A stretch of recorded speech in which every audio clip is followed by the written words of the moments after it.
Глава 14. Нема землі. Життя, кажуть, жити не поле перейти, життя, що погода. Як серед ясного літнього дня, коли сонце аж пече та гріє та світить, дивись, де не взявся вітер, надув, нагнав з усіх боків чорні хмари, заклоботались вони, насупилось небо, заховалось сонце, похмуріло, загуло, закрутило, закушпелило шляхом. Зиркнула блискавка, загуркотів грім, гряк, трісь, от такічки й тут. Оце тихо й мирно, любо та мило, гульк не вспів озирнутись, як повернуло на негоду. У восени тільки що позвозив додому Чіпка хліб з поля і лагодився молотити, сам собі міркуючи, як тепереньки бачитись з Галею, натік до його вскочило лихо. Стоїть він на току з ціпом, аж приходить десятник з волосці. Чого йому треба, подумав Чіпка і прикро глянув десятникові в вічі. «Ходили ж у волость», – каже десятник здалека.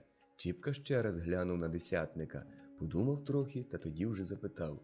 «Чого?» «Не знаю», – odказав десятник. «Кличуть, якийсь чоловік прийшов з Дону». «Що за чоловік? Навіщо я йому здався?» «Не скажу», – одмовив десятник. «Прийшов щось побалакав з писарем, мене оце й послано». «Добре, прийду», – odказав Чіпка. Десятник повернувся і пішов повагом подовж вулиці. Не пішов, а побіг Чіпка у волость, не зайшов і в хату, не сказав нічого й матері. Незабаром після того вернувся додому та прямісінько в хату. На той час Мотря поралась коло печі. «Отак, мамо», – обізвався він. «А що, сину?» – питає, не обертаючись. Мотря, не помітивши ні жалю в голосі, ні смутку на лиці. «Припленталась якась приблуда, каже, Луценків небіж, хоче нашу землю одбирати». Мотря миттю обернулася, глянула на Чіпку і отетеріла. Хоч вона й дивилася, та нічого не бачила, не розуміла. Каже, не оддаси, буду позивати. Мотря поблідла і ледве вимовила. Який небіж? Звідкіля? Кажу ж, з Дону, одмовив Чіпка. З Дону? Якось боязко запитала Мотря та й опустилась на лаву. Одно невеличке слівце «дін», як молотком ударило її в голову. Пам'ять у неї зразу прокинулась і нагадала, що вже раз прийшла була до неї лиха година з Дону, котра перевернула все її життя та й кинула бідувати на старість. Чи не нова, бува, прийшла знову з того проклятого Дону, думала Мотря, глядячи на сина, хоч нічого й не бачила, бо у віччю в неї почорніло, затуманилось. Чіпка подивився на смутну, перелякану матір і оханувся. Він бачив, що його звістка впала громом на стару материну голову. «Не журіться, мамо, не лякайтесь», – став він заспокоювати матір. «Хай позиває, нам громада присудила землю, байдуже, ніхто тепер не вирве з моїх рук». «А клопоти, тяганина», – проказала Мотря, задумуючись. «Сільськість, а землі не дам, зубами держатиму, не пущу. Оступай, сину, за своє добро, у нас же тільки й багатства, що земля. Скільки я попоходила, скільки я попоносила, поки тобі отдали». Згадувала Мотря, як вона добувала ту землю. «Кажу, не журіться», – odказав Чіпка і пішов з хати на тік молотити. Мотря посиділа ще трохи на лаві, ще перекинула в своїй голові одну думку за другою, може б ще сиділа та думала, якби не засичав окріп у печі, збігаючи ключем на черінь. Тоді Мотря встала, висунула окріп і знову стала поратись коло печі, як і до того поралась. Побалакали вони в той день за землю за обідом, побалакали за вечерею, довго балакали, полягавши увечері спати, і забулись обоє. Іде життя в них протертою стежкою. Як сьогодні, так завтра, як завтра, так і позавтрому. Мотря коло печі та в хаті, або за корівчиною ходить, Чіпка на току, коло хліба порається, молотить та віє, та околот в'яже. Коли так тижнів, може, через 2, після того, як кликали Чіпку у волость, знову прибігає десятник, загадує знову йти у волость, та вже не самому Чіпці, а з Мотрею. Чіпка не послухав, матері сказав сидіти дома, а сам мерщій почимчикував. Не вспів він ступити на поріг у волості, не вспів сказати добридень, як писар до його з бумагою. «Ось суду бумага за вашу землю. Велено одібрати у вас і отдати Луценковому небожеві». Чіпка сам не свій. Дивиться то на писаря, то на бумагу. Чи бумага бреше, чи писар? «Як же це?» – питаю в писаря. «Адже тоді громада присудила нам землю». «Присудить?» – «Присудила», – каже писар. «Та бач, парубче, є й над громадою старші. Громада присудила, а суд отсудив». То це так і отдать землю? А вже ж! Ні, не буде цього. Більше нічого не сказав Чіпка, не поклонився навіть старшині волосній, а повернувся і пішов, похнюпившись додому. А що тепер, мамо, робити? Запитав матері, ледве отхиливши хатні двері. Що, сину? Пропала земля. Як пропала? Кажуть, суд отсудив. Немов хто гострий ніж вгородив у серці старій Мотрі. Як сиділа вона на лаві на гребені, виводячи тонку нитку, так і прикипіла на днищі. Заколіло веретено в одній руці, а волокно у путці у другій. Краще б мені, сину, в домовині лежати, ніж таку чутку чути, ледве вимовила Мотря крізь сльози. А Чіпка не чув, не дослухався до її слів. Він сам себе, землі під собою не чує. Міряє він хату то вздовж, то впоперек, б'є об поли руками, ніби сам собі приговорює.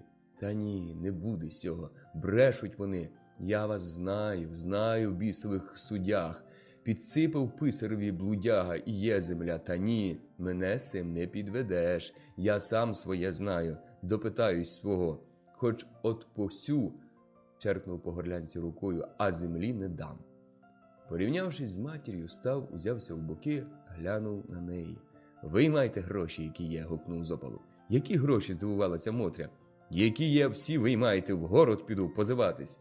Де ж у нас гроші? Хіба ті 5 рублів, що за овечат вторгували? Там у скрині в сової заховані. Візьми, коли треба. Підіть принесіть, я не знаю де. Мотря, стогнучи, встала, відхилила скриню, довгенько рилася, поки знайшла гроші. На, сказала вона Чіпці, подаючи гроші правою рукою, а лівою зачиняючи скриню. Чіпка взяв гроші, подумав, повертів у руках синю бумажку, заховав її в кисет з тютюном, пхнув у кишеню, зітхнув і взявся за шапку. Прощайте ж, мамо, сьогодні мене не ждіть, хіба аж завтра вернуся ввечері. Щасливо, синку, ти б узяв хоч хліба на дорогу. Чіпка не чув, він уже зачинив за собою хатні двері. Зосталася Мотря сама, як палець, з своєю нерозважною думкою. Сіла вона на гребені, не щулася сама, як узяла веретено, смикнула кужелю в пасмо, вивела нитку. В голові полізла всячина, завернула в давнє. У пам'яті прокинулись ті давні часи, як на чужім полі на людей жала, снопа заробляла, як 5 снопів людям нажни, а собі 6-й одверни. Як за цілий довгий літній день, от світової зорі до вечірньої, спини не розгинаючи, тільки 20 снопів і заробила. А ще ж їх треба і звозити, і змолотити, а тут кругом лиха година облягла. На хаті оселя попрогнивала, крізь стелю капли, стіни осінні дощі обшмарували, голими ребрами хата світить, а вже й зима не за горами, і холод, і голод. Пополотніла Мотря, увірвала нитку, покотились з очей сльози, як горох, закапали аж на долівку. Чіпка тільки вийшов з двору, так і наліг на свої ноги. Лихо його мчало в город, йому хотілося перелетіти туди. Шлях у Гетьманське лежав повз його землю, мимо москалевого хутора.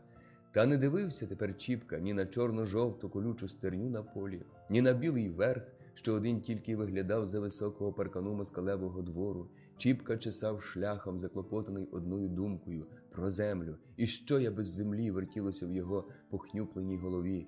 Людський попихач, наймит, без землі нема волі, земля тебе годує, земля хазяїном робить, а без землі все пропало, і моя надія пропала. Щоб же ви самі пропали, прокляті, сам не щувся, як зірвались слова з язика. Кому-то ти добра такого жичиш, любесенько обізвалась Галя до його на хвіртиці стоя. Вона вже давно його нагляділа, тільки він не примічав її. Несподівана стріча, як обварила Чіпку. Він підвів голову, подивився, де він глянув на Галю і не міг слова вимовити. Галя стояла і собі дивилась на його, ніби з усмішкою, ніби раділа, що так несподівано захопила Чіпку, що він змішався. «А бач, перелякався й ти, а ще парубок», – зацокотала вона. Чіпка сердито зиркнув на неї, іначе здув веселу усмішку з її веселого личка. «Лихим людям, Галю», – понижаючи голос, ледве одмовив Чіпка на перше питання, та й повернув до хвіртки. Галя собі повернулася, скочила в двір, защепнула хвіртку і тільки чутно закопотіла двором. І вона втекла, гірко вимовив Чіпка, не підождала, не побалакала.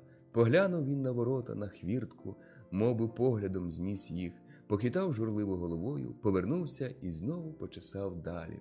Сонце вже стояло на вечірному прузі, як підходив Чіпка до Гетьманського. Череда з поля пустилася додому, корови поспішали побачитись з телятами і заздалегідь подавали про себе вістку протяжним ревом. Череда нагнала отару і перемішалася, овечки бекали та мекали, розскакувались на всі боки і піднімали з шляху страшенну пилюгу. Вона стояла сірим стовпом навпроти сонця, здавалося, червоно-димчата. Вона закривала собою город, тільки й видно було з-за її густого полоту горіла на сонці золота баня та церква. Чіпка ні до чого не подивлявся. Він ішов собі, похнюпивши голову, тихо ногу за ногою посилаючи. Неблизький світ гетьманське. Набив добре ноги, натомив думками голову, втомився трохи. Йому задумалось спочити. Він став міркувати, де його на ніч притулитися.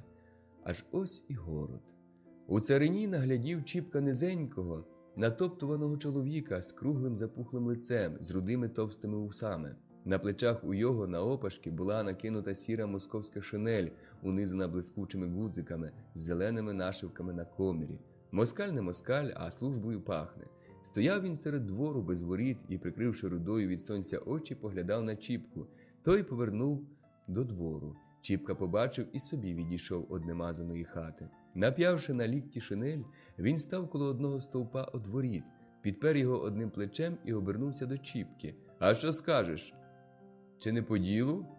«Сам Бог насилає», – подумав Чіпка, здіймаючи шапку. «Скажіть, будь ласка, чи ви не знаєте, де тут живе секретар Чижик?»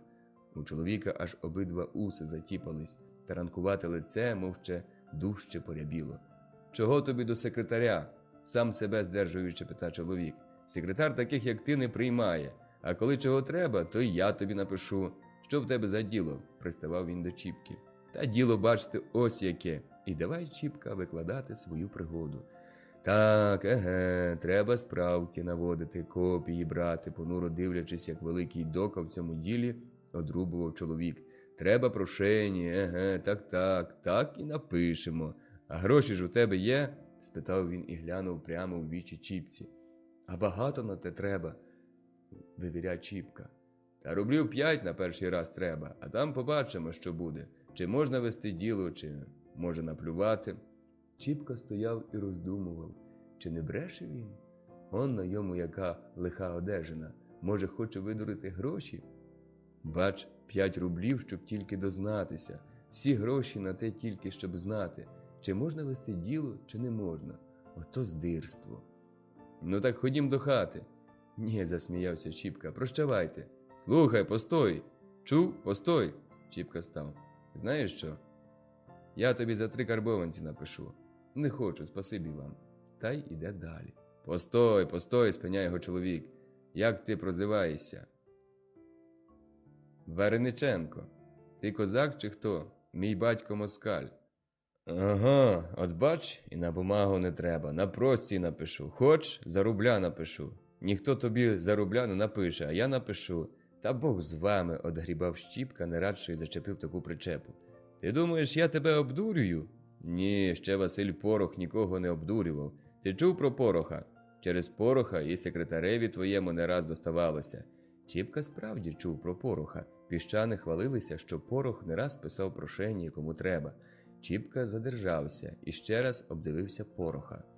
«Ну, отже, тобі за твою неймовірність пристає Порох, узявшись у боки, щоб ти на другий раз знав Пороха. Дурно тобі напишу». «Чи йти, чи ні?» – подумав Чіпка. «Слухай, ходім». Чіпка повернув за Порохом у двір. «Я це тільки тобі дурно пишу», – проказував Порох, ідучи вперед. «Вперше з роду пишу дурно. Зате ти мені хоч могоричу купи». «Добре», – отказав Чіпка. «То он, дивись, пляшка над хатою висить», – показав Порох через дорогу. «То шинок. Піди могоричу принеси». Чіпка повернув до шинку. Порох пішов у хату. Незабаром Чіпка вернувся з пляшкою горілки в руках. Порох стрів його на порозі, ввів у хату. Хата вдарила Чіпці в вічі своєю неохайністю. Стіни пооблупувані, чорні, аж поцвіли. Долівка була колись на помості, тепер тільки недоколиті під стінами дошки, проте нагадували. Посеред хати в вибої повні сміття, вікна темні, аж чорнувато-зелені, пропускали в хату якийсь темний світ. Гидко, непровітно. У самому кутку на покуті стояв невеличкий стіл з 2 дощок, на палець одна від другої. «Здорові в хату!» – привітав Щіпка. «Здоров, здоров, весело!» – задріботів Порох. «Сідай!» – і ткнув пальцем на триніжок, що стояв коло столу, а сам метнувся до груби. У хаті була панська груба. Порох odчинив дверці, вийняв звідти чарку і краєць черствого хліба, покаляного в попіл. «Оце приходиться ховатися від проклятої сарани з святим хлібом», – задріботів Порох. «Як та прожра жре. Не заховай тільки, засох трохи, та сількість». Покалявся і почав хліб обдувати та обтирати. «А де ж горілка?» – обернувся до Чіпки. Чіпка підвівся, щоб дістати. Він поставив пляшку в кутку коло порога. «Сиди, сиди!» – защебетав Порох, наглядівши горілку. Я сам!» Узяв він пляшку, налив чарку, вилив у рот. Кутуляв, розводивши якось чудно очима, ковтнув, поплямкав, знову налив чарку і знову вилив у рот. Закутуляв, ковтнув. «Хто се давав?» – спитав після другої. «Жидівка». «То-то чортова душа поганої дала. От гаспецька ривка. Ще таки в Аврам совісніше. А що вже ривка? Ось покуштуй». «Ні, не хочу». «Чому не п'єш?» «Та такий не пив досі». «То не знаєш, яка й на смак?» «Не знаю». «Дурний же ти, нічого доброго не знаєш. Знаєш, що тільки й добра на світі, що горілка. Скільки б без неї людей вішалось. А так, на, пий», – крикнув на Чіпку і подав йому чарку. Чіпка давно чув, буцім горілка робить полегкість. Тепер ось і Порох розхвалює, а тут ще й досада з самого ранку за серце ссе. В тілі трохи холод чується. Усе це разом намоглося на Чіпку. Випий та й випий. Нічого робити, треба спробувати. Узяв Чіпка, випив. Горілка запекла, защепала в роті, трохи не похлинувся, аж закашлявся. «Таки видно, що ти не вмієш пити», – каже Порох. «Ось як треба пити». І знову вихилив чарку в рот і ковтнув, як воду. Потім того обломив шматочок хліба, почав заїдати. Чіпка собі взявся за хліб. Хліб, як сухар сухий, на силу кутуляв його Чіпка. «Зовсім ти нікуди кчемний», – каже Порох, – «ні пити, ні їсти». «Та як його таке гірке пити?» – звертає Чіпка на горілку. «То тільки так здається, ось підожди трохи, пройме, сам попросиш». Чіпка справді почув спершу, наче хто гарячим залізом припік його всередині. Запекло коло серця та й розійшлося по всьому животу. Далі той огонь затух. Запекла згага, їсти хотілося. Здається, вола бзів, і черствий хліб здався смачним. Трохи згодом, мов щось у вічі вступило, заграло в голові, повеселішало на серці. Темні думки стали прояснятися, стала прокидатись віра, узяло завзяття. То все брехня, думається йому. Хай карбованця проходжу, хай 2, або й усі 5, а земля все-таки моя. Брешеш, вражий чоловіче, земля моя. І так стало Чіпці весело, немов справді земля вже його, і він вертається додому забезпечений. «А чи дорого це діло стоятиме?» – питав він у Пороха. «Яке діло?» «Коли дуже закручуване, дорожче, а коли ні, недорого», – отказав Порох. «А моє діло?» «Ось тривай лиш, ще по одній вип'ємо, та тоді вже й за діло».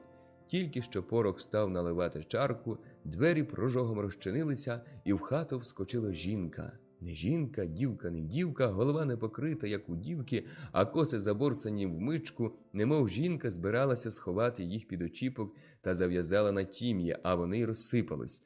Сама не стара, ще висока, суха, худа, щоки усмоктались усередину, вид болізний, жовтий, тільки одні очі, чорні, як терен, блищали якимось божевільним світом. Уже п'є, щоб тебе гаряча кров спила!» – крикнула вона таким несамовитим голосом, аж у Пороха руки затіпались. Їсти ні крихти нема, дітвора плаче, а він, чортів бугай, горілку дудлить. «Іди собі, йди, зайдикав Порох. «Мені ніколи, я зараз чоловікові писатиму прошені, йди собі». «Щоб тебе писачка списала, проклятий, мені життя через тебе нема. Хто ж тебе держить, я тобі давно кажу. Чим клопотати мене своїми дітьми, ішла б собі, куди сама знаєш. Так бач, шкода москаля кидати». «А вже ж шкода!» – якось страшно засвітила очима. Погляд її упав на краєць хліба. Вона затіпалась, і як та звірюка кинулась до столу, а Щіпка подався вбік. «Бач, проклятий! Казав, хліба нема, аж ось скільки переховував. Ну, бери, бери та йди собі, сказав Порох, ховаючись з пляшкою. Вона страшно провела очима і повагом вийшла з хати. Хто це? Запитав Чіпка. Шмат, не доказав Порох, а трохи згодом одмовив. Сестра, не всі, бач, дома, божевільна. Божевільна, а дітей плодить, та й живуть прокляті на мою голову. Чіпці так стало шкода божевільної сестри Пороха, її малих діток. Може, вони голодні й холодні, думав він. От якби багатство, чи дійшла б вона до цього, якби то багатство, а то останню землю одбирають. Знову повернула його думка на землю і почала перед ним свої виводити виводи. А що ж, будемо прошення писати, перебив Порох. Чіпка кинувся.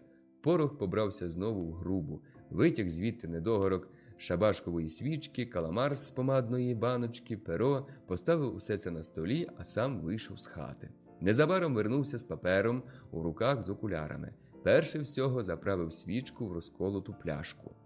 Як потемніє, то запалимо, щоб не шукатися, сказав він. А тепер пусти мене на своє місце, а сам сядь на лаву або що. Чіпка пересів на другий триніж.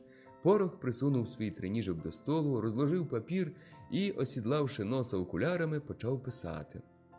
У хаті стало тихо-тихо, тільки коли-неколи якось сердито одгаркувався Порох, та чутно було скрип пера або одрубані вимови Пороха. То так, то ага, добре, ну а далі? І далі Порох, подумавши трохи, знову писав, аж стіл ходив ходором, знову одгаркувався, агакав та егекав. Вечірнє сонце, сідаючи за хмари, кинуло червону стяжку крізь мутну шибку і обдало червоним світом круглу лису Порохову голову, перерізало надвоє білий папір і довгою широкою попругою лягло через усю хату, а заховалося крайком аж десь за грубою. Облита світом і без того червона голова Порохова тепер стала зовсім червоно-гарячою. Чіпці, здавалося, кривава голова писала криваву жалобу. Порох кінчив, положив перо, взяв папір у руки, підійшов до вікна. «Слухай, чи так буде?» і став читати. «Що, так?» – запитав, знову перечитавши. «Так», – отказав Чіпка, не знаючи сам, чи так, чи ні. «Ну, це ж тобі й просьба.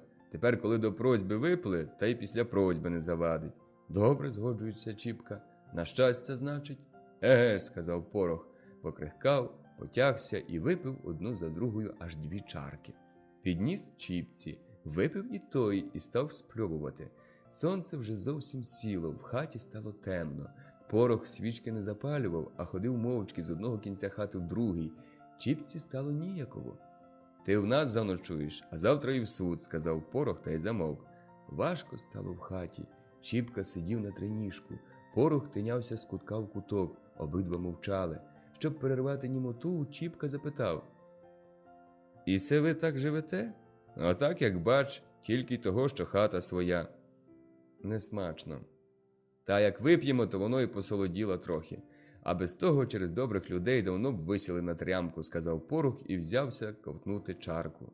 «Усім, значить, добре», – обізвав Чіпка. «А ти думав, ні, у кожного, не без того. Ти знаєш польського?» – питав Порох, зупинившись навпроти Чіпки. «Котрого?» «Того, що й у вас панує, що в Красногорці живе». «То що?» «Не то що, а той мене доїв, той мене в землю втоптав». І Порох знову заходив по хаті. «Як став предводителем, так і нема мені життя. Ябедник, та й нема мені добра. А до його мені було добре. Служив, цей будиночок, бач, похилився тепер. А колись у його бенкетували, музики грали, сам комісар гуляв тут, а тепер нужда та злидні. А все він. Що ж він вам заподіяв?» – питав Чіпка.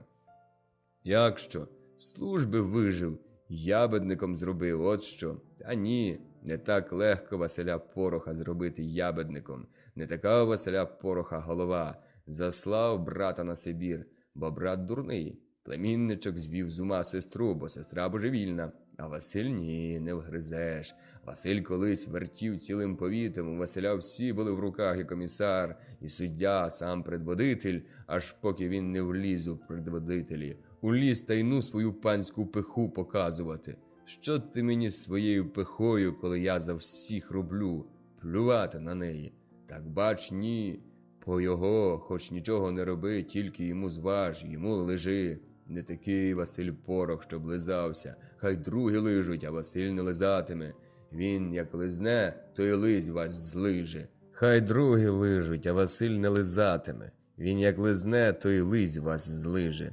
Ну, вижити Пороха. Порох не хоче коритись, Порох не лиже. Сказав судді, а суддя не хто, як рідний братік. Та хіба один суддя і підсудки родичі, і справник родич, усі одного заводу, одного кодла. Де ж там правда візьметься? Сказано вижити. Ну і вижили. Не трудно вижити, та трудно розквитатись. Сількість. Що мені служба? Наплювать на неї. А я таки вам дозволю. Я зав'яжу в кістці хвоста, хай розв'язують. Он по опеці одного братчика довів, що під суд отдали. Скрутили, правда, діло. Виплутався. Хай. Хіба можна підсудникові служити? Хай, кажу, все мені хліб, я знов писатиму. Мене тільки зачепи, возом не об'їдеш. Писатиму, все писатиму, і про вибори, як вони з'їжджались та змовлялись, напишу. І за те напишу, що всі куми та побратими, все опишу. Я їх на чисту воду виведу. Не те є ябеда. Макуха сидить уже під судом, отдам ще й порадника вашого Чижика. Хіба здохну, щоб його не отдав? Я знаю, як Чижик за Совинських діло скрутив. Совинський дівку встрелив, вийшов після обіду в садок. Дівчата рвали ягоди. Ану, каже, яка скоче з вишні, та бух, так одна опукою додолу. Та сама, що не піддалася. Що ж, зараз до Василя Семеновича. Той за Чижиком. Ну, звісно, й Чижикові перепало 10 з 20 поля. Чижик і скрутив діло, очевидячки скрутив. Зате Совинський на дочці польського женився, взяв плащувату циганку з таким носом, як сокира, і покрили, людську кров покрили. Та ні, навіщо Василь Порох живий? Він вас розкриє. Кров не вода, Василь Порох сам у яму ляже. Той звідтіль кричатиме, що Совинський дівчину вбив, душогубці. Страшно якось гучно роздавалися в темній хаті Порохові речі, ніби справді хто з глибокої ями гукав про панські злі вчинки. Чіпка слухав ту обрубу бесіду, серце закипало в його. Та воно скрізь добре, промовив він, усюди правда. А ти шукаєш правди? Суворо запитав Порох. Тільки й правди, поки повна пляшка, а коли порожня, то й брехня. Ану лишень підкріпімся. І він самотужки потяг з пляшки, тільки булькотало в горлі. Чіпка не схотів пити. У його й без того грало вже в голові. Порохові речі глибоко запали в серце. Перед очима встала вся неправда. Він старший, а кругом його менші, все родичі. Сказав слово, і все схилилось перед ним. Пан над мужиками, пан і над панами. Немає ні в чим перепону, не знає ніякої заборони. Де ж тут візьметься тая правда? Прокинулась у Чіпчинім серці недовіра в правду. Обізвалась вона в душі його тяжким сумом. Він сидів, схиливши на руку голову, не чув, як рипнули двері. «А ви поночі сидите?» – щось спитало жіночим голосом і знову зачинило двері. Трохи згодом у хату увійшла сестра Порохова з каганцем у руках. Світ ударив прямо Чіпці в вічі. Перед ним, як та мара, стояла розпатлана жінка і живцем нагадувала йому про людську неправду. «Тут будемо вечеряти чи там?» – питала вона, не випускаючи каганця з рук. «Там, мабуть, там, Галочко», – отказав Порох. Чіпка аж затіпався, почувши таке ймення. «Ходім же їсти», – гукнула вона і пішли вперед. Порох і Чіпка пішли за нею, увійшли в кухню. Вона була ще чорніша, ніж кімната, де сидів Чіпка. За кухнею чорніли ще двері в третю хату. Що там було, не видко, тільки за дверей виглядали дві куструбаті дитячі голови. То, видно, її діти, подумав Чіпка. Серед хати сіли вони вечеряти. На перевернутім уверх денцем горняті блищав каганець і присвічував у миску. Жінка всипала галушки. До вечері всі випили по чарці. Випила й сестра Пороха і не скривилася. Чіпка покуштував галушку, гливка як глей, та ще й на зубах тріщить. Давай він сьорбати одну щербу. Коли б не так хотілося їсти, він би й не покуштував такої вечері. «Мамо, дай і нам галузки, і ми хочемо галузки», – обізвалась за дверей дитина. Вигукнув на їх Порох. Діти поховалися. «Луцепір», – зиркнула Галька, – «сам напився, налопався, а дітям то й нема». Чому ви справді дітям не дасте, обізвався Чіпка до неї. Вона встала мовчки, достала недобитий полумисок, всипала в його галушок і поставила коло порога. За дверей висунулось двоє дітей, чорні, замурзані, в якихось ганчірках, замість сорочок, котрі вони якось соромливо позводили на грудях чорними рученятами, бо застібок не було. Впали вони опукою над черепком, запустили в юшку свої рученята, витягли по гарячій галузці, засичали, захукали і стали жувати, цмокати. Чіпці стало аж гидко. Мабуть, нелюбо було й Порохові, бо він знову закричав на них. Діти з-під лоба зиркнули на його і налагодились шарахнути за двері. «Не кричи, п'янице!» – гукнула Галька на його. «Сидіть!» – обернулось до дітей. Чіпці вже не їлися.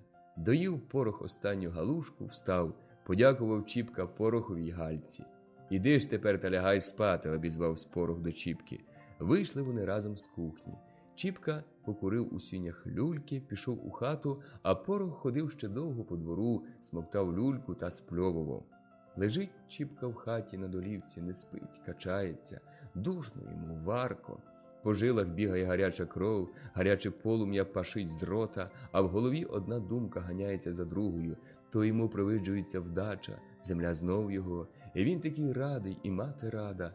Не попустив свого, і Галя йому любенько ввижається, що не кажи, а Галя дівчина гарна. От якби така жінка, радіє Чіпка від однієї згадки, аж ось повіяло холодним вітром з другого боку. Нема землі. Проходився дурно, марно втратився, мати плаче. Це їй, старій, знову прийдеться на чужім полі тинятись, а самому як пропало все. То знов він хазяїн, іде поруч з Галею, вона йому любо глянула в вічі, усміхнулася, а лихий ворог позавидував йому, одняв землю, закрив своєю нечистою рукою її милий образ. Що ж тепер йому зосталося? Висовується, мов з туману, п'яна Порохова постать, а за нею світить страшними очима божевільна Галька. Просовують до його рученята голі чорномазі діти, страшні, сухі, тремтять від холоду, і встає перед ним людська неправда. Бачить він, вона, як павутина, заснувала цілий світ, ніхто не виплутається з її тонких тенет. Правда, один рвонувся і вирвався, та як, руки й ноги назад скручені, ні сісти, ні встати, стій, як на кару виведений. «Господи Боже, де ж твоя правда?» – шепче Чіпка, де її шукати? Аж ось, здається, йому павутина і його основує. От-от і він в тенетах, він рвонувся, кинувся, хочеться йому забутися, заснути. Перевернувся він з одного боку на бік, сон, як відьми вкрали. Хтось рипнув дверима, увійшов у хату. «Це ви, дядьку?» – питає Чіпка. «Я», – отказав Порох. «А ти ще й досі не спиш?» – спитав його і побрався до свого лігва по другий бік хати. Не пройшло 10 хвилин, Порох захарчав. Щасливий він, подумав Чіпка. Таке лихо, а спить безпечно. Тут ще тільки заклюнулось, та й то. Глава 15. З легкої руки. Уранці устав Чіпка з досадою в серці, з дурманом у голові, узяв просьбу, поклонився Порохові, пішов у суд. Ще було дуже рано, нікого з судовиків не було в суді, тільки один сторож підмітав скрізь по хатах порозкидані шматочки нікчемного паперу і цілу коробку його разом з сміттям висипав у грубу.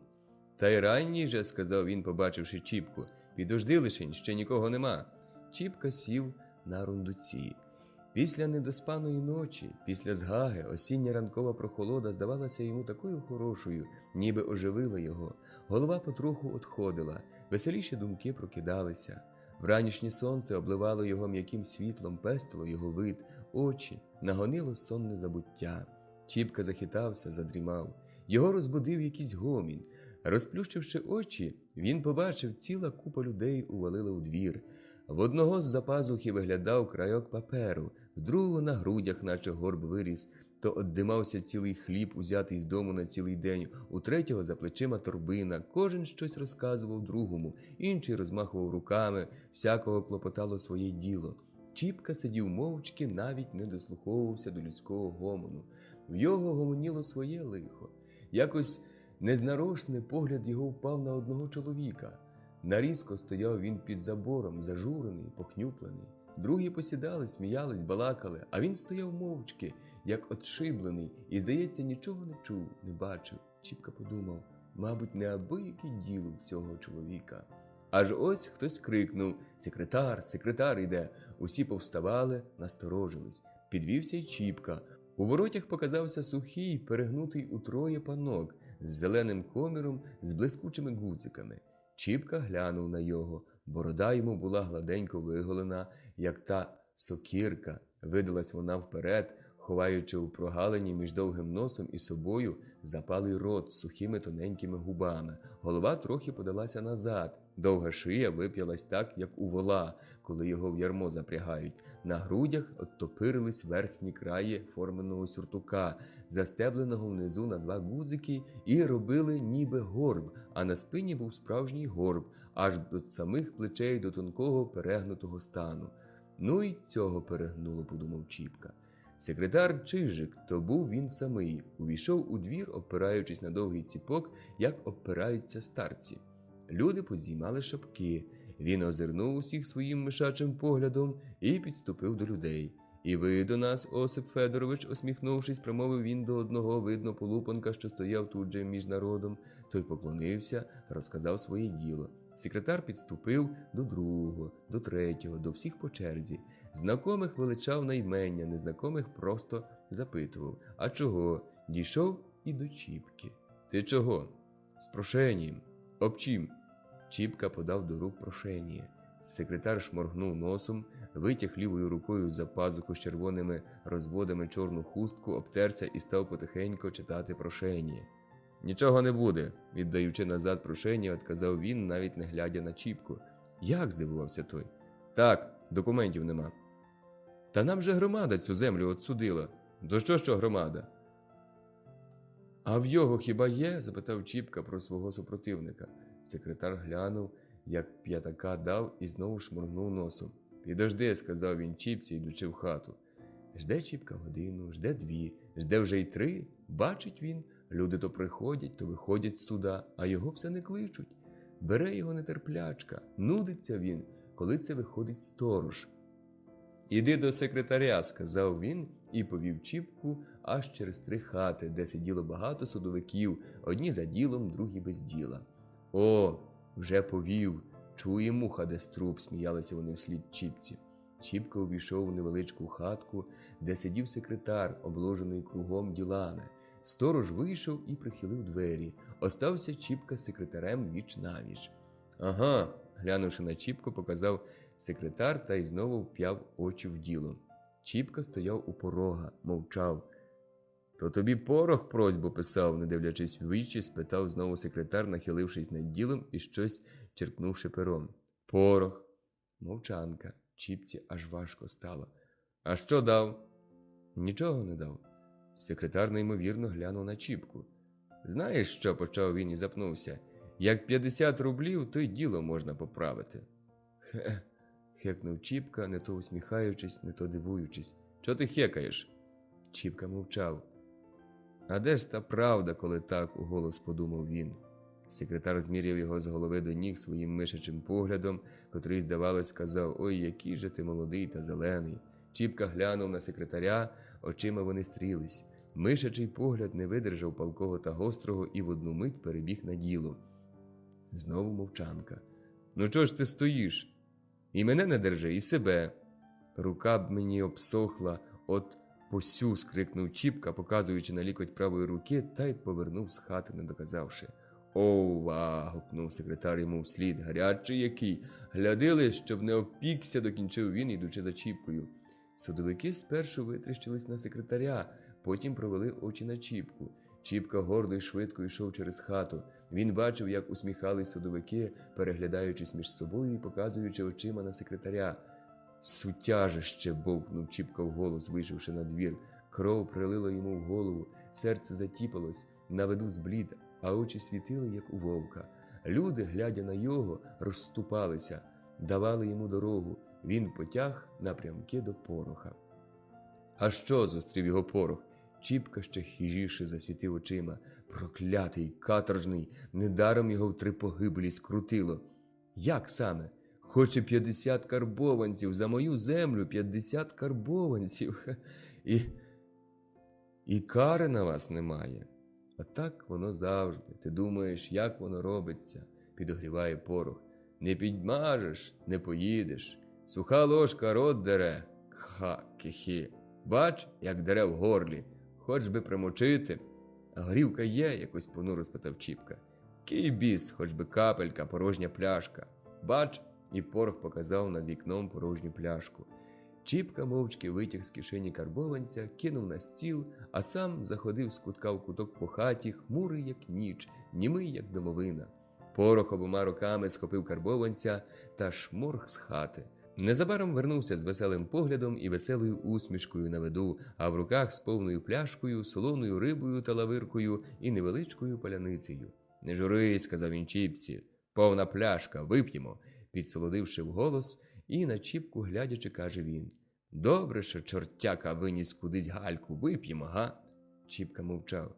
«Будьте здорові», – обернувся до його порох і перехилив у рот чарку горілки. «На здоров'я, а нашим ворогам на пропасть», – додав порох, підносячи Чіпці повну чарку. Чіпка випив і собі. «Що, посолодшало?» «Кий біс, випий ще, посолодшає», – підносить Чіпці чарку. Той простяг був уже руку, щоб узяти, та порох вилив собі чарку в рот. «А що, правда, гірко?» – сказав він, жартуючи. «Ну, на, підсолоди». Чіпка випив і другу чарку. Посоловіло у віччю, вдарило в голову. Він заходив по хаті, розпустив язик, дав волю серцю, став батькувати, лаятись. Порох, заїдаючи талавиркою, підогрівав словами.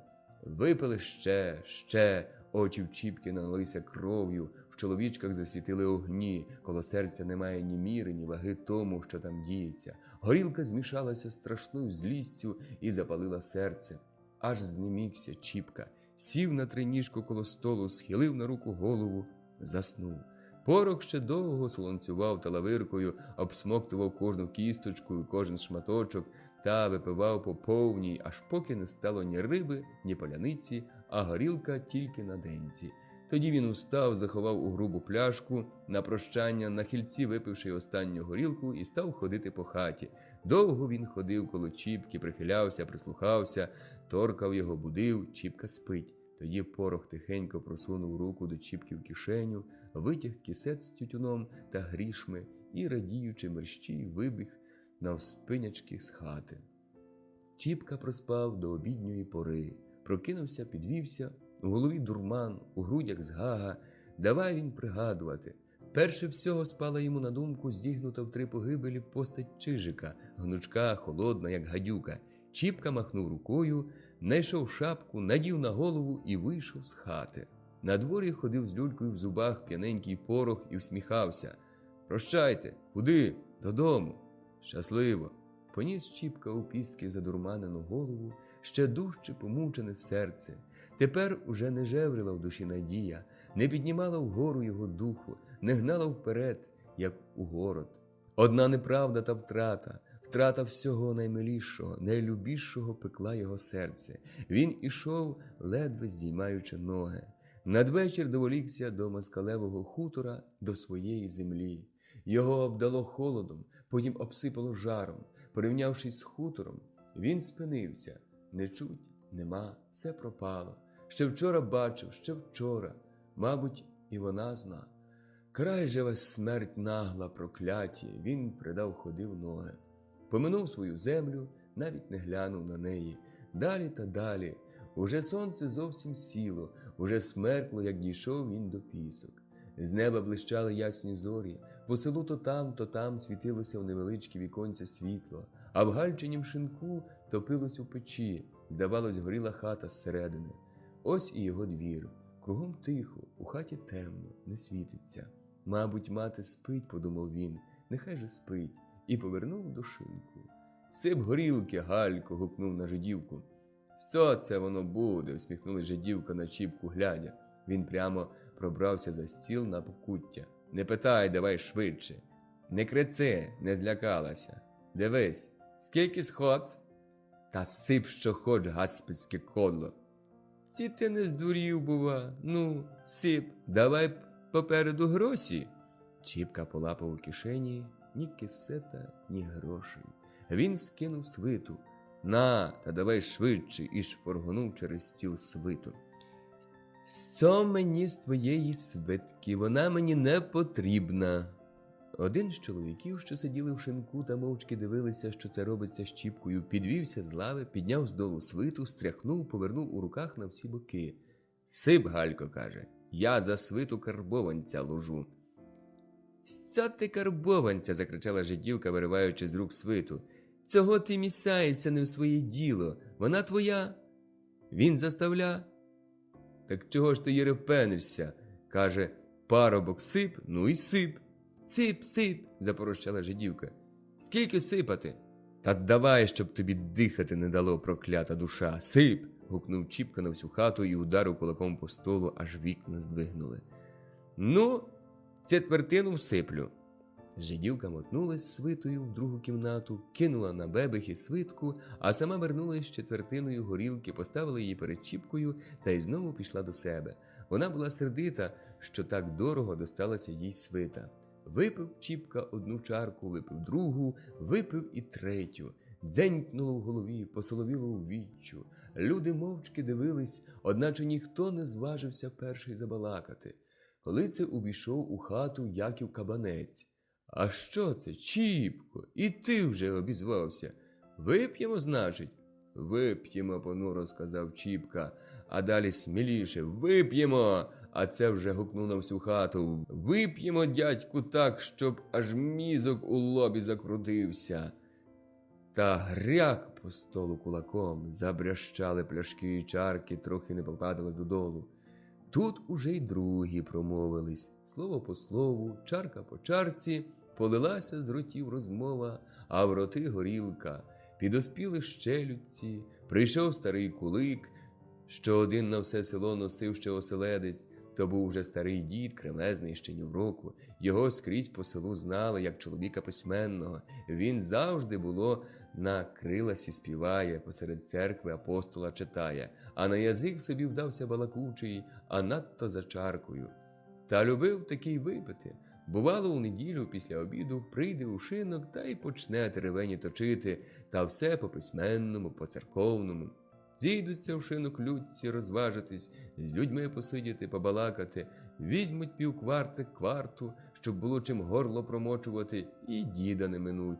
Тоді він хоч до світа вже буде сидіти та брехати, аби слухали. Іноді було насмішить бесіду, аж за животи беруться, та в ряди годи із його покіпкують, з його сивого оселедця, що аж за ухом закрутився, а все-таки чаркою не минали ніколи. І кулик щонеділі, щосвята в шинку. Придибав і він тепер. За ним другий, третій, засіли кругом столу коло чіпченої горілки, п'ють собі, потякають, люльки цмолять. Найбільше там було дворових, випущені на волю, як птиця, без оселі, без землі, без притулку. Вони шукали собі оселі по шинках, щоб швидше скоротати ті тяжкі 2 роки, котрі вони повинні були одробити. Ще по панських дворах вони позвикали в горілці киснути, її п'яним хмелем підсолоджували своє гірке життя. Не покинути ж було своєї втіхи тепер. І вони мерщій кидали панські двори та ходили від шинку до шинку. Коли не було за що випити, піджидали, може хто піднесе чарку, другу. Шинкове панібратство завжди знайдеться. Поприходили тепер і вони, Чіпка не обминав і їх чаркою. Як підпилив вже, то той заспівав з п'яних очей, той бідкався, куди його приставити, як з паном розв'яжеться, а Чіпка не дослухається, в одній сорочці розхристаний, одно кружляє та й кружляє, кричить, батькує, по столу кулаком гамселить, як навіжений. «Що це воно за знак, Чіпко?» – питає його Кабанець, коли Чіпка знемігся трохи. «Ти ж, мов, до всього дива не теє». «Не вживав? Ні, а тепер буду». «Чого ж це так?» «Бо нігде немає правди, нема добра, і землі нема, пропала. Ну й гуляй». «Та де ж твоя земля ділася?» «Де? Взяли, одняли, гаспецькі п'явки пропала, а земля пропала, все пропало». «Так, – підхопили двораки. Без землі що? Без землі життя нема. Риба без води, а чоловік без землі гине», – увернув кулик по письменному. «Еге ж, еге, А коли так, пий, коли п'ється, гуляй, поки гуляється, без землі все побоку. Нащо воно мені? Навіщо тепер корова, кобила, вівці, га? Навіщо? Гуляй, душа, без кунтуша, та бух по столу кулаком. Стіл заходив ходором, чарки і пляшки заторохкотали, одна чарка навіть упала додолу під стіл, та ніхто не поліз її доставати. Всі задивились на Чіпку, а він знову за своє: дядьку Якове, ніхто не зна, ох, ніхто не зна, прокляті. 50 рублів хотіли за землю.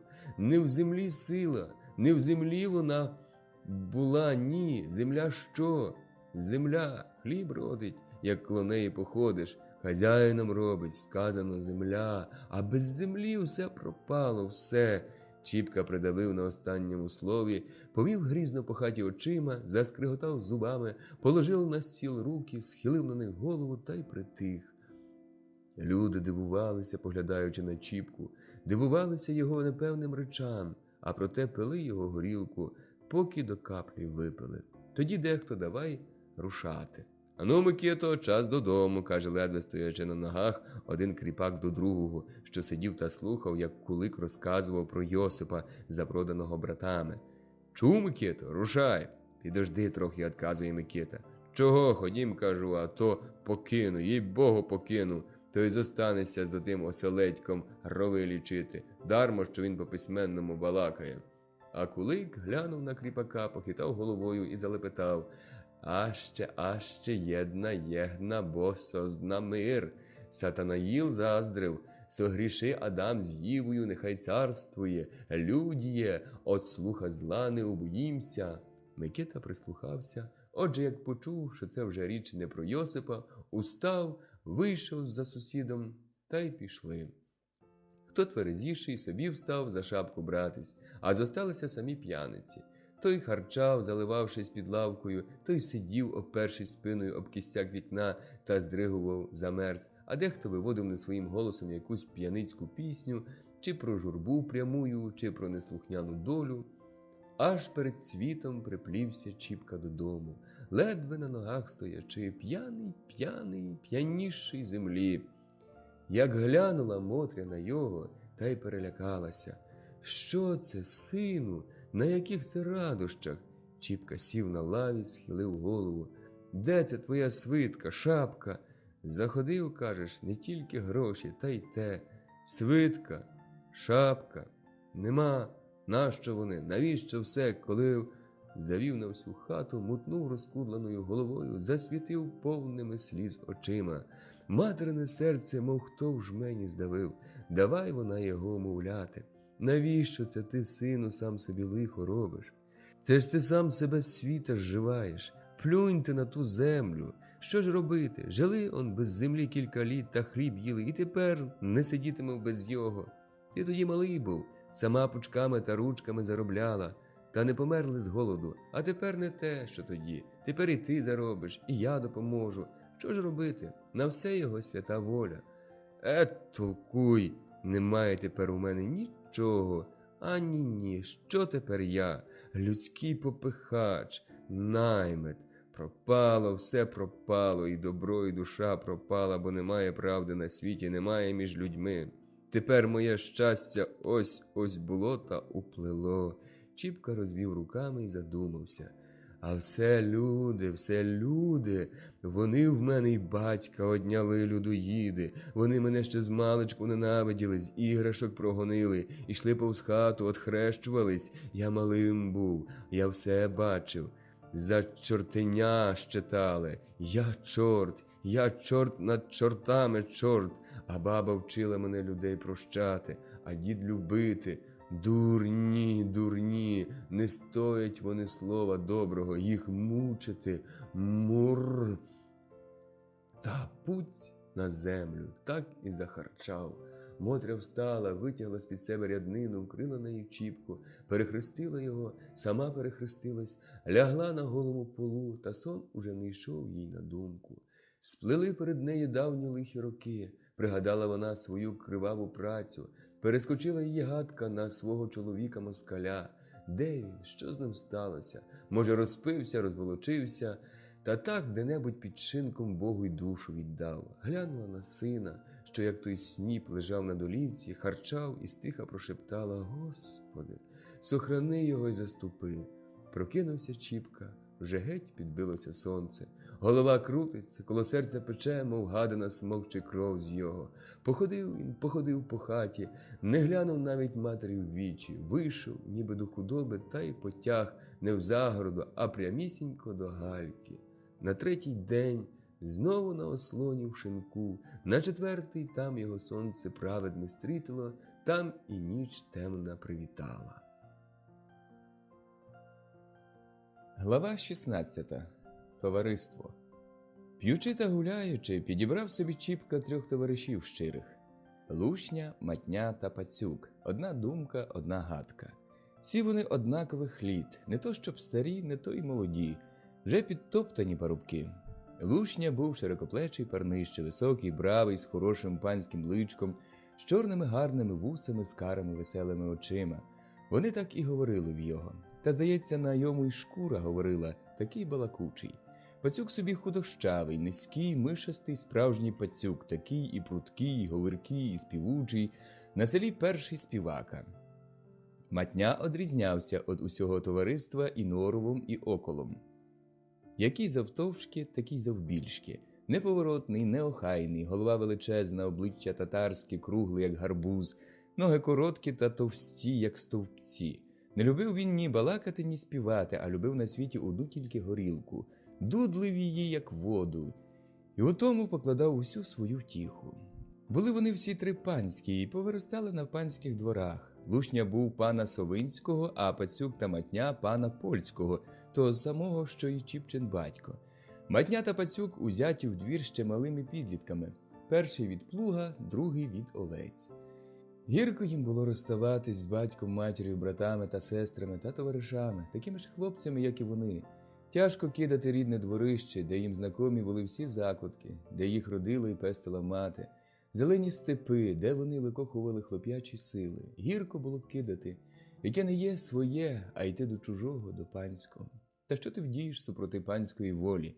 Панові треба, на те в його й кріпаки, що треба. Як не плакали, як не благали матері пана, викладали йому, що білоголові сини їх, як старшенькі, єдина поміч у трудній праці, та не помогли ні сльози, ні викладки. Панові що? Хіба пан думав про гірку працю, хіба йому слід до того свою панську увагу звертати? Пан ще й розгнівався, що його панську голову якісь сільські жінки клопочуть такою дурницею, та й звелів попрогонити матірок з двору. Пішли матірки, понесли невимовлені прокльони на устах, гіркий жаль у серці.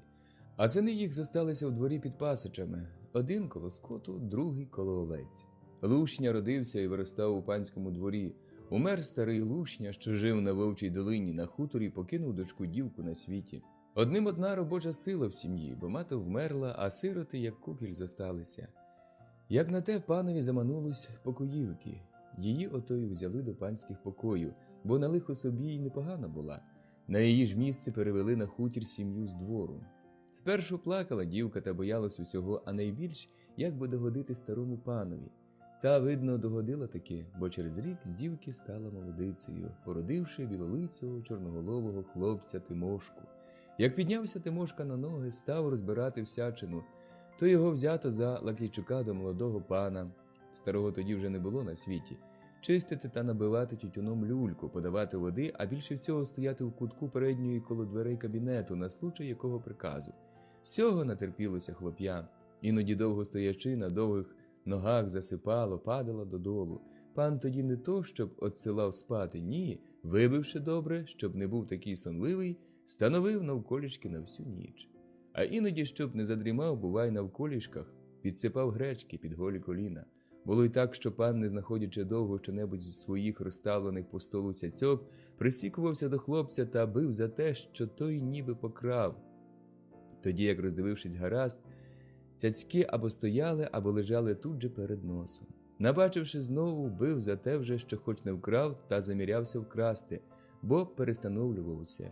Гірко прийшлося хлопцеві таке життя, злість накипала в молодому серці. Коли не крадуть, то б'ють, дума собі, за те, що посягає вкрасти, то хай же краще б'ють за те, що краду. І через рік, через два з малої доброї дитини зробився якийсь лихий злодіячка, котрому нічого вкрасти все, що тільки близько лежало коло його, і божитись, присягатись, що він і сном, і духом не знає, як воно опинилося в його кишені. Може, хто другий підкинув, щоб тільки його вивели, виправлявся він.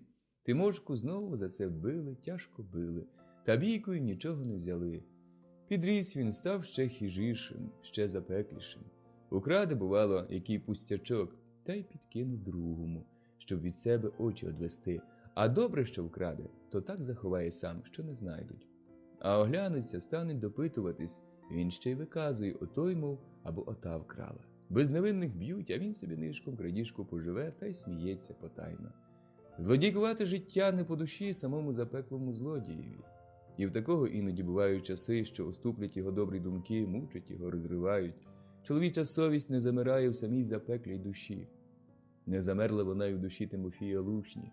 Бували такі години, коли він, згадуючи свої вчинки та безпутне життя, сам собі думав, а може ж воно й гріх так робити? Може за все те одячиться хоч не на сім, то на тім світі. Страшно йому ставало і разом тяжко, соромно.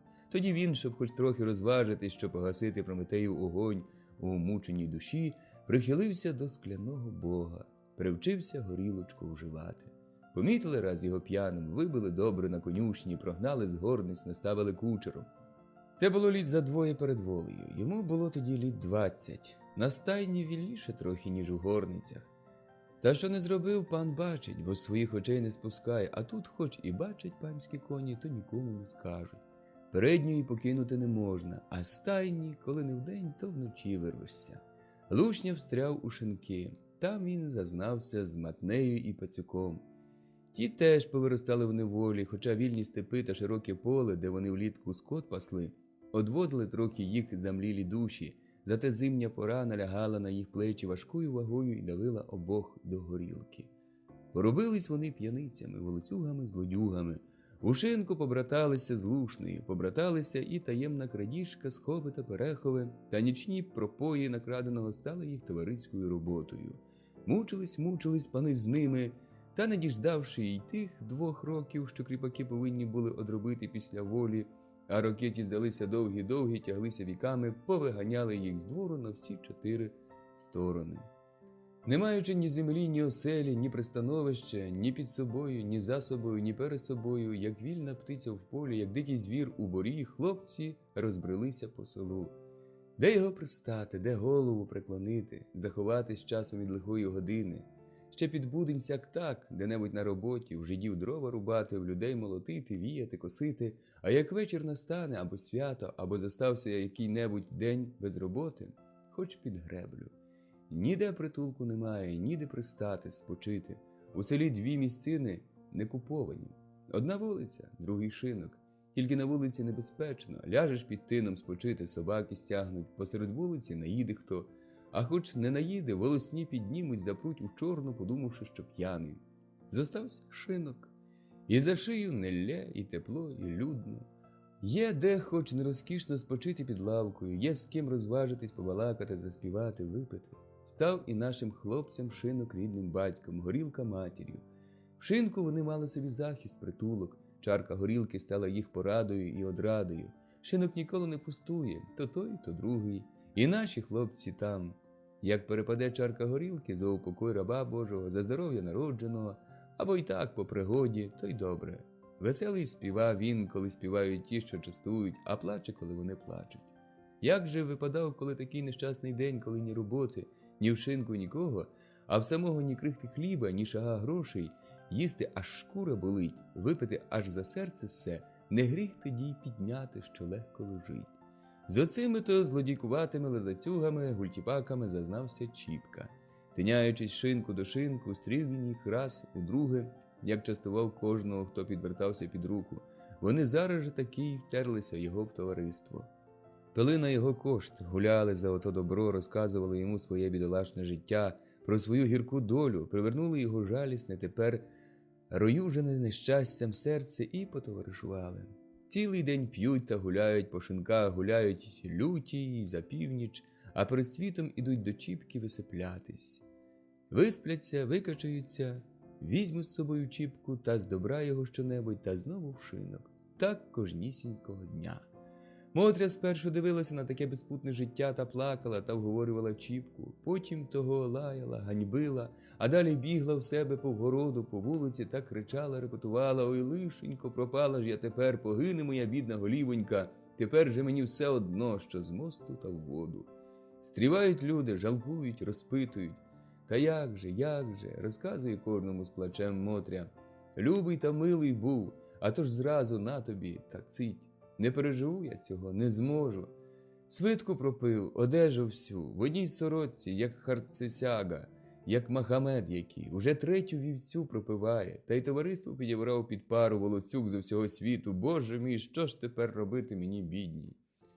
Ви б його вмовляли, ви б його словом ганьбили, радили люди Мотрі. Чи ж я не вмовляла, чи ж я не благала, плаче Мотря. Та я ж йому не словами, я йому сльозами виливаю, гіркими докорами очі вибиваю. Та що з того сказано, як об стіну горохом? То ви б у волость, хай його з тиждень подержать у холодній. Витверзиться, опам'ятається, а то ради, йому вже памороки забило. Послухала Мотря людської у волості. Узяли Чіпку п'яного, силоміць посадили в чорну. Не щувся, як і заснув. Надвечір оглянуться товариші, нема між ними Чіпки. Увечері пішли, та як чорна була лихенька вже, вони її продрали і випустили невольника. Іде Чіпка додому, у голові хміль, на серці зло, а тут ще ззаду йде лушня, примовляє: «Яка вона тобі мати, жалітися на сина? Хто назве її після цього матір'ю? Садовіть, мов сина в чорну. Через його мені життя немає. Де це воно таке на світі видно?»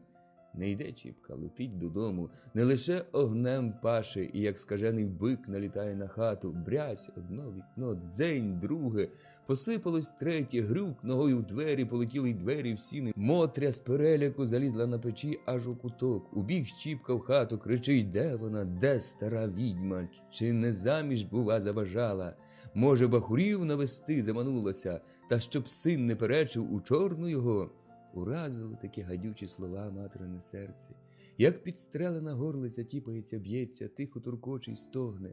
Так мати затіпалась на печі в куточку, та стиха гірка промовила до сина: «Побійся, Чіпко, Бога, подумай, що це ти кажеш. Мені світ не милий, мені не доказала», залилася гіркими сльозами.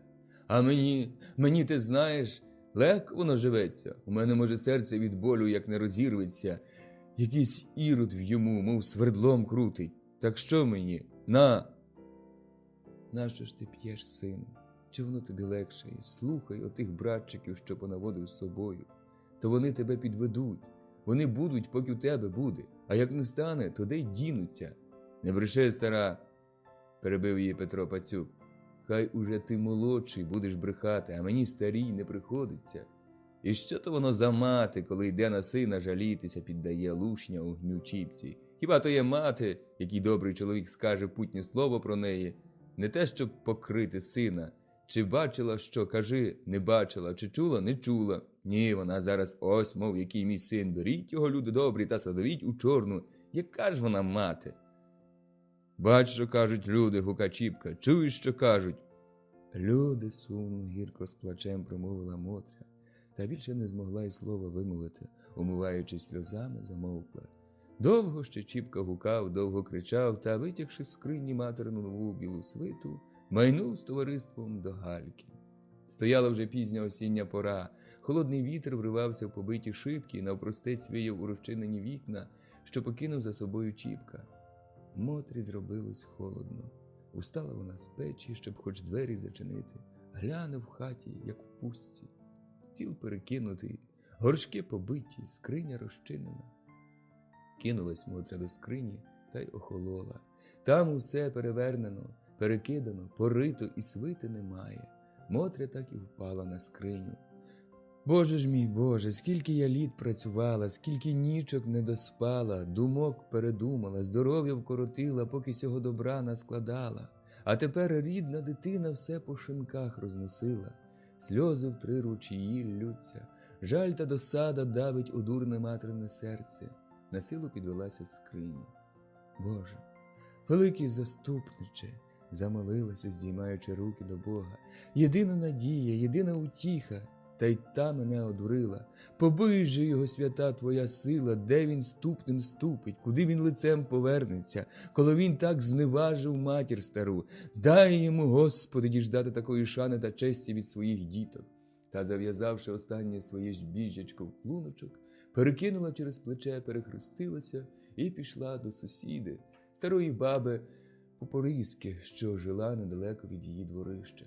Немає тоді чіпці в пину, немає заборони, бо й у хаті нікого немає. Так з побитими вікнами стояла вона на край села пусткою. А чіпка одно гуля, в шинку, до шинку, сновигає, та знай тягне, Господи, все, що тільки на очі повернеться. Пропив уже кобилу, корову, овець, свиню, навіть усю одежину. Зосталося тільки те, що на йому латана свитка, драні штани та одна сорочка, чорна, як у дьоготь вмочена. Босий, голий, без шапки, ходить він по селу від шинку до шинку, день у ніч, ніч у ніч, а перед світом, як домовик, іде в свою пустку. Нічого нема, тільки зосталося, щоб току стіжки недомолоченого хліба. «Нащо то в тебе хліб гниє в стіжках?» – раз питає Голушня. «Продай його жидам, усе ж гроші, а то так і пропаде». «А справді», – промовив Чіпка. На другий день кинулись хлопці вишукувати купця. Чіпка шукав свого чоловіка та не знайшов. Лушня з Пацюком метнулись по жидах, знайшли купця, швидко й повели на вгород, де ходив Чіпка коло стіжків. «Чіпко!» – гукнув Лушня ще за двором. «Купця ведемо!» «Жида? Еге ж, жидові не продам». «Тю, чому? Який чорт не купив, то купив, аби гроші дав». «Отже, я жидові не продам». «А по чому, Авраме, за копу даси?» – не слухає Лушня, торгується. Жид пішов навкруги стіжків обдивлятись, висмикує колоски зсередини, виминає на долоні, роздивляється. «А по цьому буде?» – питає. «По карбованцю даси?» – каже Лушня. Чіпка стояв осторонь коло одного стіжка та в землю дивився, міркував щось. «Ай вей, за цей гній!» – скрикнув Жид. «А по чому ж ти думав?» «По копі сагам, більше не можна дати». «Іди ти к бісовому батькову!» – одрубав Чіпка та й пішов сам до хати. Лушня та Пацюк зосталися на таку з Жидом. «Ні, Авраме, – каже Лушня, – за таку ціну ти ніде не купиш». «Це не такий хліб, Авраме, як ти думаєш, – увернув Пацюк. Це хліб хазяйський. Ми це знаємо, ми знаємо, як він сіявся, як складався. Тут хіба зверху трохи затекло, а то тобі як порох сухий, ось дивись». Та й висмикнув середини стога жменю жита. Жито було справді добре. Колоски товсті, довгі, повні сухого зерна. «Ось, на, подивись, яке жито». Жид, хоч сам уже виминав колоски і роздивився, певно, добре, що то за жито, а проте ще взяв колосок у жменю, вимняв і розглядав зерно. Лице його нічого не виказало, ні похвали, ні огуди, тільки ледве примітні іскорки зажеврили на одну хвилинку в його чорних очах, та й ті потухли. Він почухав бороду. «Не скупись, Авраме, – пристає Лушня, – ми тобі його й вимолотимо, до розуму доведемо». «Ну, стас, не скупися, завісться його більше давати». «Як завіщо? За хліб глянь, як ото тобі зерно. Чисте, повне, не молоте». Їв. Лушня справді взяв кілька зерен у рот і жував. «Та сос, по карбованцю?» «Та ні, не по карбованцю, – одказує Лушня, – він дешевше віддасть». «Десь хазяїн, цьому він не йде торгуватись». Він у хату пішов, мабуть, води напитись. Побіжи лишень, Петре, та кликни. «Чіпко, Чіпко!» – гукнув Пацюк до хати йдучи. «Чого?» – подає голос Чіпка з хати. «Іди ж кінчать, чи що? Я сказав, жидові не продам». «Чому?» – Чіпка не обзивався. Пацюк підождав трохи, Чіпка не виходив з хати. «Ідіть сюди до хати!» – гукнув Пацюк на Лушню з жидом. Ті рушили, ведучи все-таки розмову про жито. «Ні, ти, Аврааме, не скупися!» – каже Лушня. «Хліб, я тобі скажу, такий, що от ми скільки молотили, а не бачили такого на селі». «Та що хліб? Хліб, як скрізь хліб». «Та ні, то не з цієї землі, це тобі хліб з цілини, та ще такої цілини, що років з 10 ні орала, ні плуга не бачила. Це з ситої землі хліб», – розпинався Лушня. Тут вони саме дійшли до хати. Чіпка сидів собі в хаті, мовчки, наче зажурився. Як ще не приходили товариші з Жидом, він обдивлявся тяжкою працею на складені стіжки. Чорні зокола, вони уразили його серце. Перемчали його думки в той недавній час, коли він ще весною назирав оцей самий хліб зеленим, як рута, буйним, як дерево, коли зустрівся з Галею. балакав, жартував з нею. Коли він жав його, рано встаючи і пізно лягаючи, в'язав у снопи, складав у копи, возив, складав на току, почуваючи себе хазяїном, голублячи в серці надію вдвох все добро поживити. Тепер та надія почорніла, як його колись зелене та золоте жито. Брови в його насупились, коло серця, мов чорна гадина, обвився жаль. Ні, не продам. Хай краще зогнає на моїх очах, а не продам, думав він. На той час слушня з жидом напрямились у хату. Чіпка вискочив на поріг та, як одрубав, грізно промовив: «Нащо ви його сюди ведете? Хліба я не продам!» Усі здивувалися, аж поторопіли. «Доколи не продаси, – зґвалтував жид, – нащо було мене водити? Мені ніколи, мене се он скільки діла, а вони водять», та й побіг з двору. Чіпка заховався знову в хату, а Лушня і Пацюк, похнюпивши голови, за ним увійшли. «Чи ти не здурів, Чіпко?» – трохи переогодя спитав Лушня. «Такого дорогого купця та відіслали. Кому ж ти хліб збудеш?» «Я сказав, що не продаю». «А що ж, хіба краще, як він у тебе зогниє, га, лежить собака на сіні?» Чіпка грізно зиркнув на його. Лушня затих. На той час у хату вскочив Матня. «Ага, братця, є, гуляй!» – кричав він, держачи обома руками пляшку з горілкою. «Де ти запопав?» – зрадів Пацюк. «Знайшов, братця». «Де? У шинку?» «Як же ти?» «А так!» – Матня показав руками, як він схопив пляшку. Розмова повернула в інший шлях. «Та як же ти? Чи украв, чи одняв?» – допитувався Пацюк. «Не питай як, а питай, чи добре», – каже Матня, частуючи Пацюка. Той похвалив Матня до Чіпки. «Ось на, братику, покуштуй, ось на. Сказано, губи злипаються, така добра». Чіпка випив і Лушня. Горілка розв'язала язики, почались казки та перекази. Лушня знову пристає до Чіпки. «Чом та й чом хліба не продає?» «Не продам, я жидові», – отказує Чіпка. «Та кому ж ти продаси його?» «Нікому». «А шкода, зогнив так, ні зацапав у душу, і чарки горілки не вип'ємо. Продай, кажу, продай, брате, ти знаєш, як загуляємо». «Не хочеться, братця, коли б ти знав, Тимофію, як не хочеться», – верзе Чіпка вже на підпитку. «Нащо ж воно? Одно ж зогниє». «Ну так стійте, піду завтра до Грицька. Коли йому не продам, то хоч так віддам». «Тю-тю, то ти краще мені так віддай», – каже Лушня. «Я знаю, як поверну. А Грицько, що, звісно, богатир, візьме собі, поживе і спасибі не скаже. Другому нікому не продам, не годиться». Далеко за північ товариство підбивало Чіпку, кому продати хліб. То продати, а даром Грицькові не давати. Чіпка не згоджувався. «Я з ним товаришував, я з ним ще малим хлопцями вкупі овець пасли, хай йому на нове хазяйство. Нехай хоч він чесно поживе мою працю, коли так судилися». Глава 17.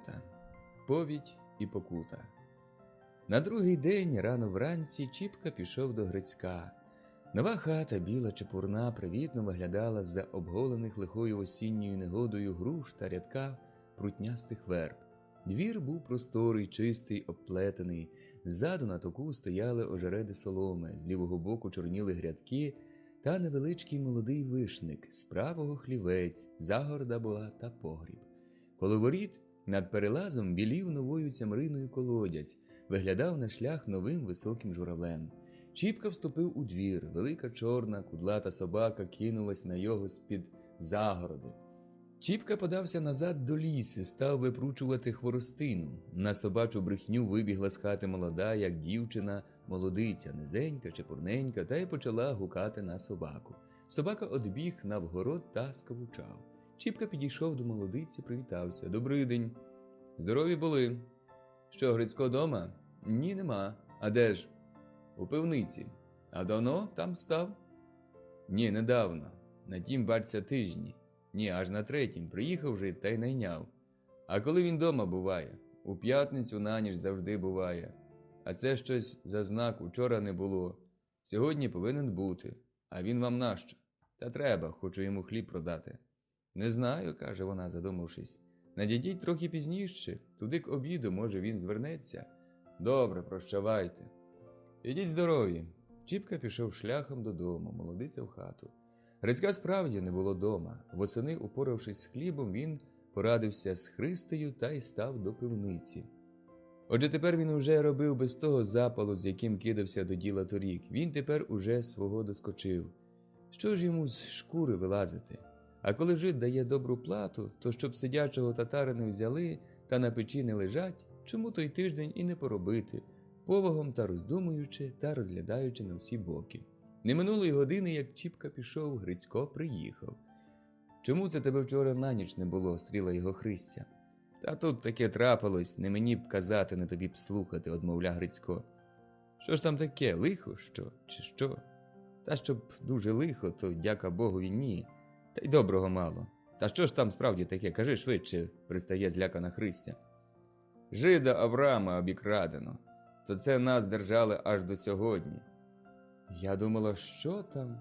Хто ж його обікрав?» «Бог його знає, якісь, каже, замурдовані люди. Понадівали машкари, пов'язали гаразденько всіх та й забрали, що знайшли». «Що ж воно за люди?» «Він одгадує на москалів, бо по-московськи балакали. А шкода, коли хоч Авраама». «От велика шкода, жида. Однак з нас надрав. Ні, Христе, жид жидові не рівня.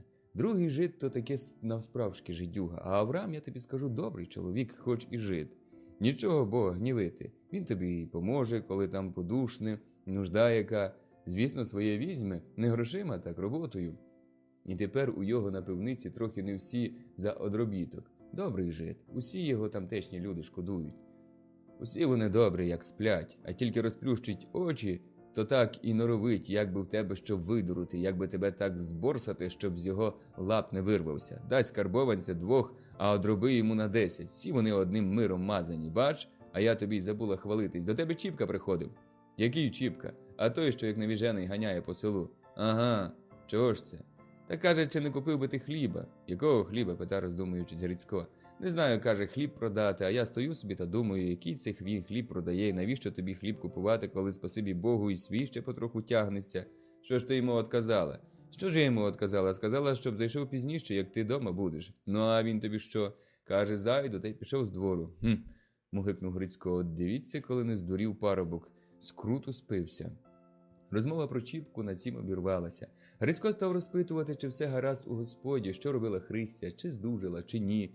Христя отказувала і собі розпитувала Грицька, що їм казали, про віщо розпитували, як задержали. Перегодя трохи, Христя питає чоловіка: «Чи не час уже обідати? Ти з дороги виморився, виголодався. Пообідаєш, спочинеш». Та таки справді виголодався. Хліба не стало, випросав був краєць у чоловіка та перехопив трохи, а тепер немов би й теє. Собача брехня перервала їх річ. Христя глянула в вікно. От і Чіпка йде. Грицько собі глянув. Та й обірваний та обшматований який, Господи! Може б сказати, що тебе нема дома, поки пообідаємо? Дивлячись на Грицька, питає Христя. Та ні, хай чоловікові втретє не забиватись. Ти знаєш, ми з ним колись товаришували, як ще вдвох вівці пасли. Чудний трохи, а добрий був друзяка. А тепер глянь, що з ним сталося. Чіпка скрипнув дверима, увійшов у сіни. Собака аж за одвірки гризе, так валує. Христя очинила хатні двері. Та й собака ж у вас, обізвався до неї Чіпка. З порожніми руками не сікайся. Здорові були?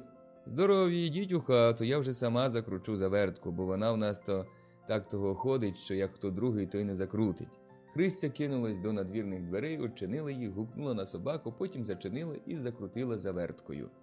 «Що, Грицько вернувся?» – питає Чіпка, дожидаючи, поки Христя поралась біля дверей.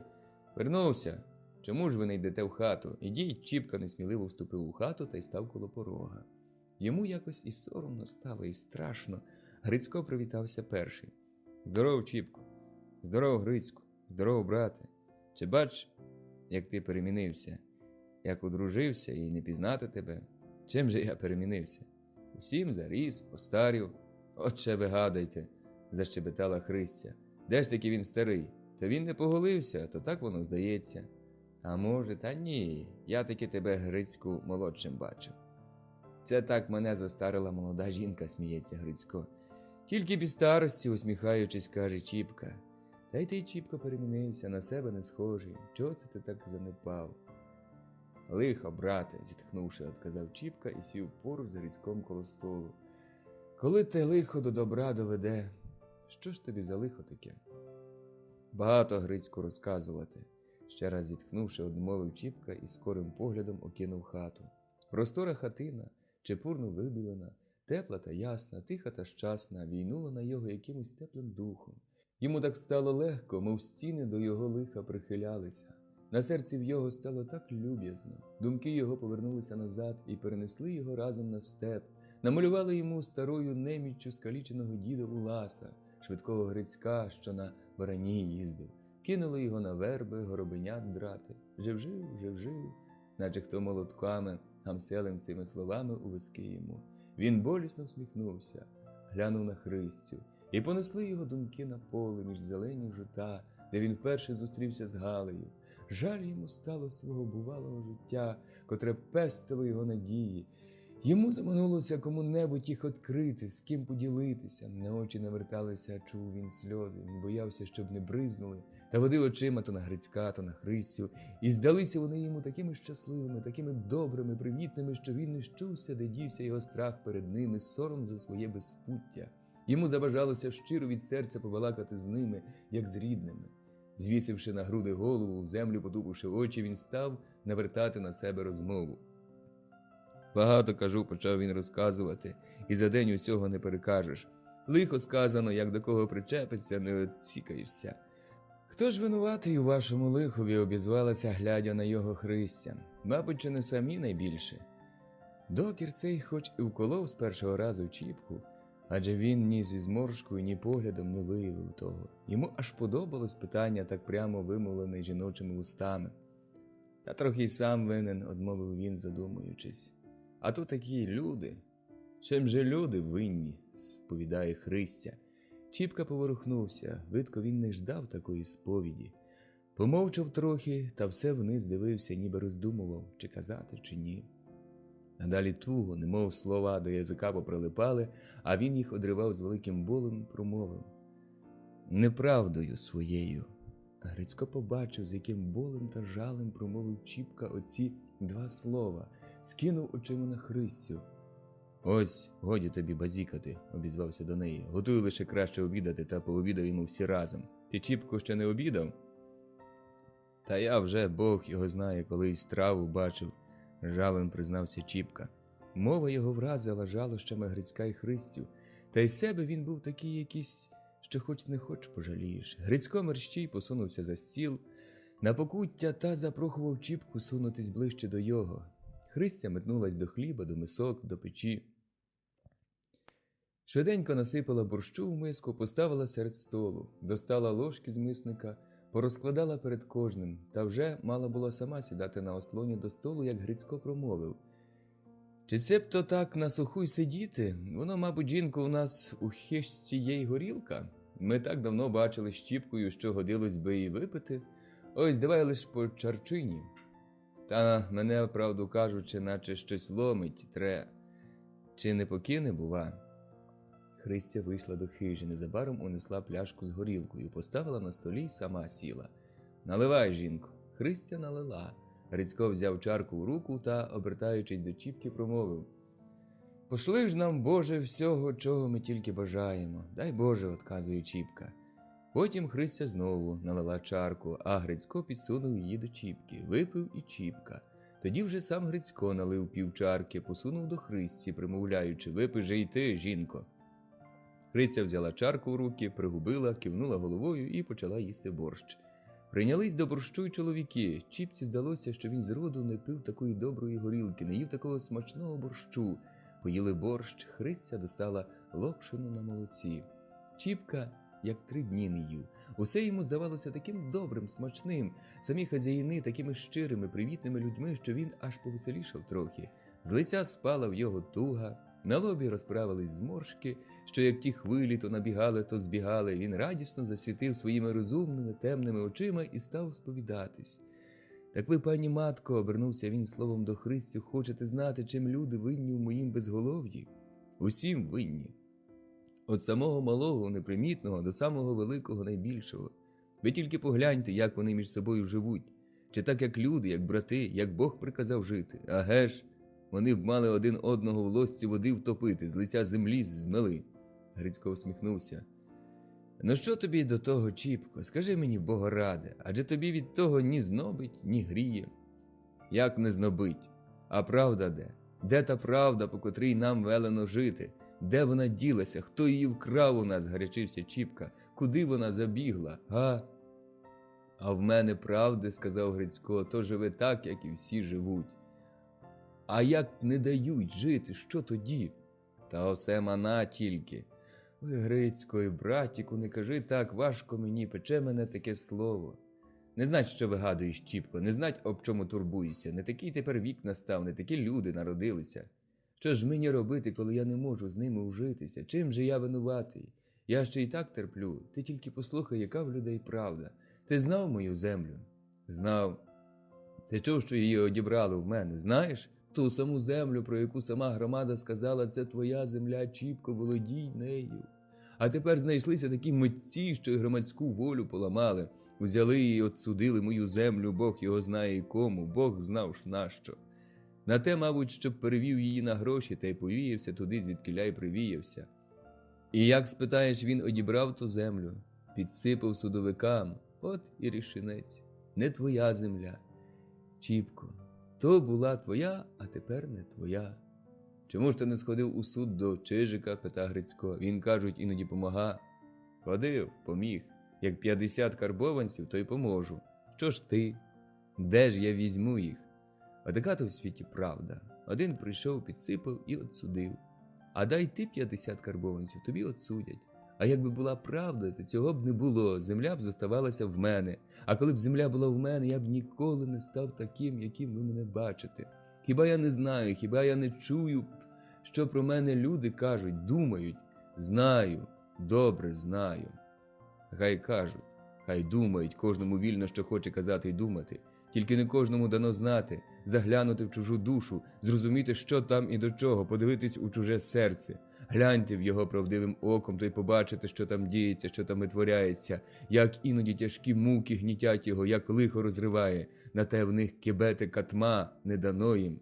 От і волоцюга я, і п'яниця, і гультіпака, а я, може, краще від них. Та лиха доля моя. Кажу вам багато казати, а трохи слухати. Хай я гульвіся, бо мої руки до роботи не здіймаються, хай п'яниця або в горілці тільки мені й душу одвести. На чому я її одведу, скажіть ви мені? Річ Чіпчина, як вода, ринула. Грицько з Христою слухали та ззиралися, а Христя коли-неколи зітхала тихо та глибоко. Пообідали. Чіпка подякував Богові хазяйнам. Знаєш що, Грицьку, а що? Чого це я до тебе прийшов? Скажи, прийшов, чи не купив би ти в мене того хліба, що зостався у току? Уже я його сам до розуму не доведу. Жидові продавати не хочеться. Купи ти, брате. Навіщо він мені здався, Чіпку? Я своїм уже управився, бачив, буде з мене. А може, в Чіпки добрий хліб, то на посів би зоставили, якось любенько промовилась Христя. Та й грошей у мене тепер катма, бідкається Грицько. То віддаси, коли будуть, на те йому Чіпка. Не хочеться мені своєї праці в жидівські руки попускати. Знехтує проклята жидова, на горілку прижене. А ти, як хазяїн, знаю, до ума доведеш. Ні, Чіпку, не куплю, не треба мені. Чіпка задумався. Очі потускніли. Він потупив їх униз. Отже, швидко журлива думка промайнула, очі знову заіскрили, і він, наче зрадівши, твердо промовив. Ну, коли ж не купиш, то так візьми. Нащо я в тебе візьму його? Ось розсуди, гаразд, у тебе тільки один хліб і зостався, а я, слава Богу, не терплю нужди. Та пропадеш, Грицьку, проп'ю, візьми, брате, пожалій моєї праці, ти чоловік добрий, я тебе змалку знаю. Пам'ятаєш, як горобенят драли? Пам'ятаєш, діда? Візьми. Я тебе люблю і твою жінку люблю. Повійшов я до вас у хату, як у рай уступив. Ви мене привітали, як рідні. Моє серце, мою душу одігріли. Візьми, Грицьку, прошу я тебе. Про мене, отказав мов нехотя Грицько. Коли вже тобі так хочеться, то й заберу. Тільки знаєш що, Чіпку? У тебе мати стара, а ти її так зневажив. У чужих людей хліб заробляє, сердешна. Мати, забубнів Чіпка і насупив брови. За матір не кажи, хто його знає, хто з нас більш винуватий. Грицьків докір дуже вразив Чіпку. Він замовк, потупив очі в землю, мов боявся на Грицька глянути, подумав трохи та швидше попрощався і вийшов з хати. «Так ти завтра гулянками й забереш Грицьку?» – спитав уже з-за дверей. «Добре, а може ще й сьогодні над'їду, коли справа справна». Чіпка пішов. Грицько, підославши свитку в голови, ліг на лаві спочити.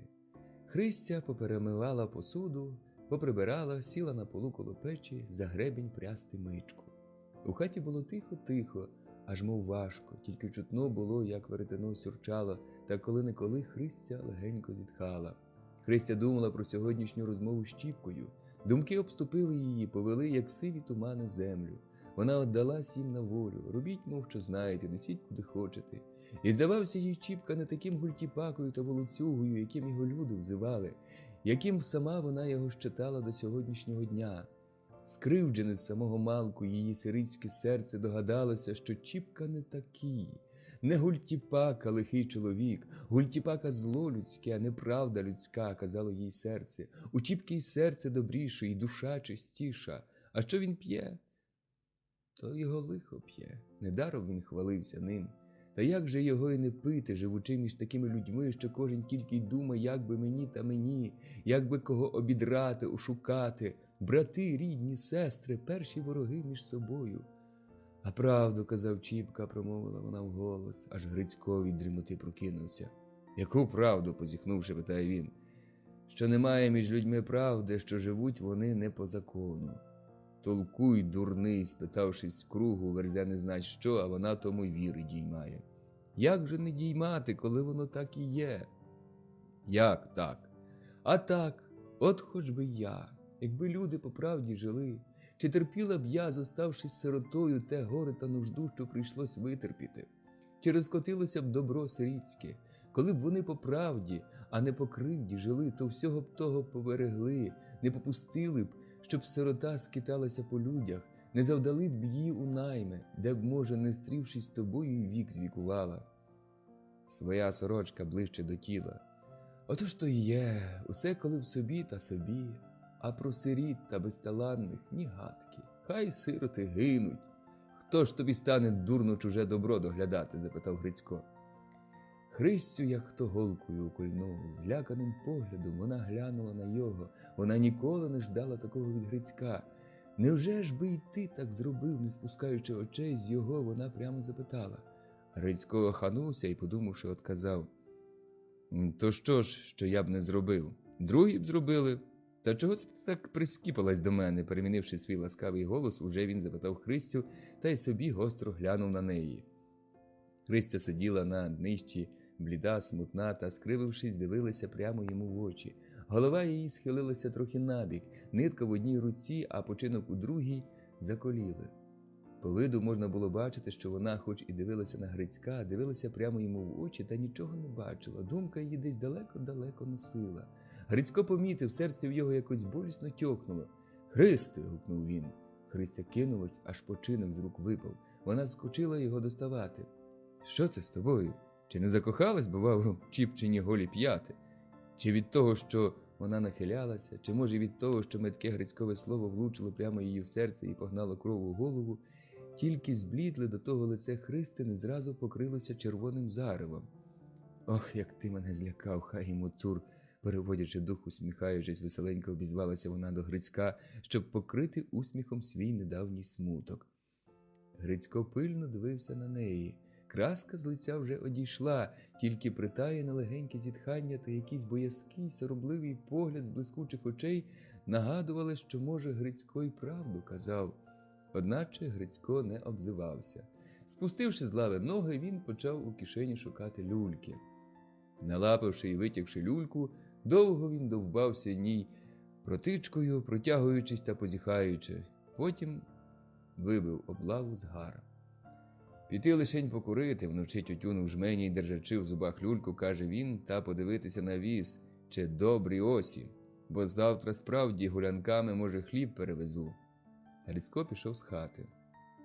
Гриця зосталась сама, вона аж плечима здвигнула.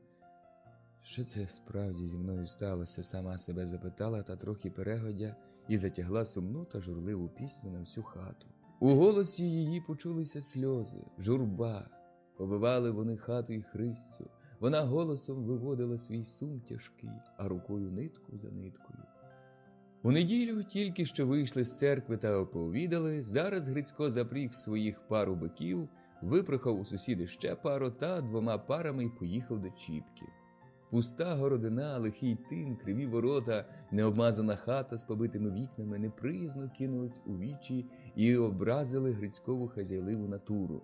Він з докором і разом з жалем дивився на Чіпчине добро. Господи Боже, доживеться ж чоловік до такого. А все своя воля. Грицько став коло хати, двері були зачинені і защепнуті. Він подивився кругом хати, глянув на тік. Нігде нікого не видно, тільки стіжки чорніли в току. Грицько підійшов під вікно, заглянув у розбиту шибку. На полу лежало 3 чоловіки, спали. На лаві Чіпка 4-й. «Чіпко! Чіпко!» – гукнув Грицько. «А хто там перший?» – прокинувшись, питає Лушня. «Збудіть мені, будь ласка, Чіпку». «Нащо тобі?» – пита, протягуючись. Лушня. «Та я до його за хлібом приїхав». Лушня штовхнув ногою Чіпку. «Чіпко, чого?» «Чоловік за хлібом приїхав». «Ага», – промовив Чіпко і хутко скочив на ноги. «Здоров, Грицько». «Здоров. То це ти так кочуєш?» «Ну так, як бачу. Чому ж ти хоч вікон не повставляєш, холоди находять?» «Доброго молодця кров гріє», – одмовив за Чіпку Лушня. Чіпка вийшов у сіни odчинити двері. Лушня став будити товариство. «Уставайте, братця, гроші лічити». «Які гроші? Чіпка продав хліб». «Кому продав?» «Чупруненкові, Грицькові». «А дорого? Не знаю». Пацюк та матня попідводили, стерли з просоння очі, позіхали. «Я, мабуть, не доспав», – каже матня, бо голова щось болить, і знову ліг. «Тим тебе і обдуло, як бокла», – докоряв Лушня. На той час Чіпка увійшов в хату. «Ходімо, братця, поможемо чоловікові хліба набирати», – каже до товаришів. «Ходімо». «Чув, якими? Вставай та ходім», – гукнув Лушня, «зате ввечері он як погуляємо». Пацюк зараз послухав, а матня підвівся, давай знову протирати очі та потягатись. А далі він нехотя встав, усі разом потягли до стогів. 2 подає, 2 на вози складає. Навантажили обидва вози. Придавили рублем, ушнурували як слід по-хазяйськи. Поїхав Грицько. «А за що продав, Чіпко?» – питає Лушня. «Ні за що». «Як ні за що?» – усі разом скрикнули. «Так, подарував». Товариство замовкло, посхиляло голови. «От туди к лихій годині», – сумно промовив перший Лушня. «А жид бач купував, не продав і собі просидив сумно крізь зуби Пацюк». «Бо жид», – гостро одрубав Чіпка. «От тобі й раз. От і погуляємо, чортового батька», – чухаючи потилицю, блеє матня. «Краще б було мене не будити, хлопці, а то тільки сон перервали». «Жид та давав по трояку от копи», – знову Лушня. «А цей свій чоловік та на дурницю звик. От таке». «Таке, як бач, коле, Пацюк». «А», – позіха, потягуючись матня, – «і навіщо було будити?» Чіпка зиркнув на товариство очима, поблід на виду. «Ви на мене, братця, як я бачу, гніваєтесь», – сам себе здержуючи, обізвався він до товаришів. «Так треба було. От вам і все. Жидюзі я не продав ні за які гроші, а товаришеві так віддав». «А ми ж у тебе що?» – каже Лушня, попустивши поводи серцеві. «Хіба вже ми й не товариші? Чому ж ти нам не віддав? Ми б самі його продали». «Жидові? Та там би побачили кому».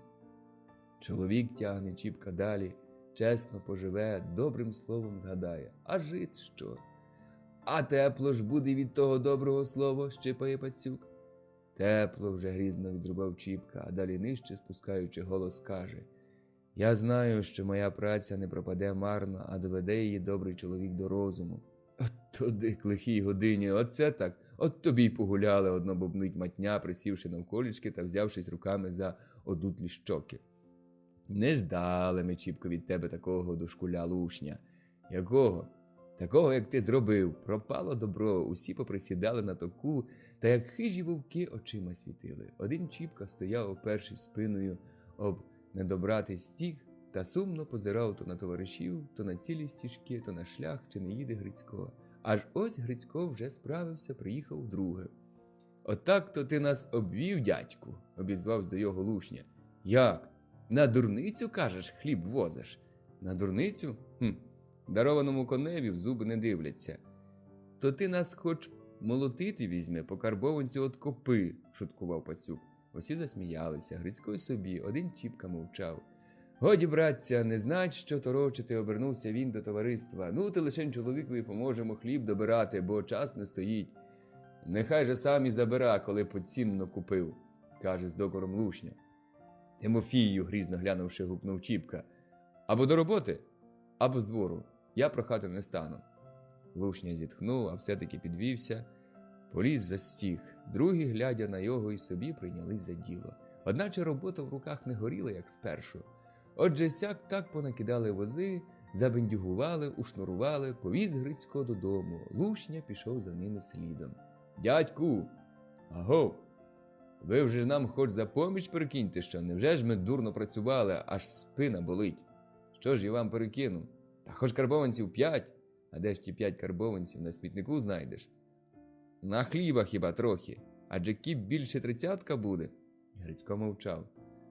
Ну, хоч 3 карбованці за нас 3, хай уже Чіпка подарував, його воля. Добре, нехай же я втретє вернуся, то й привезу. Тільки прохатиму вас помогти помолотити. Молотити? Весело скрикнув Лушня. Добре. Що там нам його молотити? Аби Господь дав годинку, то ми його в 4 за день зоб'ємо. То я ще й могоричу поставлю, домовляв Грицько. Добре, дядьку, добре. Грицько поїхав. Лушня вернув до гурту веселий. З радощів він штовхнув матню, котрий прослав під стіжком кілька снопів, ліг, укрився теж снопом та збирався вже заснути. Не штовхайся, тут і так бік болить за хлібом, одмовив матня. Не візьме лиха година в бока, хіба може від горілки прогниє, каже пацюк. От тією, що за хліб вип'ємо. Може, й от тієї, вставив Лушня. Чіпка не дослухався до їхньої розмови. Він ходив собі поза стогами та підгрібав, що набили, перекладаючи хліб на вози. Лушня моргнув на товариства, не журіться, мов. Погуляємо? Запитали всі стиха. Лушня мотнув головою. Гежмо. А скільки, пита матня? 3 карбованці. Мало, каже пацюк. З червивої собаки що урвати, то урвати, хоч клочок шерсті, утішав Лушня. Вернувся Грицько втретє, привіз гроші, забрав останній хліб. Як наложили вози, Лушня й каже. Ну, тепер, дядьку Грицьку, хоч і могоричу. Та ходімо вже, забіжимо до тальки, вип'ємо по осьмушці. Пішли, кликнув Грицько й Чіпку, пішов і той з ними. Грицько випив сам осьмушку, дав по осьмушці другим та й повіз собі хліб додому, розігрітий не так горілкою, як подарунком. Товариство засіло на цілу ніч. Глава 18. Перший ступінь. Мотря зовсім оселилася в довгоп'ятої баби. Брала людям прясти то кужіль, то вовну, та з того тільки жила. Тяжко їй робилося на душі, гірко на серці, як подумав, що на старості літ прийшлося наймичкувати в людей. І хата своя, і достатки, хоч які там не які були, а все-таки жити можна. А прийшлося в чужій хаті людям годити, людей слухати. Ще день сяким таким боком перебуде, а настане ніч, думки, як заподушне, оступлять. Мотря іноді цілу ніч виплаче. Шкода їй Чіпки, кохала ж, ростила, довгих зимніх, коротких літніх нічок не досипляла, рано вставала, пізно лягала. Не задля кого ж, задля його, а він спливе їй на думку та проклята ніч, коли він п'яний зневажив її. Матір тяжкими докорами стає руба шматок хліба в горлі, як вона згадає про це, сідаючи їсти. Змочить Мотря всю подушку, як здумає вночі. Краще б я тебе, сину, не зродила, або, зродивши, взяла за ноги та попень головою, ніж тепер від тебе таку зневагу приймати. Безталанна та хвилина, коли я зачала тебе, проклята та радість, якою я раділа, чуючи, що щось під серцем ворушиться. Боже, чи я тебе не молила? Чи я перед тобою переступила? За що ж мені така кара, така невповага від рідної дитини? І чого ти так обиваєшся, Мотрив, говорю їй баба. Хай би що добре, а то таке ледащо. Он сьогодні, немов дідько, носив його по чужих городах, без шапки, босий в одній сорочці, та й та розхристана, як у харцезяки. Остапійчених дітей на смерть перелякав, Гралися собі в дворі. На той час його лиха година носила. Біжить, кажуть, як скажена собака через город. Діти вкрик, він за ними. Ухопив маленьку дівчинку Парасю, 4-й годок пішов та й несе. Навіщо ж він її взяв? Один Бог відає. Сказано, з кругу спився. Уже в його в очах і чоловічки догори ногами попереверталися. Я таки сама бачила, що він по вулиці бігав. Та й байдуже. Кат тебе, думаю, бери, бігай, поки на своє набіжиш. Та йду собі. Минула вже Остапійчину хату, коли чую, хтось біжить за мною та гукає: «Бабо, бабо!» Оглянувся, аж сама Остапійчиха Химка, лиця на їй немає. «Чого се ти, Галочко?» – питаю. Вона вплач та так просить: «Будь ласка, бабусю, ради самого Бога, я вже вам все йте, верніться в хату та поможіть моїй Парасочці». Що ж там з нею? Та, Боже мій, з плачем каже: «Отой шибенок, ота п'яниця, щоб йому ні життя, ні добра, на смерть дитину перелякав. Бігав через двір та й ухопив на руки. Чи занести куди хотів, чи що, я не знаю, чому його на цеп не припнуть». Я послухала, пішла, уходжу, коли дитина лежить на полу, та так в'ється, так б'ється, так кричить, немов на йому: «Не доводь, Господи, родимець». Перехрестила я його, пошептала, одійшло трохи, та й тоді переполох вилила. І таки нестемісінько він вийшов, так і вилився з воску. То чи я б за таким плакала та побивалася? Та я б його із думки викинула. Як же мені не плакати, як не побиватися, слухаючи таке за його? Хай би їх у мене 10, то одно в одно не вдасться. А то ж він у мене один, як порошинка в оці. Я його кохала, ростила, здоров'я стратила, надії покладала, а тепер самій прийшлося по чужих людях хилятися. Хіба ж воно легко? Та що й люди скажуть? Яка скажуть то мати, що допустила сина до того, не заборонила йому? Боже мій, Боже, одного тільки в тебе прошу, однієї смерті молю, нашли її швидше. Чого вона по добрих людях ходить, чом до мене не прийде? Закрилася б я тоді плечима й очима, хай що хоче робить. Мої очі не бачили б, уха б не чули. І бо зна, що ти, Мотре, вигадуєш, що люди скажуть, нехай що хочуть, те й говорять. Чорта йому даси, коли воно таке удасться. Чи ходила б ти по чужих хатах, якби він добрий був? Не витримала Мотря довшої розмови, сиділа собі та плакала нерозважними дрібними сльозами. А Чіпка, наче таке собі діло вигадав, кожнісінький день гуля та й гуля. Зовсім пустився берега, допився до того, що ні знадвору, ні в хаті нічого. Аж задувся від гульні та недоспаних ночей. Поки хазяйствечко було за що пити.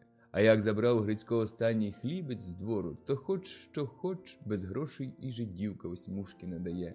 Давай гроші та й усе. Гроші, дума собі Чіпка, лежачи в хаті після того, як забрав Грицько жито до себе. Згага пекла його, як свічкою, похмілля його мучило. Гроші, якби то гроші, не качався б я, як тепер качаюся, місця не знайду, не гуляв би так, отдав би й землю, і усе за гроші. Коли б гроші брязнув би тільки, так би усе й уродилося, і вона моя, а то... І звернули його думки в бувале недавнє. Розвернулося перед ним зелене поле, ходить він по йому, обдивляється. Радіє, що так добре зійшло, росте, зеленіє, цвіте. А тут і вона знялася перепілкою за високого жита. Розряджена, як пава, легенька, як метелик, веселенька, як уранішнє сонце, любо його очам дивитись на неї. Як вона усміхається до його своїми повними рожевими устами, як вона гладить його веселими чорними оксамитовими очима. Щасливий він, а тепер серед пустки неметаної, в смітті, в багнюці валяється, обірваний, обшарпаний, як волоцюга, як харциза який. А до цього що витворяв? Де ділася кобила, вівці, корови, де одежа, що мати справила, де ділася мати, куди вона пішла, де приклонила свою сиву голову? Сиротою стоїть над шляхом хата з побитими вікнами, нетоплена, пообшарпувана, чорна полупана, а вже холоди заходять, мороз у хату преться, і холодно, згага хмелю запекла йому серце. О, як каторжний! Проклятий, що я наробив собі? Він зо зла вп'явся руками в свою нечесану куштру. Посипалось волосся, заіскрили очі, він прикусив зубами губи, аж кров виступила. Осіннє сонце сідало в хмари. Прощаючись з землею, заливало хмари й землю огняним світом. Як кров червонів захід сонця і заглядав своїми червоними очима крізь побиті шибки в Чіпчину хату. Чіпка качався на соломі по долівці. На ту пору в хату увійшли товариші. Як глянув Лушня на Чіпку, так і покотився з осміху.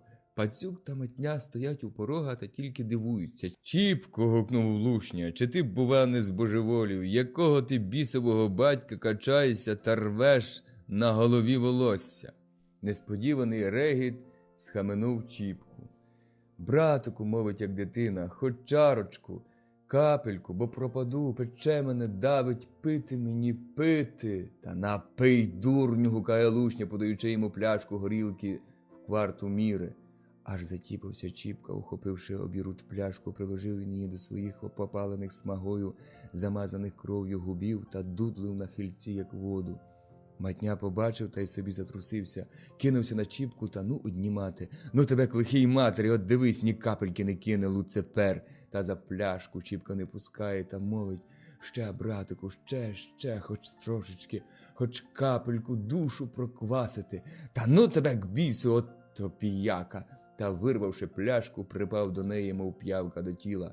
Матня не вмів кидати горілки другим. Чи давали чарку, він ковтав її до капельки, чи ось мушку він заливав нею горло, не оддихаючи, чи півкварти, кварту він тяг, поки хватало духу, а перевівши дух, знову тяг, поки оставалась порожня посудина. Уже Лушня з Пацюком кинулись на Матню та на силу одняли, трохи пляшки не розбили. Щинився регіт, крик. Сонце зовсім сіло. Насувала на землю ніч, закутана в чорні хмари, і усе робила темним. А вони в темній хаті, як виходці з того світу, світять п'яними очима, кричать, регочуться. Забрала Чіпку горілка, кров ударила в голову, від пекучої згаги одійшло його серце. Веселий підводиться він, гукає: «До шинку, братця, до жида!» Шкода до жида, жид не повірить на те йому Лушня. Як свиняче ухо не повірить? Як я йому всю свою худобу пропив, то й нічого, а його, іродового сина, ось мушка горілки вдавить. Та вже чи вдавить, чи ні, а не повірить, глухо з протягом каже Пацюк. Уже краще підняти, де легко лежить.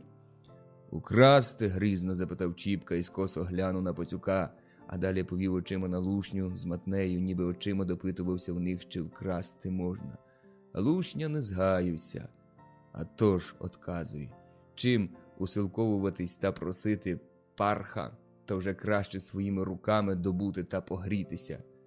Та й справді, що погрітись, підхопив Матня, а то опухнеш з холоду. Чіпка стояв, як зачумлений. Думки його ходором заходили. «Украсти», – думав він, – «добре діло вкрасти. Прийшов, узяв чуже, і є в тебе. Чого ще? Одно тільки. Там оглянуться, кинуться шукати злодія, проклинатимуть. От і в мене землю вкрали моє щастя, мою долю, щоб вони не діждали сонця праведного побачити. Ох, прокляті! Та як гуконе на всю хату. Гайда, братця, разом погуляємо. Може, жидюга повірить, а може, знайдеться добрий чоловік, почастує. Тяжко мені. Гулять хочеться, битись, боротись. І давай махати, стуливши кулак рукою кругом себе, повертаючись то в ту, то в другу сторону на всі боки. Товариство порозскакувалось по кутках, щоб часом не достав Чіпка. «Та ну тебе к нечистій матері!» – скрикнув Лушня, як увірвав його по плечі Чіпка. Мов би зміном ударив, вийшов би на двір та причілок і гамселив, скільки здужав. «Бережись!» – кричить Чіпка, «укладу, як муху роздавлю!» Та, повертаючись на одній нозі, одноруками махає, як вітряк, крилами. Товариші зморгнулись, разом кинулись на його. Той за руки, той за ноги, а той за поперек на силу положили на долівку. З побитих вікон вирвався несамовитий регіт, гармидер і розіслався по глухому подвір'ю. Розбуджені собаки стали валувати. Чи ми ще довго тут серед ночі сидітимемо, як стих трохи регіт, питає Лушня. Ходім уже куди-небудь, чи що? Еге ж, еге, отказали Пацюк з Матнею разом. А знаєш, Тимофію, куди ходім, перегодя трохи, веде річ Пацюк? До пана. Він чоловік добрий, хоч і пан, наділяв нас не раз то сим, то тим, поки що в дворі були. Невже тепер пошкодує? А комори тепер у його в зиму повні. Гляди лиш, щоб на бантині не завис.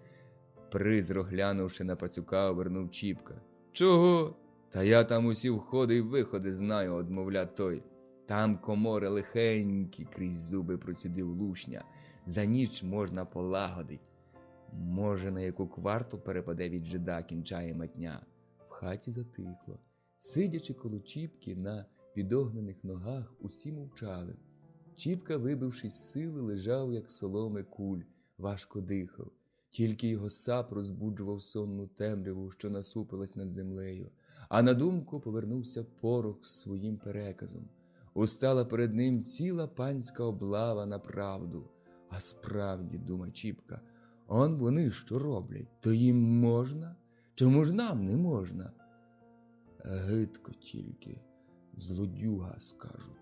Господи, де ж тая правда? Чіпко, знову обізвався Лушня. Чого? Ходім. Куди? До пана. Чого? У гості.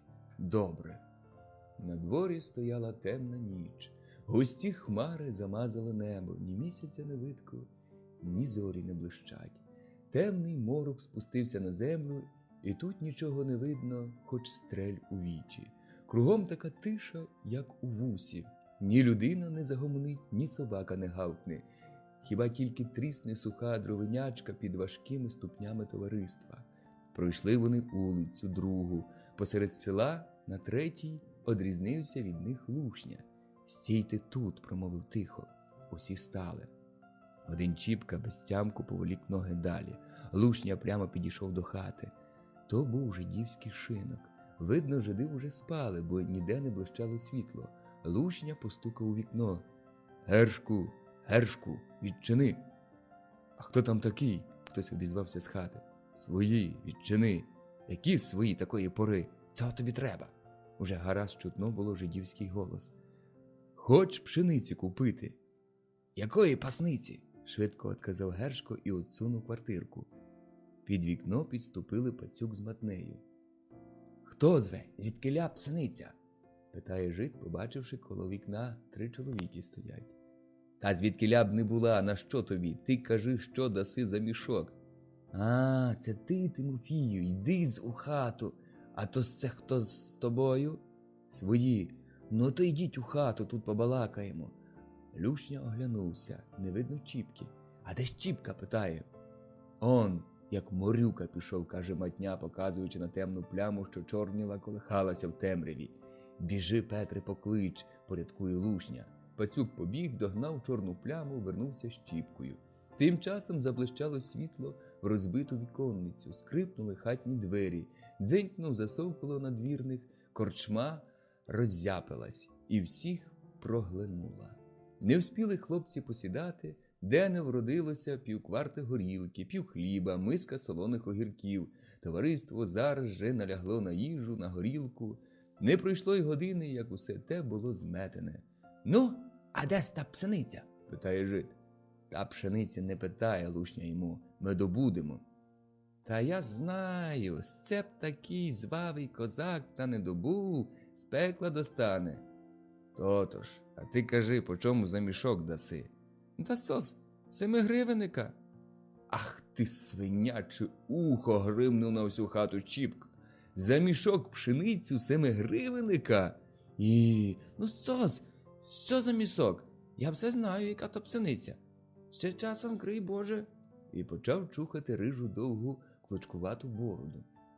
Чіпка широко розкрив очі і з дивовижною дивився то на жида, то на товариство, немов питав, про яку ж це пшеницю толкує жидюга. «Ну добре», – замина Лушня, – «ти, Гершку, нашого не схочеш». Виліз за столу, береться за шапку, лагодиться йти. «А коли ж тебе, Тимофію, дожидати?» Да так, зам'явся, перед світом, отказав жидові тихо. Ну, гляди, бац, і півкварти випили. Ну так що випили? Хіба ми дурно випили? Не достану пшениці, за горілку заплачу. Та що там плата? Хіба я залію це, що? Еге ж, то перед світом дожидай. Ану, хлопці, ходім, гукнув на товариство. Усі повилазили за столу, понатягали шапки, вийшли з хати, запаливши люльки. Ішли вони купою, усі весело розмовляли. Один Чіпка мовчки потягав люльку. Огонь з люльки освічував товариство. Чіпка бачив, як на виду в кожного грала якась радість. Він позирав хижо на них очима та думав, що це воно далі буде. Лушня помітив, як блиснула люлька, хмурий вид Чіпчин.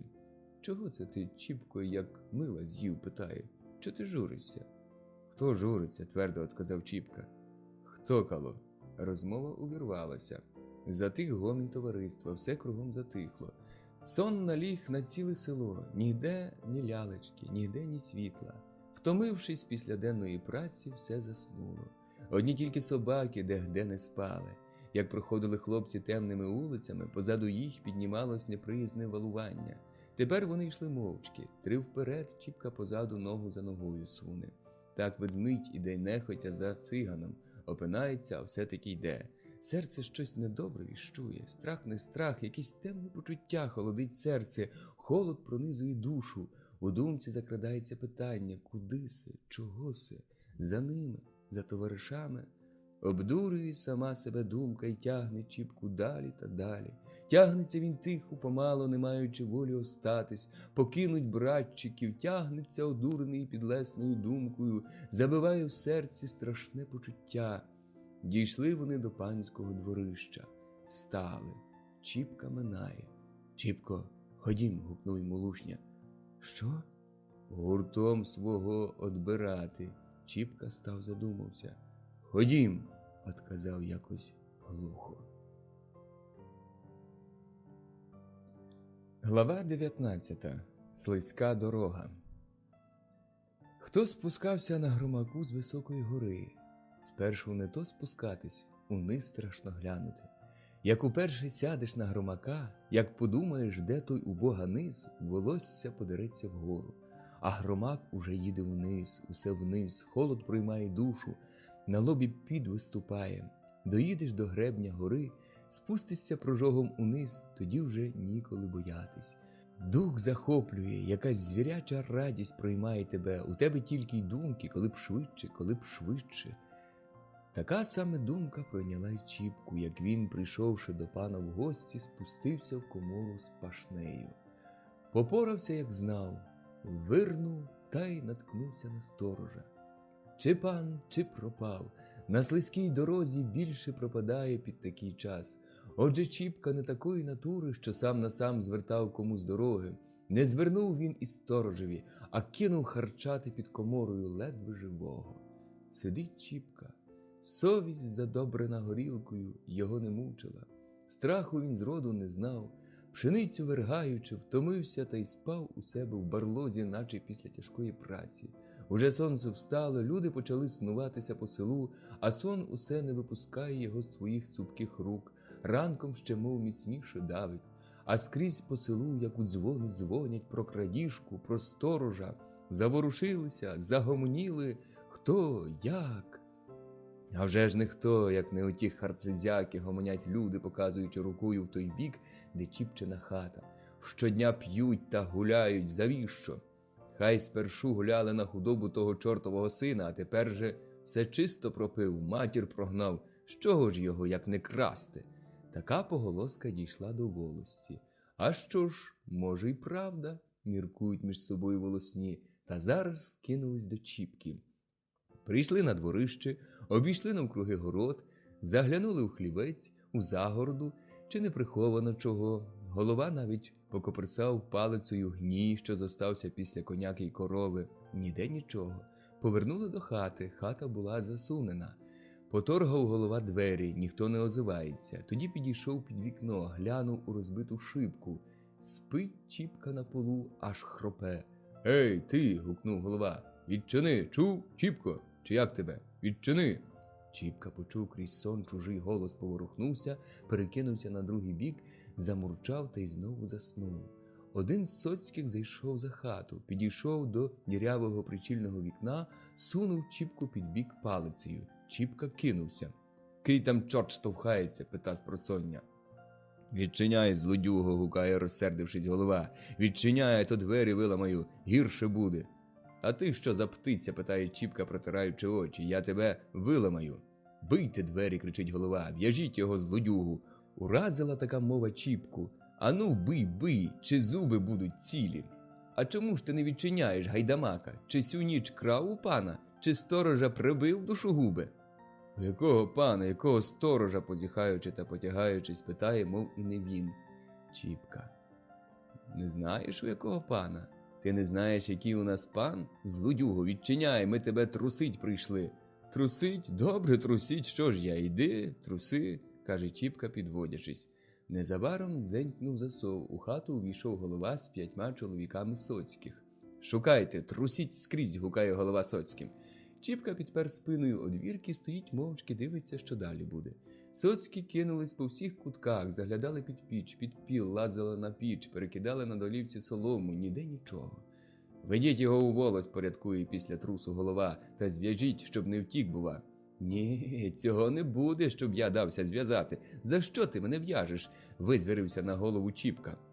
Соцькі з вірьовкою до Чіпки запалали в його очі. «Гетьте, люди добрі!» – крикнув він, рукою одвівши вірьовку. «За що ти мене в'язати хочеш? Я тебе питаю!» – до голови. «За те, що ти злодюга, розбишака, нічної доби заліз у комору до пана, чоловіка прибив». «Хто бачив?» «Усі кажуть». «Хто всі?» «Усе село каже, що ти з Лушною та з Пацюком та з Матнею. Вас тільки 4 на все село і є, що день у день п'єте, гуляєте та розбишакуєте. Що п'ємо та гуляємо, то так, а що ми розбишаки – брехня. А за що ж ви п'єте? А тобі яке діло? Он, бач, добра була повна хата, а тепер одна пустка зосталася. Та що з тобою довго балакати? В'яжіть його, в'яжіть та ведіть у волость та в город та в тюрму, там з тобою побалакають». «Стережіться, люди добрі, лихої години», – Чіпка каже соцьким. «Не слухайте отого старого дурня. Я й так піду, коли треба. Він думає, як голова, то й велика цяця». Голова міг би очима його з'їв, та гляне Чіпка, як огонь. «Накидайте на його арканом», – кричить голова, штовхаючи соцьким. «В'яжіть його, бугая, дикого». «Ось ну-ну», грізно глянувши та зложивши кулаки, каже Чіпка. «Ось попробуй, от тобі хрест, голова на в'язах не всидить. За що ж ти мене в'яжеш, га? Хто бачив, що я крав або вбив кого? Коли в волость треба, скажи, я сам піду. Ти думаєш, страшна мені твоя волость? Куди ж пак? Ходім, зараз ходім». Та, вхопивши шапку, скинув на плечі драну свитину, що на полу була розіслана замість постелі, перший вийшов з хати. За ним слідом голова й соцький. У волості Чіпка застав уже товариство. По них ходив писар з другими соцькими. Зібравши всіх докупи, голова поміркував з писарем та й позапирали їх у чорну, поки приїде становий. Мотря того лихого дня прокинулась, ще тільки стало на світ благословитись. Ще все село спало, а вона прокинулась.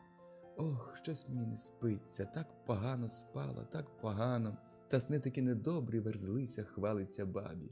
На серце, наче хто камінь навернув. Та то воно від думок, утішає її баба». Мотря помолилася Богу, вмилася і сіла за гребінь, сумна, зажурена. Через годину, а може через 2, сонце вже піднялося, увійшла в хату сусіда, Хівря Дмитриченчиха, поздоровкалась.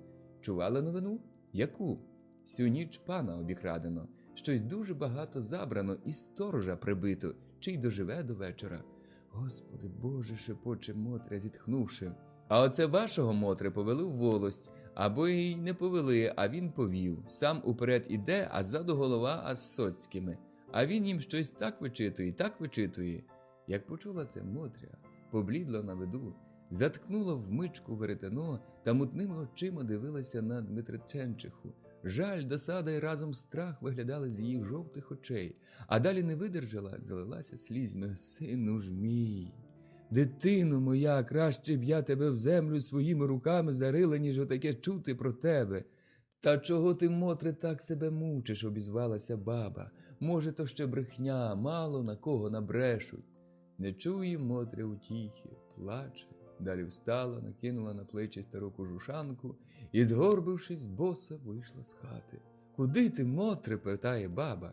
Ні слова Мотря пішла, зігнувшись, мов не до неї річ. Тяжка печаль одбирає і слух, і мову. Сусіда, ще молода молодиця, якось болісно усміхнулася, зглянулась з бабою і нічого не сказала. Тихо та важко стало в хаті, як у льоху. Бабина онука Христя, дівка 17 літ, низенька, некрасива, чогось важко зітхнула на всю хату. Зітхання те так і загускло, так і окрило всіх.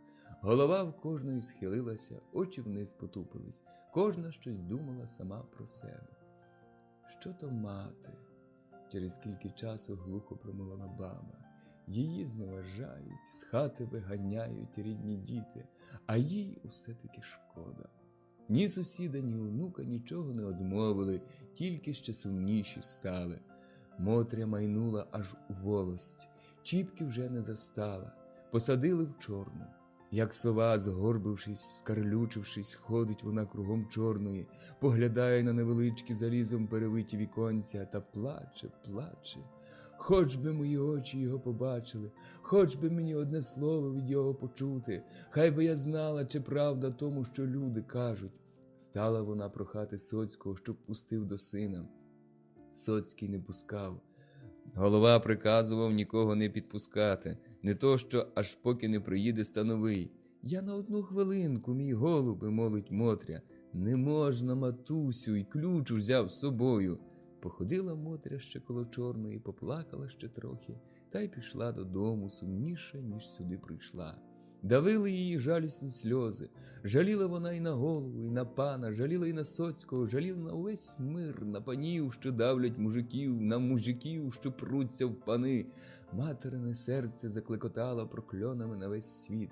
Жаль у материнім серці немає спину, не знає угаву. А Чіпсі з товариством байдуже, у Чорній завели жарти. От не знали, де виспатись, і тихо, і безпечно спи собі Соцький стереже, щоб, бува, хто не вкрав. Якби сюди горілки з піввідра, оказує матня, та хоч би й до віку сидіти. Попивав би потрохи, заїдав варениками та спав. «Де б же ти взяв?» – питає пацюк. «Голова приніс, він з людей надрав, а нам отдав». «Сподівайся, поки опухнеш з голоду і холоду», – увернув Лушня. А справді холодно, от би погріться знову за своє матня. Грійся в тісної баби, цур їй, якби горілка, то й баби не треба. А мені, якби дівчина, каже Лушня, то і я б до тебе пристав у прийму, шуткує пацюк.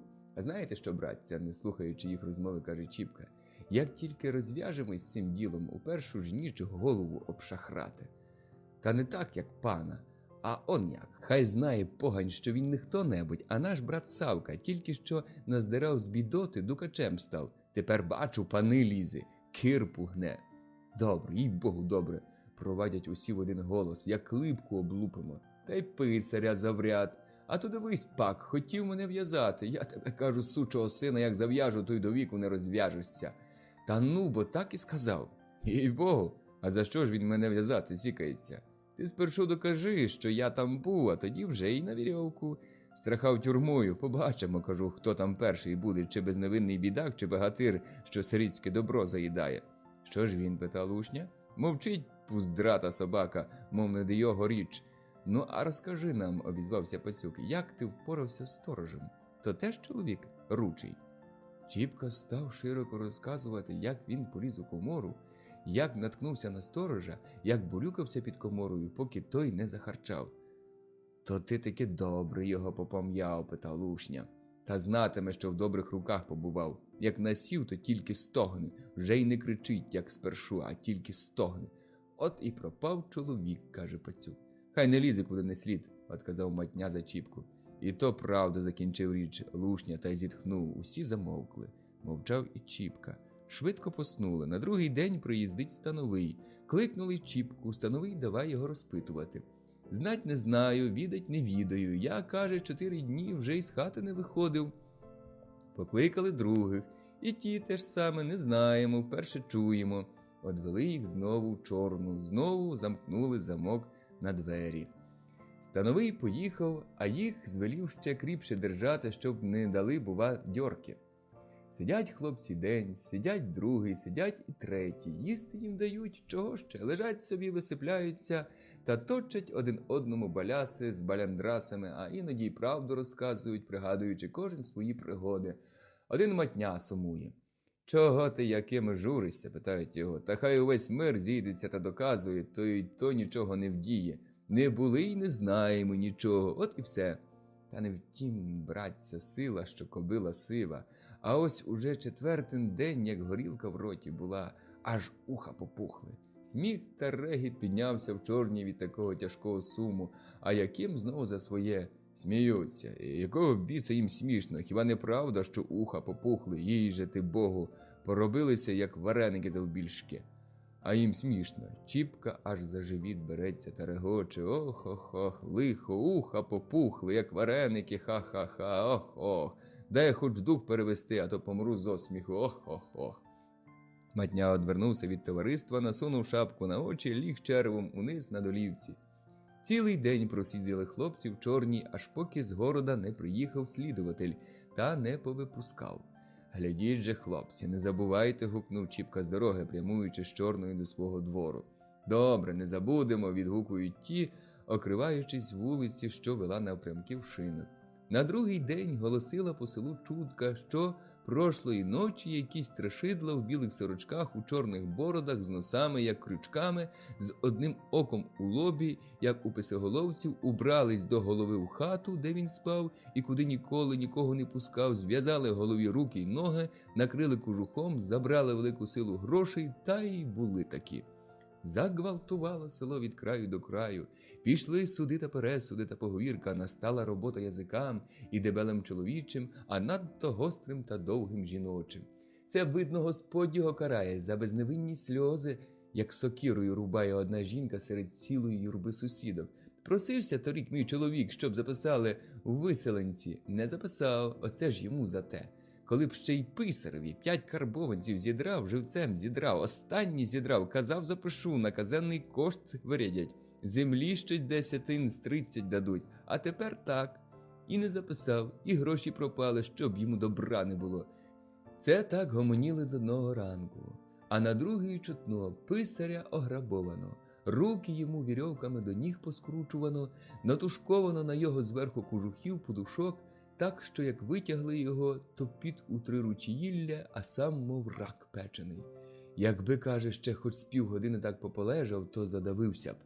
Хто ж то такий, розпитують його, а чорт його знає, якісь татарини по-нашому розмовляють та сміються вражі сини та вонючі.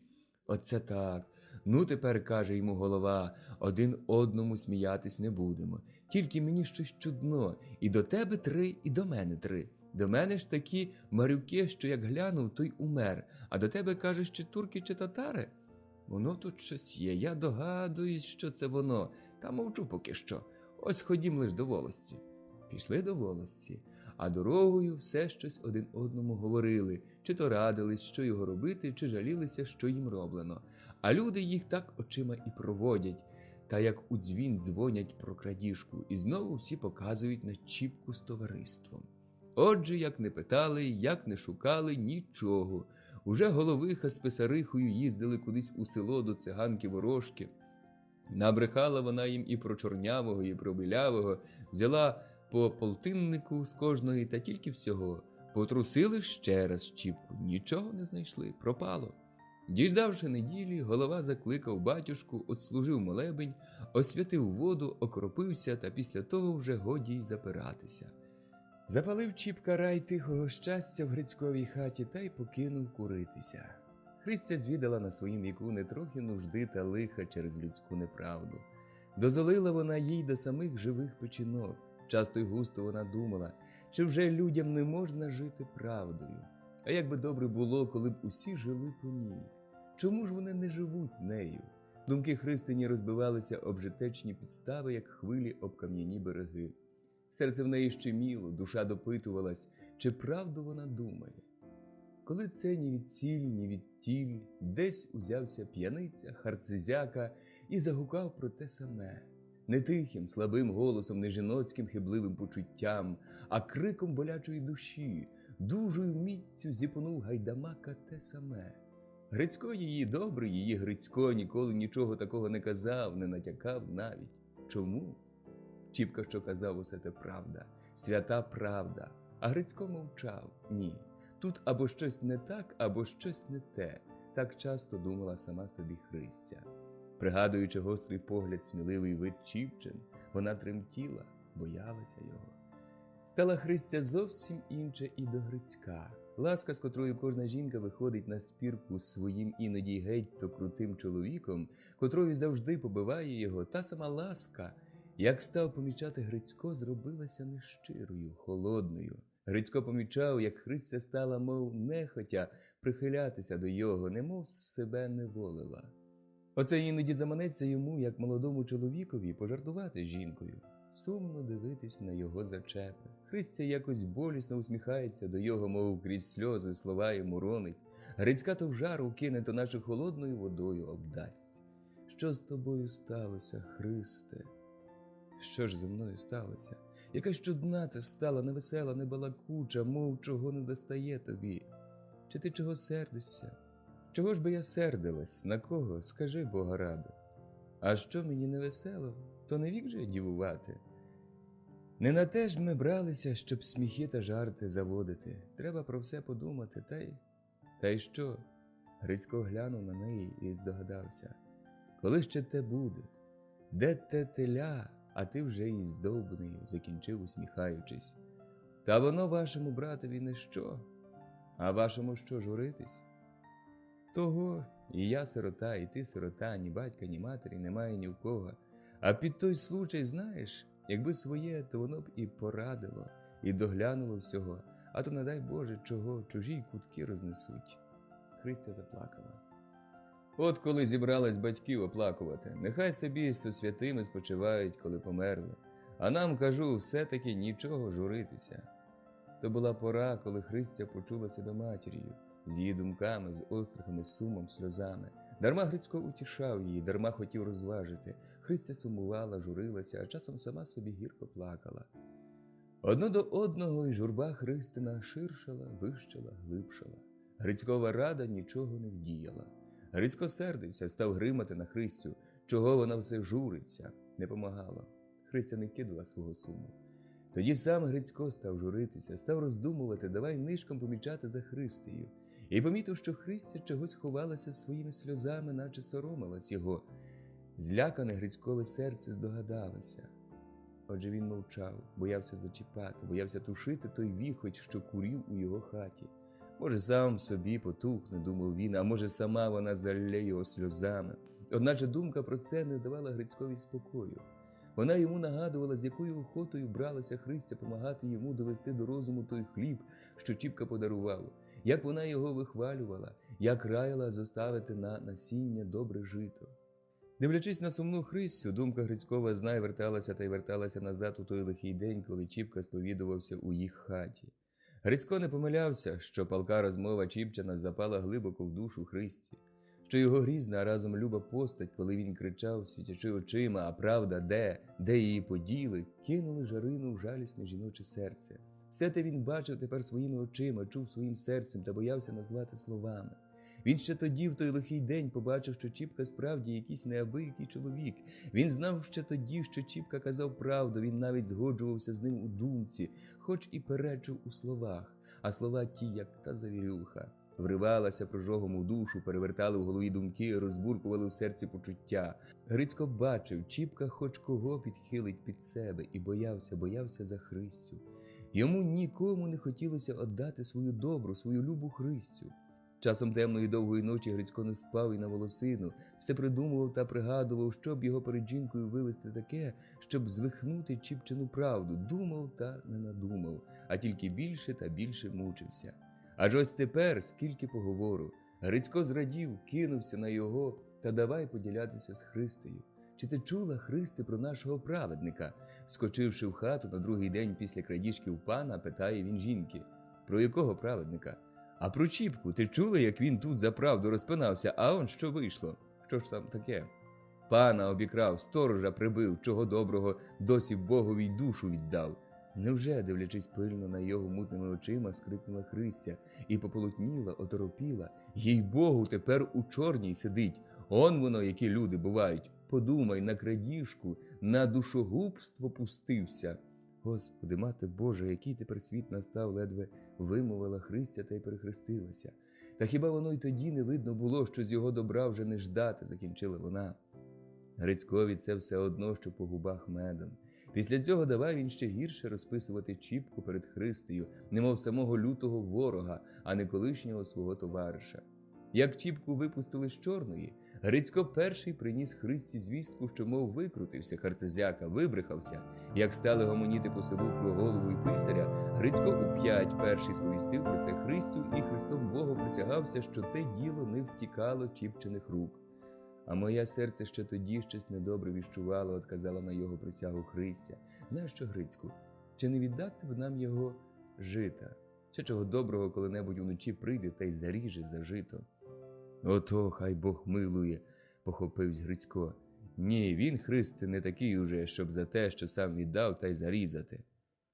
А коли при нужді та п'яний, він швидше прийде правити грошей. Отоді, як прийде, я йому й віддам жито, та й то навряд. А так собі побалакали, і в Грицька наче от серця одлягло. Ну, сам собі міркую, тепер уже не вернеться те. Не так я його підцюкнув.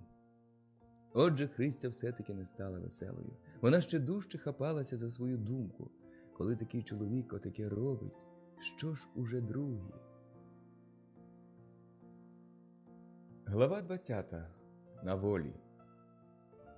Воля для чоловіка вільного – чарівниче слово, а для невільника – мед, п'яне чоло. Воно як дурманом, як хмелем затуманить усі його думки, гадки, надії. Усе для його вмерло, оглухло, одно воно зосталося, одно воно тільки сяє і гріє по темному шляху його темного життя. Ще тільки об'явили волю, піщани зашуміли, як окріп у горшку. «Шабаш, братця, воля, воля!» – загукали кріпаки, кидаючи роботу та йдучи у шинок волю женити. Ні, то ще брехня, дратували їх козаки. Ще 2 роки поробіть на пана, та тоді уже й воля. Піднялась спірка, змагання. Лаяли кріпаки козаків, лаяли панів, лаяли попів. Не було того на світі, кого б вони не лаяли, як свого лютого ворога за ті 2 роки. Одначе, налаявшись, назмагавшись та накричавшись доскочу, вернули знову на роботу. Хоч яка вже там і робота була. Кожен норовив як можна менше робити, а більше собі загарбати, як би пана одурити. Пани дивилися на ту роботу та охали, та зітхали, та нишком-тишком самі між собою щось балакали. А кріпаки собі тихенько один у одного питали, чи то що нам заплатять за ті 2 роки, що робимо, чи ні. Отже, як-не-як, добували 2 роки. Підскочила гаряча пора, оранка, косовиця, грабовиця, жнива, возовиця, молотіння нового хліба. Ніколи було дихнути, не те що. Ішлося вже до Різдва. Рочисте свято клопотало кожну сім'ю своїми споконвічними клопотами. Там кололи свиней, і несамовитий крик їх розносився по всьому селу. Там клопоталися їхати в місто на красні торги, продати хліба, накупити нужного про свято, і ладану під ковтю, і риби на багатий вечір, і солі про всякдень. А тут жінки заходилися коло мазання і зрушили завсідній покій життя. Одному чіпці з товариством немає клопоту. Сяк-так позатикав побиті шибки та ганчірками, то онучами, вкине у піч гнилої соломи, тліє вона там собі та курить, буцім такий гріє. Байдуже їм про тепло, дарма про їжу. Їх гріє жидівська горілка, а їсти жують хліб сухий з сіллю, теж від жида. А коли хто з товариства зніме з сідала в сусіда курку чи півня, розчинять, спечуть, настромивши на спичку, з'їдять та й ситі. Хоч і бачив Чіпка таке безпутство, часом робилося йому противне таке життя і таке товариство, та залє очі мовчить. Іноді йому хотілося й гарячої страви попоїсти. Тоді він полізе в розвалений погріб, назбирає ще торішньої ріпи, що де-де по кутах завалялася, начистить, зварить юшки, та тільки всього. Люди дивилися на таке життя та хитали головами. Ні, вже не буде добра з такого, горбатого могила не виправить. Ще хоч би не товариство, то може б... Та стійте, діждемо набору, хоч отих курокрадів запроторимо, коли його не можна. Ось настали й святки. Радіють люди, що діждали, гостюють, гуляють то дома, то в шинку, а Чіпка з товариством і не вилазять з його.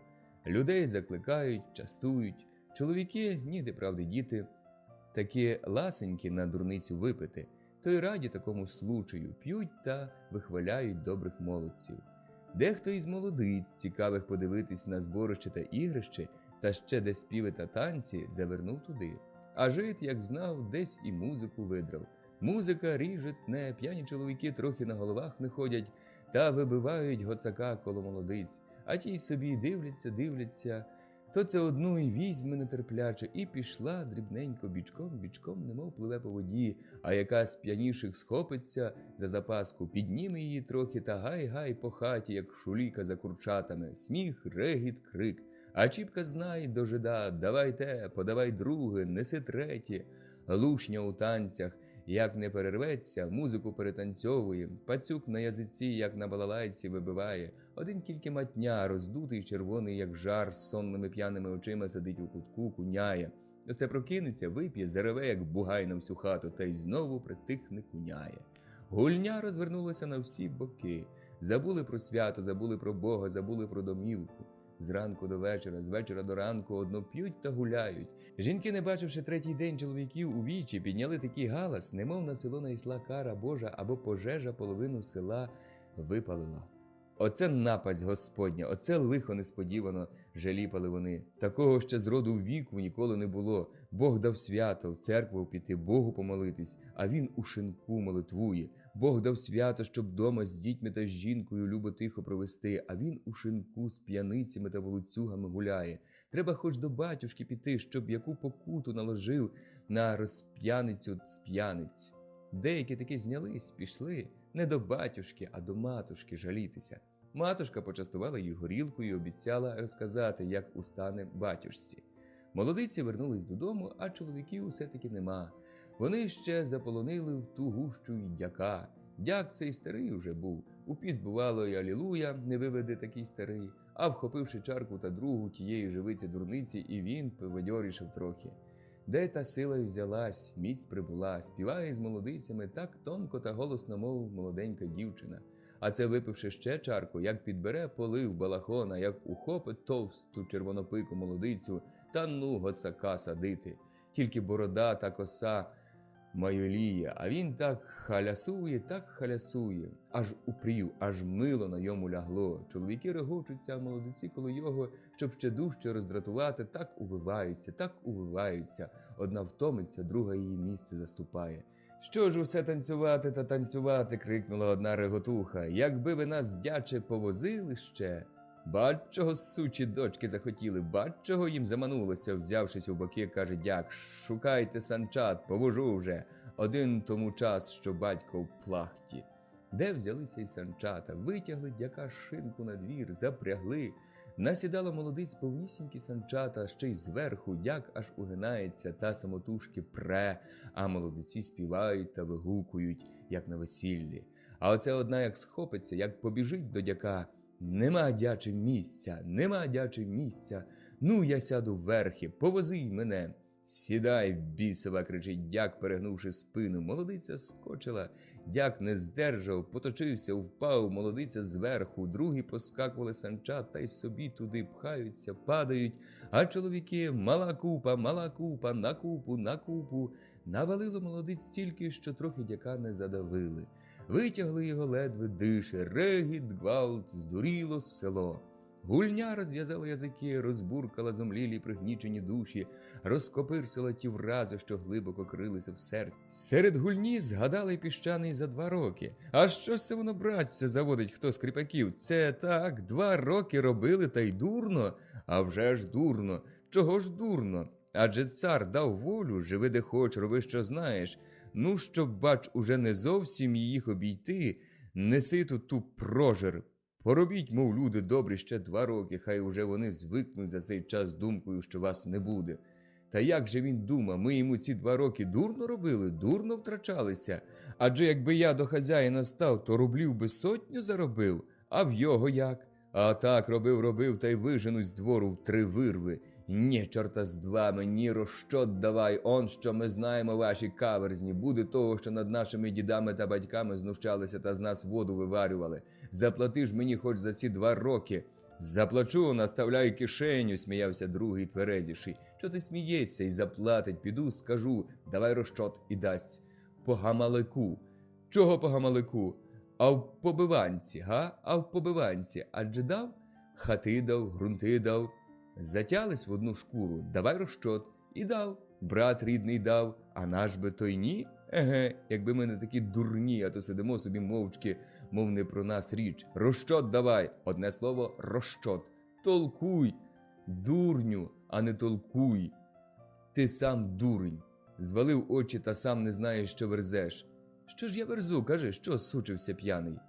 А що? А то, як почує хто, та шепне туди, ти знаєш, яка він сила? Буде ще. Що ж мені буде? Нічого мені не буде, бо правда.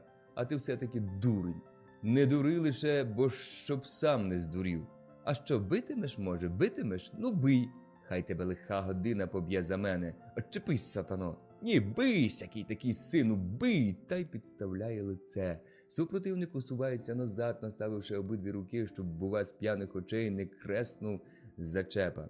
Люди збігаються з усіх боків, оступлять, дивляться, що далі буде. Бий, кажу, кричить перший та хвіть другого по лиці. Той здачі, щепилася бійка, крик, гвалт. Насилу розборонили люди та й ведуть знову в шинок мирову пити, щоб справді не дійшло, бува, до того. Хто винуватий, хто правий, гаразд не знав ніхто. У кожного була думка, що добре б і розчот одібрати, був і острах того. А як не дасть, та ще не доведи, Боже, щоб гірше не вийшло. Одначе горілка взяла своє. Чим далі, то все більше вдужче виступала правда першого, а острах другого не хаяли, як легкодухого чоловіка. Зашуміло село, як на пригру бджоли. Сміливий і несміливий збиралися вкупи, гомоніли, радились, змагались і ходили, дожидав шинок могоричу пити. Минуло водохрестя. Час би за роботу братись. Та чи до роботи, коли день у день зберуться або в шинку, або й так, де та одно тільки чути розчот та й розчот. Піймали раз одного з побиванки. Розпитують, чи дав двори, чи подарував хати. Дав, подарував. Бач, в один голос, значить, наш дурить. Коли ж так, не діжде. Назавтра ще чуть стало сіріти, зібралися коло волості та взяли старшину з собою і пішли до пана в Красногорку. Прийшли, стали у дворі коло ганку, повнісінький двір, ніде голки просунути. Послали просити лакея, щоб сказав панові. Обіщали навіть на табак лакеєві, коли швиденько панові скаже. Василь Семенович ще спав, і з ліжка почув щось за гомін, за топіт. Він додзвонив лакея, розпитав, що то. Той сказав, наче хто голкою шпигунув вельможного пана. Так він прожогом скочив з ліжка, звелів подавати мерщій убрання, випив нехватку стакан чая і, не глядя на те, що жінка, ламаючи руки, благала не виходити, вискочив з хати червоний і сердитий. Він догадався, що це недаром ціла піщанська громада присунула, та думав своєю сміливістю зразу її осадити.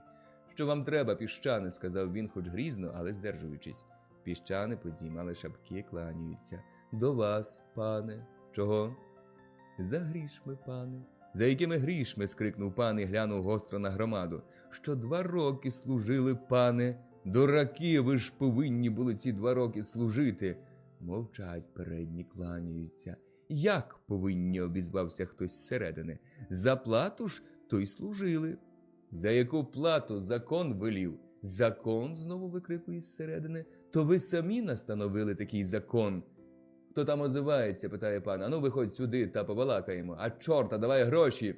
«Хто озивається, сякі такі сини?» – кричить уже на все горло пан. «Хто сміє бунтувати?» та й підскакує до передніх. «Ми не бунтуємо, пане», – кажуть, кланяючись передні. «Ми тільки прийшли просити плати». «Якої плати? За що плати? Я вам дам», – уже навсправжки лаявся пан. «Не цвікай, годі, не боїмося», – знову зсередини. «Хто там всякі такі? Давай мені того, хто озивається. Давай зараз. Давай, не то я вас усіх в тюрму запру, на Сибір попру». «Не дуже, не скачи так. Ач який пруткий, давай лиш гроші». «Кажіть, хто там озивається?» аж розлягається пан до передніх. Передні мовчать, ступаються ближче один до одного, кланяються. Ага, так ви не хочете бунтовщика видати? Не хочете?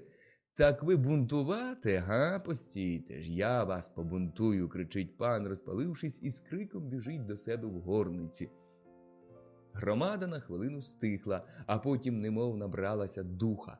Пройшов спершу глухий якийсь гомін, далі дужчий, поки не перейшов у викрик. Що він нас страхає? Дума злякалися? Минуло те. Давай плату давай, розчот! Крик, гук з усіх боків, на весь двір довго ще не вгавав і долітав у горниці страшним диким галасом. Василь Семенович поблід, як крейда. Його розбирала досада, злість йому хотілося кричати, лаяти, бити, та страх брав своє. Він погнав його в горниці, а тепер не випускав на двір.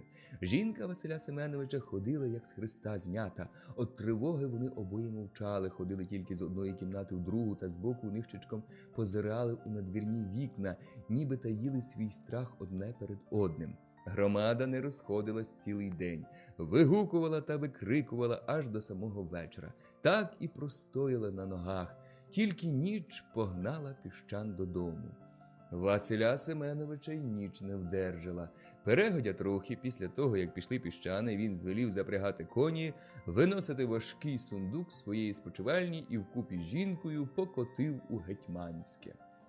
На другий день, чуть зоря, вже були на ногах справник, посередник Кривинський, що колись за виборів був справником, послали гінця в Котолупівку, постанового Ларченка, щоб їхав мерщій в Піски. Бунт! Ларченка, як хто по потилицю лигнув. Він стояв, наче чмелений, і якось без тяму дивився вниз своїми косими очима. На помостці вимальовували його думки розгніваного Василя Семеновича, котрий тупає на його, Ларченка, ногами за те, що допустив бунт у селі, в стані. У голові станового думки каламутилися, то він прощався з Котолупами. І здавалось йому, що вони хрестилися, як він виїжджав з їх містечка. То йому прийшов на думку той щасливий день, коли він раз по обіді вихваляв, як поет Василя Семеновича, віршами. Коні під'їхали під рунду. Гаятись було ніколи. Ларченко вскочив у санчата та тільки духу попер у Піски. У Піщанській волості сидів уже посередник. Він приїхав зорані, звелів скликати громаду. Громада ще тільки сходилась. Незабаром цілі Піски збіглися. Хто на громаду, а хто на дивовижу. Становий з посередником вийшли з волості, стали на громаду гримати, далі страхати, потім батькувати, а там підскакувати та репетувати на все горло, аж піна з рота летіла. Громада собі гуде: «Не застрахаєш, розчот давай, не скачи, коса собако, католупи!» Нічого не вдіяли ні становий, ні посередник, тільки дарма накричалися, та з тим і поїхали. А піщани слідом за ними послали в Красногорку Василя Деркача нишком довідатись, чи дома пан, що там чутно. Деркач незабаром вернувся. «Немає», каже, «учора з вечора зібрався та з панією й поїхав, не сказав і куди». «Еге, значить, наша правда, недаром перелякався. Глядіть же, не попускай братця свого», – викрикували піщани, розходячись по домівках. Не диво козакам, а на злість жидові рідко хто зайшов до його й ушинок. Коли це на ранок, летить у Піски сам справник, летить стряпчий, летить становий, сказано ціле временне одділення. Приїхав і посередник, а незабаром слідком за ними вступила москалів сила. Громада збилася в купу, як овечки під дощ на лиху годину. Ніхто ні пари з уст, тільки чутно важке зітхання та якийсь тихий гул. Москалі зайшли з боків і кругом, як кільцем, обложили громаду. Кривинський, як посередник, вийшов наперед громади та став допитуватись, чого вона бунтує. «Ми не бунтуємо, добродію, ми свого просимо». «Як свого? А так, завіщо ж ми 2 роки служили? Дурно?» – хтось подає голос зсередини. «Хто там кричить? Давай сюди», – зіпонув Кривинський. Громада затовпилась, ще тісніше збилась в купу, стали один одного за пояси брати. «Сюди його давай! Хто викрикує?» – жаліпає посередник. Мовчить громада, ані телень. Кривинський не витерпів, лає. «Не дуже лиш, не дуже», – знову хтось зсередини. Ну, тепер ваше діло, Іван Петрович, обернувся Кривинський до справника. Розги! Зіпонув той на москалів в обмову посередникові. Москалі кинулись до крайнього. Не давай, братця! На що нас бити? Завіщо нас нівичити? Громада стала напирати на москалів, москалі на громаду. Піднявся крик, гвалт, щепилася бійка з москалями. Люди, зачувши таку колотнечу, біжать, як на пожежу, дивитись. Чоловіки аж до самих москалів, жінки на тини поспинались з огородів. Дід Улас старий не видержав натовпу, упав, москалі підняли. Чіпка побачив, закипіло його серце, заболіла душа. Біга поміж козаками, мотається на всі боки. Братця, кричить, не даємо глумитися над нами, не даємо знущатися над дідом. Ходім, братця, Тимофію, Петре, якими збирайте громаду докупи. Не даємо, братця. А ті, як побачили, що не переливки, та тільки видно через село. Чіпка їх лає, батькує, молить, просить, кидається в той бік, то в другий, то підскочить до москалів, то вертає до своїх. Побачив Грицька. Грицьку, братику, ти бачиш, кров безневинно лється. Діда Уласа ледве живого підняли на вітер. Не даймо. Грицько не отказав на це ні слова, та мерщій від Чіпки та в чужий огород, та й присів за лісою. Кинувся Чіпка до кріпаків. Тут його й схопили. «Я вільний!» – кричить Чіпка. «Я козак!» «А коли вільний та козак, то не бунтуй людей!» – зіпонув справник. «Ложіть його!» Довго борсався Чіпка, ще довше його били. Ні крикнув, ні застогнав.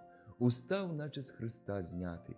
Очі червоні, налилися кров'ю, горіли, як у звіра.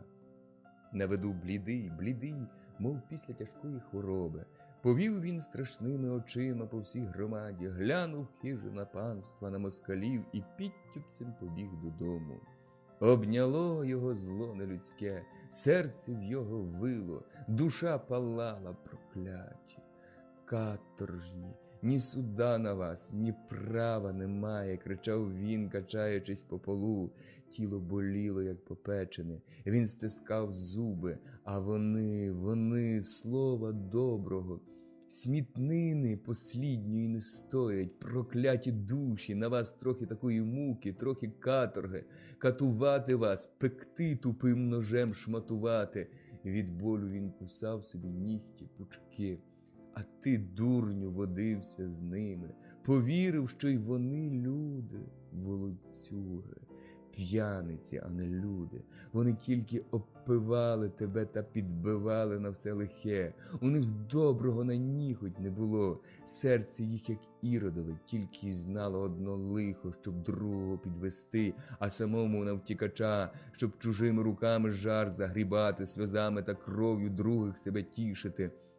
А потім стануть на весь світ славити, вийдуть серед людей посеред білого дня, скалитимуть зуби, будуть сміятися. Собаки, сучка вас, а не мати, породила, замість серця змію положила і трутою налила. Де тільки тхне ваш дух, там лихо та горе, кров та сльози. А ти їм повірив, ти, він заскриготав на всю хату зубами. А це як скоче. Та так без шапки прямо в шинок. Полилася горілка, як вода, він дудлив її на хильці, випив з півкварти і не чув, щоб хоч запекла або вдарила в голову.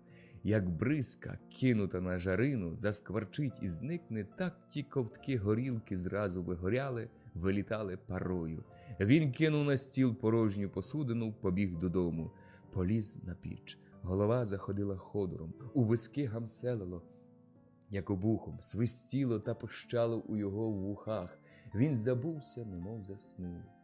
Грицько, настоявшись у чужому городі та надивившись вдосталь на бійку кріпаків, трохи змерз та поплівся додому. «Важко парять бісових маштаків» – було його перше слово до Христі. Господи, там, мабуть, на той світ позабивали сердешних, бо крики такі доносились сюди, немов з могили, відказала Христя. Так їм і треба, злодіям. Скажи мені, за що ти на їх узлився так? Хіба вони й не люди?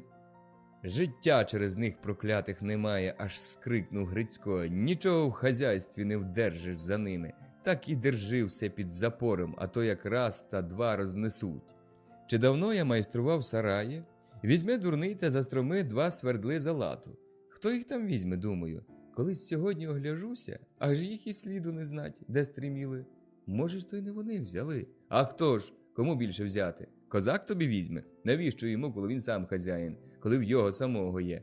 А тій голоті, панським недобиткам, що пропити, то пропити. Хіба воно для себе брало? На пропій, щоб воно подавилося. За що ж їм і випити, як не за твої свердла, сміється Христя. Свого нічого немає, все те панське. Та в їх ніколи й не буде нічого, перебив Грицько, все проп'ють. Вони в панів позвикали тільки красти та горілку пити, а не берегти хазяйського добра. А тут ще їм і землю, і волю дають. На цеп їх, а не на волю. Христі вже обридла лайка та кривда Грицькова. Вона не витерпіла. Який би ти, Грицьку, їй Богу, а якби тебе взяли в неволю? Ну то що, витріщився на неї Грицько ображений? Чого вона заступається за таких злодіїв, що в його свердла покрали? Ну то крав би, га? Хай уже б мені руки тоді повикручували. Отже, не вір сам собі, Грицьку. Як щоденна лайка та докори, злодюга та п'янюга, то всякого з пантелику зіб'є. По неволі чоловік стане пити, а як ні за що, то й украде. Звісно, неволя, журливо закінчила Христя. Яка їм неволя? Яка неволя? Он пити, бунтувати, то їм неволя? Зате ж їх і попирали сьогодні. От попарили. А Чіпка чула, як прийнялися за них москалі? Біжить до мене, блідий такий, труситься, братіку Грицьку, ходімо, оборонімо, ходімо, не даймо, цурт тобі та пек, думаю. Та від його ускочив Остапійчин огород, захилився за тин, та й дивлюся. А він ганя по вигону та скликав на оборону. Як же піймали його, як задали, буде пам'ятати до віку. Пішов, мов чмелений. Христя тільки зітхнула і нічого не сказала. Грицько викурив люльку коло печі і узявся за шапку. «Куди ти? Вже обід готовий», – каже Христя. «Та я тільки худобу понапуваю», – одмовив він та й вийшов з хати. «Не барися ж», – гукнула навздогін Христя і кинулась готувати посуду. Глава 21. Сон у руку. І сниться Чіпці, немов сон, і увижається, наче бувальщина. Сниться йому і увижається недавня гульня. Увесь шинок, залитий світлом, сяє, аж горить. Музика тне, рубає, підбори землю рвуть, крики, співи, стоголосе лящання, безпуття скажене, а збоку насуває темна ніч, немов чорна хмара. А в тій хмарі, в тій непроглядній темряві ледве видко чорніють панські комори, двір. 3 тіні зігнулися під якоюсь вагою, щось несуть на плечах, тікають, зникли в голому садку. Ось блиснула іскорка, і видко 2 чоловіки качаються серед двору, бурюкаються. Той, що зверху, лютий, як звір, шибкий, як вітер. Придивляється Чіпка. «Це ж я!» скрикує, а піді мною сторож, то панський сторож, блідий, як смерть, тяжко дише, болізно сова руками й ногами, чутно кров булькоче в його печінках, біжить чорною річкою з горла, носа, ось розкриває очі, загоріли вони на хвилину іскоркою життя, то ними світить докора. Чи посилає прокльони? Ні, то душа прощається з тілом, смерть уже застилає очі полудою, а ніч усе росте, ширшає і проганяє веселе грище з-перед очей. Чіпка затіпався, кинувся. Ох, ох, застогнав з протягом, перевернувся на другий бік та й знову заснув. І знову йому верзеться і увижається, ніч темна, глупа, німа та глуха. Він стоїть, а кругом його розляглося сонне грище. П'яні чоловіки, жінки, все те мертвим сном спить, порозкидане, як колодяча. Ось угорі зайнялася над ним зірка, як свічка, палає вона на небі, і освічує п'яне зборище на землі. Чіпка глянув на правий бік, захиталася темнота, затрусилася, і з неї висунулось 2 тіні, страшні, бліді, з переламаними кістками, котрі так і виглядали з тіла. Ледве шкандибають вони, вивертаючи ноги то на той, то на другий бік, хитають на його головами, вказують руками на сонне грище. Чіпці здалося, що то дід Улас з матір'ю. Він затремтів увесь, засовався і одвернувся. Трохи згодом з лівого боку теж захиталася темнота, і з неї виплило дві тіні. Одна товста, пузата, червонопика, друга з-за товстої тонка, худа, перегнута втроє, з пером за ухом. Наблизилися оті дві тіні, глянули на сонне грище, глянули Чіпці прямо в очі та й заридали. Так ось де полягло наше добро, наші гроші, і, вхопивши одного п'яницю сонного, вони здерли з нього одежину та й уп'ялися в горло зубами. Чутно стало, як булькотала кров, то вони ссали її з живого тіла, очі їх наливалися нею, горіли, світили, як у котів. Чіпка здригнув і одвернувся. Глянув вгору, аж там, крізь ясний світ, захиталася нова тінь, чиста та ясна, як літній погожий ранок, з веселим та любим поглядом у темних очах. Що це? Моя Галочко, моя голубонько сивесенька, іди до мене, молить Чіпка й здіймає догори руки. Тінь затремтіла, ясне лице потемріло, на очах заблищали сльози. «Що то ти наробив?» – учувся йому зляканий голос. «Глянь у праву річ!» Чіпка глянув і сахнувся. Чоловік качався по двору і не по-людськи стогнав. «Що то ти наробив?» – знову докоряв голос зверху. «Глянь у ліву руч!»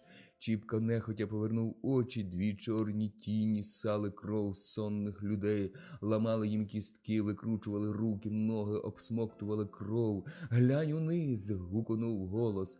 Чіпка зирнув. Коло його розвернулося сонне царство люду. Бліді обличчя позадиралися вгору, очі повиводило злоба, з рота вилітала легенька смужка синього димку. Вони горіли тихо-тихо, як вугіль тліє. «Це все ти наробив, це все твої вчинки!» – гукав голос. «Завіщо ж ти чоловіка вбив? За що діток жінку осиротив? Чим винуватий сторож, коли його господар посилає стерегти добро, ловити злодія? Що то ти поробив з тими п'явками людськими? Що ситих повних, що, опившись крові, тихо доживали віку, ти поробив знову голодних? Ти видавив з них кров, котру вони за твій довгий вік нассали. А от бач, щоб знову такими стати, як були, вони поробилися 100-крат хижішими, прожерливішими. На голодного й холодного, на п'яного й тверезого, на сонного й несонного, на сироту, на старця вони кидаються, як голодні собаки на шматок хліба. Бач, як вони смокчуть кров жил людських. Бачиш, а то що, людей опоїв, горілкою попалив, каторжний розбишака!» Чіпка знемігся, склонив коліна, зложив руки, припав ниць на землю, а голос, як буря, носився кругом його і страшенно викрикував, вигукував: «Що то ти наробив, лютий каторжний?» Чіпка припадав ниць, мов хотів сховатися, а голос той проривався в кожну кісточку, в кожну жилочку, морозив їх жахом, пік огнем туги. Чіпка не витримав.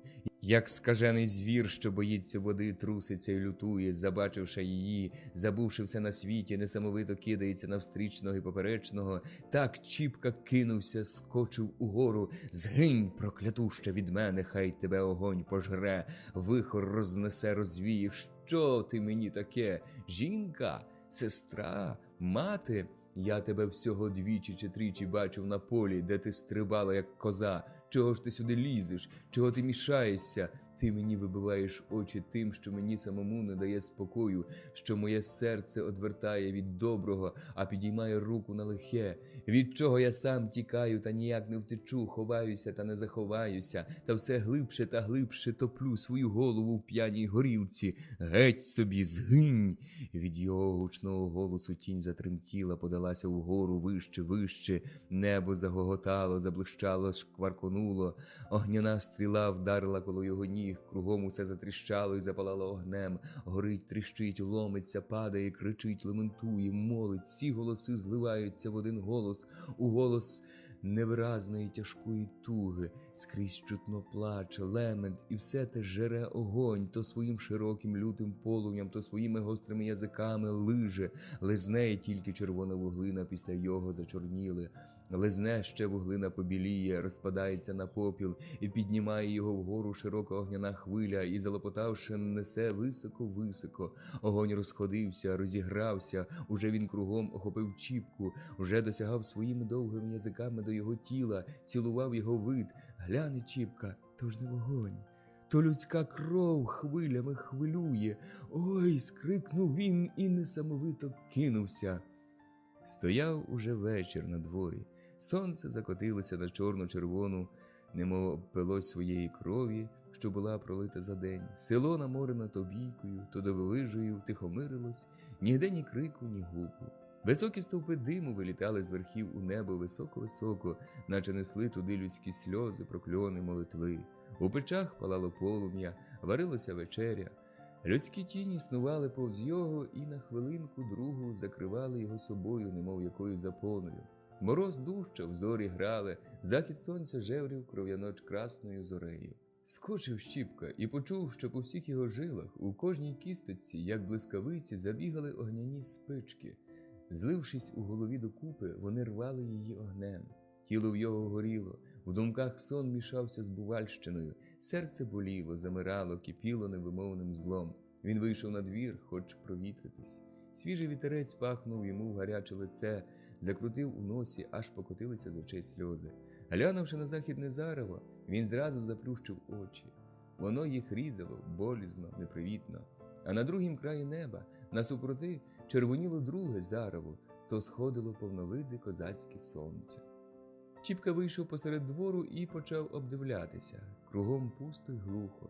Став він ходити від хати до току, від току до хати. На душі важко, так важко, як ще ніколи не було. Болі з тіла доходили до серця, доймали його, голова горіла, думки мутилися, ображали його неправдивою карою, лякали людським сміхом. Він радніший був би просити, в ногах лазити, сльозами молити, аби тільки забути те, що було.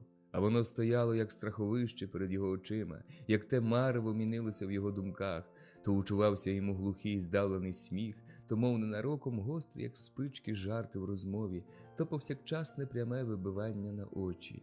Він знемагав від думки: краще б я не родився, або мене забито, ніж отаке терпіти. Душа бажала поділитися з ким-небудь своїм лихом, серце вилити на кипілі сльози. Так же кругом ні духа. Ламаючи руки, жалібним поглядом дивився Чіпка на західне зарево, та й посунувся смутний в хату. І жалко й страшно було дивитися на його сумну постать, що так виразно чорніла між двома заревами світу, місячним і західним. Наче виходить з того світу, мов грішна душа, бита своїми тяжкими переступами, зібралася каятись перед Богом та не змогла. Замість молитви уста шептали гіркі прокльони, перечитуючи свої гріхи.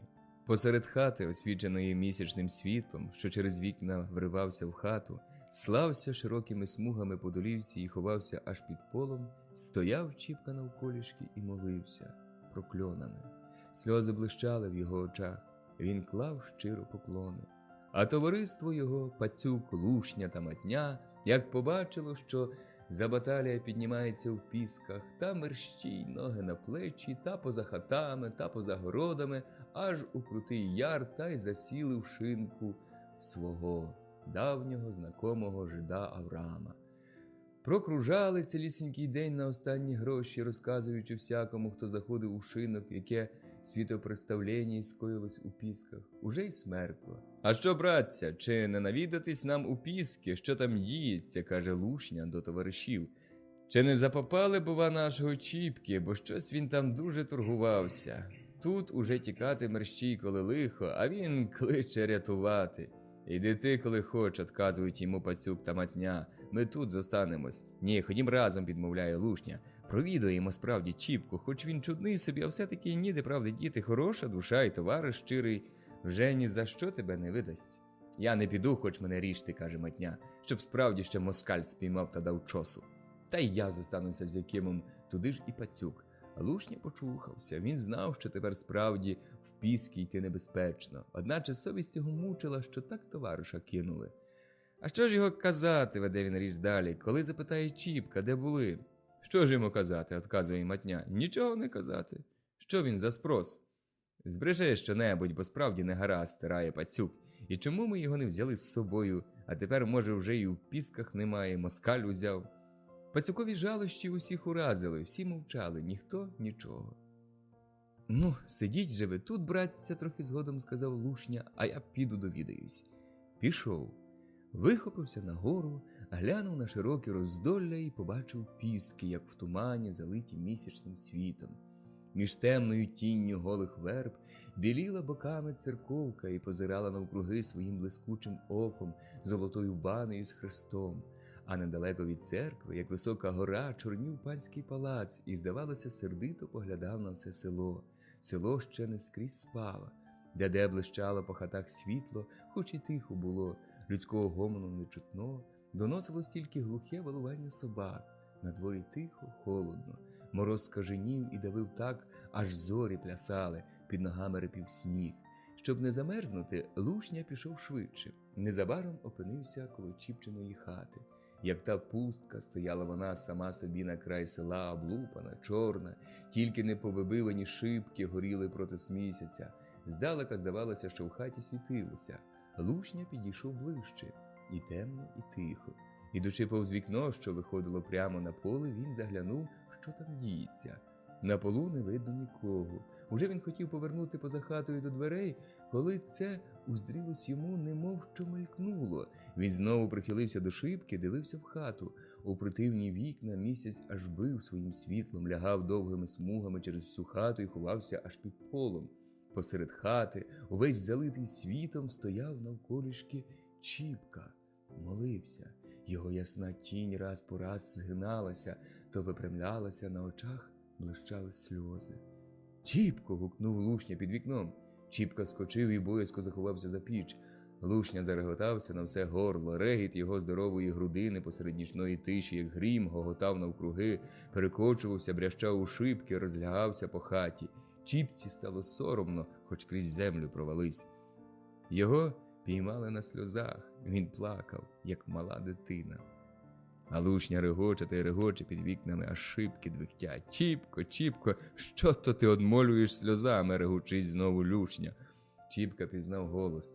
Сміх над його молитвами, над його сльозами, товариська зрада, докора разом кинулись йому в голову, схопили за серце. «Уб'ю!» – сичав він.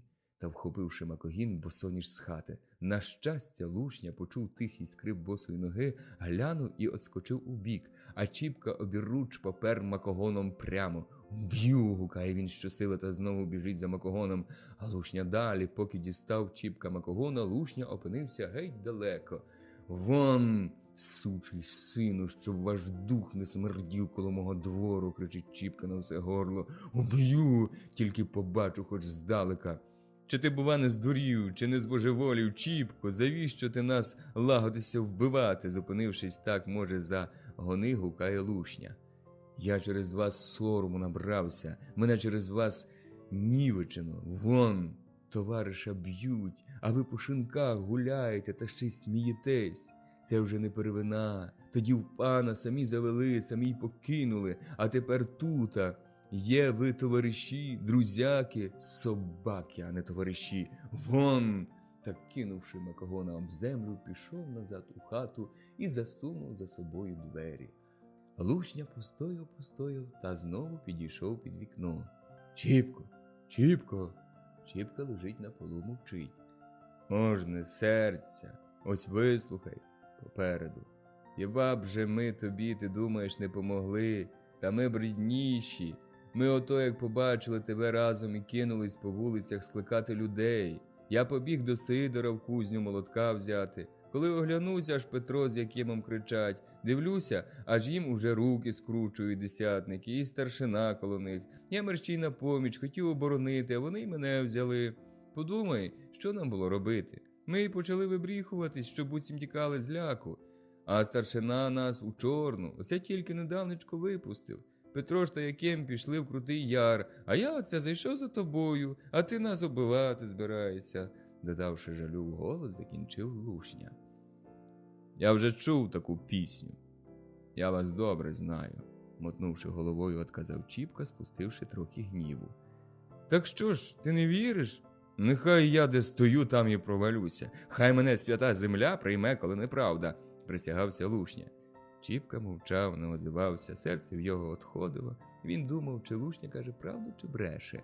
Лушня брехав і боявся не пробрехатись. Він чув, що Чіпка натякнув, що його бито. Щоб уже зовсім розжалобити товариша, він давай напирати на це. Чи вже б ми не радніші тебе вирятувати? Хіба нам не казано, як тебе нівечили? Та в нас серце кров'ю обливалося. Так що ж ти будеш робити, коли в заперті? Чом же ви не рознесли чорної к бісовій матері? Уже без серця вступає Чіпка в розмову. Ага, розвали її. Коли на нас 3 постановлено сторожу аж 10 чоловік. Да все один другого не видасть, здорові, як бугаї, а високі, як верстви.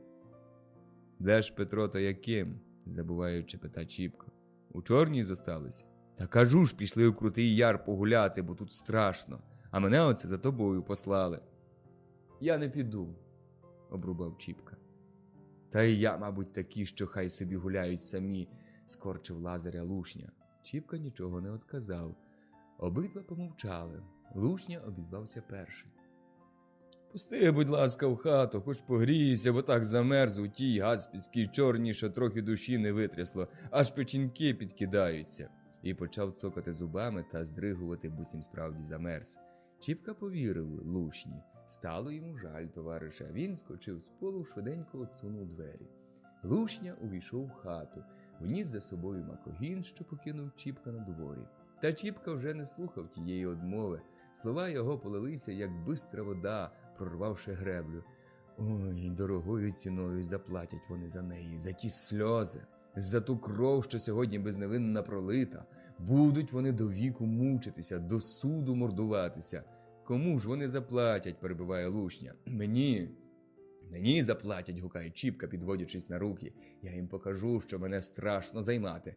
Поки вони мене не зачіпали, я був до них, як усі люди. А зробили таке зі мною, стережіться ж тепер. Начувайтеся. Що ж ти зробиш? Їх скільки, а ти один. Я? Один?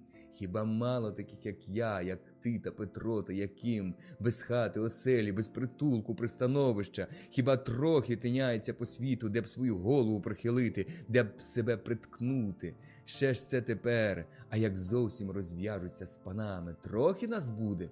Що ж ми? Хіба ми не люди, щоб нам побивати попід тинню голодною смертю? Хіба б і ми не лежали на перинах так само, як вони, коли б у нас такі достатки? І ми б були такими, або ще й кращими. Та лихо наше, що вони все прибрали до своїх рук, запрягли нас у плуг, ориму дурних хлопе, роби на мене, а я лежатиму та їстиму те, що ти наробиш.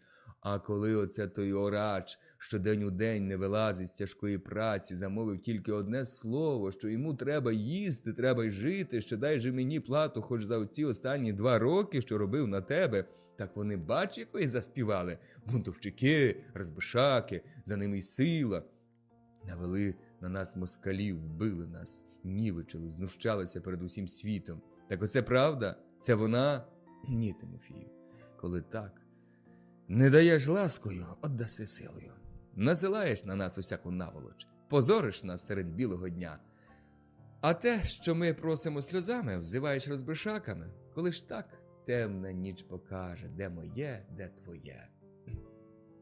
Лушня слухав, дух притаївши, боявся поворухнутися. Здихнути зовсім оторопів. Він зроду не чув, щоб хто казав про се, та ще таким зичним голосом, з таким страшним завзяттям. А Чіпка не вгавав, він зупинявся тільки перевести дух. Так, чи так, Тимофію? Так, Чіпко, ледве вимовив Лушня. От сьогодні шабаш пити, годі гуляти.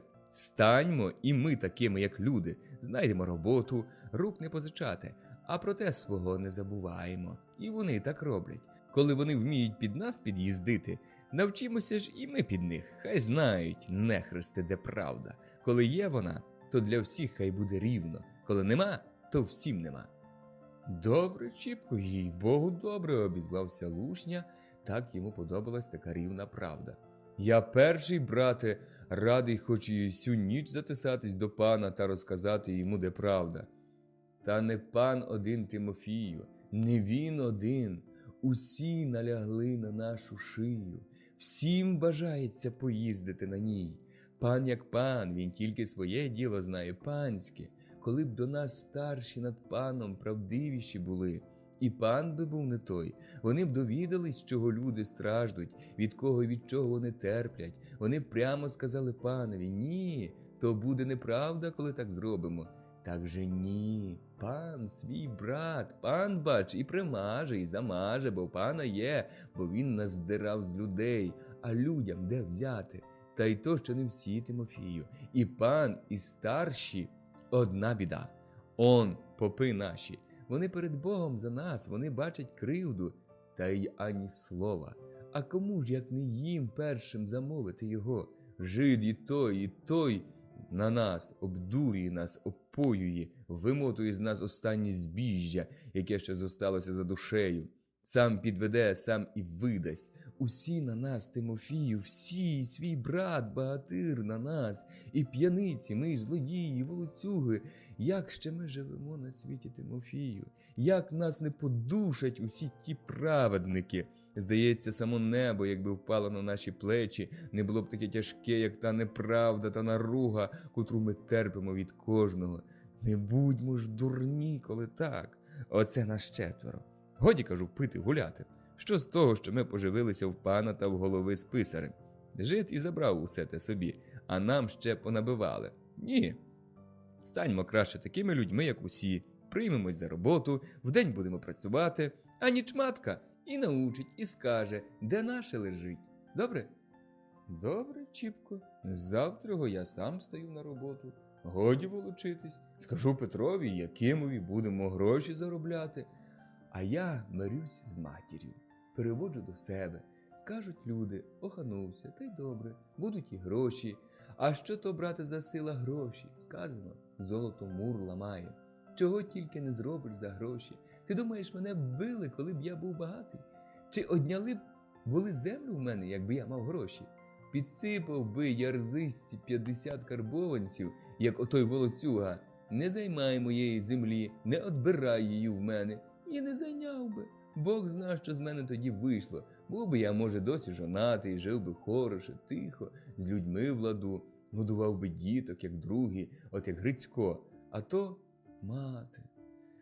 Та рідна мати, що тебе на світ народила, і та стала тобі ворогом. Хіба воно легко, то, Тимофію? Згадаю, серце розривається, душа болить, а все через ту землю. Хоч і не в землі, бач, сила, ні. Земля так собі, земля та й годі, та через землю я втеряв своє щастя, свою долю втеряв. А коли б ти знав, коли б ти бачив, Тимофію, що то за людина така, ото вона сьогодні мені снилася, наче янгол, як свята душа літала вона над моєю головою.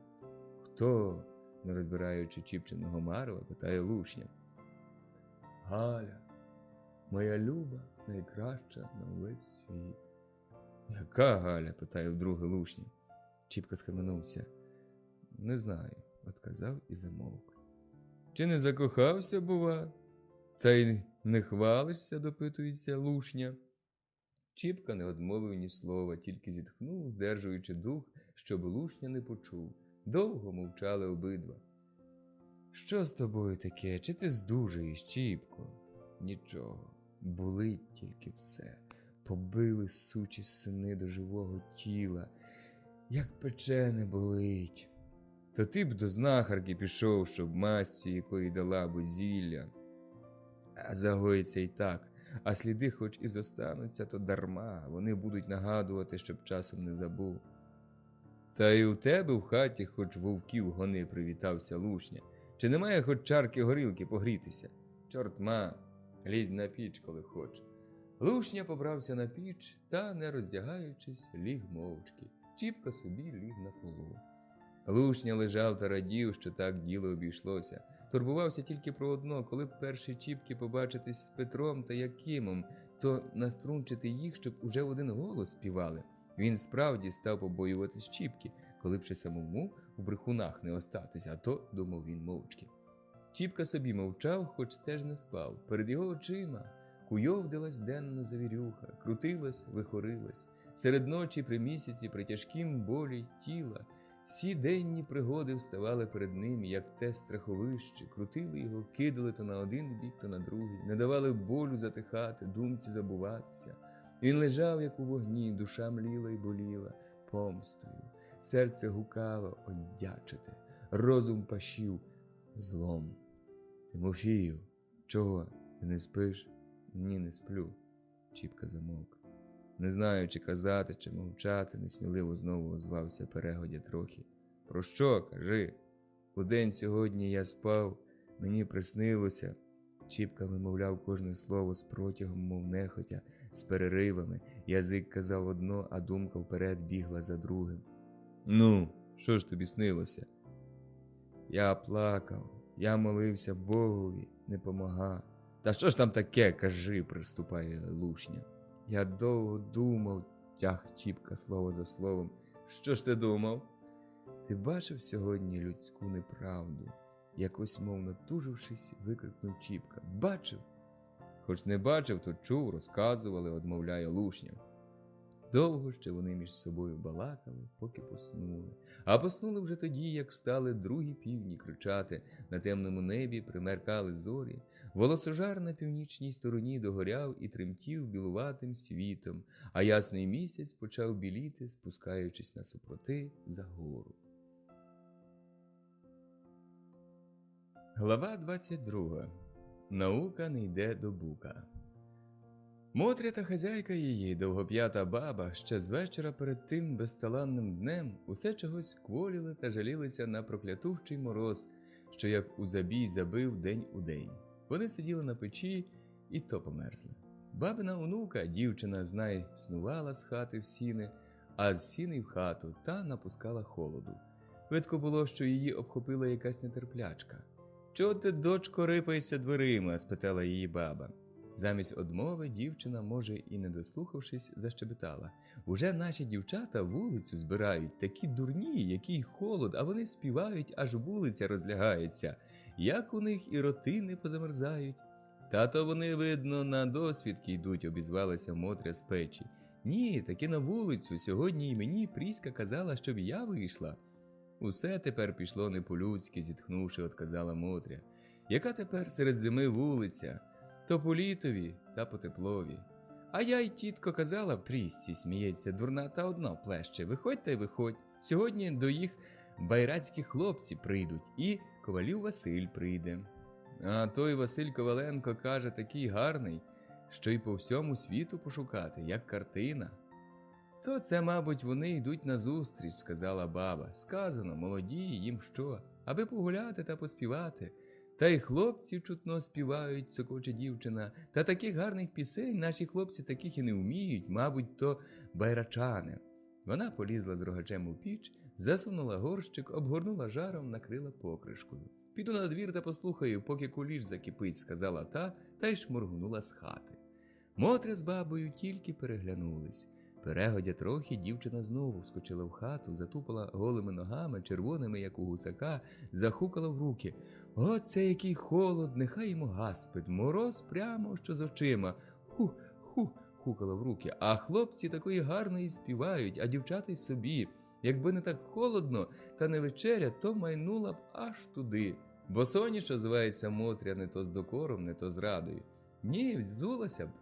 «Так тобі вечері шкода втеряти», – сміється баба. «От дівка!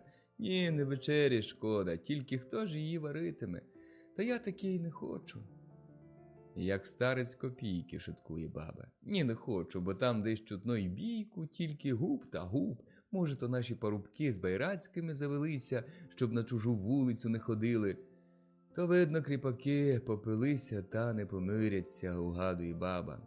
Мотря важко зітхнула. «Попилися», – подумала. «Хто ж їх напоїв, як не він?» Серце в неї защеміло. Цілий вечір була вона смутна. Ні цокотання веселої дівчини, ні бабині жарти не розважили її. «Чогось мені на душі так погано, коло серця щось в'ється», – так жаліється бабі, і зарані лягла спати. Не спиться їй. То думки, то кашель не дають заснути. Оце зведе очі, заплющить і розкриє. Їй верзеться п'яне грище. Перевернеться вона на другий бік, уткне ниць у подушку своє лице. кашель підступить під горло, лоскоче, душить. Вона підніметься, сяде, кашляє, схопивши голову в руки. Сидить. Кашель трохи втих, одійшов. Думає вона, де та смерть забарилася, де вона ходить. Та смерті перенесе її думка на його, на сина. Та знову на смерть.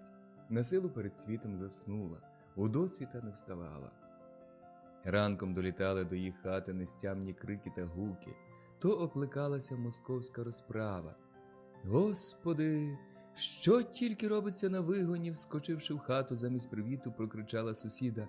Москалі стали кружком, обступили кріпаків, на кожного беруть та й б'ють. Ті кричать, просять, молять, а народу збіглося на ту бійку дивитися. То й землі важко, а справник чи якийсь там старший, як крикне на людей, «Що ви стоїтесь, які такі? Вон отсюда!» Так усі й полинули, хто куди попав. Хто прямо шляхом, хто через городи, аж тини тріщать, а вони городами та снігами так і чешуть. Сказано, страх такий, що, Господи, а мого там не бачили? Несміливо боязко запитала Мотря. Бачила й вашого, бігав там та людей збирав. Думка була рятувати. П'яний, перебила баба. Бог його знає, чи п'яний, чи ні, бачила тільки, що до кожного приставав, не даймо, заборонімо, так його москалі як запопали. Та й де його діли? Зляком скрикнула Мотря. Не знаю, не бачила, казали люди, що й його, либонь, бито, та так кажуть немилосердно, що аж кров цівкою. Вид Мотрин, і без того хмурий, ще дужче потемнів. Схилила вона сумну голову, потекли гіркі сльози в жовтих мутних очей, потекли по щоках, по глибоких рівчаках, що літа та недоля попроорювали по сухому виду. Баба ще довго розпитувала сусіду, сусіда ще довго розказувала. Мотря вже не чула нічого того, серце в неї щеміло, боліло, голова як утуманена. За сльозами вона нічого не бачила. Бито, прилюдно, принародно бито, думала вона, заливаючись сльозами. До горя, до нужди, до мого безголов'я ще й сорому прибуло, поговору. А скільки ще прийдеться перетерпіти таємних смішок та штучок. Там у чорну вкинули, кажуть, чоловіка вбив. Хоч і не він, та вже коли так, то він. Голову ограбив, писаря він, і людей перепоїв, на лихе підбив. Він, і все він, а тепер його, як якого, прости Господи, душогуба, прилюдно нівечили, вбили. А воно ж його тіло, моє тіло, його б'ють мені боляче. Те то ж кажуть до живого тіла, до крові, Господи. Вже як на кого узляться люди, то до краю вже доїдять, до кінця догризуть. Що де не зробиться, чого де не видеруть, усе він, п'яниця, розбишака. Та вже коли б хотіли помститися, коли він заслужив того, то хоч би не прилюдно, не принародно, а то ж кожне бачило, кожне чуло. Пани, а душі людської, серця в них немає. Їм, коли простий чоловік, то все одно, що тварюка. Лупи, бий його, прямо рублем не зігнеться. Боже, Боже, де ж твоя правда святая? Вона була тепер сердита на всіх людей, на весь мир, на весь світ, на панство, що її сина побило. Хто їм дав право її дитину безчестити? На москалів, що так немилосердно по-катівськи били, на людей, що не тільки не уступилися, не обороняли, а дивилися на те та сміялися. У кожній людині вона бачила тепер свого кревного ворога. У цокотанні сусіда вона чула гіркий глум над її материнським жалем, над її бідною головою. Самий голос бабин, старий та спокійний, здавався їй потайними жартами над самою нею. Чужі, що їм? У них болить, їм шкода, думала вона, обливаючись гіркими слізьми, що так і лилися одна за другою. І кляла вона свою долю, проклинала людей, проклинала свою кохану дитину, свого сина, котрого так жалкувала. То був болісний лемент душі, глибока враза серця, нікому невідомі, окрім матері. Тільки одна мати вміє разом кохати свою дитину і ненавидіти, жалкувати і проклинати, бажати, бачити, чути і не дивитися, не слухати. На другий день прокинувся Чіпка, як уже сонце підбилося. Окликнув Лушню. Лушні вже не було. Діждавши, поки Чіпка заснув, він тихенько зліз з печі, вийшов з хати та й потяг прямісінько в Крутий Яр. «А що, Чіпка, як?» – стріли його товариші. «Нічого, живий, все гаразд, глядіть тільки, ні слова де були, сказав, у чорній сиділи». І давай розказувати, як його Чіпка трохи не вбив, як він вибрехався. Розказав і про останню розмову з Чіпкою, радив пристати. Пацюк одразу згодився, матня впирався. «Стань у службу», – отказав він, – «ніколи й чарки горілки випити». Одначе Лушня та Пацюк уладнали і його пристати на Чіпчину раду. Отже він згодився найнятись не в кого з хазяїв, а де-небудь у жида, на винниці або в броварні. Так і зробили. Той день перегуляли, а на другий усі три пішли на побиванку до жида, стали на винниці. Чіпка підождав, поки геть підбилося сонечко, одягся в свитину і пішов до баби, де жила мати. На дворі зустрів він бабу. «Добрий день, бабо». «Добрий день. А що, мати, у вас?» «У мене, а що?» «Та нічого. Я до матері, коли можна». «Іди». Чого це він, надумала баба, і страшно їй стало. Вона мерщій в хату. «Мотре, Мотре!» «Чого?» «Син іде». Мотря не отказала ні слова, тільки затрусилася, то морозом її осипає. Вона біліє, ту у жару вкине. «Чого він іде?» – за Мотрю спита дівка. «Не знаю», – отказала баба. І тут і Чіпка в хату. «Добре здоров'я вам, бабо, і вам, мамо». «Здоров був, Чіпко», – отказує баба. Мотря одвернулася. Сльози заслали їй очі. Усі мовчали. Чіпці ніяково стало. Зом'яв він у руках свою шапку і несміливо промовив. «Я до вас, мамо». Мотря не озивалася, Чіпка собі замовк. У хаті зробилося важко, мов стеля нагнітила. «Чого ти до мене прийшов?» – нешвидко вже вимовила Мотря, все-таки не глядя на Чіпку. «Прийшов я, мамо, перепросити вас. Дурний я тоді був, п'яний, зневажив вас, зобидив кріпко. Зате мене Бог покарав, простіть мене, не гнівайтесь уже на мене». Не видержала Мотря, сльози бризнули з переповнених очей, як горох, котилися по виду, падали на долівку. У душі разом заговорили й одрада, й жаль, і докора. Їй любо, одрадно було, що син покорився, що він побачив, якого лиха наробив собі через свою дурну голову та ледачу волю, що він повинуватив себе перед нею, перед матір'ю, котру образив так, і разом уставала перед нею чорною хмарою синова зневага, давила, як обценьками материне серце, прохалася вилитись хоч у гірких докорах. Мотря, вмиваючись слізьми, стала ганьбити сина. Тепер бач і до матері, тепер і до неї, як нікому пожаліти. А як тоді, так мати сяка й така, чи тобі не соромно, чи тобі не гріх мене на старість спустив по чужих людях тинятись, шматок хліба від чужих людей приймати, таке про тебе слухати.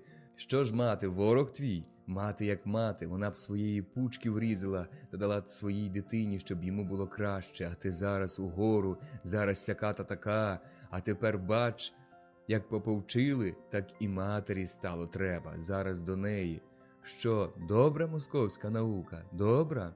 Теперенький покора де взялася, а тоді мати слово й скаже, а ти 10, мати заплаче, а ти в бучу, а я тобі скажу, сину, коли б у матері була така сила, щоб тебе провчити, як чужі провчили, то не сказав би ти, як зінських щеня вгору, не дорікав би гіркими словами стару матір, що над тобою довгих нічок не досипляла, от свого рота одривала та тобі давала, не ображав би ти її серця так.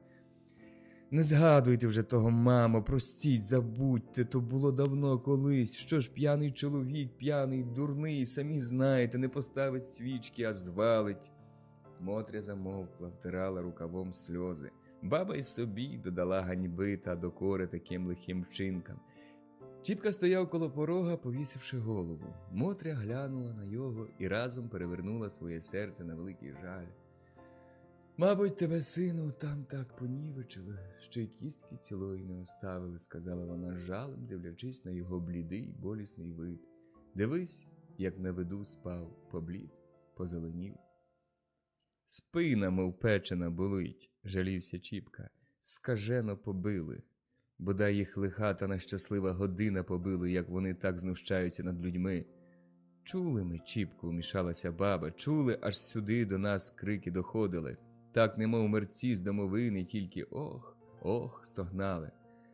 Вони, мабуть, тебе до живого побили, знову питає Мотря. Та є всього.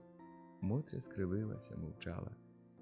Чи ти ж хоч сорочку перемінив, чи, мабуть, у тебе й сорочки нема? Трохи згодом питає мати. Ні, є, та не переміняв.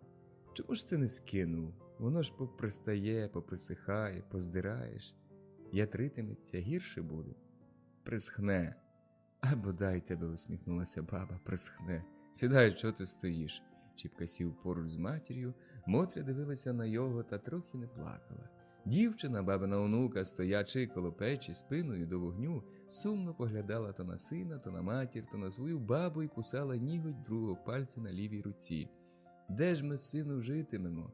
Геть уже по розмові запитує Мотря. Доживайте вже, мамо, зими в баби, я заплачу, що там баба скажуть. Бог з тобою, Чіпко, з твоєю платою, нащо мені твоя плата? Хіба Мотря в мене хату пересяде чи переляже, як перезимує? Хай зимує. А ти, сину, розстарайся на гроші та полагодиш свою хату, та по зеленій весні, по теплій годині і перейдете на нове хазяйство. Спасибі вам, бабо, за вашу ласку, дякую, Чіпка, кланяючись. Так, мабуть, я оце й зроблю, піду та й наймуся в винниці до весни. Не йди туди, сину, перебила його Мотря, не наймайся в жида нехреста. Вони твоє добро перевели, стань краще, де втік, та зароби хліба, діждемо весни, треба щось їсти, а може, де поля роздобудемо, буде чим засіяти. Добре, мамо. Стану в току, там у крутоярській економії, кажуть, багато хліба зосталося. Казали, що німець, либонь, наймає. Хто хоче за гроші, а то з коробки. То я, мабуть, стану тепер за хліб, а там як зароблю, то й за гроші. Добре, хоч і так зроби, сину. Попрощалися. Того ж таки дня надвечір Чіпка зібрався, пішов у Крутий Яр. На другий день добув десь ціпа і молотив у клуні, аж на сажень солома летіла вгору. Де та сила й хіть узялися? Такий робітник з його золоті руки, німець і той підхвалює Чіпку, другим на зразок ставить. «Чіпка, хорош, работай! Так, бідло!» Еге, сміються піщанські козаки, що то московська наука. Уже й наш верховода в Крутому Яру з ціпом. Воно таке дивне діло, лоза, а то, Господи, твоя воля. Там у свято підняли такий бенкет, що й землі важко, а після свят зовсім здуріли. Чіпка не чув нічого того, а Мотря хоч і чула, та затикала вуха, проклинаючи панів, москалів і людей, що сміялися. Чіпка був на роботі, Мотрю в бабиній хаті непосидяча брала. Щодня вона заходила в свою хату. Скільки вона лиха в тій хаті витерпіла, нужди, холодних та голодних днів, скільки раз її доля зрадила, її надії розмила, розбила, потопила у безодній прірви гіркого життя. Сидячи в старій пустці, почне пригадувати Мотря все, що тільки стара пам'ять у голові задержала. Посумує, пожуриться сама собі, заплаче та й піде, а на другий день знову теліпається, аж нудно їй, як вона не провідає який день своєї хатини. А вночі тільки й думки, коли б уже швидше ця люта зима минала, сніги тали, поля зеленіли, щоб можна було коло хати взятись, лагодити та переходити. Такими думками тільки й жила. От уже й масниця, сонце геть високо піднімається, грає на весну красну, гріє, вже й воловій півбока нагріє, як кажуть люди. Сніг м'якшає, лід дірчавіє, чорніє, коло хати вже пооттавало. Дітвора висипала з хати на призьбу проти сонця, з козачками грається, весною дише. Кріпаки раді такі, що діждали весни, першої вільної весни, що годі на панів робити. «До шинку, братця, на волю!» гукали вони, прямуючи в шинок. Отгуляли масницю, а тут посередник приїжджає, уставну водити, землею наділяє. Кріпаки перелякалися, щоб землею часом не наділив він ще чим другою неволею. Дехто тихенько міркує, що земля ця і є друга неволя, що пани за неї плату братимуть, за панщину гнатимуть. Не хочемо землі, не треба. До слушного часу, гуде громада, сподіваючись того слушного часу, коли землю вернуть їм даром, без грошей. Вони думали, що цар волю дав і землі подарував, а то вже самі пани видумали якусь плату. Та вже таки колись зверху правда буде, думали вони, і стали дожидати слушного часу. Піднялася знову буча та колотнеча. Не в одних пісках гукали про той слушний час скрізь по Україні, по всіх хуторах, селах, одгукувався крик той по повітових городах. Сказано всюди, де тільки темний, помучений кріпак, котрого цілі віки ніхто не питався нічого, котрий був волом, що переорював панські лани та засівав на панський прибуток, скинув з себе панський ланцюг, дихнув волею. Нічого робити, прийшлось тою волю силою вгамовувати. Настала москалям робота. Переходять вони з села у село, з одної волості до другої, та прописують слушний час. Тим тільки служать, що своїх іноді братів та батьків дубасять, в'яжуть та везуть у город, у тюрми саджають. А туди пішов, як у яму. Коли-неколи вирне, то на Сибір пішов, то й на каторгу пішов. Чіпці тепер ніколи дослухатись до всього того. Вкупі з матір'ю він день у день коло хати порається. Розкрив її, оббив зокола із середини, трухляве дерево викидає, нове виставляє, ціле, нові крокви становить, околотом шиває. Мотря з мазальницями вовтузиться, їх сміхи та пісні з самого раннього ранку розбуркують село, розносяться на всі піски. До Пасхи вже стояла хата, як та чепурна дівчина, рівна, висока та біла-біла, як сніг. І можна було бачити, як кожного ранку і вечора виходила з неї старенька жінка, трохи згорблена, з веселим поглядом в очах. Хутко вона бігла до ожереду соломи, що стояв на вгороді, хутко набирала повне рядно і несла через силу в хату. То була Мотря. Аж помолодшила вона, як перебралася в свою хату на нове хазяйство. Чіпка собі прийнявся за його, а щуприна мокра, день у день тобі, як в окропі кипить. Полагодив хату, давай погріб обчищати та оброблювати, новою лісою усадьбу обплітати, дощані ворота майструвати. Об Миколаї на ярмарку овечат купив, треба кудись загонити, прийнявся за кошару. Настала косовиця. За отамана ходить, придбав щось копиць з 15 сіна. От уже пополовіли жита, час уже й жати, стали жнива і серпом, як косою. Тільки нагинається високе жито, колосиста пшениця під його рукою, а там глянь, уже ззаду і сніп лежить, товстий та чепурний. Радіє Мотря, хвалиться людям, не нахвалиться своїм сином. От дурів, та таки і збіг на свою стежку. Тепер його лихий не візьме, піде собі жити. Шкода тільки, що не жениться, чого доброго розволочиться, розледачіє. Так казали люди. І вже не одна стара мати, маючи дочку на порі, нишком собі думає іноді про Чіпку, а зустріне вітає гаразденько. Не одна дівчина зачіпає його своїми любими жартами.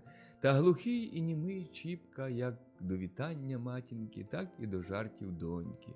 У його щось інше на умі, друге на серці. Іноді серед роботи, зложивши руки, він задумається, загадається. Ну що ж з того, забувшись, спитає сам себе, та, мов перелякавшись свого голосу, знову за роботу. Тим часом усячина в них прибуває та прибуває. Минули жнива, на дворі осінню пахне. Стало людям вільніше. У 5 піднялась колотнеча. З кріпаків правили в викупні. Кріпаки не хотіли платити, давай їх худібчину цінувати та спродувати. Купив Чіпка в одного корову. Хотів ще коня завести, та не знайшов до вподоби. Яке життя, таке й товариство. Зажив тепер Чіпка з Грицьком душа в душу. Удвох часом на роботу йдуть, удвох і додому вертаються. Під неділю або Чіпка в Грицька з матір'ю, або Грицько в Чіпки з Христею. Забув Грицько і при той віхоть, що Чіпка був кинув. Та чи до того тепер Христці, коли у неї мала дитинка на руках. Христця вподобала Мотрю. Вона така добра, як рідна мати, хвалиться чоловікові. І часто Христця під свято приходить до Мотрі побалакати, розважитись. Мотря й собі навідувала не в ряди годи Христцю. як же тій треба було на цілий день виходити на роботу з дому, Мотря доглядала її сина Василька. «Чому ви, матусю, свого Чіпки не ожените?» – раз запитала Христя в Мотрі. «Хіба б же я, дочко, не оженила його? Казала вже стільки, не хоче. Видно, в його хтось є на душі, та, мабуть, не посміє казати. Хто його знає, не каже, а мені вже обридло на його бурлацьке життя дивитись. Що йому, то йому б жінка розважила, а то такий мені, вже стара, підтопталася, все б таки невістка перемінила. Казала йому, вказувала на вас. Он, кажу, бач, побралися люди, та й живуть щасливо, чому б тобі не одружитись, так і слухати не хоче». Мотря важко зітхнула. «І чому я тепер, матусю, не дівка?» – сміється Христя. «От би вашому синові і пара була. І вже, дочко, йому, мабуть, ніяка жінка не вгодить, тим він і не жениться». Грицько й собі, раз побачивши сумного Чіпку, обізвався. «Чого ти, Чіпко, не одружишся? Хіба воно краще?» «А вже ж краще, жінка привітає, порадить, розважить». «Кій біс!» – глухо одмовив Чіпка та засумував ще дужче. Він бачив сам усе те добре, він бачив Грицькове щастя, та воно його не гріло, а ще більше жалю завдавало. Він дедалі робився все смутніший та смутніший, став часто пропадати на цілу ніч. Жде Мотря, не діждеться, мабуть, пішов кудись погуляти, та щоб мої очі не бачили, уха не чули. Сказано парубок, а може, назнав кого? Подумає вона так сама собі, поголубить у серці надію і безпечно лягає спати. Не хвалиться про те нікому, навіть і Христі, не питає її Чіпки. Раз зважилась, прийшов Чіпка вже світом, зовсім розвиднилась, сумний, блідий, грізний. «Де ти, сину, ходиш?» – питає Мотря, глядячи на його. «Там немає, де був», – понуро отказав Чіпка і вийшов з хати по хазяйству. Мотря тільки плечима здвигнула. Чи не з повійцею, бува, якоюсь пізнався, та соромно признаватись. А кругом пісок тільки чутки, що про лихі вчинки. Там у крутому яру німця управителя підголено, на побиванці жида, як липку обідрано. Там до красногорці добивалося та одігнали, у Байрацькім лісі знайшли біля дерева докупи зв'язаних із черницею, і щось багато грошей не долічується. А от у Розбишаківці церкву обікрадено. Гоготить про все це чутка, гуде, як у дзвони, дзвонить, і далеко-далеко навкруги розходиться. Скрізь піднявся струс, кожен, лягаючи, просив Бога, щоб цілому встати. Ну, та й літа ж тепер настали, балакають старі люди. Мабуть, уже незабаром кінець віку. Недаром таке на світі коїться. Чому за наші молоді годи цього не було? Чого батьки, діди і прадіди нічого про таке не розказували? Тоді татарва була. Палила городи, села, людей різала, у полон полонила, на ясир гала. А тепер он церкви крадуть. Хто? Татари? Де се воно видно? Та й між рідними розладдя пішло. Син на батька руку здіймає, дочка матері ухом не веде, брат на брата встає, сестра з сестрою ворогує, жінка на чоловіка отруту готує. Усі як подуріли, як показилися, а халамидників повійниць скільки, а покриток та дівчат абияких. Колись, якби вийшла заміж така, то один би поговір не дав віку дожити. А тепер дочка з москалем спить, а мати кожухом прикриває. О, Господи, як ще ти терпиш нас на світі.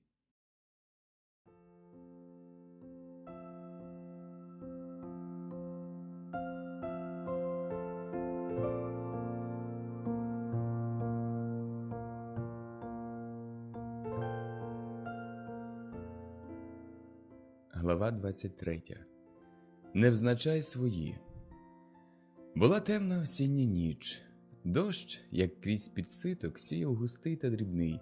З землі вставала важка пара, закутувала все в своє вогке запинало, котре не давало бачити, що діється на землі. Скрізь тихо, темно, сумно, наче у мертвому царстві. Під таку годину завжди важко дишиться, сумно живеться. Добрі люди, аби смеркло, мерщій засовуються по своїх домівках. З вікон низеньких сільських хат блимає світло якимись жовтими кружалами. Кожному чогось не по собі. Всяк не знає, що розпочати, як би хоч трохи розважитись. Чоловіки одні чоботи латають, другі рукавиці плетуть, треті щось інше. Жінки та дівчата то прядуть, то сорочки шиють. Діти, позалазивши на піч, дрімають. У хаті тепло, тихо, хоч і не ясно.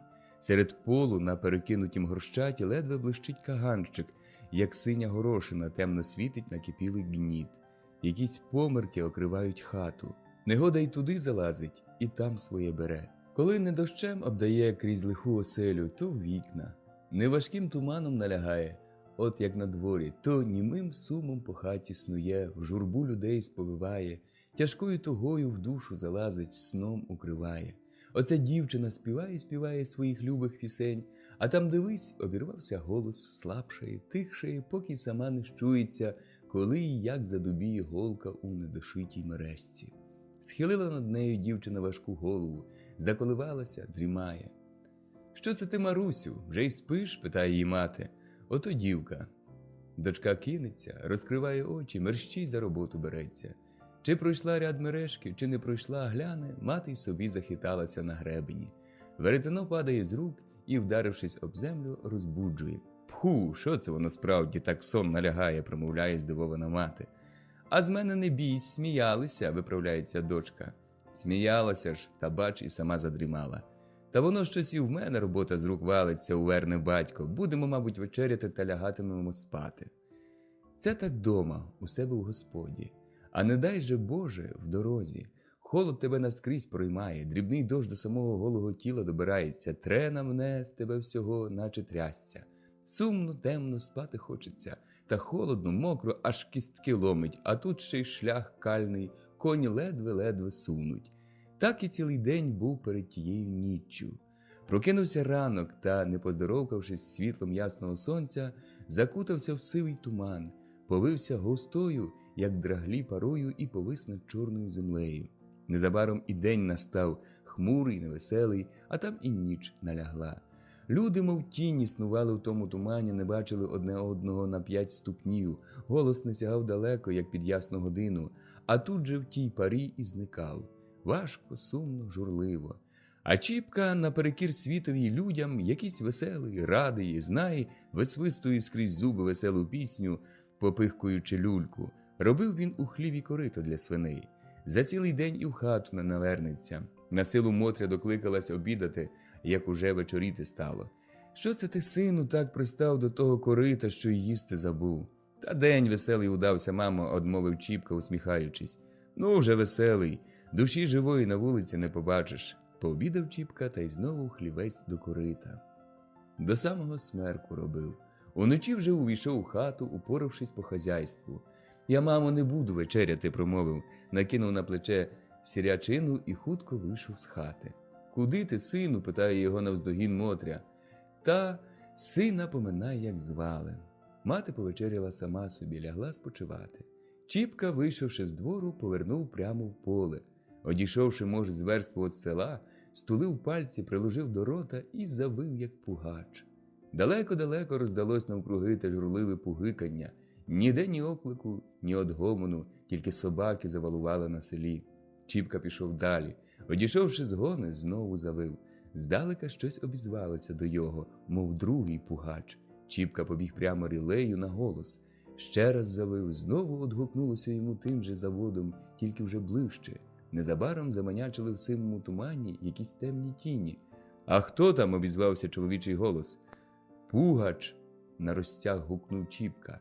Тіні почали ворушитись, наближатись, більшати. Видно стало людську постать. Ще далі Чіпка пізнав Лушню, Матню й Пацюка. З ними ще було чоловік 5 невідомих. «Добре здоров'я, панове товариство!» – привітав їх Чіпка. «Здоров'я!» – відказали на його повітання. «А що, пане брати, десь у ніч будемо рибу ловити?» «Де більше влову?» – відказав хтось. «Та ще не знаємо, Чіпко», – каже Лушня. «Ось ці радять у ставище до Гершка. А ти, либонь, хотів у Красногорку до пана?» «Та чи до Гершка, та й до Гершка, мені все одно», – отказав Чіпка. «А в тебе ж струмент є?» – питає його один з знайомих братчиків. «Ось у мене струмент», – Чіпка показав кулака. «Покуштуй раз, удруге не схоче, а як улучу, не встане». «Не дуже лишень ударяй на те, козаче», – обізвався високий натоптуваний чоловік. Чіпці здалося, що він десь цей голос чув, та не знав де. Та ви ще не знаєте його, каже до товстенького чоловіка другий у московській одежі. Як були ми в останній раз на погулянці, то він не пізнав мене в темряві, та як уцілив своїм струментом по голові, то я й очі витріщив. Ну, нам такого й треба, отказує товстенький чоловік. Тільки знай, у нас така установа. Все, що не добув, на рівні частці паювати. А як піймався, хоч на шибеницю. Знать, мов, не знаю, відать не відаю. Хе, одмовляє Чіпка, а у нас ще й така. Коли це я піймавсь, то й не животіти тобі. У тюрму влізь та задави, щоб не видав часом. Наш, загукали кругом, плещучи в долоні, як чорти. Ну, а тепер до роботи, гайда, крикнув товстий чоловік, рушивши перший, другий за ним слідом. Пройшли вони ще, може, згони, і наткнулися в мряці на дві повозки. Коло коней стояв якийсь незнайомий чоловік. «Щоб ваш чорт побрав, що ви вилопились?» – лякав він. Ждав, вже й спав, нема, як у воду попадали. Уже мав був додому вертати. «Не журися, довго ждали та добро придбали», – каже йому товстенький чоловік, указуючи на Чіпку. «От не видав», – отказав незнайомий, та, не глянувши на Чіпку, перший скочив на повозку. За його приводом побралося усе товариство. То на одну, то на другу. Швидко вони покотили полем. Тільки кінські підкови хляпали та калюка на всі боки і збігалися від прудкої їзди. Перед світом вертало дві повозки, прямували навпростець до Гудзевого хутора. На них повно наших рибалок. Деякі лежали та спали, деякі так хилялися, дрімали, а два поганяло. Доїхали до двору, товстенький чоловік скочив з повозки, підійшов до хати. Явдохо, гукає під вікно, відчини! Це ж москаль, подумав здивований Чіпка. Я б і чую знайоме щось. Та бачу, він багатій та щороку строїться. Блиснуло світло в щілину віконниці. Скрипнули двері, брязнув цеп біля воріт. Кинулись собаки. Ворота розчинилися, повозки під'їхали до рундука, стали. «Ну, тепер у хату, пани молодці», – каже москаль, – «повечеряємо, а ми з Сидором коней розпряжемо». «Давай розпрягом», – мовив Сидір по-московськи і скочив з повозки до коней. Повставали й другі з повозок, посунули в темні сіни, а потім у хату, звідки світилося світло. Чіпка йде за другими, не пам'ятає сам себе. Його обхопили і страх, і радість. Може, тепер вона не пізна тебе, забула вже, а може... Тут саме увійшли в хату. Хата простора, чиста, кругом стін липові лави, чисті, аж полискувані. В кутку образи мідяні, розтворчаті, як у кацапів. По стінах під столом картини, стіл трохи не через усю хату. На столі свічка горить. «Добрий вечір у хату», – привітали всі москалиху, що стояла посеред хати з ключами в руках. «Або доброго ранку», – отказала вона. «А хіба воно вже ранок?» – питав хтось з гурту. «Та вже незабаром і світ», – отказує москалиха. «Бач, а мені, мов, усього година минуло, як виїхали. Гаразд, мабуть, порались, а чи стоїть же то шкурка за вичинку?» «Питайте он того», – отказує чоловік у московській одежі, тикаючи пальцем на Чіпку. «Ми оце порішили, отаманам його наставити». «Хто? Як хто?» – питає москалиха, прикро дивлячись на Чіпку. «Щось, мов, знайоме, здається». «Чого ти, тітко, обдивляєшся мене, як вовка? Я такий же, як і всі», – каже Чіпка, не видержавши пильних оглядин. «Та я немов тебе де бачила». «Може, бачила, не знаю». «Чи не Варениченко?» «Може, він». «Хто Варениченко?» – питає москаль, увійшовши з Сидором у хату.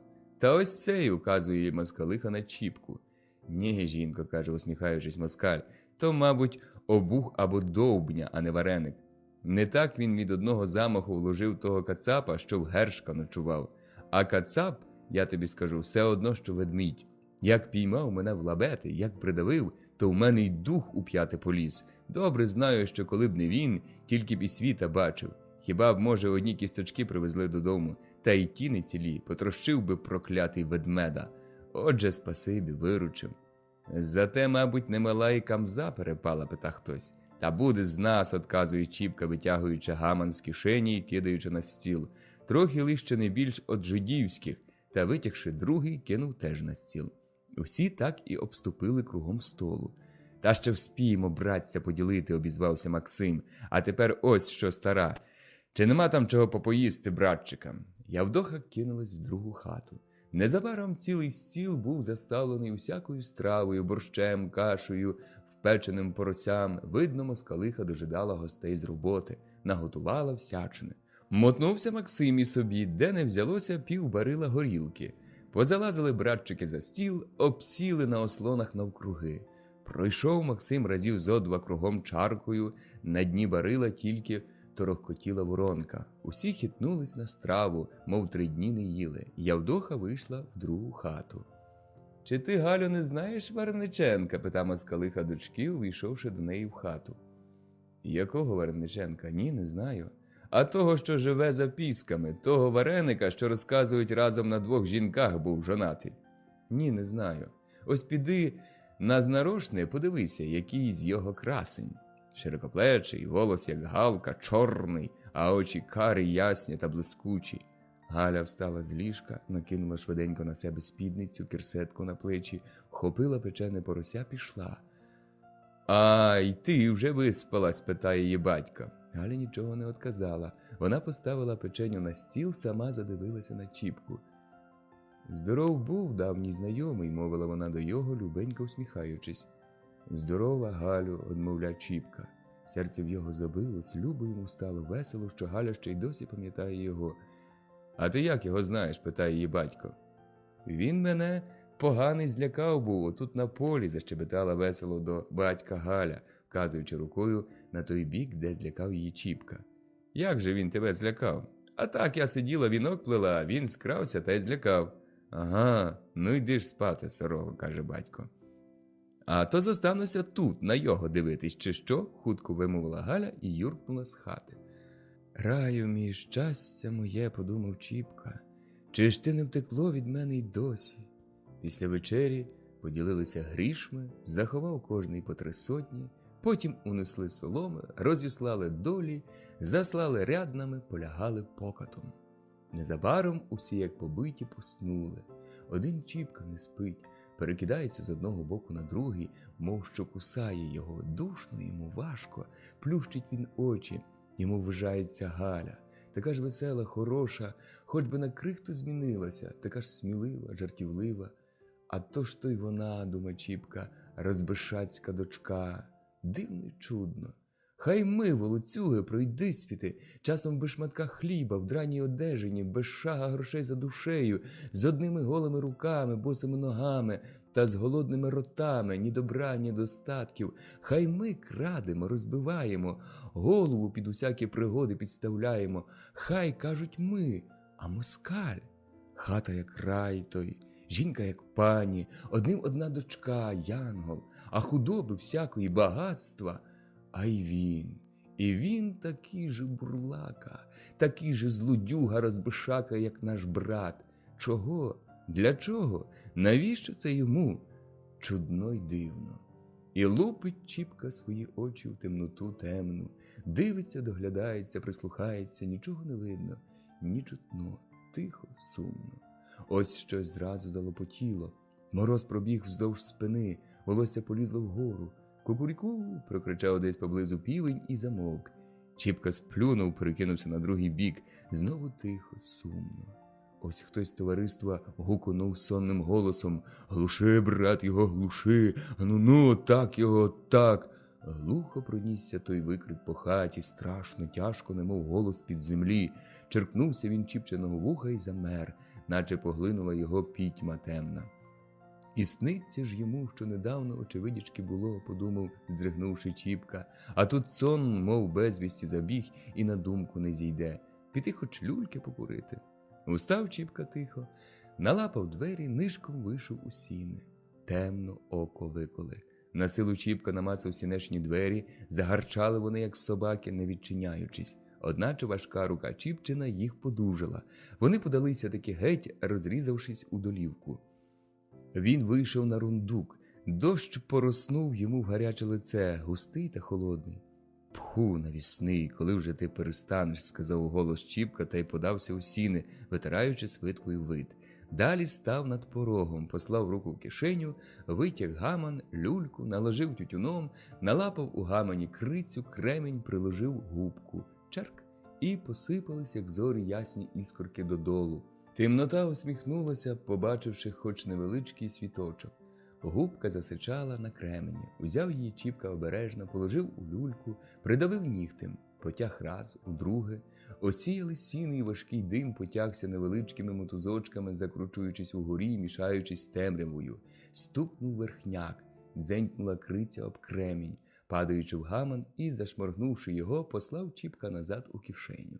Оперся Чіпка об одвірки, отхилив трохи двері, випустив дим на двір, де він змішувався з дощем і зникав у темряві. А темрява стояла страшенна, чорна. Дальше одвірків нічого Чіпка не бачив, хоч як не прищурював своїх бистрих очей, як не придивлявся, щоб розглядіти, як воно у москаля в дворі. Одні тільки вертунці часом літали перед його очима. Коли це чує Чіпка, рипнули двері, чиясь тиха хода зашамотіла в сінях. Чіпка відкрив верхняк, потяг люльку, огонь осяяв сіни, і диво, перед Чіпкою стояла Галя.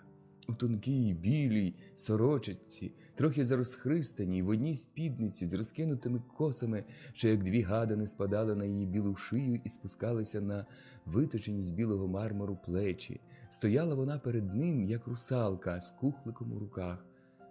«Галю!» – тихо скрикнув Чіпка. «А ти чого, бузовіре, тут у сінях кадиш? Напер, кажеш, повні сіни, що й дихнути не можна», – защебетала вона, пізнавши Чіпку. «Галочко, чого ти боса вийшла? Тепер дощ, калюка, покаляєш свої білі ноженята. А тобі що за діло? Хіба ти їх кохав?» «Хоч не кохав, та укохав, Галю», – шепче стиха Чіпка, ледве переводячи дух. «А, ви всі любі та жалісливі, а людей як курей ріжете», – промовила вона суворо. Голос її окликався гнівом, докорою, огидою. «А твій батько», – подумав Чіпка, – «а сама ти трохи не сказав, та язик став руба, в грудях дух сперло».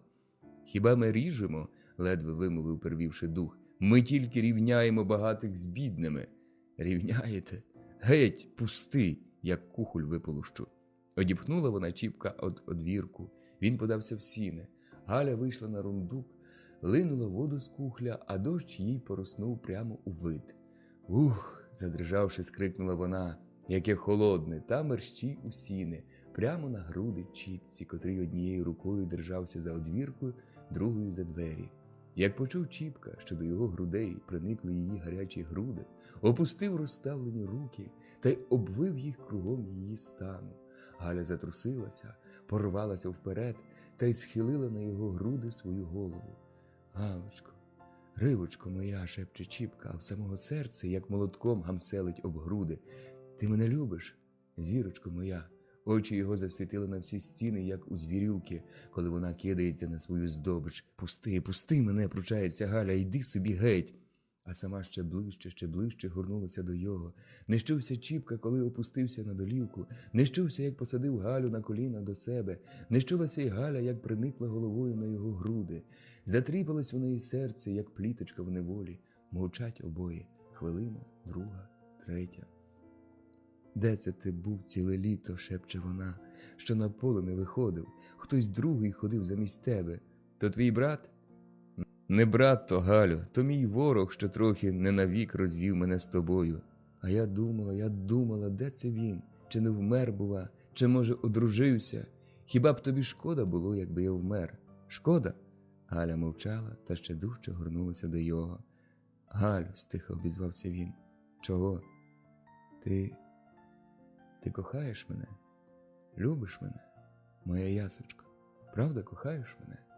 Галя, як змія, обвелась коло його шиї і міцно стиснула її своїми руками. Уста черконулися уст та й злилися в довгий гарячий поцілунок. Чіпка одністями розвів руки. Галя висковзнула і скрилася. Опам'ятався Чіпка. Тільки що тут була, думав він, та давай кругом себе шарити. Ніде ніщо ні шерехне, ні стукне. Він підвівся з долівки, темно, пусто, тихо. Обмацав він кругом сіни. Нема. Не чуть же було, щоб і двері скрипнули, подумав він і став прислухатись. Було тихо кругом, як під землею. «Утекла», – промовив він сам до себе, засунув надвірні двері і тихо побрався у хату, де спало п'яне товариство. Довго ще качався він на лігву, прислухався, як стукотало серце. чув, як барабанив дощ у віконниці, як півні викрикували, братчики з просоння бурмотали. Думав, як це воно випало так несподівано. Радів, як дитина іграшці. Дивувався, як злодій, що, укравши у старця торбу з цілими сухарями, знайшов у ній страшенну силу грошей. Тільки тепер перед світом заплющив очі і заснув тихим, одрадним сном. Не рано прокинулись братчики. Дощ не вгавав, а по-вчорашньому сіяв якесь сито і поривав до сну. «Ану, рушай, братця, пора!» – гукнув Лушня на всю хату, скочивши на ноги. Один за другим стало товариство рушати. Один Матня не підводився, другі повиходили в сіни. Повимивалися водою, що стояла в діжці, знову війшли в хату. Матня ще лежить та зітхає на все горло. Незабаром до них і хазяїн прийшов. «А що, дядько Максиме?» – питав Матня, розвернувшись, як кнур на барлозі. «Чи буде чим похмелиться?» «Хіба ж тобі так у горло і лити?» – отказав замість Максима Лушня. «А хіба мені дорого встати?» Та з цим словом швиденько скочив на ноги, та нечесаний, розкудлений, заспаною невмитою пикою, так і посунувся за стіл. Максим поздоровався з пані братчиками, вийшов з хати.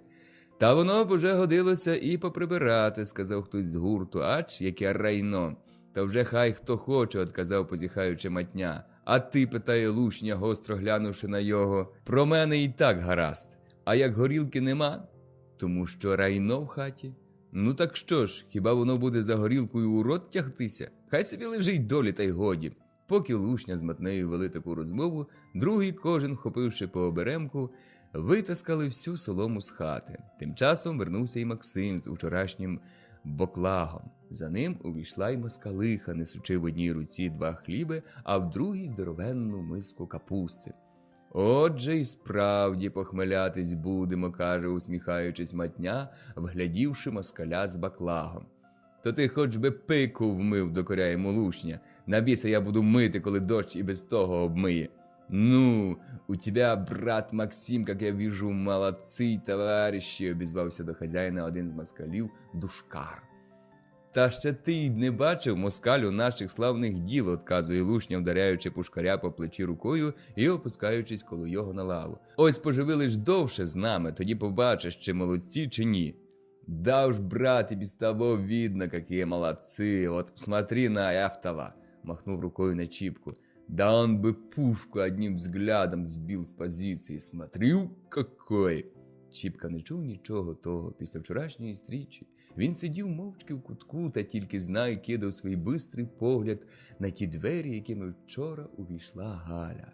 Думки його далеко літали, він не чув, не дослухався, що верзло товариство. Кагал, гармидер стояв у хаті, як у жидівській школі, аж поки Максим не почав частувати. Тоді все затихло, роти заремигали, пальці раз по раз опускалися то в миску з капустою, то в полумисок з огірками. Всі мовчали, надолужували над сніданням. Чутно тільки було, як на зубах тріщали огірки, капуста, як роти жували, плямкали. «Суха!» – перегодя, трохи крикнув Матня, насилу проковтнувши цілу жменю капусти. «Підмочимо?» – обізвався Максим, беручись за баклаг. Пішла рядова кругом столу, знову пальці заходили, роти заплямкали. «Удавився!» – каже, ікнувши Матня, і положив хліб на стіл. Всі зареготали, глядя на розкуйовдану голову, на одутлу пику Матневу. «Проткнемо!» – одмовляв Максим, узявши баклаг у руки. «Оцього дядьку Максиме, – каже Лушня, – тільки прийми, то не знатимеш і як одгребтися». «Нічого!» – отказує по-московськи Максим, підносячи чарку Матні. «Вот ти і хохола!» – обізвався до Матні москаль Пушкар. «А право порядки знаєш. Тебе би тільки государю служить». «Служили ми вже, брате москалю», – одмовляв Матня. «Всюди та дозналися, що нема краще, як боклазі з горілкою служити». Сміх, регіт відкрив усю хату. «А вот що правда, то правда», – каже москаль, регучочись. Максим обійшов по третій. Після третьої розв'язалися язики, піднявся крик, регіт, гомін. Утомилися вже роти жувати, давай балакати. Там у кутку троє завели річ про теперішнє життя трудне, другі зняли мову, як панів дурили, треті загадували вчорашнє погуляння, а четверті про давнішнє гуторили. Звісно, 12 душ, кожен по слову, то 12 слів. А то ж то, як усі разом загомоніли, Та той тієї, той своєї, нічого не розбереш, нічого виразно не чутно, один крик галас. Тільки Чіпка, як води набрав у рот. Він мовчки їв, мовчки пив, тепер сидів, мов німий, та з дверей не спускав очей. Що це наш отаман притих, дивлячись на Чіпку, мовить матня. Чіпка не чув, усі глянули на його, зглянулись між собою, засміялись. Чіпка й сміху не чув. Чи не набачив лиш чого ласенького, тягне розмову Лушня? Він у нас падкий на ласощі. Да-да, вот оно и есть. Я сам только что хотел говорить про эту перепелку, перебив його москаль Сидір, що розпрягав коней з Максимом.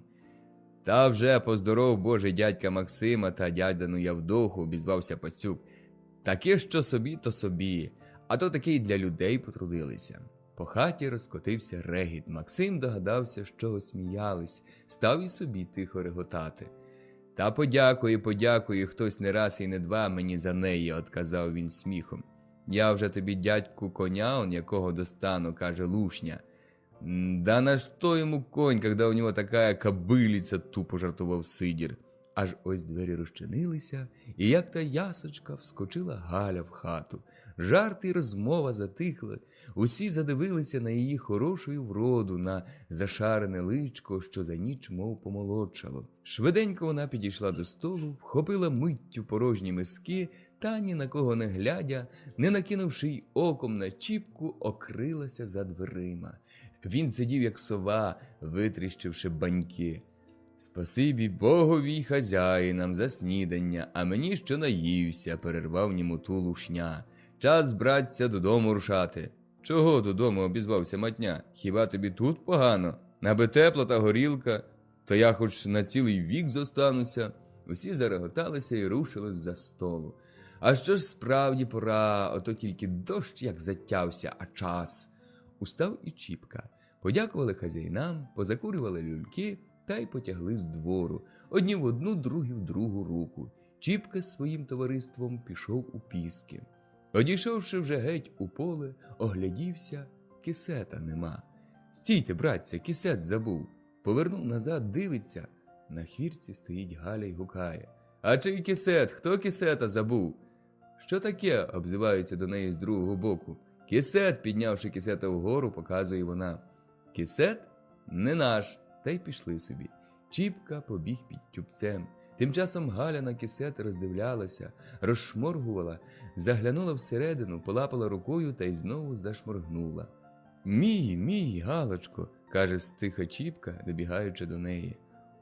Йолопе, як квочка з курчатами, так ти розгубився своїми думками. Не знаєш, що й дієш». Сунула йому кисет у руки, а сама швидше за хвіртку.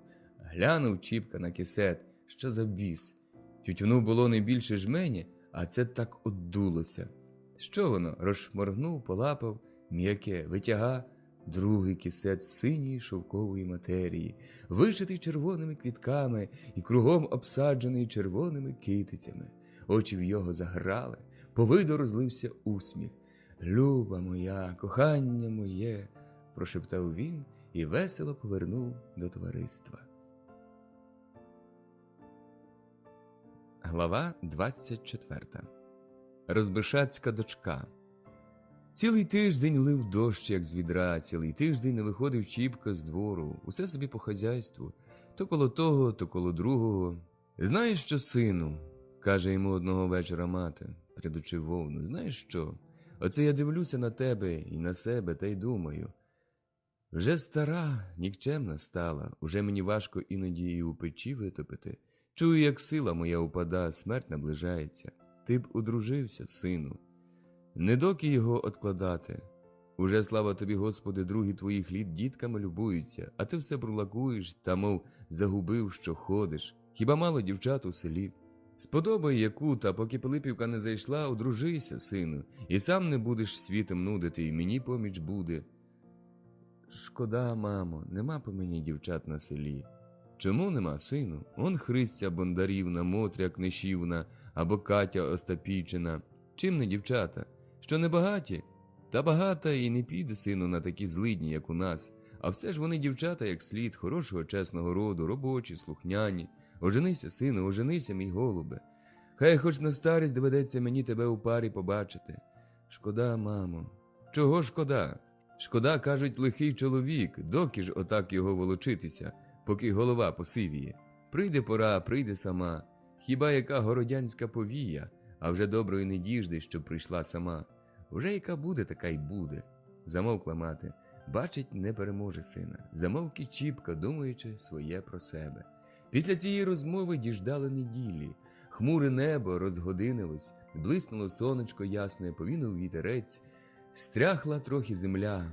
Я, мамо, каже Чіпка, піду в Омельник на ярмарок, чи не куплю коняки. Боже тобі поможи, сину. Тільки навіщо ти на зиму її купиш? Чим її прогодуємо? Та вже знайдемо чим. Знявся Чіпка після раннього обіду, пішов, тільки не в Омельник, а прямісінько до Гудзя на хутір. Прийшов до двору, всюди позачиняно, позапирано. Почав Чіпка дьоргати хвіртку, хвіртка була заперта. Дві собаки кинулись до воріт, брязкаючи цепами. «Хто там?» – гукає голос з двору. «Це я, очиніть! Хто я?»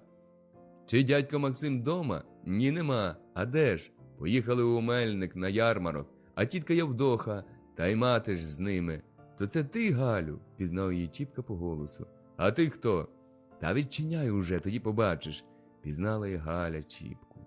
Худенько підбігла до хвіртки, отщепнула. «Чого це ти прийшов?» «Тебе одвідати. Як поживаєш, моя горличко?»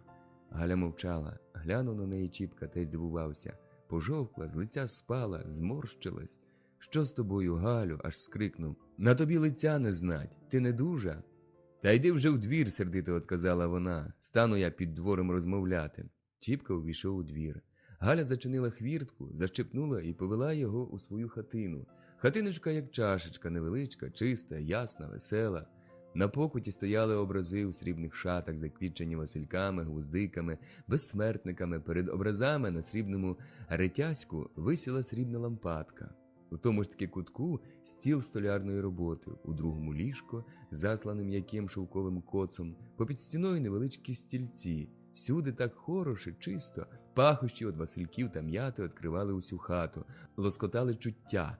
Чіпці здалося, що він у рай уступив. Усе б гаразд, якби не така сумна Галя. «Ти не здужаєш, Галю?» – знову питає її Чіпка, пильно дивлячись у вічі. «Ні, здорова, тільки не весело чомусь. Так щось за серце ссе». «А я тобі не дякую за кисет», – мовить, здумавши Чіпка. «Спасибі тобі. Чи не сама, буває, гаптувала?» «Який кисет?» – питає Галя, звівши на його свої задумані очі. «А той, що ти в мій вложила, як забув свого». «Коли? Що це ти, збожеволів чи що? А хто ж то вложив?» «Та коли? Та тоді ж, як мій вертала. А я по чим знаю, стала б я такому кисет дарувати. От ще не вигадав», – веселіше защебетала вона. По голосу пізнав Чіпка свою недавню Галю, жартівливу й веселу. Серце його зраділо, очі зблищали. «Галочко», – почав він. Галя дивилася прямо йому в вічі, гостро-гостро. Чіпці стало ніяково. «Та чого це ти справді сьогодні така, мов не на той бік устала?» – спитав він, сідаючи близько коло неї. «А тобі що за діло, Галочко? Геть к бісу, все б тільки дурити, з ума зводити. Галочко, геть, отчепись!» Устала вона од його, одійшла, сіла край вікна, що виходило прямо на поле, та й послала очі далеко-далеко, де сходились тумани з туманами, де сивіло небо, спускаючи краї свої на землю. По личку її сумному й жовтому раз по раз пробігали якісь смужки. Чіпка дивився на неї та дивувався, що з нею сталося. А вона не спускала очей з вікна. Чіпка бачив, як вона поблідла, як заблищали в неї очі, як дві гарячі сльози скотилися по личку додолу. Він дивився на все це, а серце його неначе хто давив у лищатах. Так йому було боляче та трудно. «Галю, рибонько моя, чого ти плачеш?» – питав він, підступивши до неї. «Чому ти не повідаєш мені свого горя?» Галя закрила очі руками, захитала головою. Чіпка присунувся до неї. «Галочко, люба моя!» Вона схилила на косяк голову, стиха плакала. «А я думав», – каже Чіпка, стиха доторкнувшись до голови її. «А я думав, піду до неї, провідаю її. Мати скребе голову, женитись та й женись. Дівчат мені рає». Галя притихла, наче заснула. «Та не приймає їх моє серце. Піду, думаю, до своєї голубоньки, скажу їй». Та тихо схилившись, легенько поцілував він Галю в незакриту щічку. Галя здригнула, підвелася. очі заплакані, личко од натовпу почуття, і від сліз горіло. Глянула вона на його та якось жалісно запитала: «Чому ж ти батькові та матері не сказав? Я хотів, моя горличко, тебе попереду спитати, чи підеш за мене, чи вподобала мене моє кохання?» Галя мов ожила, випрямилась, довго й пильно дивилась на Чіпку, немов вивідувала правди.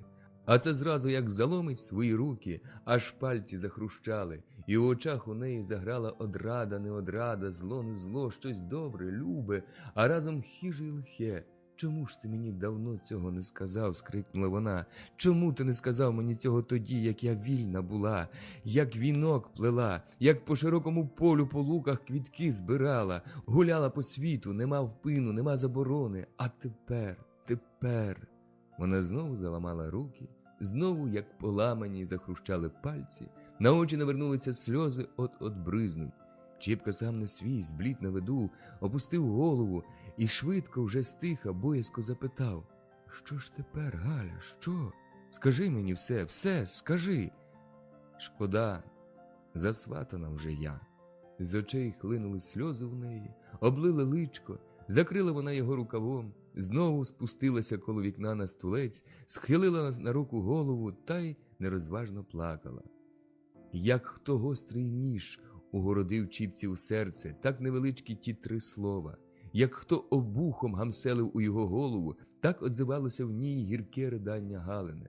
Він хапався за думку, що тепер робити, та голова і пам'ять уже не служили йому. Думки рвалися на шматочки, він силився звести їх докупи, напрягав розум, та, здається, і розум його покинув, нічого не пригадає, чує тільки, як у голові гуде, шумить, дзвонить, як серце раз позараз тіпається, наче збирається вискочити. Не знаючи, як, з чого почати, він вхопився за першу думку, насилу вимовив: «Коли ж це? Як? За кого?» «Тоді ж, того самого дня, як ти пішов, москаль Сидір зостався у нас, та увечері попились з батьком, та й що, батько?» – перервав Чіпка. «Іди, – каже, – не вік дівувати, і мати раїть, іди. Сидір, кажуть, чоловік хороший, тихий. А ти що?» – аж кричить Чіпка. «А я не любий він мені, кажу їм. Що ж вони? Годі, кажуть, усе любого та милого дожидати. І то гидкий, і то негарний, нелюбий. Поживете, полюбитесь». «Собаки!» – гримнув Чіпка на всю хату. Галя на його гостро глянула. «Де він живе?» – грізно обрубаючи кожне слово, запитав Чіпка, а в його очах засвітило щось страшне. «Не знаю. Уб'ю, заріжу, задавлю!» – скочивши з місця, кричить він, бігаючи, як несамовитий по хаті та скригучучи зубами. «Тю-тю-тю-тю!» – одмовляє Галя, підвівши голову. «Що це ти, здурів чи що? Тільки хоч пальцем займи його, то не бачити тобі мене, як свого уха!» Чіпка схаменувся, опустився на стулець, звісив на груди важку голову. «Бач, який ти!» – каже йому Галя. «Бач, який! Як же мені за такого йти, коли він так безневинно візьме та й заріже чоловіка? Як я за такого піду? Прийде така година, то й жінку задавить, кинеться на неї, як скажений». «Галочко, побійся Бога, що це ти кажеш, щоб я? Мене заріж, мене задави. А Сидора, га? Сидора? Ох, ти не знаєш, Галю, яка мене завійна вхопила. Пече мене, отут пече, мов хто жару насипав», указує на груди. Галя мовчала, замовк і Чіпка. Підвівся з місця, став ходити вподовж хати та блукав страшними очима по стінах. Зробилося тихо, важко. По задуманому личку видно було, що Галя думала якусь кріпку думку, та не зразу зважилась сказати. Аж ось загорілися в неї щоки, заіскрили одрадою очі. Роздались, побільшали, открилися уста, від напору спертого в грудях духу, аж пашить Галя, як у вогні горить. «Знаєш що, Чіпко, може, ще не все пропало, я скажу матері, може, вона батька умовить, тільки ось що». Чіпка насторчив уха, пильно дивився на Галю. «Киньте життя таке!» – скрикнула та аж поблідла. «Яке? Чуже добро грабувати, людей убивати?» «Галочко, ніхто на світі не скаже, щоб я кого вбив, хіба боронячись, руки не здержав». Засовалась Галя на місці, очі знову засвітили хижо, лице затіпалось. «Проклятий! Каторжний!» – загукала вона на всю хату. «Обороняючись? Від кого обороняючись? Лізеш у чужу хату красти та хочеш, щоб хазяїн не ловив тебе? Злодюго! А Вони хіба кращі нажилися з нашої праці та й панують, а тута хата валиться, мати стара, сам копи не заробиш у день, треба їсти, треба й одягтися, як же його жити, Галю? Та хіба ми крадемо? Ми своє одбираємо. Пан наробив нами, жит надурив з нас, а нам хіба з голоду пропадати, серед шляху погибати? Чіпко, голубе мій, кинь, не буде щастя, не буде добра, ти прийдеш вночі з побоїща, ляжеш коло жінки, та тими руками, що недавно людей давив, у крові грівся, будеш жінку пригортати. Тими вустами, що несли тільки лайку та прокльони усьому світу, станеш її про своє кохання шептати, будеш цілувати, ух. Вона затряслася вся, як лист на осиченні. А жити з чого? Напера Чіпка. Робити чесно, працюючи щиро. А товариство, а батько. Заїдемо у другий край, де б нас ніхто не знав, не відав. О, Галю, не знаю, що буде. Я отаман. Як почує товариство, що кинув, не животіть тоді мені. Поклялися ми так один одному. Кому ви клялися, душогубці, розбушаки, кричить, схопившись Галя. Кому ви клялися, прокляті? Один одному клялися, Галю. Чорт чортові клявся. Галя зареготалась болізно, божевільний сміх її розкотився на всю хату. Чіпка глянув на неї, замовк та, як підстрелений, опустився на стілець. Ти думаєш, перегодя трохи, знову почала Галя, ти думаєш, легко мені дивитись на життя батькове, побіг життям добрих людей? Бачиш, вони щиро працюють, чесно хліб заробляють, з людьми поводяться, і встають, і лягають тихі, спокійні. А тут сиди, як у тюрмі, на запорі, страшно й очей показати між люди. Настане вечір, ціла юрба п'яних людорізів валить у хату, шушукаються, тихо перемовляються, поки підуть на всю ніч, вертаються вже перед світом та, як гробовики, ховаються по горищах, по погребах, переховують чуже награбоване добро. Все це, що на мені, все грабоване. Ти думаєш, не давить воно мене?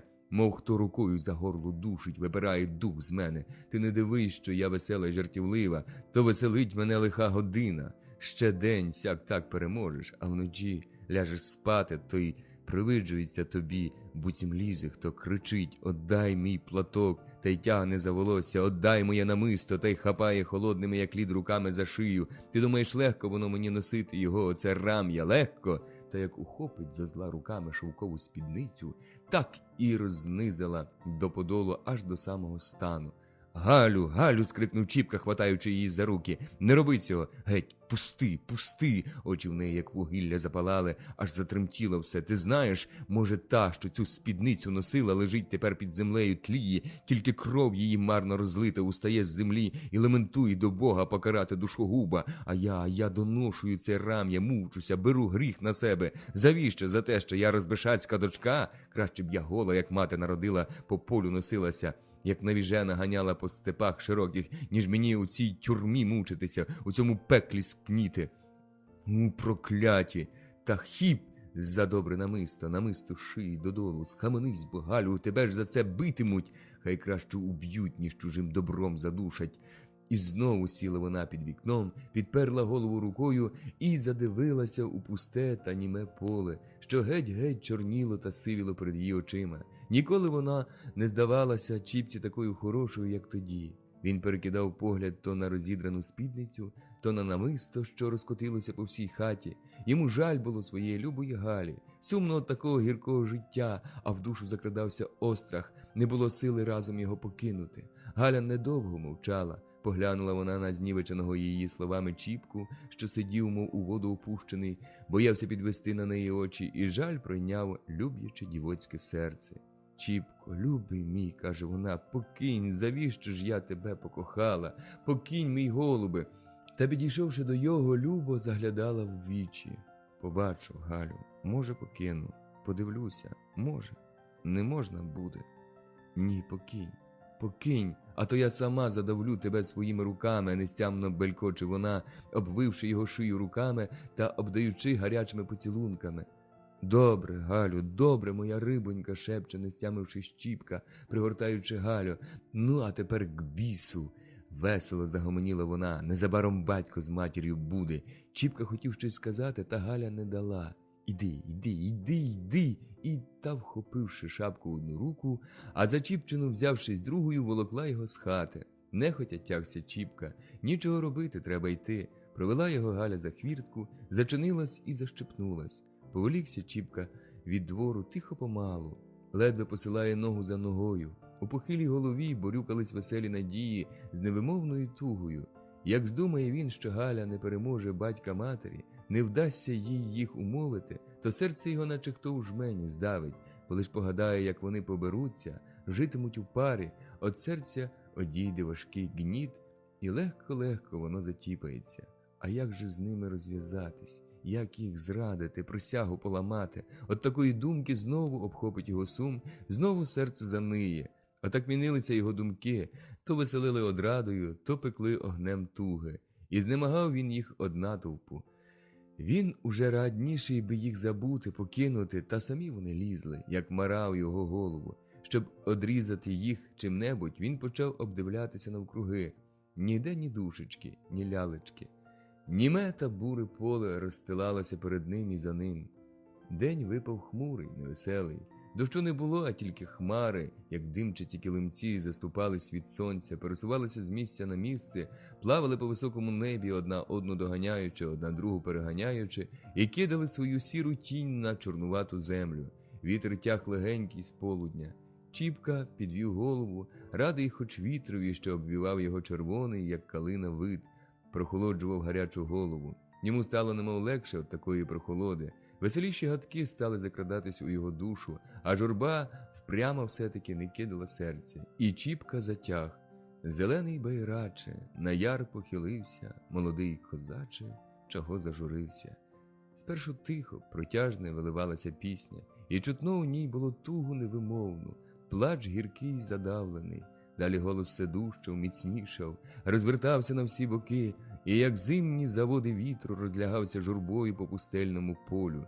Тільки мені й пари, що очиці карі, лунала пісня, а поле мов ще дужче почорніло, аж насупилось. Глава 25. Козак не без щастя, дівка не без долі. Вернувся Чіпка додому та зараз кинувся по хазяйству. Не заглянув і в хату. Мати тільки бачила, як він овечатам підкладав просяної соломи. Настав вечір. Мати розпалила піч, наставила вечерю варити.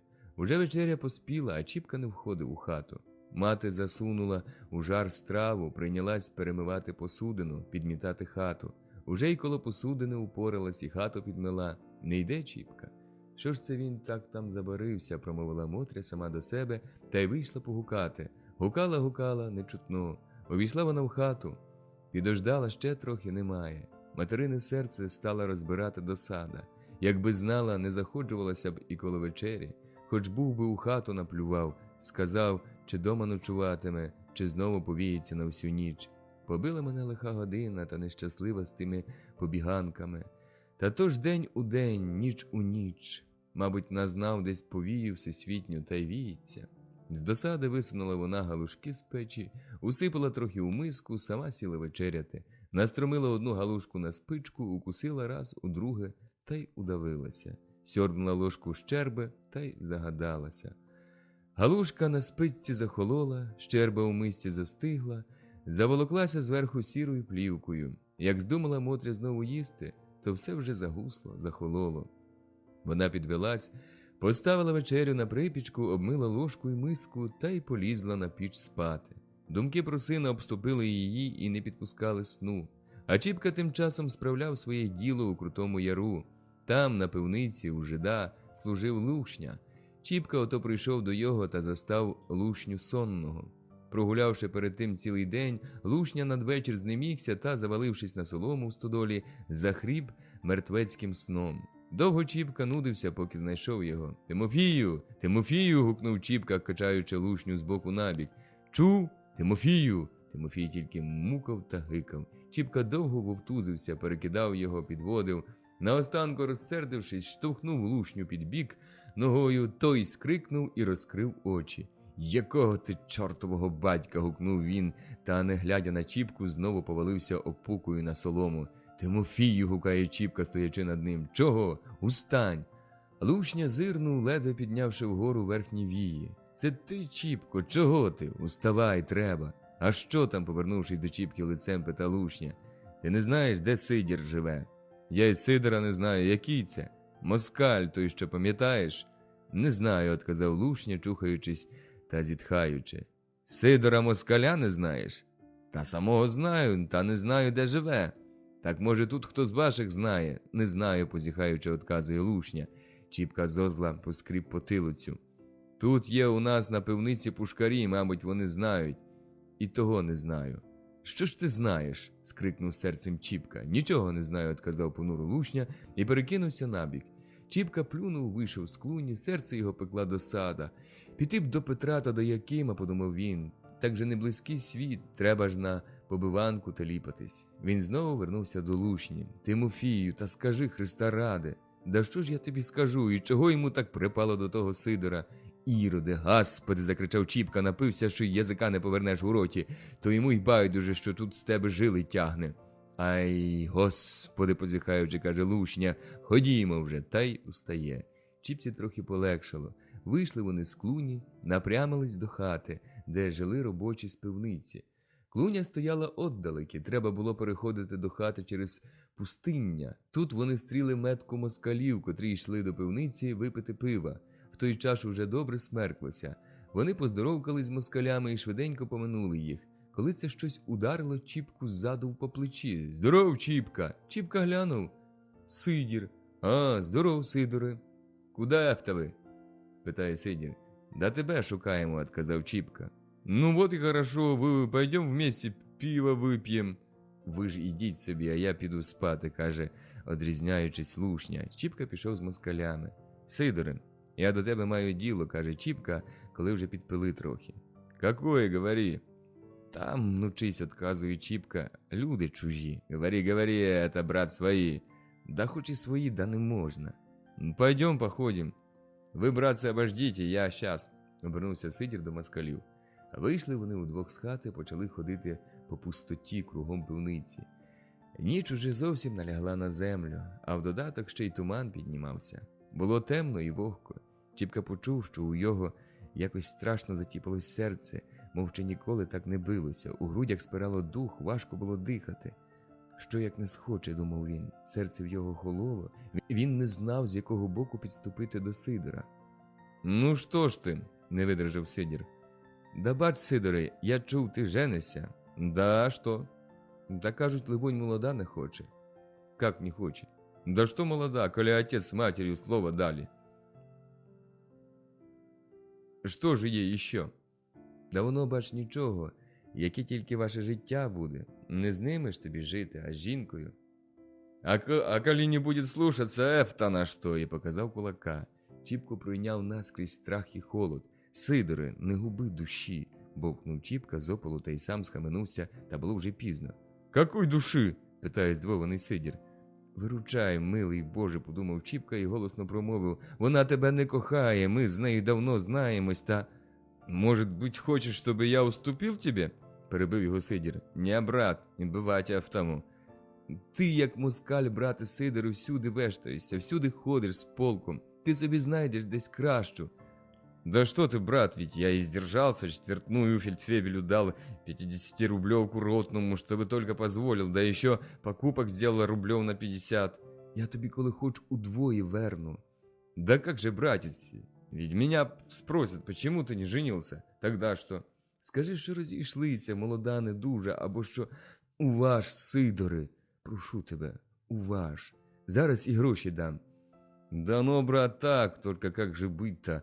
Ти разве з нею того?» «Та кажу ж тобі, ми з нею давно покохалися, вона мені і сказала, як віддадуть за тебе, сама на себе руки наложи». «Іщ ти, іще отвечать придется». «Еге ж, не губи, Сидоре, душі, я знаю, ти чоловік добрий». «А що ж я скажу отцу?» «Сплети, що скажеш, походу дожидаю, через те й не дозволено. А я вже, брате, вдобавок замогоричу, хоч і всю вашу роту, щоб мовчали».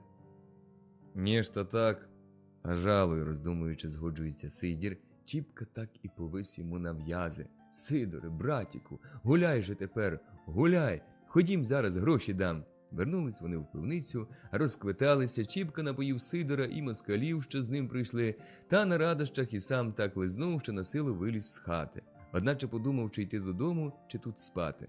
Так доплівся до клуні, де Лушня спав. Ні, щоб мати не лаяла, тут заснув, подумав, уступивши в клуню. Незабаром він захріп коло Лушні, як задавлений. Ніч була сира, холодна, туман важкою парою вривався попід дверима в клуню. Холодив гаряче тіло, добирався до кісток. Чіпка прокинувся, здригнув. Прокинувся й Лушня. Розказав йому Чіпка, яким то битом забрався сюди спати. На дворі стало сіріти. Крізь щілини пробивався білуватий край схід сонця. Чіпка устав та невмитий, нерозчесаний побрався прямо у піски. Вже розвиднялось, як він вернувся додому. Ще здалека побачив, блищав огонь у вікні його хати. Мабуть, мати пряде, подумав він, та й став добиватись у двері. Двері були засунені. Він підійшов під вікно, постукав. «Хто там?» – окликнулась мати зсередини. «Це я, мамо, відчиніть!» «Сину, сину!» – почала виговорювати Мотря, впускаючи у хату. «Доки ти будеш волочитися щоночі? Чи не за старе, бува, знову прийнявся?» «Та то ж щоночі, як вечір настане, так і знявся і пішов. А он всюди такі чутки ходять, ще на тебе чого доброго скажуть». Чіпці хоч і гірка була материна догана, та недавня радість тихомирила його серце. «Не журіться, мамо», – з усміхом одказує він. «Ось незабаром, як Бог поможе, не буду із хати виходити». «Видно і по тобі, хіба б, може, жінка чи не вдержала, а вже матері не послухаєш». «Та може й жінка». Мати вперше почула таку річ від сина, і здивувала вона її, і зрадувала. Одначе Мотря не сказала на це нічого. Вона тільки суворо глянула на сина та й знову сіла за гребінь. Чіпка, запаливши люльку, вийшов до скотини довідатись та проблукав, уже геть сонце підбилося. А там і майнув на хутір до Гудзя. Галя тим часом сама не дрімала. Як тільки вернулися старі додому, вона кинулась до матері і стала її сльозами благати, щоб не губили її краси, сили, здоров'я у московських походах та переходах, на чужій стороні далеко від роду, з нелюбим москалем. Мати як мати, вона прийнялась жалем рідної дитини, зглянулась на її сльози благання, сказала про все Максимові. Максим хоч і хотів би мати зятем Сидора, ще такого молодого, а вже унтер-офіцера, та, пригадавши своє гірке московське життя, непосидяче та невільне, сам згоджувався з дочкою. Взяли його смутні думки, він цілу ніч не спав, все думав. На ранок радиться з Євдохою, як би від Сидора відсіпатись. Коли й Сидір якраз настиг на ту раду, довго він терся та м'явся, поки зважився сказати про своє лихо. Як став він журливо виводити, що я б, мов Боже, який радий, та походу усе стратив. Старі слухали та жалкували на ту лиху причину, а самі нишком раділи. Найбільше ж раділа Галя, слухаючи такі речі своєї хатини. Вирядивши Сидора, батьки поїхали чогось у Гетьманське. Галя зосталася одна дома. Вона була весела, рада, з радощів сама не знала, що робити, з ким ним поділитися. Убравшись в найкраще убрання, вона бігала по хатах, співала веселих пісень, далі здумала про обід, розпалила піч, наставила страву, знову співала, бігала, виглядала у вікна, чи не бува, іде Чіпка. Чіпка не йшов. Марно вона трудила очі, виглядаючи його. Іноді чорна пляма серед поля здавалася їй ним. Вона кидала піч і, не пам'ятаючи сама себе від радості, вибігала аж за хвіртку стрівати його. Розглядівши оману, верталася вона у хату з жалем у серці, сльозами на очах. Він, мабуть, мене не любить, що не йде. Якби він любив мене, то не йшов би, летів. А він дурить, з ума зводить. Такі думки мутили її голову, ображали серце. Галя починала плакати. На той самий плач нахопився Чіпка. Як вона кинулась до його, як привітала, де ділися й сльози, й смуток, очі горіли коханням, одрадою, вид сіяв, як сонячний ранок весняного дня. І що за радісний був день той, що за люба розмова. «Так ти покинеш, мій голубе, таке життя», – допитувалась вона Чіпки, заглядаючи йому в вічі. Чіпка мовчав, любувався веселим голосом Галі, налитими радістю очима. Вона ж не переставала щебетати перед ним, як та ластівочка. «Так як ми заживемо з тобою, які порядки заведемо? Зранку ти будеш хазяйнувати коло худоби, а я у господі. Адже ти будеш кохатись у скотині. Я не люблю коней, воли кращі, воли такі смирні, тихі. А корова, щоб мені безпримінно була, чуєш? Я й не піду за тебе, як тільки корови не купиш, та щоб з телятком. Що я пак казала?» От уже й забула, бач. Так ото ранком ми будемо поратися, потім пообідаємо, спочинемо, потім у 5 ти щонебудь зробиш, поки вечір, а ввечері я вечерю зварю. Уже таких м'яких та пухких галушок зварю, що губами можна буде їсти. І все у нас буде тихо, мирно, ні лайки, ні сварки, ніколи ти не будеш лаятись. Чіпко усміхнувся. Чого ти смієшся? Ти, мабуть, будеш битись. А я, дурна, питаю, чи буде лаятись, гляди мені. Тільки будеш битись або лаятись, то я тебе покину. Та годі тобі, Галю, об цьому й думати. Як можна таку зозулечку лаяти або бити? Ти, як ти, сонечко, закрасиш мою смутну хату, розвеселиш матір. Ба, у тебе й мати є? А я й забула. Брови в Галі на хвилинку здвигнулись, буцім від тяжкої думки. Одначе швидко та думка промелькнула. Галя знову веселенько зацокотала. А мати твоя стара? Ні, не дуже. Лихо тільки її застаріло та нужда молодого віку. А я, Чіпко, не знаю, що то таке лихо та нужда. Росла я вдоволі, не знаю того нічого. Хіба, може, ще моє від мене не втече? Наздожене мене? Ні, я не хочу. Чув, Чіпко, не хочу я ні нужди, ні лиха. Хай йому цур, хай йому пек, не хочу. От тільки що.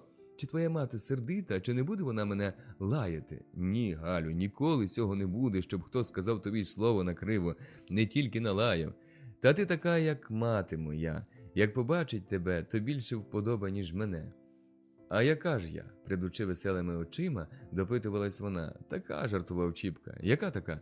Чіпка кинувся її обнімати. Гляди ж мені, гляди, тільки одуриш, і сварилася на його своїм маленьким білим пальчиком. Довго ще вони любувалися та милувалися, потім обідали, по обіді радилися, як сказати батькам, та вже надвечір Чіпка пішов додому. Мати стріла його на дворі з серцем. Де ти ходиш? Де ти бродиш цілий день? На кого ти покинув ту худобу дома?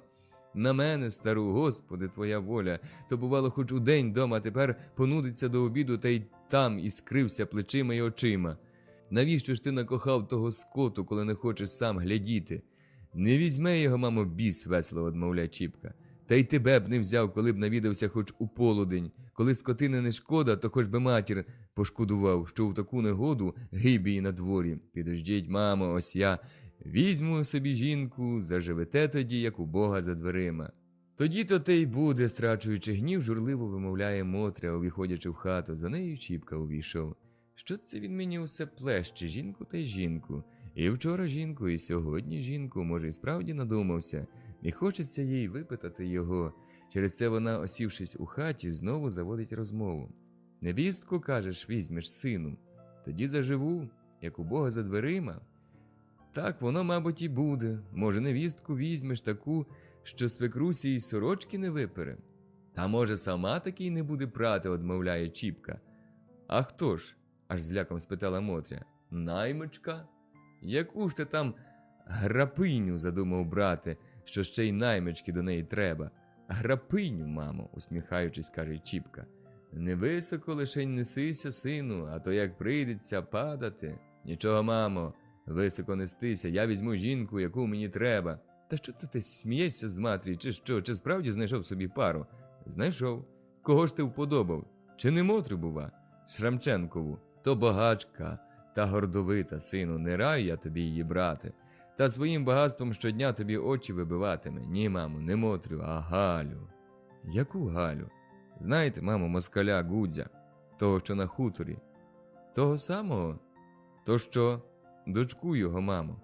Мотря задумалась, смуток заслав її погляд. Не знаю я, моя дитина, тієї дівчини. Хто його зна, що воно за люди, ті москалі. Знаю тільки, що замолоду він те тільки й робив, що пив та гуляв, та волочився. А як отдав батько в москалі, то про його й слух запав, вернувся жонатим і багатим. Жінка його, либонь, не з наших, здалека відкись він її привіз. Чи не така буває дочка? Ні, мамо, дочка й трохи не схожа на матір. Ох, сину, сину, хто його знає, у чужу душу, кажуть, не влізеш, що там у ній заводиться. Може, вона з виду і добра здається, то ще поки дівкою. Кожна дівка, поки не вийшла заміж, то й добра, а як зав'язали руки, то зараз і почне витребенькувати. І те не так, і другу не потній. А ще ж як багачка. Про мене, коли б ти, сину, женився і на Олені Петьківні. Дівка тиха, робоча. Знаю добре, що була б тобі жінка, а мені невістка. А коли вже й Гудзівну сподобав, то щасти, Боже, звісно, не мені з нею жити, а тобі, моя дитино, вік вікувати. Мій уже вік недовгий, швидко умру, все покину. Тобі жити з нею, а не мені. Тільки воно і на тім світі легше було б лежати, коли б я знала, що ти будеш щасливий, мій сину. А то, як у вас тут буде щодня гризня та сварка, то яково там і мені лежатиметься, і мої кістки струснуться під землею. Ні, мамо, Галя буде жінка якраз по мені, я вже її давно знаю. А коли по тобі, то хай тебе, сину, Господь на все добре благословляє. Я не забороняю, не жалкуй тільки, дитино моя, на матір, як не приведи, Господи. Прийдеться вік калатати. Знаєш, багачок, вони всі здатні на докори, а немає, сину, тяжчої докори, як докора багачки про твої злидні. Злидні та чесно нажиті. А то навезе від батька матері дрантя та ганчір'я всякого, та й не рушти його, вона тобі щодня буде вичитувати та висукувати.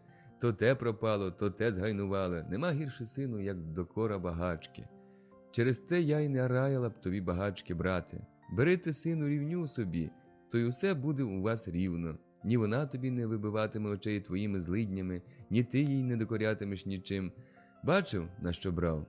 Та як я вже прожила на світі та побачила людей, то скажу тобі, що з убогих і хазяйки кращі бувають. Нужда та злидні навчають і свого берегти, і чужого глядіти, а коли воно виросте у розкошах та при наймичках, то йому все ні по чому, так усе й гайнуватиме.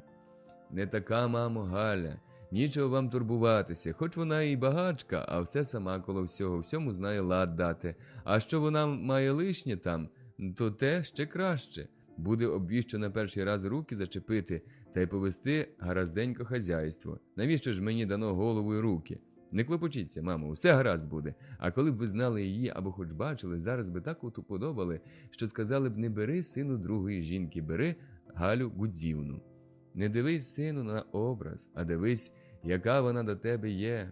Іноді й уродлива та лиха година. Своєї долі не вгадаєш. Отже, коли хочете, моя доля з нею виростала. Ну то й Боже благослови, сину, коли так. Шукай старостів та йшли, якщо віддадуть.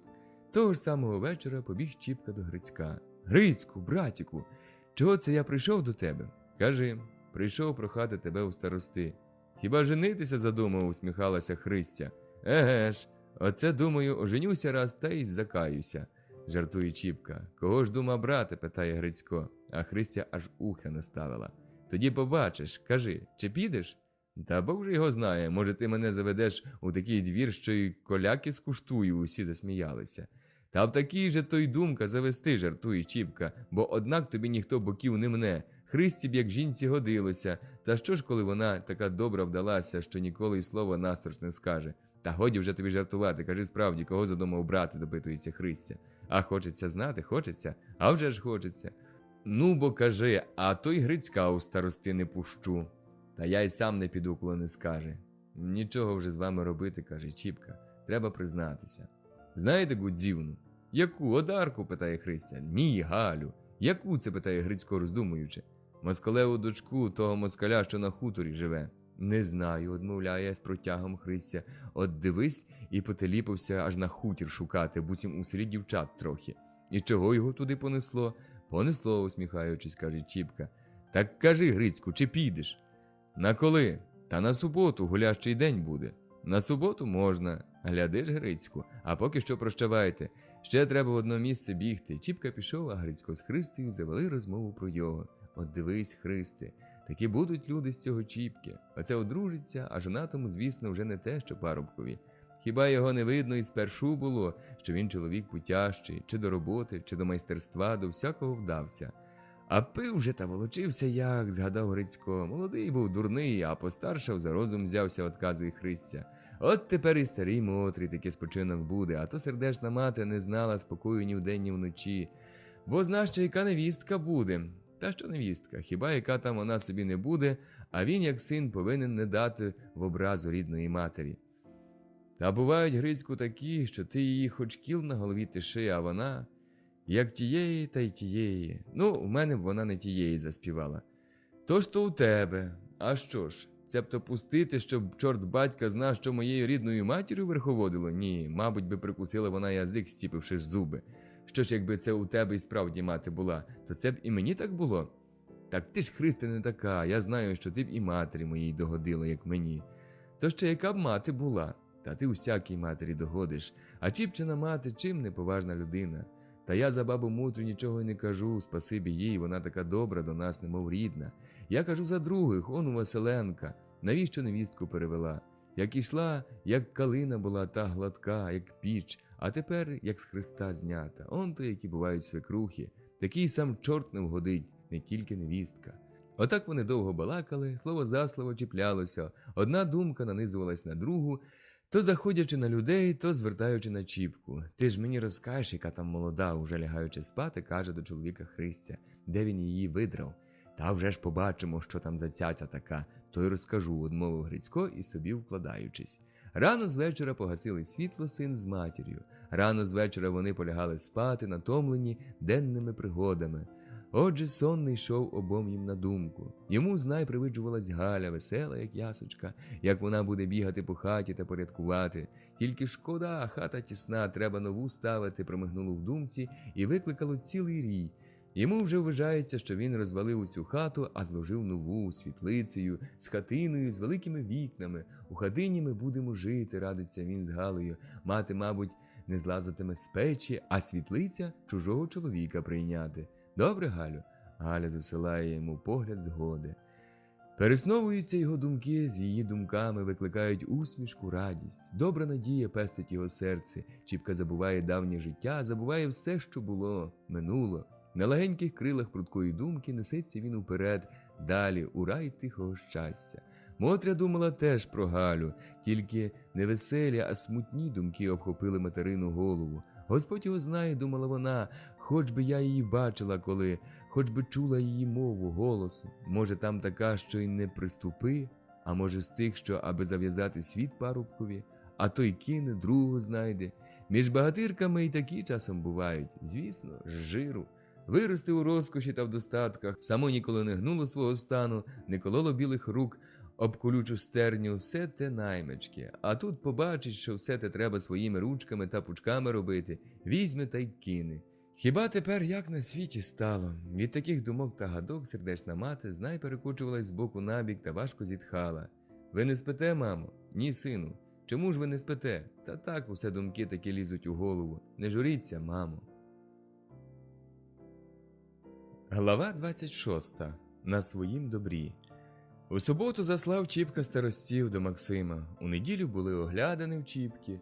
Максим не забував старосвітського звичаю, поїхав сам і вблагав Явдоху поїхати на оглядини. Максим знав, за кого віддавав дочку. Не дуже дерла йому очі убога Чіпчина хата і старенька, бідно зодягнена мати. Не так на те Явдоха глянула, не так воно вразило її горду пиху.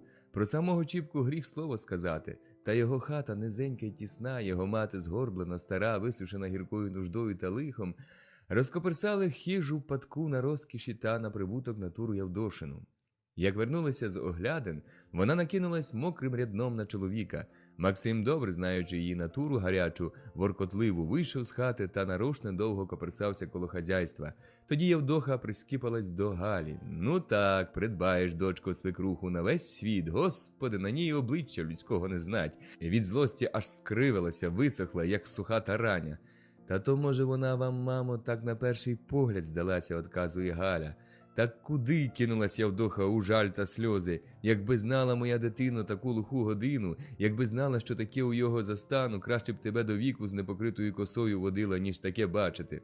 Не вподобала й Мотря Явдохі. Вона здалася їй гордою, бундючною, недоступною. Пані, шептала Мотря. І чого встряв сюди Чіпка? Уже яка мати, така й дочка. Яблучко від яблуньки недалечко откотиться. Утопить він свою голову, та й мою разом. Чує і віщує моє серце. Обидві матері були такі, що хоч би й назад. Та вже нічого робити, діло прилюдно було зроблено. На другу неділю молодих повінчали. На радощах Максим таке весілля справив, що ще ніхто ніколи й не зазнає. Цілий тиждень музики грали, ноги не спочивали, варена та заткана річкою лилася. А що вже простої, що хоч купайся, людей найшло видимо-невидимо, і прості, і москалі, і сидір там між ними, і старшина з писарем, засідатель своїми далекими родичами, полупанками. Сказано, нігде пальця просунуто ні в хаті, ні на дворі. Максим, либонь, ще й станового дожидав, та становий чомусь не приїхав. Грицько підстароста дивувався такому багатству, що так ніждано-нігадано приплели в Чіпці. Його аж заздрість розбирала. Дивувалися і завидували Чіпці люди не менше Грицька. І як таки за такого ланця та вийшла така багачка, як Галя. Старі діди та баби все те собі на умі мали, а молодиці нишком між себе рахували, що воно таке щось непевне. Видно, чортяка й тут якогось гедзика вкинув. Та, дивлячись на Галю, що сиділа коло Чіпки, як макова квітка, знай перешіптувались та хитали головами, моргали бровами. А чоловіки тим часом од Максима по повній випивали та примовляли: «Дай же Боже, щоб наші молоді, живі та здорові були, у щасті кохалися, у розкоші купалися, до самого віку нічого лихого не знали, щоб знай багатіли та спереду горбатіли», – додав староста Яків Кабанець, такий удатний до тих приказок. Бесіда залилася нестямним сміхом та реготом, а жінки, жартуючи, давай штовхати старосту кулаками межи плечі, примовляючи: «О, щоб тебе!», а староста, незважаючи на духопелики, ухопив вареника в зуби, розіпхав танцюристу молодіж, крикнув: «Грай, музико!» та й пішов навприсядки, аж земля загула. Музика різала, пиляла, аж струни лопались, скрипки угиналися, бубон, як грім серед літа бухтів, мідяні тарілки брящали та цокали, немов 100 пар циганських коней з бубончиками та дзвониками перло селом. Гуляли на хуторі, та так цілою юрбою переїхали у Піски до Чіпки. Тут Мотря вперше побачила свою невістку. У парі з сином вона кланялась їй низько, до ніг, подаючи дорогі подарунки. Мотря глянула на невістку, і чорні думки зникли, зразу збігли з сумного обличчя. Як промінь ясного сонечка, пробившись між зелену густу листву, в затишку та в холодочку, горить і звеселяє гущавину, так іскорка одради зажевріла у старих Мотриних очах, розлилася радістю по всьому сухому виду. Мотря кинулась обнімати невістку, як рідну дитину, а цілуючи її, плакала. Галя собі обнімала Мотрю, як матір цілувала її за шкарублі сухі щоки, руки. Далі Мотря обнімала сина і теж плакала. Потім того цілувалася з сватами і трохи не з усіма людьми, що наїхали і найшли до неї у двір. З радості стара як оп'яніла. Їй вперше на віку довелося побачити таку повагу до себе від людей. Вона не знала, як їх дякувати, чим їх вітати. Ось заграли музики, заспівали свашки, поклонилися молоді і пішли в хату. Піднялися знову гулянки та танці. Максим з Явдохою викрутасом та вихилясом, а за ними й Мотря тупала своїми старими ногами. Як вихор, як буря страшенна мчиться, трощить і ломить усе на своєму сліду, так весілля промчалося Чіпчиним двором і наробило не трохи шкоди у господарстві. Тини повалені й поломані, ворота побиті лежали серед двору, вікна без шибок чорніли дірками, дивлячись на вулицю. Так, як після бурі, дощу та граду ясне сонечко ще мов привітніше сяє, ще дужче гріє та обливає своїм теплом та світлом ті руїни, що наробила недавня буря, так Галя розживіла з двору своїм рум'яним личком і веселила все своїм добрим поглядом. А Чіпка вже правився коло шкоди. Там тин підняв та набив, нові ворота приробив, там другу яку шкоду налагодив, кликнув столяра, вікна повставляв. Через тиждень не знать було розруйнованого двору. Усе стояло на своїм місці, як йому й слід було, тільки ще мов краще, доладніше виглядало. Багато добра усякого та худоби навезла Галя з собою. 8 паровиць везли її посаг у Піски. Мотря, як стріла все те, то аж злякалася. У неї ніколи нічого того й в думці не було, а тут як сніг на голову. Вона не знала, де його поставити, куди подівати. Що нужніше розмістила в хаті, друге поставили в сінях, а ще не трохи і зосталося. Галя просила Явдоху взяти до себе у хутір. Максим подарував Чіпці трояк добрих коней. Так і Чіпка просив тестя подержати у себе до весни. Максим та Явдоха, дивлячись на таку тісноту, раяли молодим переїхати на зиму жити на хутір. Та ні Чіпка, ні Галя не згодились. Старі поїхали назад, а молоді зостались на своїм господарстві. Доля прикрила їх своїм затишним крилом. Гарно, весело тепер у їх хаті. Сама хата, наче побільшала, роздалася, повеселішала. Стіни Галя убрала шпалерами, пообвішувала вишиваними рушниками.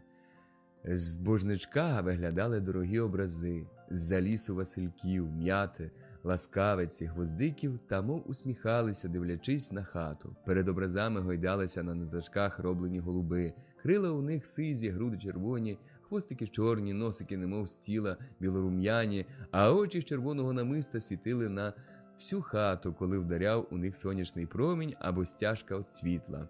Голуби ті були навдивовишку кожному, хто тільки бачив їх. Розчепіривши крила і попригинавши ніжки, вони безперестанку гойдалися, немов живі та зачаровані. Піч Галя розмалювала синіми квітками по білому, лави вишарувала, чисті та білі, а піл як з воску чистий. Де тільки рука її доторкалася, або де око зирнуло, все те з хмурого сумного прояснялося, біліло, ніби усміхалося. Коло свекрухи Галя, як коло рідної матері, ходить, годить її у всячині. Нашила їй очіпків, платків надарувала, сорочок надавала. Не світило тепер дрантя та рам'я на старих плечах. Воно пішло на ганчірки, а Мотря у всьому новому ходила. Були тепер у неї чоботи добрі чорноголовці, плахти і дерги дорогі, хоч і старечі, і сукня біла, як сніг, і кожушанка, крита демикотоном про зиму. Защетена тепер Мотря від голоду, від холоду, заспокоєна в роботі. Галя сама коло хазяйства ходила, коло корів та овечат і біля печі, всюди сама. Мотрі і не підпускала. Ви, каже, мамо, на своєму віку не трохи здоров'я стратили, сили збавили, спочиньте ж хоч на старість. Хай я молода тепер буду працювати, а вам треба спочивати на щось інше. І вже, дочко, одказує Мотря, не зажалієш батька в наймах, так і мене. Коли замолоду ніхто не жалував, то на старість і того більше. Привикне, кажуть, собака за возом бігти, то й за саньми побіжить. Я звикла замолоду робити і тепер не влежу, хоч часом кістки болять, як переламані, в грудях холоне та ниє. Та й сяде Мотря на гребінь за вовну, та й пряде помало. А коло чіпки Галя не знає вже, як і припадає, чим йому догоджає. У сорочках усі груди повишивала, квітками унизала, каптани пообшивала шнурками. Тільки й робить, що, упоравшись коло печі та худоби, коперсає голкою та вигадує зразки усякі. «Дивіться, мамо, чи так гарно буде?» – питає вона свекрухи, показуючи шитво. «Та гарно, моя дитино», – одказує Мотря радо. «Мені здається, якби ще сюди вкинути синього, а сюди зеленого, то тоді б саме добре було. Нащо ти, дочко, над тим свою голову морочиш та очі збавляєш? Помережила б там як-небудь, та й годі. Адже ж ходив до сього не тільки вшитих, а часом таких, що руб-руба позиває. Та й байдуже було. Яка ж я, мамо, буду добра жінка, коли сорочки своєму чоловікові не вишию? Я б йому які найкращі зразки є, усі б, здається, вимережила. Та горенько не знаю всіх. Спасибі тобі, дочко, за твою ласку, як до його, так і до мене. Як ти увійшла до нас, то, мов приведене, сонце вступило в хату, немов нам очі розв'язала, світ повела рожевим квітом. А як би знала, як то спершу було, як ні хліба, ні одежини, та треба щодня на роботу йти. А він ще малий був, і його іноді з собою несеш. А коли кинеш дома, хоч і на бабу, царство небесне, то за думками світа білого не бачиш. Чи не сталося що йому, чи не наробив чого він. Настане вечір, як Бога, мов віками дожидаєш його, та кинувши працю, стрілою додому поспішаєш. Добігаєш, бачиш, він грається коло хати. Слава тобі, Господи, що щасливо усе. Або зимою застукають тріскучі морози, зніметься завірюха, хуртовина, ані одітися, ані обутися. А тут у хаті хоч вовків гони, і топлива кат має. Ох, випила я й за свій вік гірку, та ще й повну. А тепер, дяка Господові, хоч на старість заспокоєна, може пошле Господь і вмерти в такому спокої. Буду за тебе, моя дитино, з того світа молитви слати, щоб вам, мої рідні, щастило вік звікувати та своїх діток до розуму довести. Галя слуха таку сумну приповістку про таке гірке та злиденне життя, та аж страх її візьме. Вона не тільки нічого того не бачила й не знала, а навіть ніколи й не думала. Жаль давив її серце за свекруху. Недаром вона така стара, слаба, виморена, висушена, думала Галя. Ви мені, як рідна мати, обертається вона щирим серцем до свекрухи. Скільки то ви горя на своїм віку звідали? Чи то ж той Чіпко усе те терпів, мамо? А вже ж, дочко, його оцими руками й виносила, і вигодувала. І він дознав почимків шлиха. Через те ж він і смутний такий, того й нерадісний завжди. От я зросла в доволі та в розкоші, нічого того не знала, завжди весела, співоча. Дай, Господи, співати, та не дай тільки плакати, одказує радо Мотря. І не налюбується, і не навтішається невісткою. Тільки іноді темної ночі, коли буря на дворі виє та плаче в димарі, як сова, квилить та стогне, у вікна стукаючи кім'ями снігу, мов пізній подорожній, коли все спить під заводи лихої години, тільки старим людям не спиться, ворочаються вони з боку на бік, стогнучи та охкаючи, болять у них старі кості, натруджені замолоду непосильною працею, а сумні думки, як чорна галич, окривають старечі голови. Тільки у таку добу закрадався сум у Мотрину душу, і як у жмені зжимав гірким життям поточене серце. Що воно за знак, думала вона, така багачка, вродлива, а покохала такого убогого.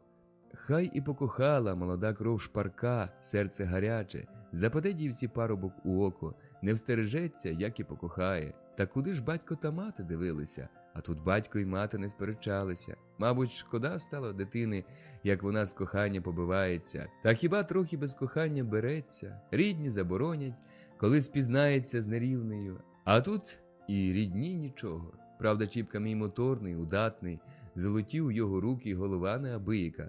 Та що ж, все ж таки нерівня. Перші кажуть, любощі дурниця, а прохолоне серце, підуть докори та перекори, ланець, голодрабець, а може вона не така, здається, Галя добра. Отже мене й не кохає, а як жалує. Ох, Боже, Боже, пошли їм щастя, Господи. Мені що старій, аби вони не нарікали на долю. Я вмру, їм жити, хоч умерти спокійно. Отакі думки, як легенькі хмарки серед ясного дня, перепливали в голові старої матері. Отже, як там сонце тепле та ясне, підплили хмарки у гори, пройняв їх гарячий його світ, побілив їх, розтопив, повінув теплий вітерець розвіяв. Так і тут. Доля світила та гріла і не давала простору та волі смутній думці кинути темну тінь на їх щастя. Мотря більше раділа, ніж журилася, і весела поглядала на дітей, як вони голубились. А вони справді, як ті голуби. Де одно, там і друге. Чи він робить що, а в неї вільна хвилина, вже вона коло його. Коли не помагає, піддержує що, то так стоїть та дивиться. Чи вона робить, він з рук хапає, щоб їй легше було. Галю, найми наймичку, каже він, дивлячись, як вона втомилася коло печі, з олійники вергаючи. Невже все те тобі своїми руками ворочати? Ти й коло корови, і коло печі, і коло шитва, та все одна, все сама. Наймичку, питає, здивувавшись Галя, навіщо, щоб вона своїми нечистими руками тобі страву готувала? Хай їй, пожалкуй себе, Галю, свого здоров'я. А що моє здоров'я? Хіба ще не викохала та не виростила, у матері гуляючи? Задля тебе, мій голубе, хоч і руки натруджу, то не шкода. Ти замолоду натерпівся всього, поживи хоч зо мною в доволі. І яке воно тобі те щастя здасться, коли до всього я своїх рук не доложу, не поклопочуся біля всячини. Ні, не треба, не хочу я наймички. Чіпка слухав ту любу мову жінчину, а серце його приймала радість щастя. Доле моя, щастя моє, пригортаючи міцно до себе Галю, шептав він увечері. Ти ж мені радість у двір принесла, ти з моїх очей полуду зняла, що їх цілий вік закривала.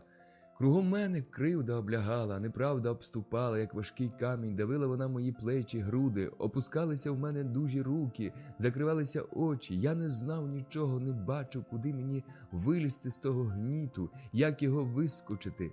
Ти, як зірочка, зійшла над моєю задуреною головою і освітила мені темну стежку, мій неутертий шлях. Галю, трохи згодом, не швидко, ніби роздумуючи, обізвався голосно Чіпка. Коли б усі люди були такі щасливі, як ми з тобою, тоді б нам ще краще жилося, ще веселіше. Коли б же то, мій голубе, що ж, коли їх доля так помежувала, одному дала багато, а другому нічого. Доля, гляди лишень, Галю, чи доля то, чи не самі люди, бувай, винні? Та може і вони трошки. Якби можна, Чіпко, то я б їм свого уділила. Знаєш, як розказала мені твоя мати, яку ви нужду, яке лишенько замолоду терпіли, то мене то вогонь кине, то морозом обсипле. Коли б знала, то в той би час усе своє віддала, що маю. Ти, Галю, добра, ти жаліслива, сказав Чіпка, обнімаючи її, а у самого по сумному виду мишка побігла і голос дрижав від спомену. Та чи ж то одна моя мати така, хіба одні ми? Сотні, тисячі тисяч отак тягли й тягнуть своє злиденне життя. І ніхто на те не вважає, нікому немає діла до того, ніхто на те не дивиться, ніхто того не бачить. Усім воно чуже, нерідне. Кому воно своє, кому не байдуже. Отим хіба беззахисним людям, що з голоду мруть. Не дивуй же, Галю, що ми своє одбирали силою. Не нагадуй, Христом Богом молю, не нагадуй мені про те, Чіпко, молила Галя, ще дужче горнучись до його. Як я здумаю про те, то у мене розум мутиться, у очах червоні плями замріють. Хіба було не можна без того обійтися? Працею, хоч тяжкою, кривавою працею та чесного свого добувати. Працею? Нічого, Галю, працею не вдієш. Один з неї вискочить, а 10 вона задавить. Адже он Грицько з бідності вийшов у люди, і спокійний, і щасливий, а все через працю. Та праці, Галю, нігде приложити, і те чуже, і того не можна, і того не роби. Ніяк рук зачепити, кривда кругом, скрізь неправда. Ти думаєш, Чіпко, що справді у всіх такі думки? Їй Богу, ні. Лушня такий чоловік, що купить і продасть. Пацюк, аби йому погуляти та поспівати, наробити дешпоту. А матня, щоб нализатися, от пусю. Хіба їм у голові праця? Хіба вони думають, де своє, де чуже? Або москалі. Цілий вік його учать не дивитись не тільки на чуже добро, а й на життя. Хіба вони таке думають, як ти? Він собі йде прямо задля того, щоб порабувати, щоб чужим добром поживити. Так у них у москалях було, так він і звик до того, а теперенький не хоче за чесну працю узятись. Може, і так, може, і твоя правда, може. Ні, Чіпко, краще тихо, мирно жити, чесно заробляти і поживати, а дасть Господь діток діждати, вигодуємо, виростимо їх на добро, до школи отдамо, хай змалечку учаться, може вони в книжках тих вичитають, як ще краще жити, ніж ми з тобою. Такою тихою мовою та розумною радою Чіпка був як сповивачем сповитий. От щирих слів любої жінки серце його упокоювалось, сувора натура, загартована давнім злиденним життям, м'якшала. Він тепер соромився свого давнього безпуття, тієї кривавої стежки, якою він думав іти до щастя. Шкода йому було свого безталанного товариства, жаль його гибелі. А сказати їм Галину правду не хватало духу, сили, і він тепер ховався, тікав від своїх давніх братчиків. Шкода, не ждати вже нам тепер добра з нашого отамана, казав Лушня товариству. Пропав чоловік. Жінка коло спідниці пришила. Сказано, медовий місяць солодший від усякого на світі, поясняв Пацюк. А горілка ще солодша, додав Матня. Хоч би ж до себе приймав бісів син, адже за жінкою яку худобу затяг. А справді, ходім до його, підбиває Лушня. Ходім, замовляють усі разом та й підуть. Чіпка побачить, вибіжить з хати. Так і так, братця, таке-то й таке лихо. Жінка занедужила, мати на силу сновигає, а хата, самі знаєте, одна. Де я вас прийму? Та дай нам хоч рубля грошей, пристає Люшня. Дожилися до того, що й копійки за душею немає. От ми й вип'ємо за здоров'я жінки, щоб Господь її помилував. Чіпка радий такому дешевому викупові. Тиче їм рубля у руки до шинку і повертає назад у хату. Як не радо зустрічався тепер Чіпка з давніми братчиками, так Грицько своєю доброю Христею припав йому до душі. Грицько не всепущий хазяїн. Він чесною працею, своїми мозоляними руками надбав те, що має у Господі. Він і тепер не лежень, рано встає, пізно лягає. Він не паніє, як другі, а сам своєю невтомною помічницею жінкою веде до ладу своє хліборобське діло, маючи думку на чесну працю і дітей напрямити. Вподобав Грицька Чіпка і частенько став навідуватись до його. Не сором тепер і Грицькові водити з Чіпкою, і він ще частіше став завертати до товариша дитячих літ. Жінки їх теж одна одну вподобали. Оце зберуться, хазяїни позаводять гостей за стіл, понаставляють напитків, наїдків, Чіпка з Грицьком ведуть розмову про хазяйство, про свої втрати та користі, за всі дні житечні турботи. «А що, Грицьку, як твоя пшениця?» – питає Чіпка. «А що, плоха, Чіпко, на зрісту вона й добра, та на умолот не теє. Видно, дощі захопили, як красувалася, стекла. Сказано, зерно як мачина, хоч би насіння вернулося». Грицько завжди перед Чіпкою скаржився. Чи добре, що погане, чи поганеньке, нікчемне. Грицько лукавив. Він бачив, що хоч Чіпка і дукачем став, а душею та серцем зостався давнім Чіпкою. Такий же прихильний до чужого нещастя, такий же жалісливий на чужу утрату. Грицько все те бачив і ще більший виставляв свої утрати та згуби, сподіваючись, що Чіпка, і як товариш, зглянеться на його бідкання і, може, коли застане у помочі. Заможність Чіпчина іноді розбуркувала заздрість Грицькову. Вернувшись від Чіпки, набідкавшись перед ним досхочу, Грицько заводив таку розмову з Христою. Отак тепер зажив Чіпка, от собі й удайся таким, сказано, дукка на всю губу. А чи сподівався хто бачити його таким тоді, як він п'яний, обірваний, як несамовитий ганяв по селу та по шинках волочився, а тепер панюга та й годі. І приплило ж таке несподіване щастя, сказано, як багатство, то й щастя. Така вже, видно, його доля, отказує Христя, та й жінку ж узяв собі під пару, то вже що багата та вродлива, а привітна та увічлива до кожного, а до його, сказано, могла б свого серця влупила б та йому дала. І за що, спитай, гірко вимовив Грицько. Як за що? Чіпка Грицьку чоловік хороший, а що ж у йому хорошого? Усе. Звісно, другій жінці він би, може, і не підійшов під пару, а до Галі то, мов вони рідні. Який він, така й вона. Жалісливі, добрі, що пара, то пара, гріх Бога гнівити. Христя завжди заступалася за Чіпку. У Чіпці справді було багато чогось доброго, чого Грицько своїм на прибуток напрямленим розумом не зміг зрозуміти. Христя ж чула те добре своїм жіноцьким серцем, своєю чуткою душею. Отже, тебе, Чіпко, мабуть, у любистку купали, що так усі жінки липнуть до тебе, шуткує, підпивши Грицько. Як саме, питає Чіпка. Так, моя Христя, коли тебе довго не бачить, то все згадує, де це, мов він. Що це з ним? Спасибі Христі за таку згадку, добру раду одмовляє Чіпка. А вам заздро на мого чоловіка, вмішується Галя.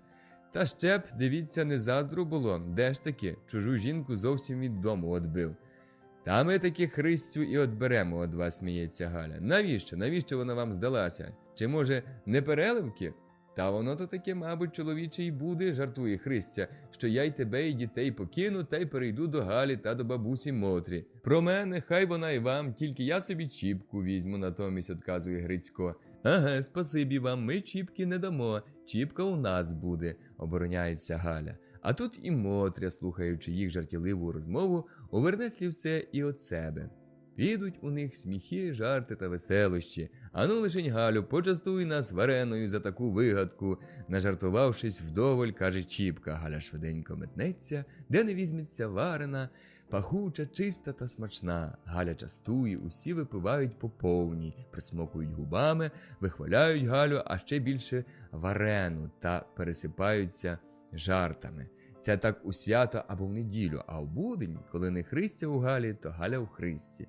Одна другу так уподобали, мов сестри рідні, хоч одна одній, як завжди водиться між жінками, і не розкривала своєї душі до дна, не показувала, що діється на споді серця. Отже, одна в одній чула щось собі рідне, привітне й любе. Галя далі бачила, ширше сягала своїм розумом. Він у неї кохався при достатках, у розкоші.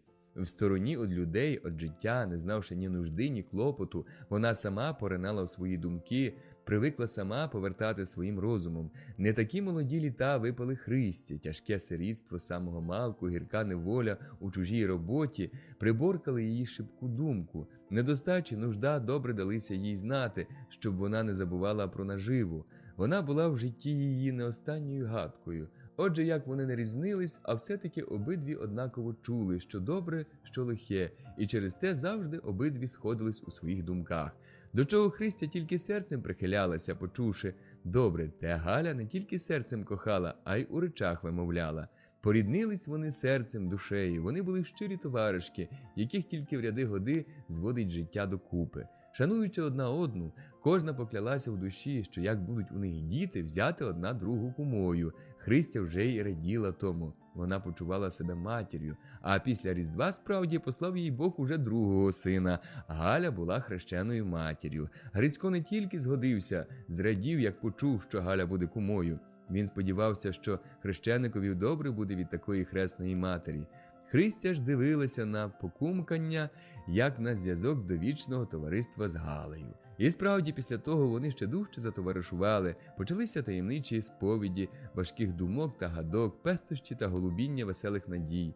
Не проходило дня, щоб або Христя не завернула до Галі, або Галя не побігла до Христі. Галя полюбила свого хрещеника як рідну дитину. Гогожечки йому шила і мережила. шапочки вишивала, а на руки візьме, носиться, любується як своїм. Іноді зупиниться її погляд на дитині. Довго вона дивиться на його, придивляється йому в очі, мов своїми очима хоче з'їсти. То дивись, блиснула у неї в очах якась іскорка. Сльоза не сльоза, радість не радість засвітилася в них. І пригортає вона дитину до свого лона, і обдає його поцілунками. Христя дивиться та й зітхає важко. Вона бачить і чує, чого Галі треба, та чого Бог не дає їй.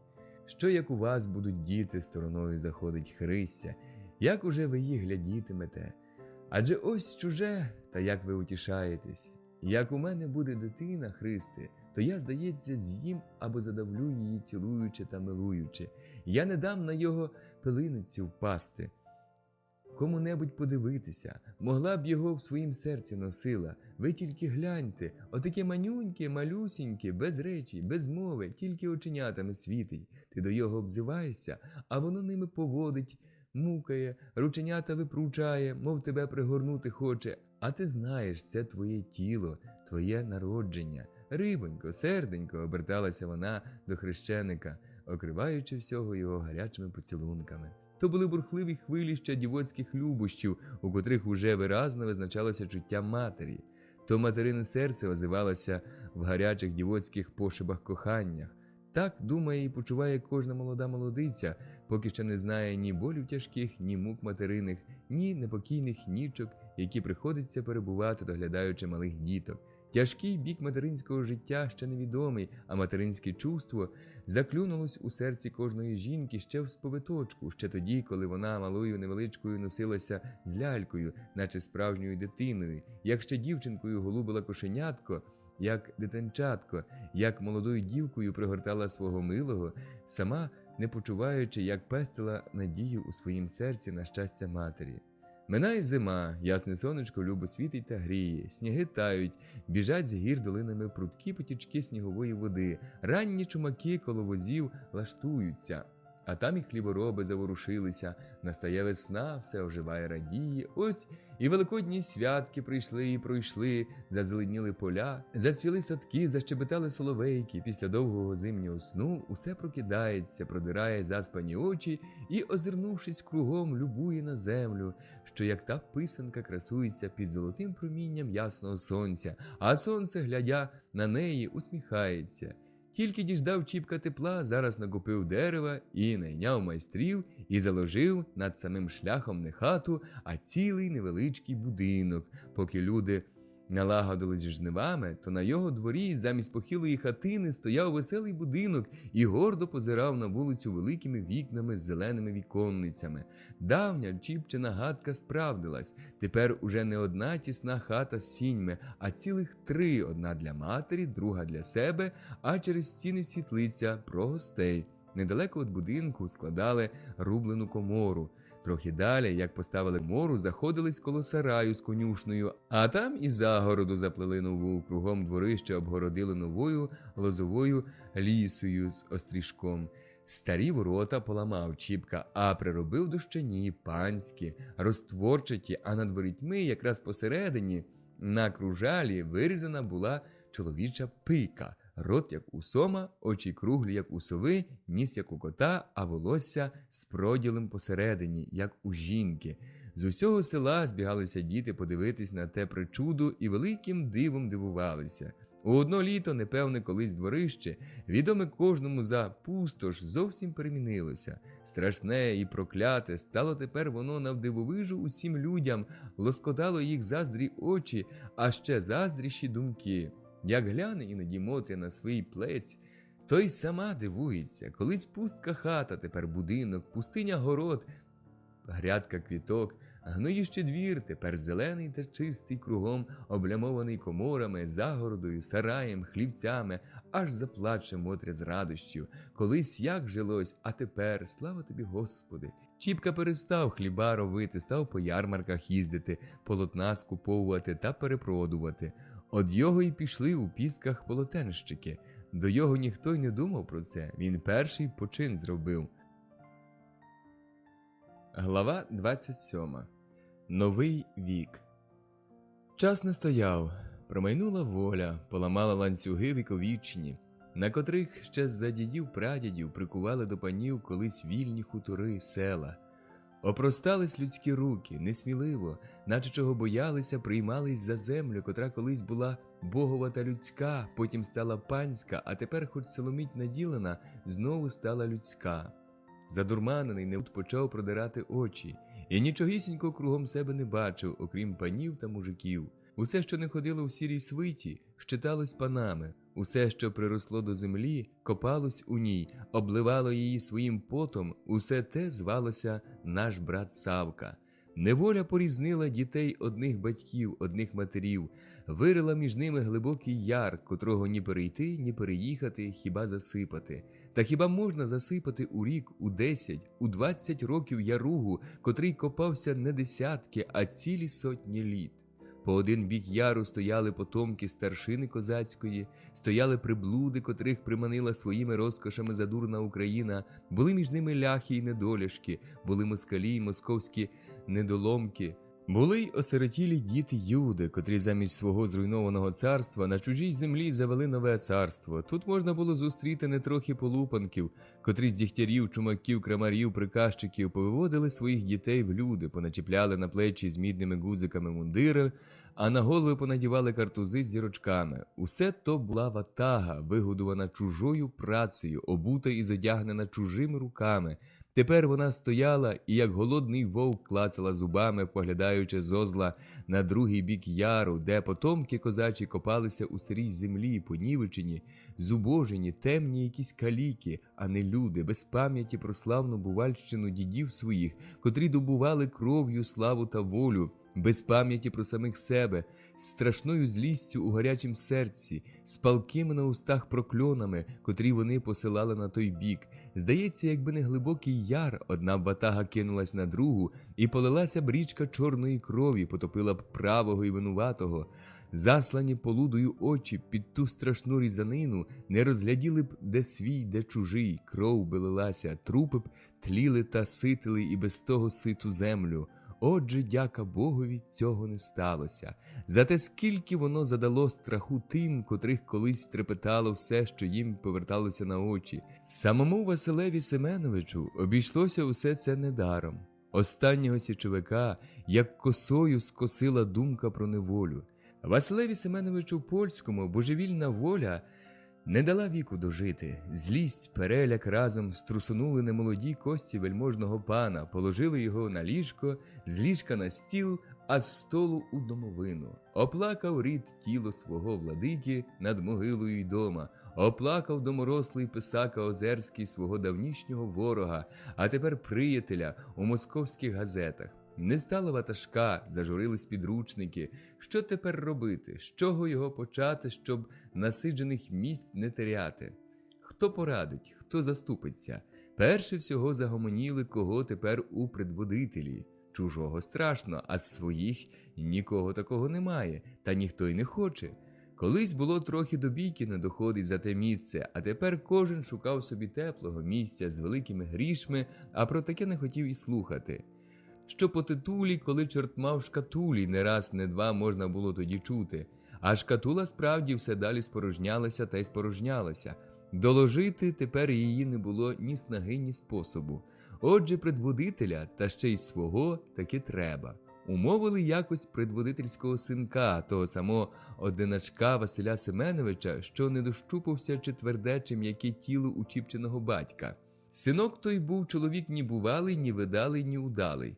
Хоч він десь собі і учився, кажуть би, то скінчив і курса, а проте був чоловік дуже невеликого розуму, ще меншої сміливості, ще слабшої волі. Тільки й батьківського, що пиха панська, при котрій він зріс і викохався, котрої й тепер не кидав, вона його і погнала на місце, котрого всяк тепер сахався. Та часи тепер були зовсім не ті, щоб однією пихою жити. Уся молодіж, наче подуріла, цуралася не тільки прав дворянських, цуралася роду. Нерідко син ворогував з батьком, обзивав його кріпосником, деспотом, кидав рідну оселю і, насміхаючись над батьківськими звичаями і волями, бігав по Харкову або по Києву, питаючись якого такого заробітку. За братами потяглися й сестри, перестали й ухом вести батька матері, сиділи день у день, ніч у ніч, як під суботу рабин за книжками, забули про хазяйство, забули й про гулянки. А у Кривинського, кажуть, менша дочка уночі втекла від батька з якимось студентом Поповичем, повіялась у Київ учитись. Дворянська пиха терпіла від такої зневаги, а тут, як на те, божевільна воля незабаром понаводила за собою і своїх діток свавільних, земство, де нема ні мужика, ні пана, мирові суди, де не питають, якого хто роду, зовсім світ перевернувся. Про старе нічого вже було й думати, треба було якось до нового пристроюватись, щоб хоч тут не попустити свого. Що ж його робити? Як його приладнатись? Руки до діла не призвичаєні змалечу, не неволити ж їх у старості. А розум? Хто доволі думав, що панові потрібен робочий розум? Панові треба було знатного роду, багатства, треба було вміти себе показати, вміти пожити, поїсти, попити, а мати робочий розум, здатний на діло, а не на вигадки панські, панові не треба було. А тепер розуму, праці, тільки чутно, як вигукували на всіх шляхах, на всіх базарах життя. Хто зразу не перелякався того покрику та брався за діло, того захоплювало життя на свої бистрі хвилі, мчало усе вперед, то кидало його на спід, заливало, то вергало наверх, підкидало вгору, знову несло на гребенястій хвилі, аж поки не виносило на берег. Хоч боліли іноді у нашого плавця пом'яті боки, а все-таки він, хоч і не твердими ногами, ступав на ту землю, де колись усе живло, тремтало його духу. Усе-таки він був господар на ній, а не попихач, не наймит. Швидко він зжився з новими своїми місцями на старій землі і підвертав її під себе. Вона йому плодила, родила, ставала на пожиття його. А хто перелякався, той залазив до себе на хутір, у село, проклинав новий вік, нових людей, день за днем тяг злиденне життя, проїдаючи останнє своє добро, викупні білети, за котрі баришники-жиди не давали й половини ціни. За собою життя веселе, розкішне, без праці, без клопоту, перед собою убоге доживання віку, може тяжка праця на старість, гірка турбота замість спокою, без шага грошей, котрі житки всі вип'ють, вимотають, без ступня землі, котру за старі довги банкові тарахнули з молотка. Як же його не проклинати такого? Як з ним миритися? Сонмище, оставшись без ватажка, як перелякана отара, овечок спершу було кинулось в розтіч. Навперейми йому вискочило земство. Отара повернула назад, згадала старе становище, де були водопої погожі, та й стала на згірочку. Посеред отари і предводительський синок крутився, та видно йому не водити попереду, і хто ж поведе? Кому не страшно? Хто звик до всякої лихої години? Шавкун привик ще змалечку до всього. Шавкун відомий здавна.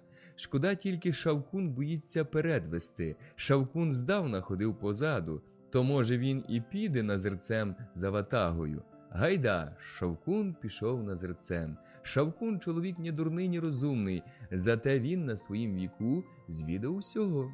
Був Шавкун на коні, був під конем, Шавкун Попович. Після убогого батька, що побував на небагатім приході у Хитунах, зостався він з своєю старшинською сестрою невеличкими сиротами. Опікун, якийсь далекий родич, теж піп, забрав сиротят до себе. Дівчинка ж бігала собі по селу малою, потім, як піднялась, трохи доглядала, а разом і гралася з малими дітками опекуновими, а стала дівкою, видали заміж за якогось п'яничку диякона. Хлопчика опікун віддав у бурсу розуму добувати. Скільки прийняла лиха дитина у тій бурсі, скільки раз його нівечили, били, воно і щот розтеряло. Забили до того, що з моторненького, опецькуватого хлопчика зробилася якась тупиця, убоїще, котре нічого не вчиться, а тільки й думає, як би кому капость зробити.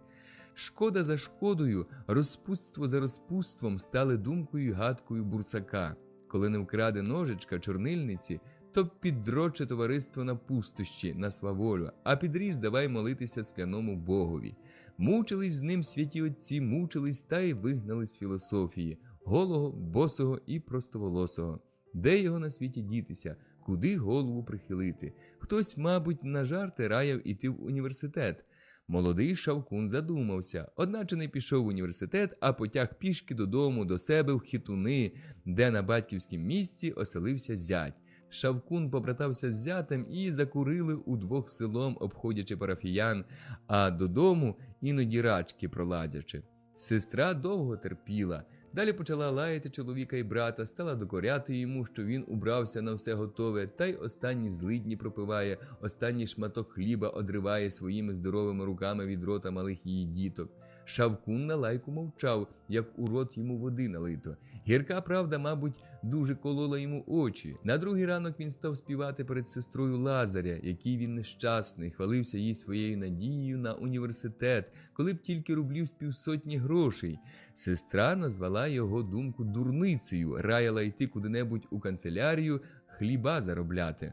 Шавкун не послухав сестри, зібрав, які позаставились манатки, зв'язав у клуночок, хотів піти на отчай шукати долі. Сестра жалилась, вийняла з скрині 30 карбованців, останні гроші, які вона про чорний день ховала від свого недбайливого чоловіка, віддала братові. Шавкун попрощався, пішов. Через місяців 3 написав сестрі уже з Києва, що він таки свого доскочив, зробився студентом. Хоч із чого він жив, проте тільки він та Бог відає.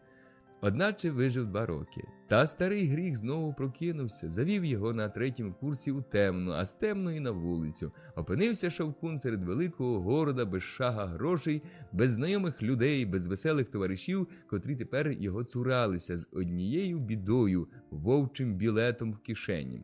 Сказано, хоч у Дніпро з мосту. Шавкун у Дніпро не кинувся, а покинув Київ, покинув товариство, книжки. І потім було ніколи не загляне до них, не любив, якщо й розказувати про них, та ноги на плечі побрів у Гетьманське. До сестри йти було соромно. Шавкун пішов до свого товариша молодих літ, знакомого нам Чижика, котрий служив тоді у опеці. Чижик порадив піти до когось старшого попрохатись. Шавкун пішов, упросився в опеку, де йому обіцяли, як прилежатиме, давати по 10 гривень у місяць. Шавкун і тому радий. Став він виводити стрічку по стрічці, списуючи копії. Став одбирати спершу по 10 гривень, далі по 20, а через рік дійшов до 3 рублів. Зробився паничем хоч куди. Тихий, слухняний, до старших привітний, став Шавкун кидатись у очі старшим. Побачить здалека, шапку здіймає, а Василя Семеновича вглядить, у пояс кланяється. Панюга помітив покірне телятко, звелів перейти йому з опеки до себе в канцелярію. Не було, здається, для Шавкуна щасливішого дня на світі, як той, коли його зазвав гетьманський царьок у кабінет до себе та став йому казати, що як він себе шануватиме, то зробить його чоловіком. Шавкун не міг слова вимовити від радості та від страху, то блід, то червонів, а вийшовши від великого пана, перехрестився і сів у канцелярії за стіл. З того часу день у день, ніч у ніч Шавкуна можна було тільки й бачити, що в канцелярії, де він сидів, перегнувши спину над бумагами, ні на кого не глядя, ні до кого не обзиваючись, немов для його не зосталось нікого і нічого на світі, окрім тих бумаг. Шавкуна хвалив письмоводитель. Перед святками предводитель жалував йому по 10 рублів, з котрих Шавкун часточку просилав сестрі, а останні ховав у шкуратянім гаманці на самім дні своєї невеликої скрині. Незабаром старий письмоводитель умер, а Шавкуна посадили на його місце. Став він не остання спиця в колесі, де взялася в людей шана й повага до його. Тепер уже перед ним так шапки здіймали, як він колись. Отже, Шавкун не вповав ні на шану, ні на вповагу, а держався пословиці «За свій грош кожен хорош». Через те, здається, не було у його більше ніякої думки, як тільки про гроші. Багатство, гроші – от що йому снилося. Жив він собі тихо, скупо, оженився на такій же скупій, як і сам панноці, та й складали добро, не знаючи самі кому, бо й дітей не було. Ні великої радості, ні малого горя не знало життя їх.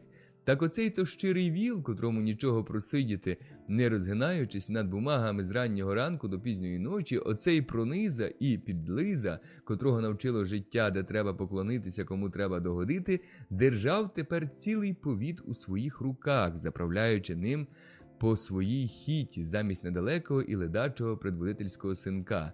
Той і лапки поклав: роби, мов, що хочеш, що знаєш.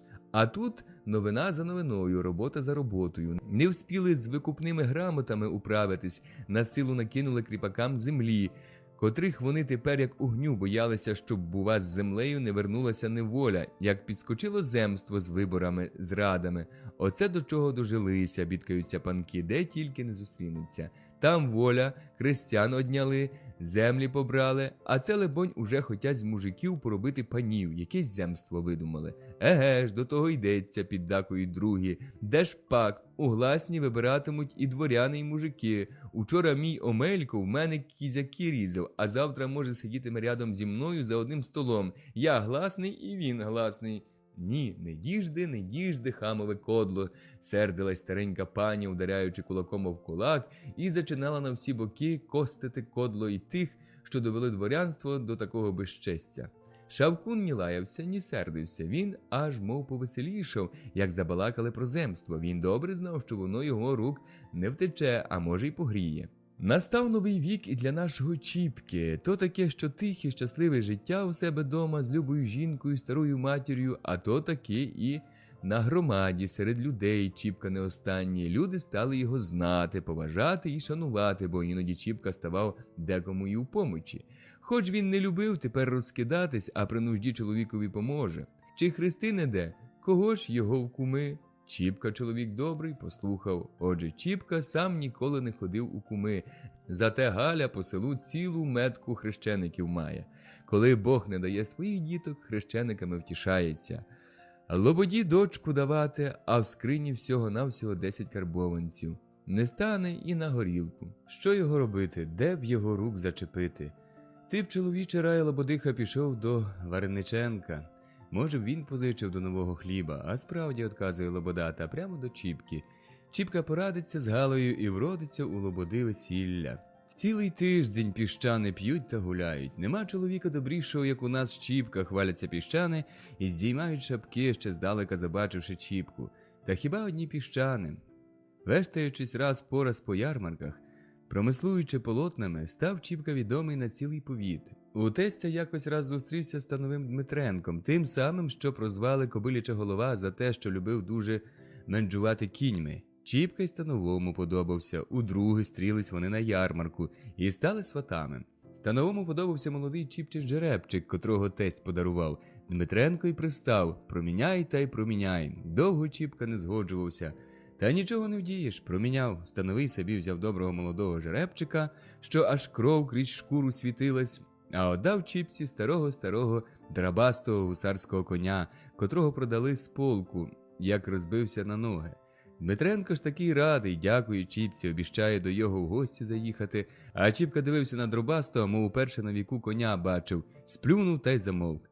Приїздить з ярмарку додому. Випряг коней, увійшов в хату, поздоровкався з матір'ю, поцілувався з Галею. Галю, каже, сподівайся гостей. Яких? Становий буде. Чого він тут забув, питає Галя, дивуючись. Скучу, каже, за дробастим конем, то й до вас заверну, жартує Чіпка. За яким конем? Що це ти бозна, що верзеш? Чіпка тоді розказав, якого зробив Мінька. Отак він і з татусем, каже Галя. Як пристав, татусь, правда, довгенько таки не подавався, а тут підскочила якась лиха година, треба у стан. Так він перше, ніж у стан поїхав, взяв та й одвів до Дмитренка пару коней. Дмитренко чоловік правдивий, не вдурив Чіпки. Через місяць після того котить він пісками та прямісінько під Чіпчин двір. Пру! Спинили коней перед порогом. Галя й Мотря разом кинулись до вікон. Подивитись, хто там. «Никифор Іванович дома?» – питає їх Становий з повозки. Галя хотіла була отказати, що нема, та почервоніла, не щулася сама, як промовила «дома». Тут і Чіпка нахопився, вийшов назустріч, здоровкається. «Оце я до вас у гості. Буде де переночувати?» – питає Становий. «Коли ваша ласка, просимо до хати», – запрохує Чіпка. Повходили у хату. Дмитренко скинув з плечей верхнього балахона, струснув пил, потягся, зітхнув на всю хату, як добрий віл ревнув, аж Галя виглянула з кімнати та й опустився за стіл на лаву. Чіпка приставив з другого боку стола ослінчика, сів навпроти гостя. «А знаєте, чого це я до вас приїхав?» – питав, знову позіхнувши Дмитренко. «А Бог вас знає. Звісно, ваше діло станове, знай їздити». Еге ж, а ось я вам новину привіз. Галя отхилила трохи кімнатні двері, дивилась у щілину, а з-за плечей у невістки показалась і Мотрина голова. Обидві слухали, яку там становий новину привіз. Дмитренко скинув очима на Галю. «Це, мабуть, ваша жінка?» «Моя», – отказав Чіпка. «Гарну дочку викохав Гуць. Недаром він її на запорах держав. Хорошого, коли б був знав, проламав би запори та вкрав». Галя почула це, засоромилась, прихилила двері. «Галю», – гукнув Чіпка, – «чого ти тікаєш? Боїшся, щоб Петро Іванович тепер абува не вкрали? Не бійся, я не дам». «Я й сама не дамся», – отказує Галя, висунувшись з кімнати. Тут саме з надвору забрехала собака. «О, та ви, мабуть, справді боїтесь, що собачню позаводили», – жартує становий. «Та в нас всього одна мушка», – отказала Галя, зашарівшись. На сім слову у хату вступила бідненько зодягнена дівчина. Та, бачачи, що не туди попала, стала мовчки у порога. «Здорова», – привітав її Чіпка, – «чого ти?» «До тітки Мотрі», – отказала, засоромившись, дівчина. Мотря почула, вийшла з кімнати, поклонилася низенько Дмитренкові, сіпнула нишком за спідницю дівчину, та обидві вийшли в сіни. Незабаром Мотря назад увійшла, а дівчина пішла з двору. То була головина наймичка. Її послали нишком довідатись, чого становий приїхав. Галя тим часом у кухні ставила самовар. Сонце заходило. Останній погляд на прощання з землею воно посилало у світлицю, де сиділи, мов давні приятелі, становий на покуті, богатир-козак навпроти, на ослоні. Розмова не клеїлась, перескакувала з одного на друге, як скаче легенька борона по груднястій ріллі. Галя подала чай, заходились пити. Розмова зовсім обірвалася, Чіпці, як хазяїну, стало ніяково. «Та яку ж ви нам новину привезли?» – зачинає він, сьорбаючи гарячий чай. «Добру для добрих людей. А ваші піщани такі неспокійні, мені з ними один клопіт та й годі. Ще Ларченко, як передавав стан, перестерігав мене. Стережіться, каже піщан, бо то народ вельми завзятий. Аж воно так і є. Та воно, добродії, мабуть, би ніякого й клопоту не було, коли б не так трохи». «Що пак я казав?» – спитав Дмитренко, загубивши останню свою думку і річ. «А, бач, так земство привіз». «Що то воно за земство?» – питає Чіпка, пильно дивлячись у вічі становому. «Земство?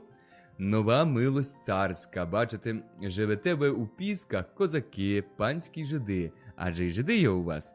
Чіпка отказав, що є. «Так бачите, отак само живуть і в Козолуповці, у Байраках, у Вовчій долині. Живуть поміщики, живуть купці, козаки, крестьяни. Так усім, бачите, треба по шляхах їздити. Усім треба, хрань Боже, якої пошесті від напасті оборонятись. Одному трудно, а гуртом можна. Ну так бачите?» Дмитренко дедалі став учащати. «Так, та бачите». Видно, він гаразд і сам ні бачив, ні знав того, про віщо розказував. «Так от бачите, збираються гуртом пани й мужики, та й роблять, що треба».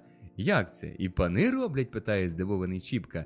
«Та ні, не самі роблять, а вибирають гласних, а ті вибирають управу з себе, а управа вже й заправляв усім. А станових тоді хіба не буде?» «Як можна без станових? Станові поліція, а поліція із за земством дивиться, щоб дороги рівняли, містки гатили. Без поліції не можна.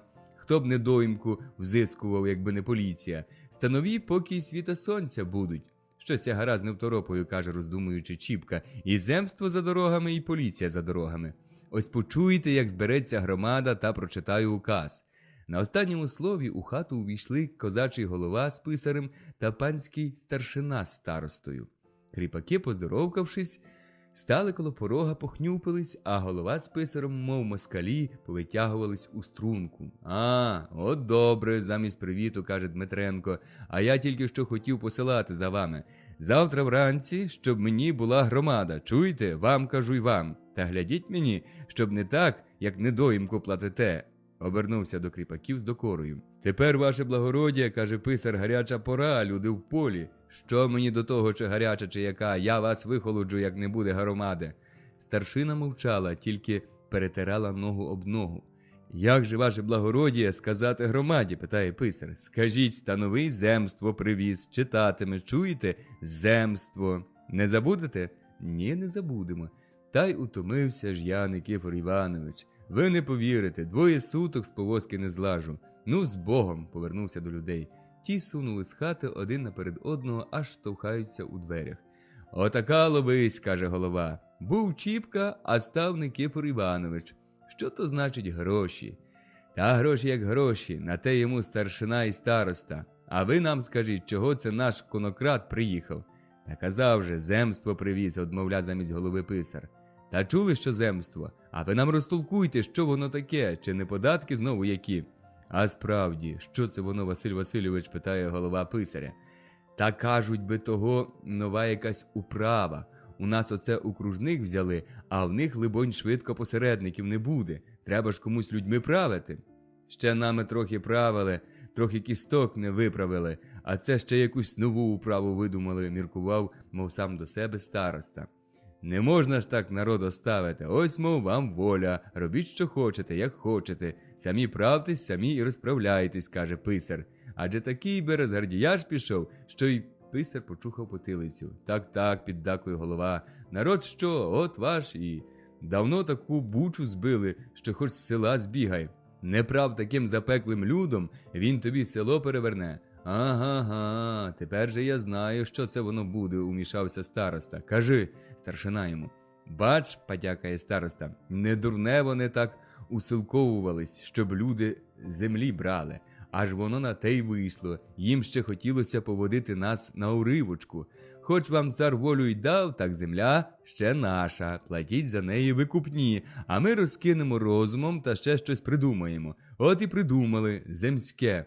То викупні платили, а це ще земське, так скажемо й громаді. На земське ще заробляйте. Тут вони дійшли до кріпацької волості. Старшина і староста одрізнилися, пішли у волость, а голова з писарем повернули у другу вулицю до голови. Уранці на майдані коло козачої волості зібрались у купу козача й кріпацька громада.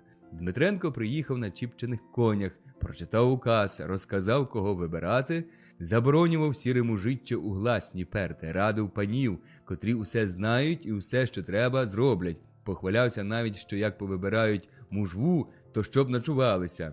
Громада слухала мовчки. Становий ще раз обернувся, ще раз раяв вибирати панів, попрощався з Чіпкою, моргнув йому, може, і він у гласні сів на обивательські коні, покотив спісок. Не вспів він од'їхати, як громада загула. То це так, усе панів та й панів. Ще вони нам не ввірились, гукали кріпаки. Толкуй, дурні, гримає на них козачий писар. А хто ж в управі робитиме? Ви чи що? Хіба хто знає, як там робота? То й наймемо такого розумного, як ти, то й робитиме, кольнули його кріпаки. Та воно так, тільки хто його знає, що там за робота. Довго ще йшла розмова між громадою і писарем. Довго слухав Чіпка мовчки. Громада розписувала темними кольорами панів. Писар хоч не уступався, а все-таки стояв на тім, що без панів нікому буде діла робити, що діло невідоме, що у гласні треба вибирати притьмом панів. А моя рада, не видержав Чіпка, така: який не є хазяїн, а все краще від наймита. А що те земство невідоме, то воно кожному невідоме. Не було його, не знали й пани. Отже, на те Бог чоловікові й розум дав, щоб всього дійти. Правда, правда, гомоніла громада. Пани вами, люди добрі, і так довго правили. Поправте ще самі, все-таки своя рука владика. Вони не поклопочуться за те, щоб усім було добре. А у нас же вони ще й родичі усі, один одного стережуть. Ось цей цього, той того. У мене хліб сіль їв, а за панів руку тягне. Еге, вони як ті свині, одна за другу, гула громада. Коли ж так, шабаш, братця, годі їх, дивись, бісове зілля. Його з огорода, а воно таке в огороді. Чом у гласні їм, коли людей нема? А дзузьки. Розійшлася громада. Вернувся Чіпка додому радий, що довелося направити громаду на добру стежку. У його серці заклювалось щось нове. Йому хотілося, щоб громада його послухала. У голові промайнула думка, що він порядкує на громаді, веде її вперед, усіма верховодить. Давнє забулося, мов його й не було ніколи. Він тепер атаманує на громаді. Коли б то, Галю, послухали моєї ради, каже він уночі жінці, увірвалася б їм нитка. І він ще довго розказував Галі, як він буде людям служити. Галі й самій становилось якось гарно на душі, що її чоловік заробив таку людську повагу. А в Чіпчинім серці вже ворушилося бажання верховодити, пекло його, виривалось наверх у думці, у слові. Чіпка з ним носився, як з нахідкою. Кого не зустріне, з ким не забалакає, та все про земство, про вибори. Немає речі другої. Радить кожному себе стерегти, громаду, а не даватись знову панам у руки. Рада його взяла своє. Через тиждень прилетів у гетьманське посередник Кривинський та прямо у предводительську канцелярію, де мала бути управа. «Пропали ми, мужики наших б'ють!» – скрикнув він, забув і поздоровкатись. «Як?» – саме схопившись, мов опечений, скрикнув завжди тихий Шовкун і оторопів. «У Пісках не то з наших ні одного дворянина!» Значить, і Дмитренка не послухали, ледве вимовив Шавкун, та, мов хто на його відро холодної води вилив, опустився на своє місце, підпер рукою голову, затих. Глава 28. Старе та поновлене. Випав удушливий день, саме серед гарячої пори жнив. Сонце стояло над головою, як сковорода, розкалене та наче огнем пекло. Пшениця осипалася, люди не встигали вхопити. Під такий час кожна хвилина дорога селянинові, а тут кидай свою роботу, їдь у Гласні. Пани поз'їздилися. У гетьманському коло нового будинку пана Польського стояли у 3 ряди карети, брички, натачанки. Поприїздили не тільки Гласні, багато наїхало з повіту і так собі цікавих панів подивитися на нове диво та послухати, що то за земство. Прибули й прості Гласні, хоч і не всі. То все були козачі писарі та голови. Один Чіпка з Лузою ніколи ще не знали ніякої служби. Між гласними селянами можна було помітити 2 кріпацьких старшин, один з Пісок, другий з Рудки. Пани собі гомоніли у горницях, крики та реготи доносились з хати на вулицю. Селяни, поприїздивши на обивательських шкапійках, розташувались коло будинку, нарізно від панських карет. Хто сидів під возом, хто під горницями. Кожен ховався від душної спеки, що несамовито пекла палила. От далекі козацької старшини сидів під горницями й Чіпка, рядом з Лозою, недалеко від рундука. По праву руку кучери панські, по ліву п'явки людські, як колись Чіпка обзивав сільську старшину.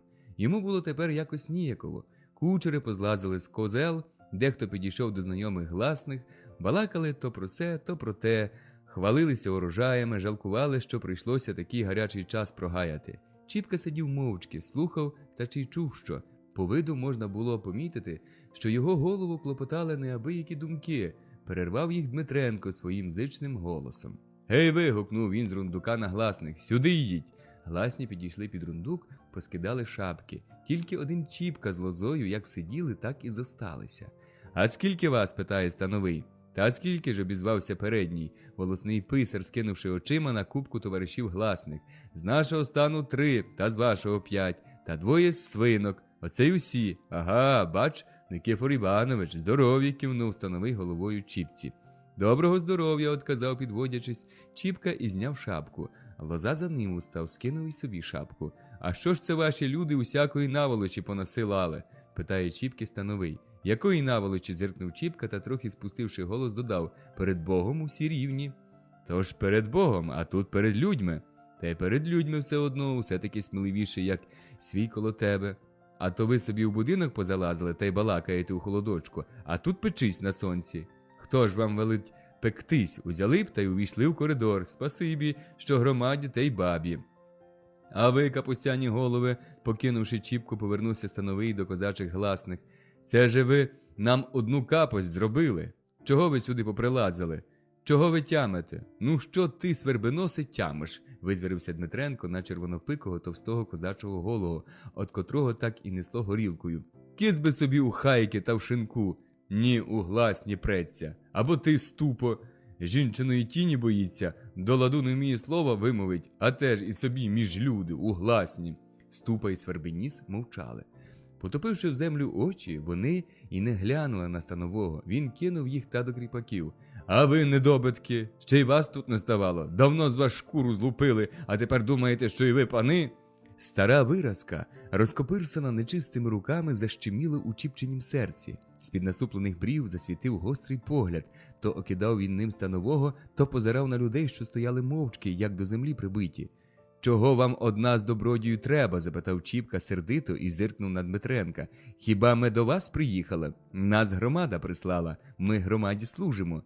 «Та я про вас нічого й не кажу», – спустивши вниз голос, заговорив становий. «Ви чоловік торговий, всюди буваєте, людей світа бачите, де треба, до ладу й своє слово скажете.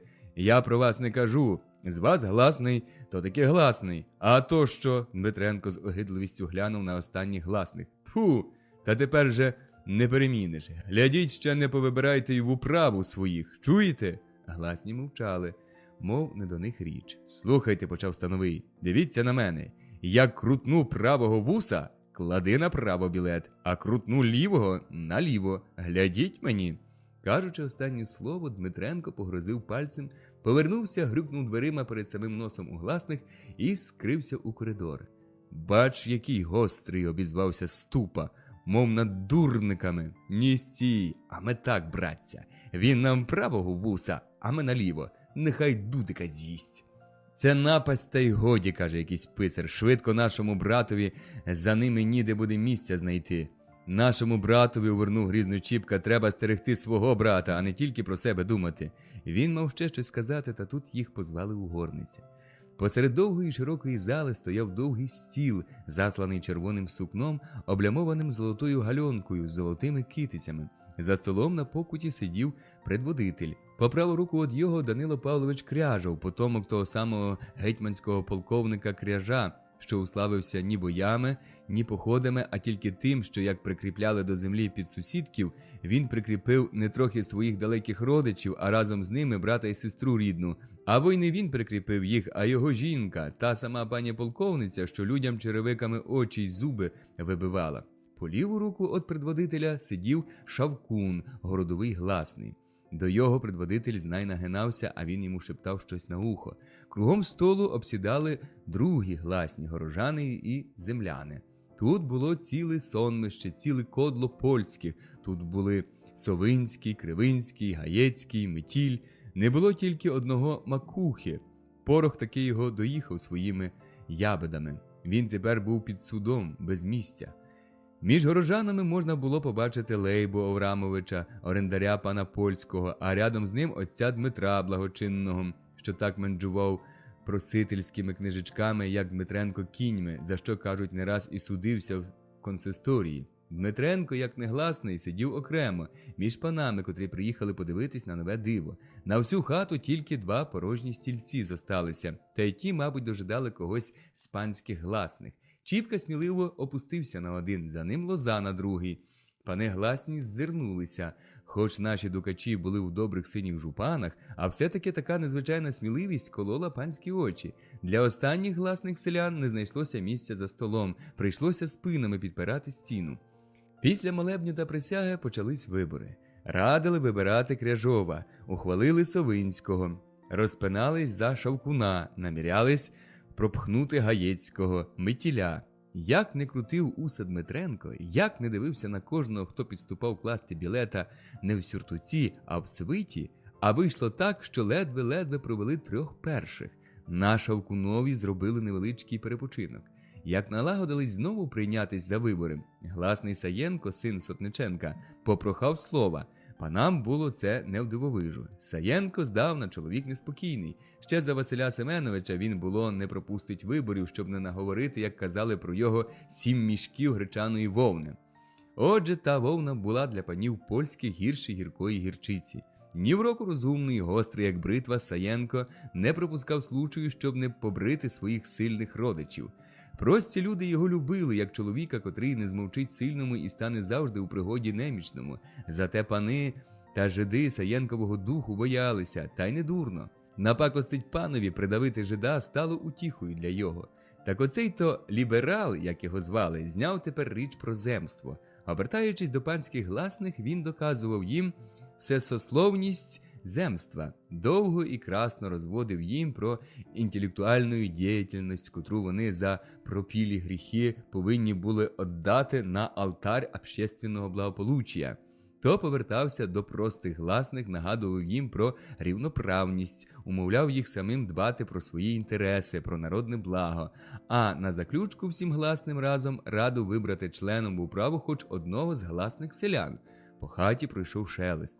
Пани здвигнули плечима, хитали журливо головами, шепталися між собою. Мужики заворушилися під стіною, затупотали ногами на однім місці, зглядалися, мов питали очима один одного: «А що, кого тепер?» Предводитель, пошептавшись спершу з Шавкуном, а потім з Кряжовим, задзвонив у дзвоник і, оглядаючи селян, голосно запитав: «Хто хоче вибиратись?» Шелест потроху стихав. Предводитель запитав удруге. Усі мовчали, тільки ззиралися. «Ось хіба Варениченко?» – якось несміливо крізь зуби процідив старшина з Пісок. На його глянуло 100 очей. Глянув Дмитренко і затулив рукою свого рота. Мовчи, мов нескребо. «Якого Варениченка?» – волею-неволею вимовив предводитель. «Ось, ось!» – почулось під стіни кілька голосів, тикаючи пальцями, де сидів Чіпка. Він почервонів. Усі уставились на його очима. «Желаєте?» – питав його предводитель. «Та коли людська ласка та панська воля», – отказав Чіпка, підводячись, – «то й про мене». Голос його тремтів, лице горіло, очі світили радістю. Пустили на голоси. Вибрали Чіпку. Далі, мабуть, розгарячившись, вибрали Саєнка у губернські гласні. Вибори скінчились, селяни пороз'їздились по домівках, пани забенкетували у городі. Вернувся Чіпка додому. Галя побачила у вікно, вискочила з хати. «А що?» «Усе в гаразді», – скрикнув радо Чіпка. «Тепер я, Галю, не тільки гласний, а ще й член в управі». «Невже?» – разом зрадівши і злякавшись, скрикнула Галя. «Далебі вибрали», – хвалиться він. «Кого вибрали? Куди?» – почувши останнє слово, питає Мотря, висунувшись у вікно. «Мене вибрали, мамо, в управу». Мотря глянула прямо Чіпці в вічі, по виду в неї пробігла нерадісна смужка. «І нащо воно тобі, сину, з панами тягатись?» – каже вона журливо. «Ще, не дай Боже, підведуть як. Самі ж поховаються, а тобі буде». «Не бійтесь, мамо, не подамся», – заспокоює її Чіпка. «Ще встрянеш куди своє таке, Мотря. Нічого ви, мамо, як я бачу, не знаєте», – отказує без гніву Чіпка. «На те їх воля, а може я, мамо, людям у пригоді стану, добро яке зроблю». «І вже, сину, ти один, а їх скільки?» «Один та добрий», – оступилася за чоловіка Галя і, всміхаючись, пішли обоє в хату. Радів Чіпка потай од матері, удвох жінкою, що заробив людську шану, повагу. Те, що місяць назад тільки заклюнулось у серці, тепер уже снувало перед його очима, заволоділо його думками. Лагодився Чіпка громаді служити, збирався добро робити. Грів у серці сам собі нишком потай жінки, голубку надію дав не забути і слід його загладити. А вийшло так, що де знайшов шану, там загубив спокій і долю. Вибір його в управу, зроблений під гарячий час, без поради, без розмислу, нікому не був милий. Козацька старшина на Чіпку скоса дивилася. Писарям та головам заздру було, як таки москальчук, ще недавній голодрабець, волоцюга, леда, що, посівши за жінкою багатство, вискочив у люди, між пани, куди вони перлися з самого малку, що їм снилося і ввижалося, та не сталося. Пани оханулися, як уже вибрали. Стали вони один одному жалітися, який тепер вік настав, що свій брат-дворянин братається з хамом та ще підводить до того й других. Стали нарікати на Саєнка, що це він так зробив на глум, на сором цілому повітові. Товариші по управі вважали такий вибір тяжкою для себе обидою. Залякували деякого з панів, що коли на те пішло, то вони всі покидають управу, нехай заправляє сам. А Шавкун ламав уже голову, нишпорив по товстелезних томах законів, чи не знайдеться чого, щоб випровадити з управи члена, котрий, як він боявся, міг стати йому на переметі, шкодити, не допускати просовувати лапу до земських грошей. Шавкун – битий жук. Недаром він посивів, сидячи над бумагами. Він метнувся туди-сюди, як той павук, сплів, розкинув сітку, ловив кожне слово, яке йому треба. Нічого сам не натрапивши, він повернувся за порадою до свого давнього приятеля Чижика, секретаря в суді. «Чи не було чого, братіку, чи не судився він?» – допитувався Шавкун.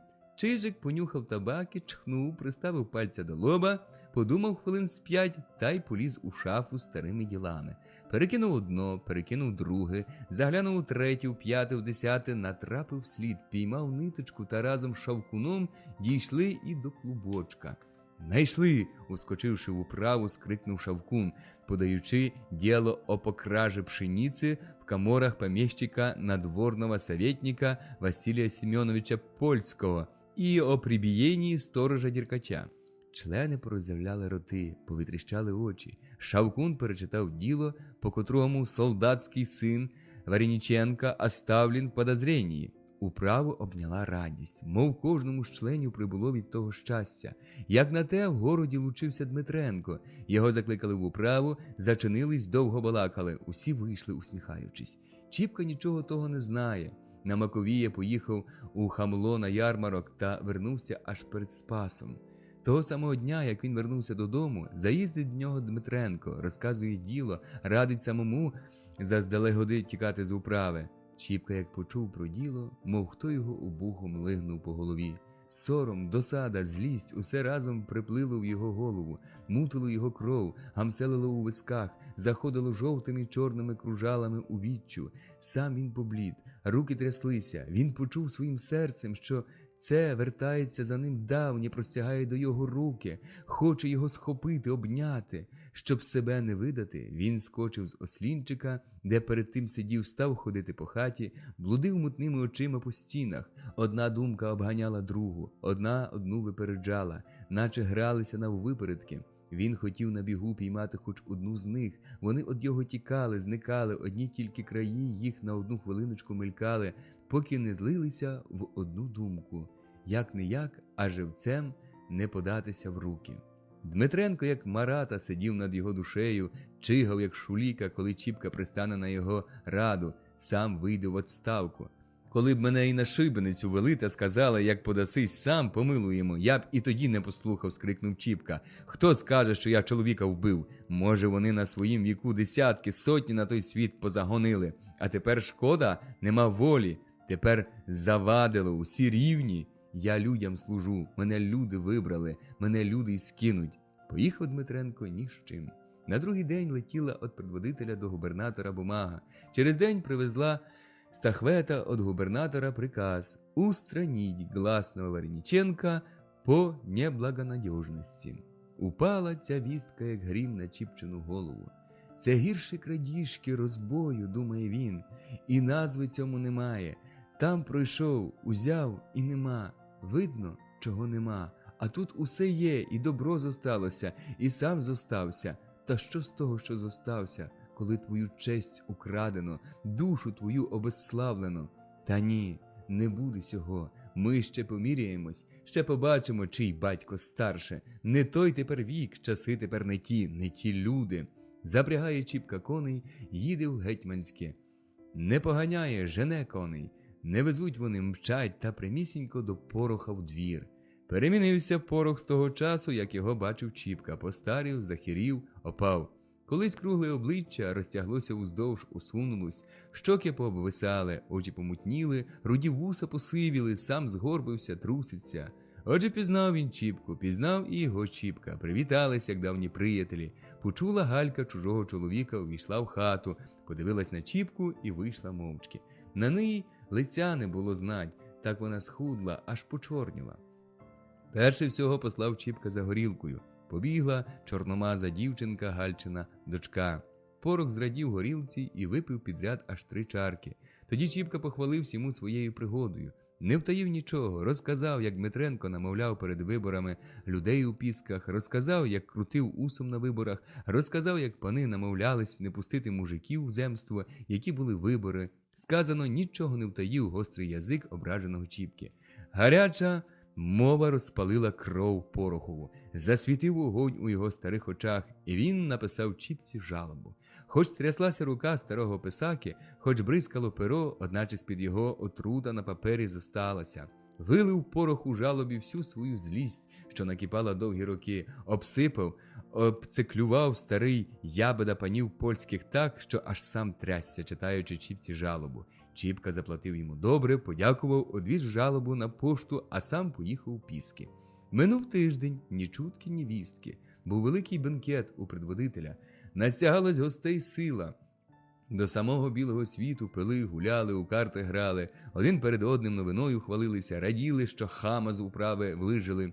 Світом зазеленчав дзвоник повз будинок польського, і на хвилину сполохнув веселе гульбище. Дехто навіть зазирнув у вікно, та з освіченої хати нічого не добачив. Тільки чуть було, як застугоніли колеса, проминаючи будинок. Незабаром принесли з станції бумагу до предводителя. «Приїхав чиновник від губернатора», – сказав хтось, розпитавшись поштаря. Як блискавиця шпоргонула в хаті і перелякала все гульбище. Усе затихло, немов завмерло. Якісь перелякані погляди у давно веселих очах безтямку блукали по хаті. Кожен дивився на другого і мовчки переводив погляд на третього, четвертого. Предводитель вийшов у кабінет до себе, а по хаті пройшов тихий, задавлений гомін, наче вітерець повійнув листвою, по всіх кутках зашепотіли. Через хвилин 5 поштар пішов назад, а в хату увійшов предводитель. «Оце так!» – скрикнув він, перевівши дух. «Зараз подаю в відставку!» У хаті все затихло. Така настала тиша, що чутно було, як скрізь спертий дух виривалось кожне слово у предводителя. «Що це? Слідствія? Надо мною? Над нами слідствія наряжають? І після цього, щоб я служив? Зараз же в відставку, зараз!» Що таке, Петро Васильович?» – питають його, обступивши з усіх боків. «Щось уже є, уже якась ябеда!» Как же, задріботів він, мотнувши головою. «Наші вибори не признані, слідствіє наряжено, і після цього служить? Не хочу», – залементував він і заходив по хаті. Шавкун з одного кінця зали протовпився на другий, як стіна блідий, задуманий. Так, це він та порох», – зашепотав він, підступаючи до Чижика. «Він 3 дні, ні, мабуть, буде з тиждень, як водився з порохом». «А вже ніхто, як не порох», – обізвався Чижик до товариша. «От стара ябеда, не здихаємось ніяк, уївся та й уївся». Шавкун одійшов трохи. Надія заграла у його хитрих очах. «Знаєте що?» – зашавкав він. «Може, ще діло поправимо. Треба дізнатись, хто писав жалобу. Коли справді порох, тоді нічого й казати. Ябедник писав. Хто повірить ябедникові? А справді, загуло кругом, треба довідатись. Петру Васильовичу треба поїхати до чиновника розпитатись. Кому? До кого? Бришка, предводитель, щоб я їздив? Не буде цього. Просимо, Петро Васильович, просимо, загукали кругом. Не поїду. Виберіть кого другого, я ні за що не поїду. Надо мною слідствіє. Просимо, ще дужче загукали. На силу облагали.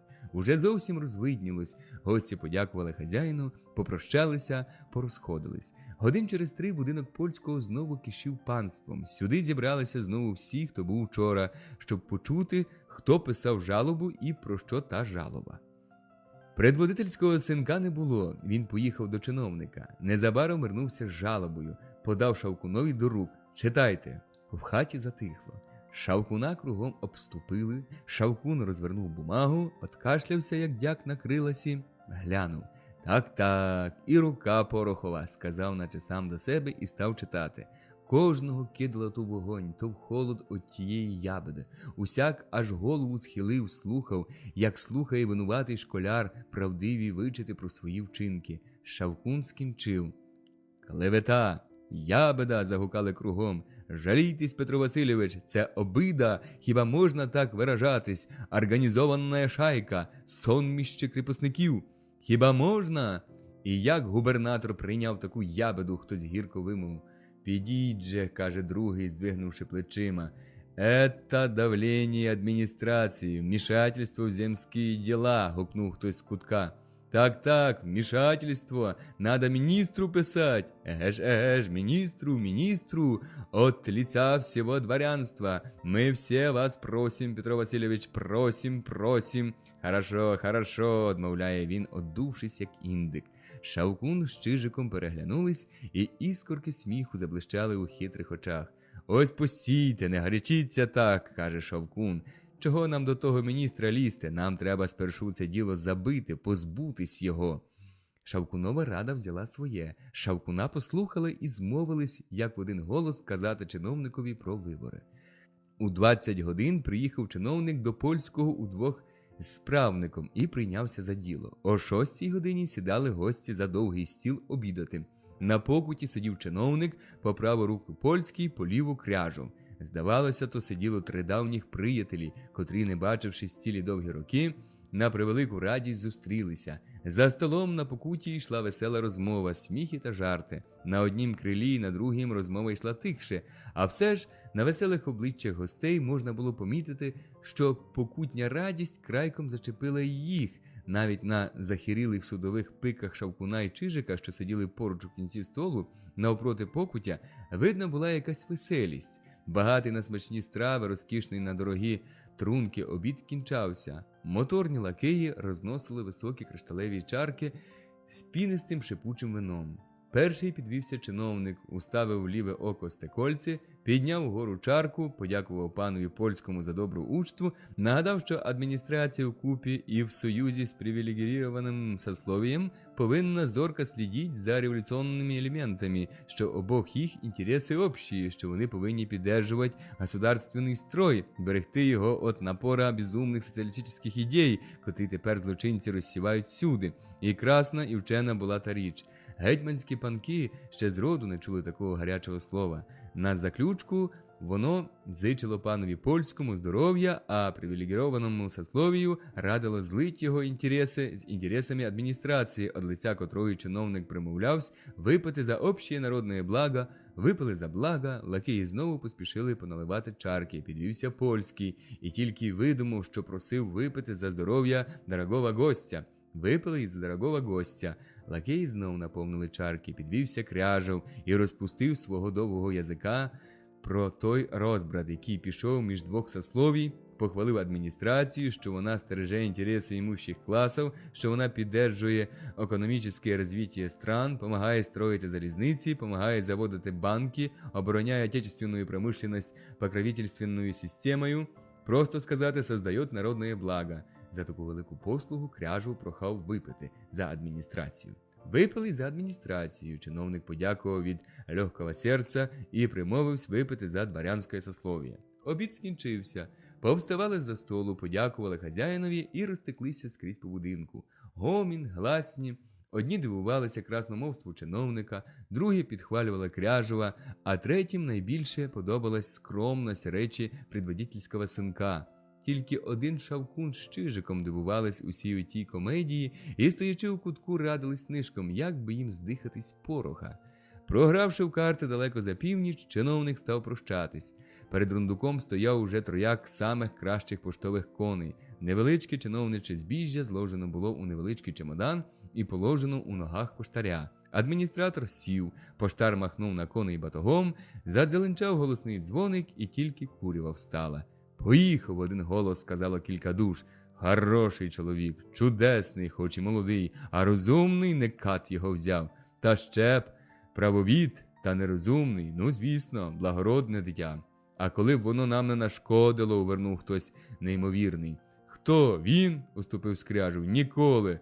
З роду віку. Ми його знаємо як облуплену овечку. Він у нас у банці по уха застряв, в довгу, як в шовку.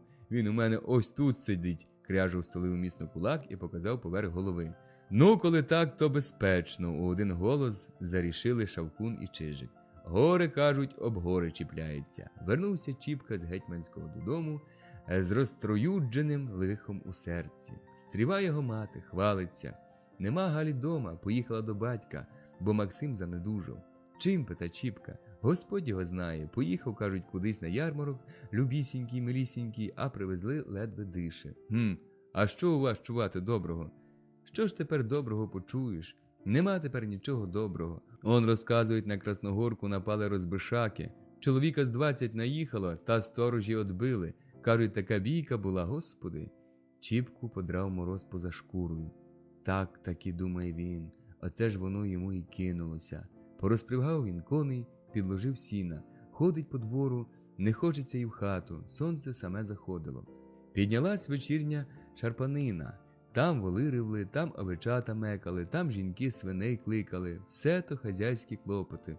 Чіпці байдуже до всього того. Він навіть не дослухається. У його тепер свої клопоти, не обберешся їх. Ходить він по двору, нудно, увійде в хату. Хатні померки ще дужче розвертають сумну думку. Розстилає вона перед ним, наче страшний килим, страшні пригоди життя. Ось і Максим лежить, перебитий, переламаний. Ось висовуються давні знайомі друзі. Лушня, Пацюк, Матня. ще й другі братчики. П'яні голови горять кривавим цвітом, у очах палає хижість, голоднеча. Ось піднімаються у пам'яті панські комори, про них нагадали у земстві. Пригадався сторож, і Максим качались перед ним, божевільно стогнали. Чи правда тому? Правда, гола, страшна правда. Що б він тепер дав, коли б можна було її викинути з пам'яті, забути? Так ні, таке не забувається. Воно, мов нарочне, вилазить наверх, наче яке страховище лякає тебе. Навіщо ж воно вертається? На що воно здалося мені?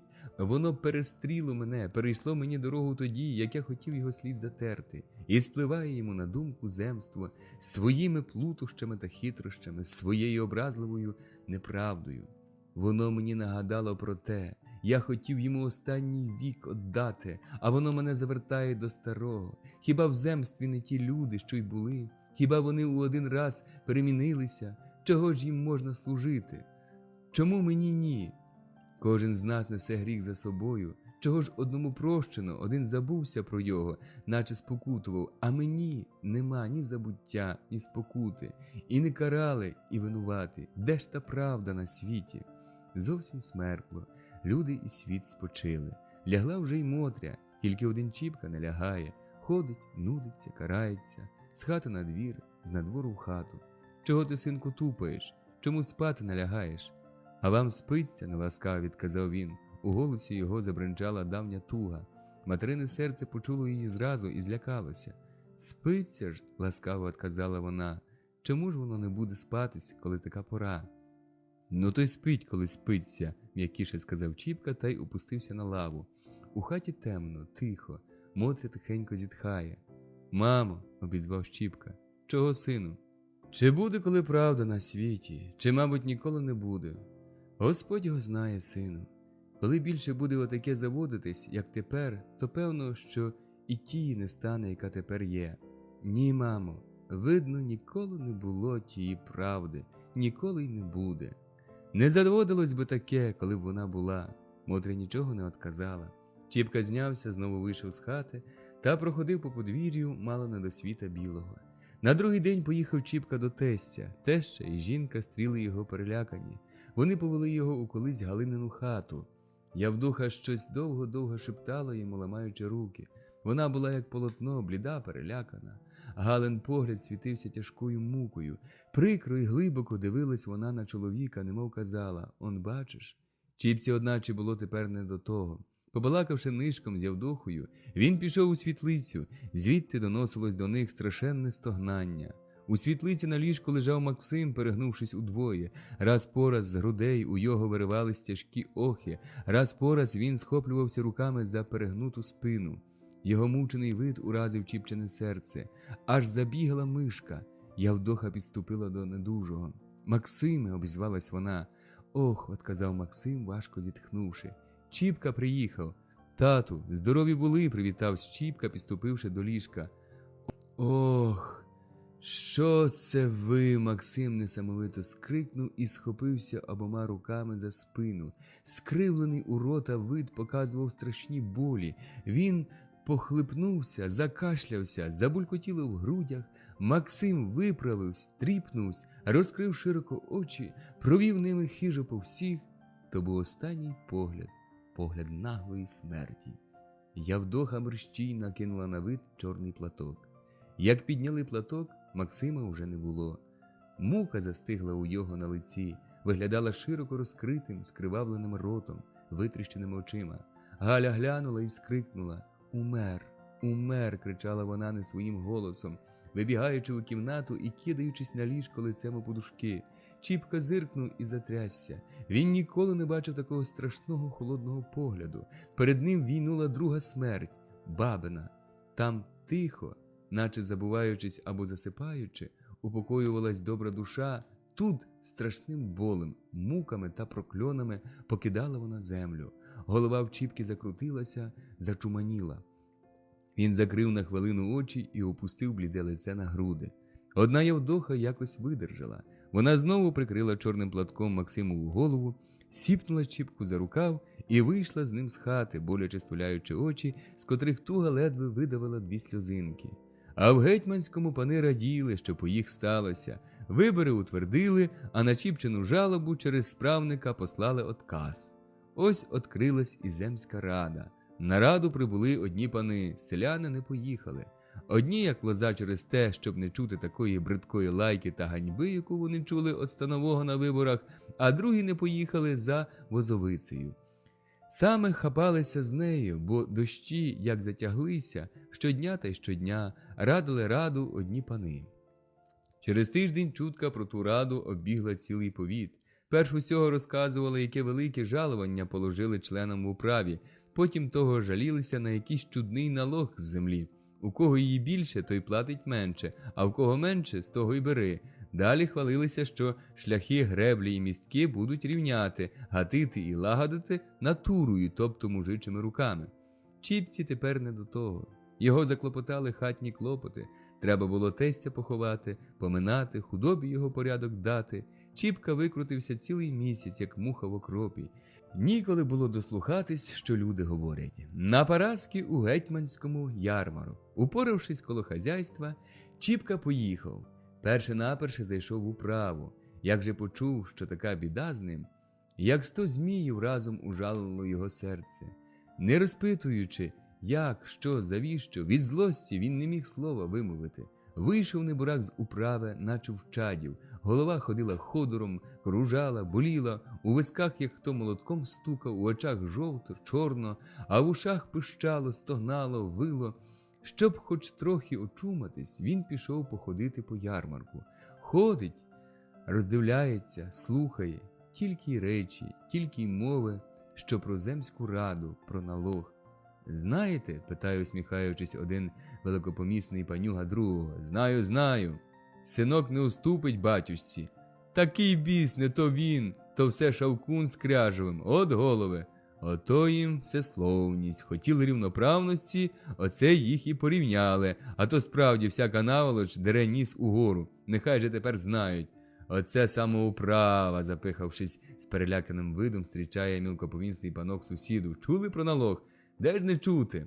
Добре далеко розходиться, а лихе ще далі». «Оце так», – підскакує третій полупанок. «Цього ще не було, щоб без сорому прилюдно у вічі казали, хто має на 10 рублів, з того бере руб, а хто на 1000 – копійку. А тепер при самоуправі діждали. Їм що?» – четвертий каже. «Вони собі повбирались в управу, лущитимуть з нас грошики, та й ні гадки. А нашому братові дошкуля до самих печінок доходить, веде річ перший.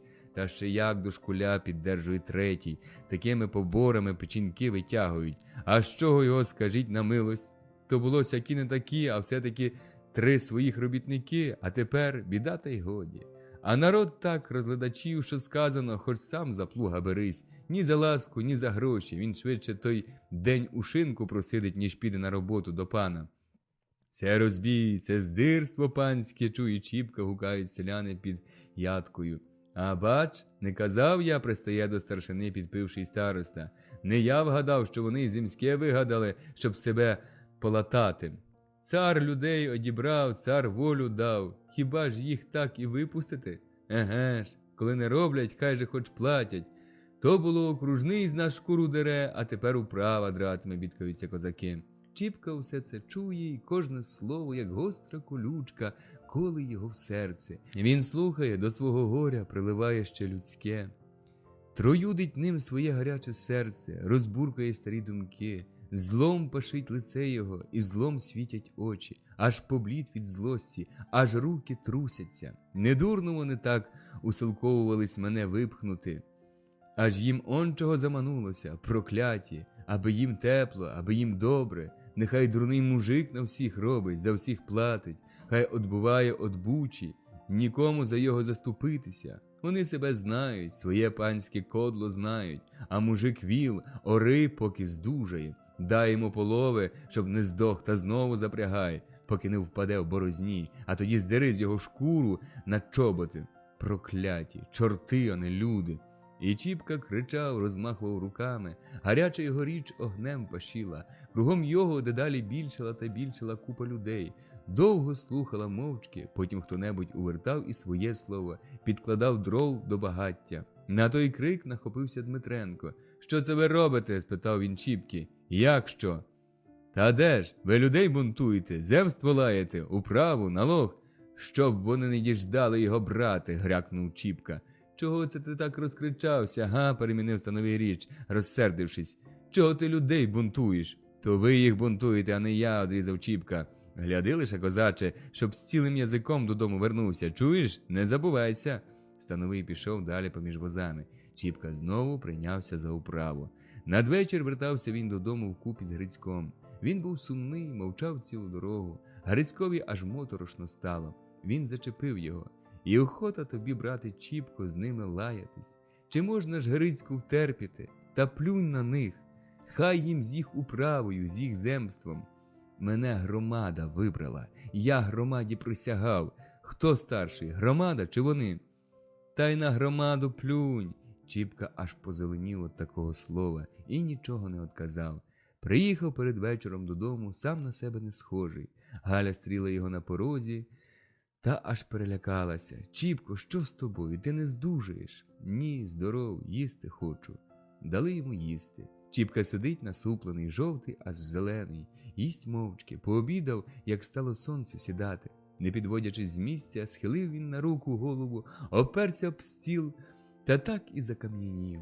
Західне зарево освічувало його сумну, як з мармуру вироблену постать. Один її згорблений вид наганяв журбу тяжку. Галя глянула на його і нишком стала плакати. Чіпка почув: «Чого ти, Галю?» Вона мовчала. Він підійшов до неї, взяв її руками, легенько за голову і, заглядаючи у вічі, промовив: «Скажи мені, Галочко, чого ти?» «Ти мене зовсім забув», – отказала вона, схлипуючи. «Як забув? За тим проклятим земством ні говориш ніколи, нічого». «Та таки правда, що воно у мене отут сидить», – показав на серце.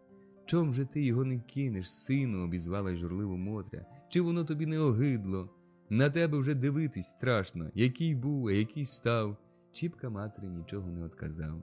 Надворі стемніло, спускалася ніч на землю, утохмирювала людські клопоти, руки й думки. Полягали спати. Чіпка лежав мовчки, хоч і не спав. Думки цілим роєм окрили його голову, перелітали вони з самого малку аж до сьогодні. Зазирнули кожну пригоду життя його, гарячили кров, мутили розум. «Скрізь неправда, скрізь», – шептав він. «Куди не глянь, де не кинь, сюди кривда та й кривда. Живеш, нудишся, тратиш силу, волю, щоб кудись заховатися від неї, утекти від неї, плутаєшся у темряві, падаєш, знову встаєш, знову простуєш, знову падаєш, не вхопиш тропи, куди йти, не знаходиш місця, де прихилитися. Сказано: великий світ, та нема де дітися. Коли б можна, увесь би цей світ виполонив, а виростив новий, тоді б, може, і правда настала». Чуючи, як важко Чіпка зітхає, а не озивається, Галя знову почала плакати. Замість утіхи Чіпка похвалився їй своїм горем та трохи сам не заплакав. Галя його заспокоювала, голубила, пригортала міцно до серця. Чіпка одмовляв їй нехотя. Наплакавшись, Галя заснула, як мала дитина, тихо, спокійно. Чіпка прокачався цілу ту ніч і очей не змикнув. Усе думав, мучився. Глава 29. Лихо не мовчить. Поховавши Максима, Явдоха сама побоялася на хуторі жити. Підмовляла дітей, вони не захотіли. Тоді вона спродала дворище, спродала все, що можна було спродати, та й перебралася до дітей. Разом з нею уступило й нове лихо в Чіпчину хату. Перше всього матері не помирилися. Явдоха була пишна, горда. Як тільки оселилася, зараз почала все на свій лад перевертати, господарством заправляти. І те не так, і друге не до ладу, і третє не на своїм місці стоїть. Мотря з молодших ще літ сушена то працею, то нуждою, суха, як опенючок, тиха, бідненько задягнена. Довго мовчала, потакала Явдосі. Одначе не видержала. Явдоха щось уже стала дуже верховодити. Завіщось крикнула на Мотрю. Мотрю розібрала досада. Вона обізвала Явдоху панією. А Явдоха налаяла Мотрю нищою, дармоїдкою. З того й пішло лайка та сварка, бучі та колотнечі. Не було того дня, щоб вони між собою не лаялись. Галі шкода було Мотрі, котру вона так уподобала, і вона, щоб не сердити й матері, ховалася від тих буч та сварок або у себе в хатині, або у Христі. Вона рада була зійти куди з двору, щоб ні чути, ні бачити. Як же вже і її зачіпали чим, то, звісно, як дитина, вона тягла материну річ. Чіпка й собі, хоч і бачив, що мати ні в чому не винна, держався руки жінки, а за неї й тещі. Довелося Мотрі таке життя, що хоч безвісті тікай. Казала я тобі, сину, жалілася іноді Мотря Чіпці. Як уже й йому теща залє за шкуру сала, казала, не бери багачки, ні тобі життя не буде, ні мені старій спокою. Потерпіть, мамо, ще трохи, що ж робити, це все вона верховодить, вона бучу збиває. Поки її не було, було тихо й мирно, усе гаразд, а як стала, усе так і пішло догори дном. Покоріться, мамо, не буду я, сину, коритись, чорт зна кому, краще піду у люди та людям покорюся і поклонюся, ніж мені їй кланятись за шматок хліба, що від тебе заробила. Чіпка розсердиться ще дужче, вийде з хати, або до Грицька піде розвести свою тугу, або коло худоби порається, а іноді зовсім з двору з'їде у ярмарок куди та не вертається днів 3 або й 4. От бач, викладає тоді Явдоха Галі, це вона все вас розстроює, це вона, стара відьма, бунтує вас, підбиває його. Жило б старе луб'я, колись зобутий, зодягнене, не голодний, не холодний, так ні, ще й кирпу гне, мов їй гірше тепер, ніж тоді, як нужду годувала. Сказано злидні, як парші трохи обкидали, зараз і вередувати. Вернеться Чіпка додому, стане йому Явдоха викладати, на Мотрю клепати. Розпалиться він на матір, дивись, на Мотрі все й окошилося. Заплаче було бідна, одна у кутку на печі сидячи, та й годі. Такі безперестанні бучі та гризня доливали отрутою і без того вже отруєне життя Чіпчини. У своїй хаті він був як чужий, вона йому остогидла, йому було у ній душно, тісно, серце забажало волі, душа простору, він почав згадувати старе товариство. Грицько своїми завсідними жалобами на втрати, своїми розмовами про достатки, про худобу, своєю жінкою, тихою доброю молодицею, з усім напрямком свого тихого пахарського життя здавався йому тепер нудним, сумним. Він слухав його жалощі, позіхаючи, а думка рядом з розмовою малювала йому інший побит життя, ще до заручин. Там хоч і горілка лилася, як вода, хоч хто і верзякав з п'яних очей казна, що та все те жило, мучилось, любило, кляло, то життя було, як і під п'яною облудою. А тут тихо та сумно, як у болоті, сонно німо, як серед мертвого царства, а дома гірше, ніж у пеклі. Щоб хоч трохи одвести ту самотню тугу, Чіпка почав перекидати лишню. Та добре тому пить, чий хмиль спить, а Чіпчин хміль не спав. Він його ще дужче мучив, як огнем пік, і без того палке серце. Він тоді сердився на всіх і на все. Те, що йому не вгодить, мати боїться. Одна ще Галя має над ним волю. Він її все ще кохає і поважає. Отже, іноді і її доставалося. Він доспікувався до неї. То чому вона не хоче наймички найняти, то чому те та друге й досі не зроблено, то чого вона тратить над шитвом очі, то сяку, то таку всячину видере, та й присікається. Галя слухала все те, іноді одмовляла, іноді мовчки плакала, а іноді чогось боялася. А з-під тиха серце їй щось недобре віщувало, боліло, нило. Чіпко, іноді вночі, як усі поснуть, вона обізветься до його. Що з тобою сталося? Ти почав вередувати усім, все тобі не любе, не миле, усе остогидло. Невже правда, що все остогидло? Те питання було йому гіркою докорою.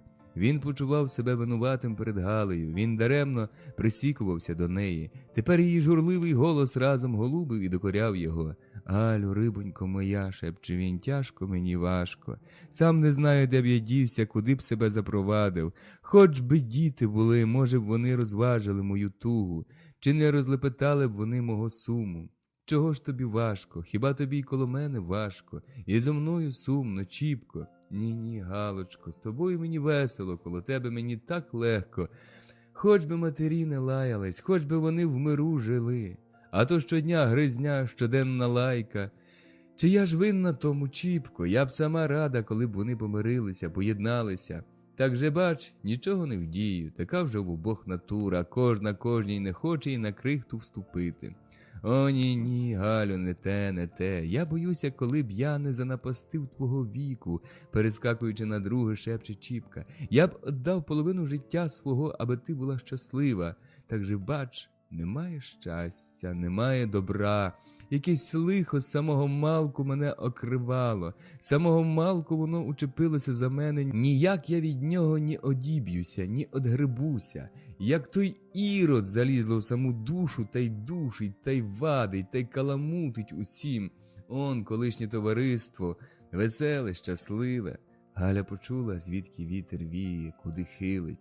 Вона бачила, що чим далі, то все Чіпка від неї одходив та одходив. Вона бачила, серце їй правду казало, що не вдержати вже її Чіпки біля себе, що йому остогидло таке життя, не вдовольняло його, і вона тихо-тихо потай от Чіпки нишком плакала.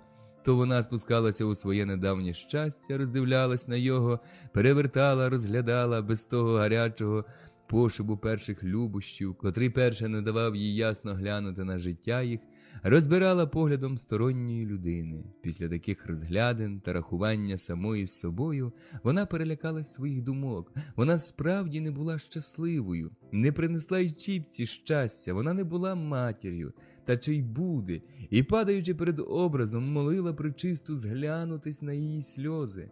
А тим часом Чіпка робився все сумніший, зліший, нетерпеливіший. Ти б, Чіпко, коли тобі обридло так жити, кликнув товаришів, погуляв би з ними, може б хоч трохи розігнав свою тугу, раз сказала йому Галя, бачивши непереливки. Вона захотіла увійти в те товариство тихим янголем-спасителем, навчити запеклі харцизянські душі, п'яні голови любові до людей, до їх мирних звичаїв, до розведеного тихого життя. Та ба! Тим запеклим душам треба було десь дівати свою силу, що пручалася, рвалася на волю, переступала звичаї, топилась у гульні, у горілці, п'яним головам одрадна була несамовита сваволя, котра б не знала ні в чому припону, заборони, буйна та шумлива, як самий хміль. Їх не зведеш на протерту стежку тихого незамутного життя. Не з її м'якою до спокою, до тихого щастя похилою натурою, не з її розумом жіночим, тонким та гнучким руйнувати було ту башту кріпкої волі. Туди треба було не жіночого серця, люблячого, теплого, а каменю дебелого та холодного, що його ніколи іскра любові ні розтопить, ні нагріє. Тієї волі не звоюєш слабою жіночою рукою. Галя побачила, що ускочила щіпкою, як риба у невід, і заплуталась. Стала вона побиватись, борсатись, трепетатися. Шурхнула, як пліточка, у першу дірку і вискочила на чисту воду, а Чіпка зостався у неводі. Вона за ним убивалася, сумувала, плакала, та він того вже ні чув, ні бачив. Він тепер знає, співає про неправду людську, кляне земство, котре йому не далося в руки, лає здирщину, котру лаяли усі небагаті люди, бідує з кріпаками, будить у них жаль, що вони одурені, що їм одвели нікуди не вгодні землі, допомагає їм грошима, коли пристають за подушне зборщики, бенкетує з ними і часом, заливши очі, викрикує, що час би й покарати, а прийде додому і п'яними руками пригортає до п'яного серця свою Галю, не примічаючи палких сліз на її очах, на смутку, на змарнілому личку. Настали часи інші, завелись порядки другі у Чіпчиній хаті. Привітна й тиха своїм спокійним сімейним побитом стала вона тепер притоном гульні п'яної, несамовитих реготів, співів. Явдоха, звикши до гулянок замолоду, згадала їх на старість, допомагала зятеві у його затіях. Оце й у суботу, під неділю або у свято завернуть до Чіпки старі товариші Лушня, Пацюк і Матня. Уродиться боклак горілки, страва усяка, Явдоха порядкує. Галя куди-небудь у куток заб'ється, сидить мовчки, дивиться, як її чоловік гуляє, слухає, що верзуть його товариші, а Мотря аж на піч залізе, щоб хоч не бачить того нічого. Чіпка сидить з товариством за столом, чарка літає за чаркою, задурює їм голови, крики, співи та реготи окривають усю хату, вириваються крізь вікна на двір, іноді зачне хто баляси точити, про свої походеньки розказувати.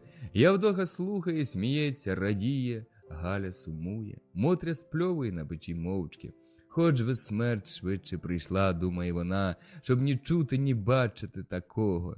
Найбільше Лушня розказував, як музика тільки поведе смичком по струнах, і заговорять вони то зичливо, радісно, то журливо, плакучо, так він своїм язиком грав по людських душах. Розказує одно, усі ж животи беруться та регочуться. Почне друге, жаль, серце немов каменем давить, на очах виступають сльози. Частіше всього він любив згадувати про своє молоде життя, про свою матір. Оце й зачне було. Мене мати привчала красти ще змалечку. Бувало, посадить мене малого коло себе, положить перед очима шматок хліба та й украдь у неї так, щоб не бачила, а побачила зараз бити. А дубець у руках червоний та гнучкий, аж свистить, я вже бувало і сим, і тим боком. Углядить, так і стьобне дубцем по руці, аж синя попруга, як п'явка, кругом обів'є руку. Я закричу не своїм голосом та до неї: і мамочко, і голубочко, не буду, обнімаю її, однією рукою нахиляю за шию, а другою, дивись, шматок уже і потурив у пазуху. Оглянеться вона, немає шматка, тоді, пожалуй, її їсти дасть. А так за цілий день і не їстимеш. Була колись і в цьому правда, журливим голосом вимовить Галя, хитаючи головою. От хай мене хрест поб'є, коли неправда. Та потім і каже: ти не думай, сину, що я тебе по-дурному б'ю, це я тебе на добро вчу, виростеш, дякуватимеш. Усе, каже, крадь, де тільки легко лежить, а у пана вишукай, а вкрадь, бо пан з людей надрав, уверне Чіпка, у пана своє отбери. Еге ж, пан усе набрав з людей, пан і людей брав. От мою матір адже взяв, та спасибі йому і мене на світ пустив. І почне було розказувати, як його матір привели у двір, у горниці до пана, як вона усього боялася, поки з паном не зазналася, як пан радів, коли знайшовся у неї він. Тимошка добрий молодець. Пан радий, мені радий, матері радий. Держить нас у горницях, не випускає нікуди, мене іноді пестить, гойдає. А став я на ноги спинатись, то все медяниками та цукерками годує та гривенники дарує. Мати дивиться та радіє.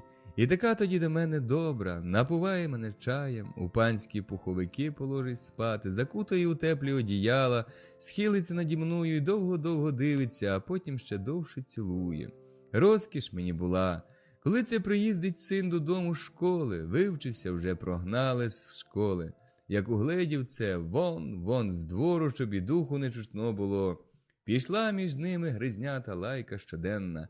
Мати моя щодня плакала та все мене ховала від панича. Увірвалося зразу добро наше. Мучився ото старий пан, та й перевів нас з горниць у нову хату, що за кузнею була. Там нас і поселено.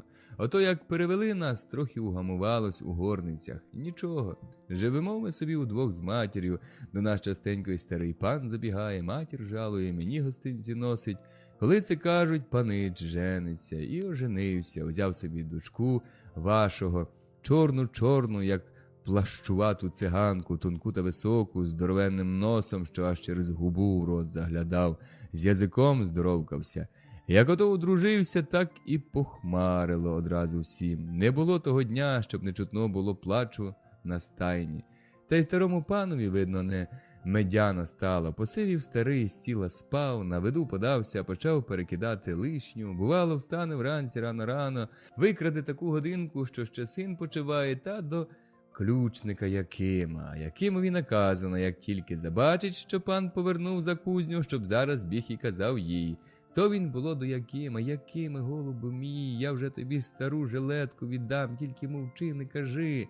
Яким гляне на його, стане йому жалко старого пана, що колись усім орудував, і самим Якимом, а тепер стоїть перед ним згорблений, труситься та так жалібно просить. Ідіть, каже, тільки не боріться, бо вже швидко молоді повстають. Він тоді підтюпцем до нас. А де мати, питає мене, на вгороді, або де там, от кажу. Піди лиш поклич, та й ткне мені копієчку у руку. Я, бувало, на одній нозі поскачу, прийде мати, сяде він проти неї, дивиться, згадає давнє та й заплаче, жаліючись на сина та на невістку. Благородне, кажуть, званіє порочу, дурні, яке там у біса званіє, коли мені жити недобре, коли мені нема ні в чому волі. Спершу, каже, я хотів тебе одарити, ґрунт дати, хату поставити, землі одвести і на волю випустити за твою службу, а тепер не можна, не вільно мені в тому, ні в чому немає мені волі. Та схилиться на стіл головою та й заплаче. Мати дивиться на його та й собі плаче, а я, бувало, прищурюсь собі у куточку та нищечком і думаю, чого вони плачуть обоє. Отже, недовго пан щось і пожив після того, зажурився та й умер. Як почула мати, то цілісінький тиждень тужила, як божевільна, не своїм голосом, а мене била щось з місяць, хто його знає завіщо.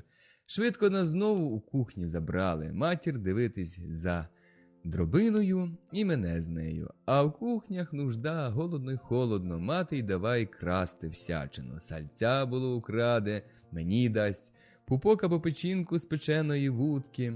Піймали її якось раз на крадісті, розтягли та й одідрали, як кішку на силу встала. Отже, не покаялась, не покинула свого ремесла, почала ще ото й мене вчити. І таке спасибі їй, таке навчила. Слухає Явдоха такі речі та й підхвалює доброго молодця, що не забув науки. Галя сидить сумна, зажурено, жалко їй старого пана, жаль лушневої матері, страшно такої неволі.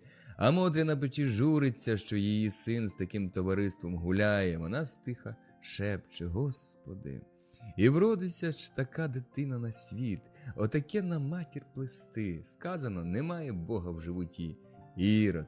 А Лушня за те, що добре вміє язиком молоти, частує товариство, примовляючи, щоб пани здорові були, щоб нам худібки придбали, а самі сконали, кінчає пацюк. Іноді бував на тих сходинах і Грицько, та не по душі йому були такі гульбища, а надто ті гострі колючки, які часто й густо заганяв йому у серце Лушня або хто другий з товариства.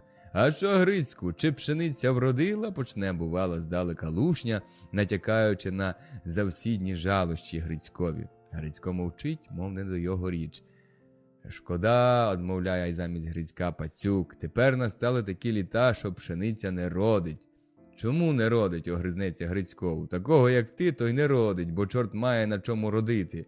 Хіба в роті посієш? Ні, Грицьку, знову Лушня, тепер і земля така стала, що й на землі не родить.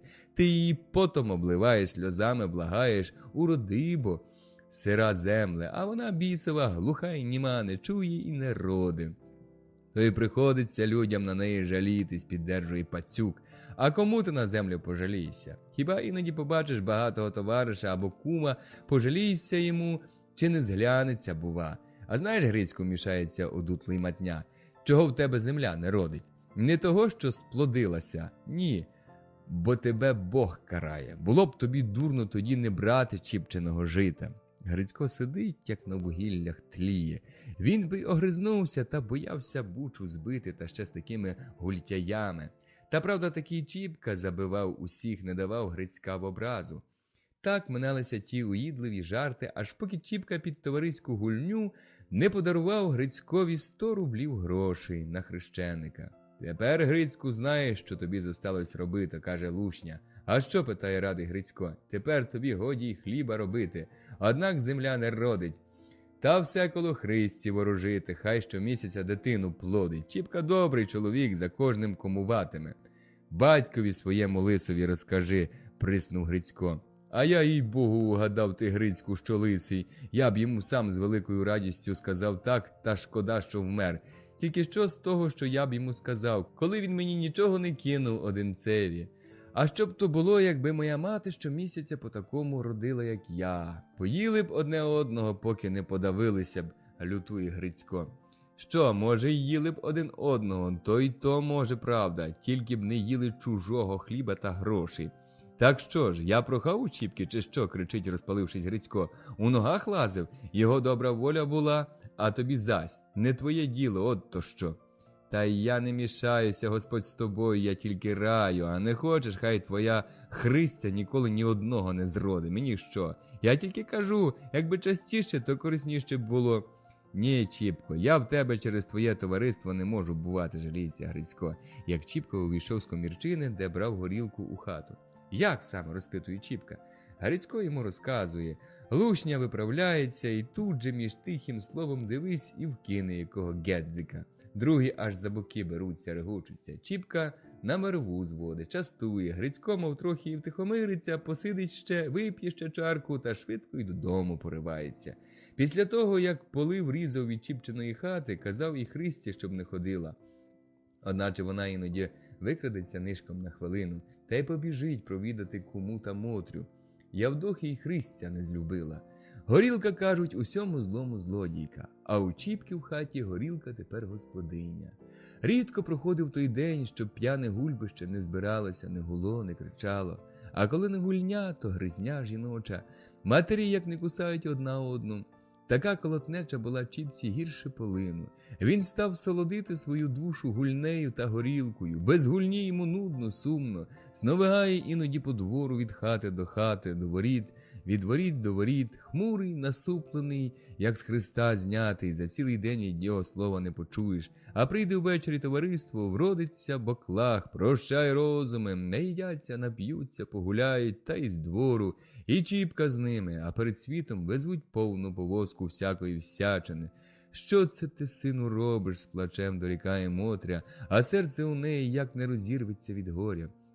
Другі кривавим потом заробляють, а ти, сину Бога побійся, коли людей не страшно, згадай, у яких ми злиднях жили, у якій нужді гибіли, та ніхто про нас не скаже слова лихого, а тепер і достатки. Не ваше діло, шпарко переб'є її Чіпка, лежіть там собі на печі, коли лежиться. Застогне Мотря, обілляться гарячими сльозами та й замовкне. Аж не дуже від того стала, аж почорніла її рідна дитина, її єдина надія. Краще б я тебе не родила, або малого задавила, ніж тепер отаке бачити. Та й почне проклинати товариство, котре до такого підводить її сина. Явдоха чула це й бачила, та нарочно йшла проти Мотрі, підохочувала Чіпку, вітала його братчиків.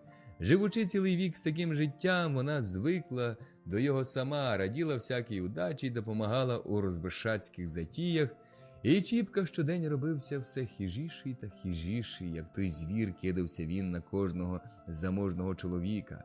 Перший карав тільки пана та жида, а то вже став одбирати своє і в свого брата, заможного козака. Обдере, як липку, тільки живу душу на світ пустить. Галя, хоч від неї крилися і ховалися з цим, усе те волею-неволею бачила, та не мала сили що-небудь подіяти. Вона одмагалась сльозами. Оце й мені, так як і матері, приходиться привикати до цього, думала вона серед ночі самотою, як Чіпки не було. Невже ж і я така стану, як мати? Чи, може, вона вродилася такою? Ні, то, видно, стала така за таким замужжям. Горенько моє, це ж, видно, і мені не краща доля судилася. Розбишацька дочка, розбишацька жінка. Господи, і гидкий, і страшний здавався їй Чіпка, вона його тоді жахалася. Коли ж під добру годину, у любу хвилину, прокидалося у його серці добро, сповідався він своїй Галі, обнімав, голубив її. Вона не вірила тому, що вчора думала: ні, розбишака не вміє пестити так любо, не вміє пригортати так щиро, так гаряче цілувати. Ні, мій Чіпка не розбишака, ні. Він любий, добрий, він карає неправду, карає. Хто йому велів карати? Хто? Ні, він не так робить. І впивалася щастям, хоч полохливим, боязким, а все-таки щастям. А Явдоха гризлася з Мотрею, не давала їй спокою. Прийде оце в її хату, перекидає усе, лає її. Спершу Мотря одгризалася, не мовчала, а потім, як побачила, що Чіпка потакає тещі, кривдить її, матір стару, то промовила сама собі: «Іродове кодло, ти ж моє добро вкрала, над моєю надією насміялося». Та як замовкла, то й замовкла вже. Що там Явдоха не казала, не робила. Тільки, обливаючи сльозами покриті недолою та літами щоки, прохала у Бога смерті. Господи, часто й густо молила вона: «Прийми мене безталанно до себе, доки вже я мучитимуся на світі».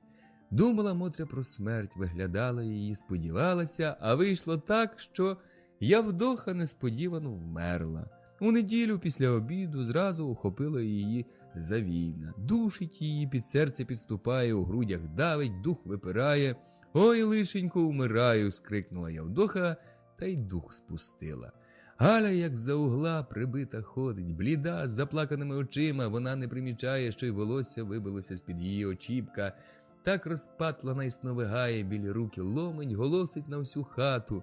Де ж?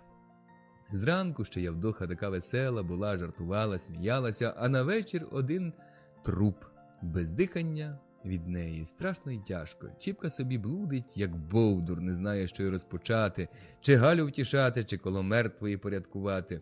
Одна тільки Мотря при пам'яті. Вона не те, що рада була, ні, вона жалкувала Явдохи, вона бачила тут кару Божу.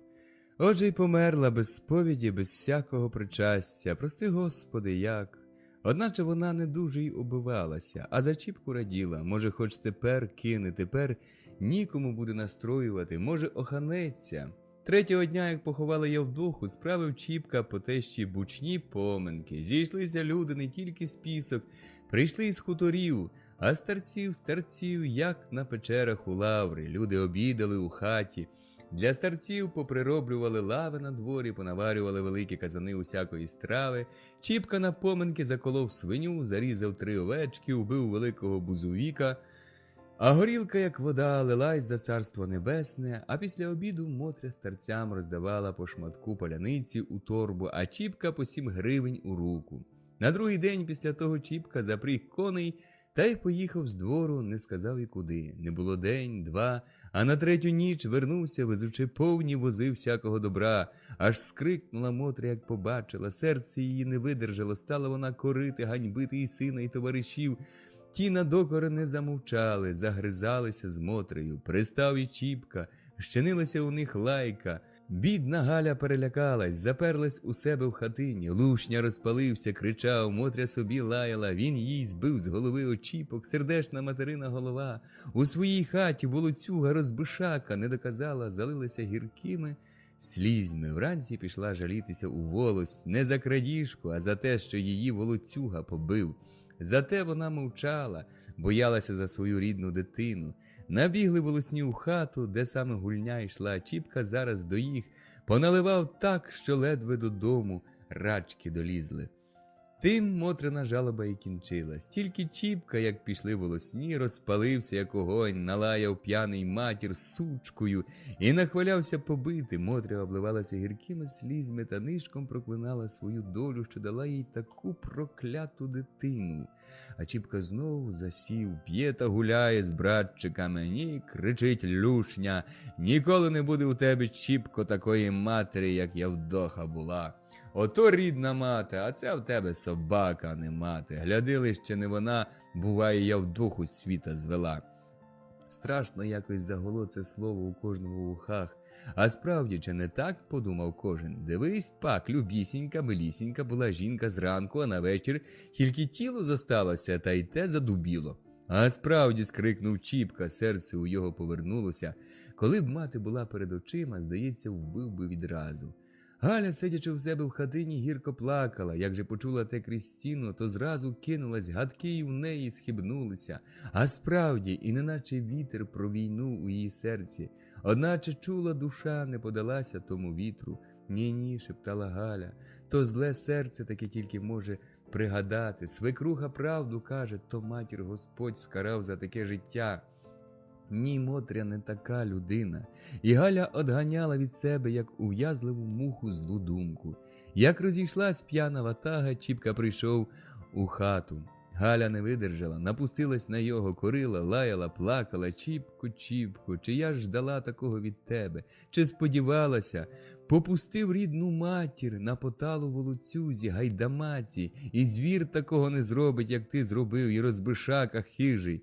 Ти чула, що Лушня казав? – спитав він грізно жінки. Лушня, коли було серце, котре ні разу не гріла правда, то це серце лушневе. Коли чий язик не дубів від брехні, котрій немає і назвиська, так то язик Лушні. Сучка, а не жінка, тільки хіба з роди Ярчука такого, як Лушня, а ти йому віриш, ти його слухаєш. Що ж ти боїшся людського поговору, чи що? Плювати хотів я на їх поговір, та й на них разом. Не поговору, Чіпко, не слави, перебила його Галя, хоч і її ніяково слухати, а правди, котру ти так любиш та нехтуєш. А ще кажеш, немає правди між людьми. А де ж у тебе правда, де? Останні слова гострим ножем шибонуло в саме серце Чіпці. Ти завжди мене винуватиш, ти проти мене завжди йдеш, скрикнув він, виходячи з хати і грюкнувши дверима. Цілу ніч він проблукав по двору, а Галя цілу ніч навзрид проплакала. На другий день пішов по селу гомін, що Чіпка трохи не вигнав матері з двору. Як їла хліб з остюками, то й усе було добре, а перейшла на буханці, то й у ніс закололи. Пішла на сина жалітись. Винуватили Мотрю одні. Який він син, коли рідну матір попустив волоцюзі ударити, оступаються на Мотрю другі. А Мотря від такої зневаги, від тяжкого уразу, від тривоги занедужала, у постіль злягла, не їсть, не п'є, мутно очима дивиться. Галя ходить коло болящої, як коло рідної матері. Прикликла до неї знахорок. Ті шептали, зітхали, давали якогось зілля та ледве-ледве отходили Мотрю. «Галю, – каже вона, – я знов чую, що одужую. Мені знову легшає. Навіщо? Я молила Бога, коли б умерти, краще б мені на світі тім було, ніж на сім. Та не дає мені Бог смерті. Його святая воля, він то знає, нащо мене пускає ще жити. Може, додержить до тієї пори, коли Чіпка оханеться. Я його побачу, як свою дитину, як свого сина. Галю, дитино моя, рідна моя, ти ж мені тепер найрідніша. Уговорюй його, як жінка, він тебе почитає, кохає щиро. Може, тебе послухає, коли вже мене не хоче слухати. Боже, що б я дала, що б я зробила, я б свого серця влупала та дала йому, коли б тільки він став чоловіком.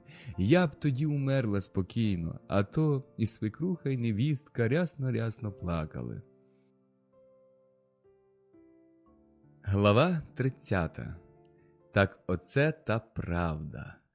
Стояла люта зима, ще такої холодної та сніжної не зазнають люди. Багато тоді народу померзло, забило їх під лиху хуртовину, закидало, замело снігом, там Богу й душу отдали. По весні вже несла вода річками мерзлі трупи, а других серед поля вовки поїли. На зиму Мотря зовсім одужала, сидить, пряде вовну, а Галя або шиє, або й собі пряде на прядці. У хаті в них тихо, тепло, було б і одрадно, коли б не чума якась стояла у кожного перед очима, не повітря важке носилося по хаті. А то сидять вони собі при ясному світлі, свічки тихі, сумні, мовчазні, тільки одні тіні від них колишуться по стінах, та чутно, як прядка гуде, та наводить якийсь сум, викликає сон дрімоту. І в душі у них гіркий смуток, на серце налягла важка туга, журливі думки сповели їх голови. Іноді по хаті пронесеться глибоке зітхання, увірветься нитка і затихне на якийсь час гуркання прядки, поки її налагодить Галя, або випаде починок з рук у Мотрі, глухо вдариться об піл і розбуркає тишу сумну. Тільки коли-неколи вирветься з уст живе слово, пронесеться по хаті, як мара страшна, злякавши і сум, і німоту, та й замре без відгомону. Чіпка собі нудиться світом, коли немає нікого з товариства, ляже душно йому, встане холодно, слухає іноді, що розказує мати свого молодого віку, і встають перед його очима дитячі літа, встає сива бабуся, дід, степ, вівці. Щасливий я був тоді, думає він, і не знає, де тепер себе діти.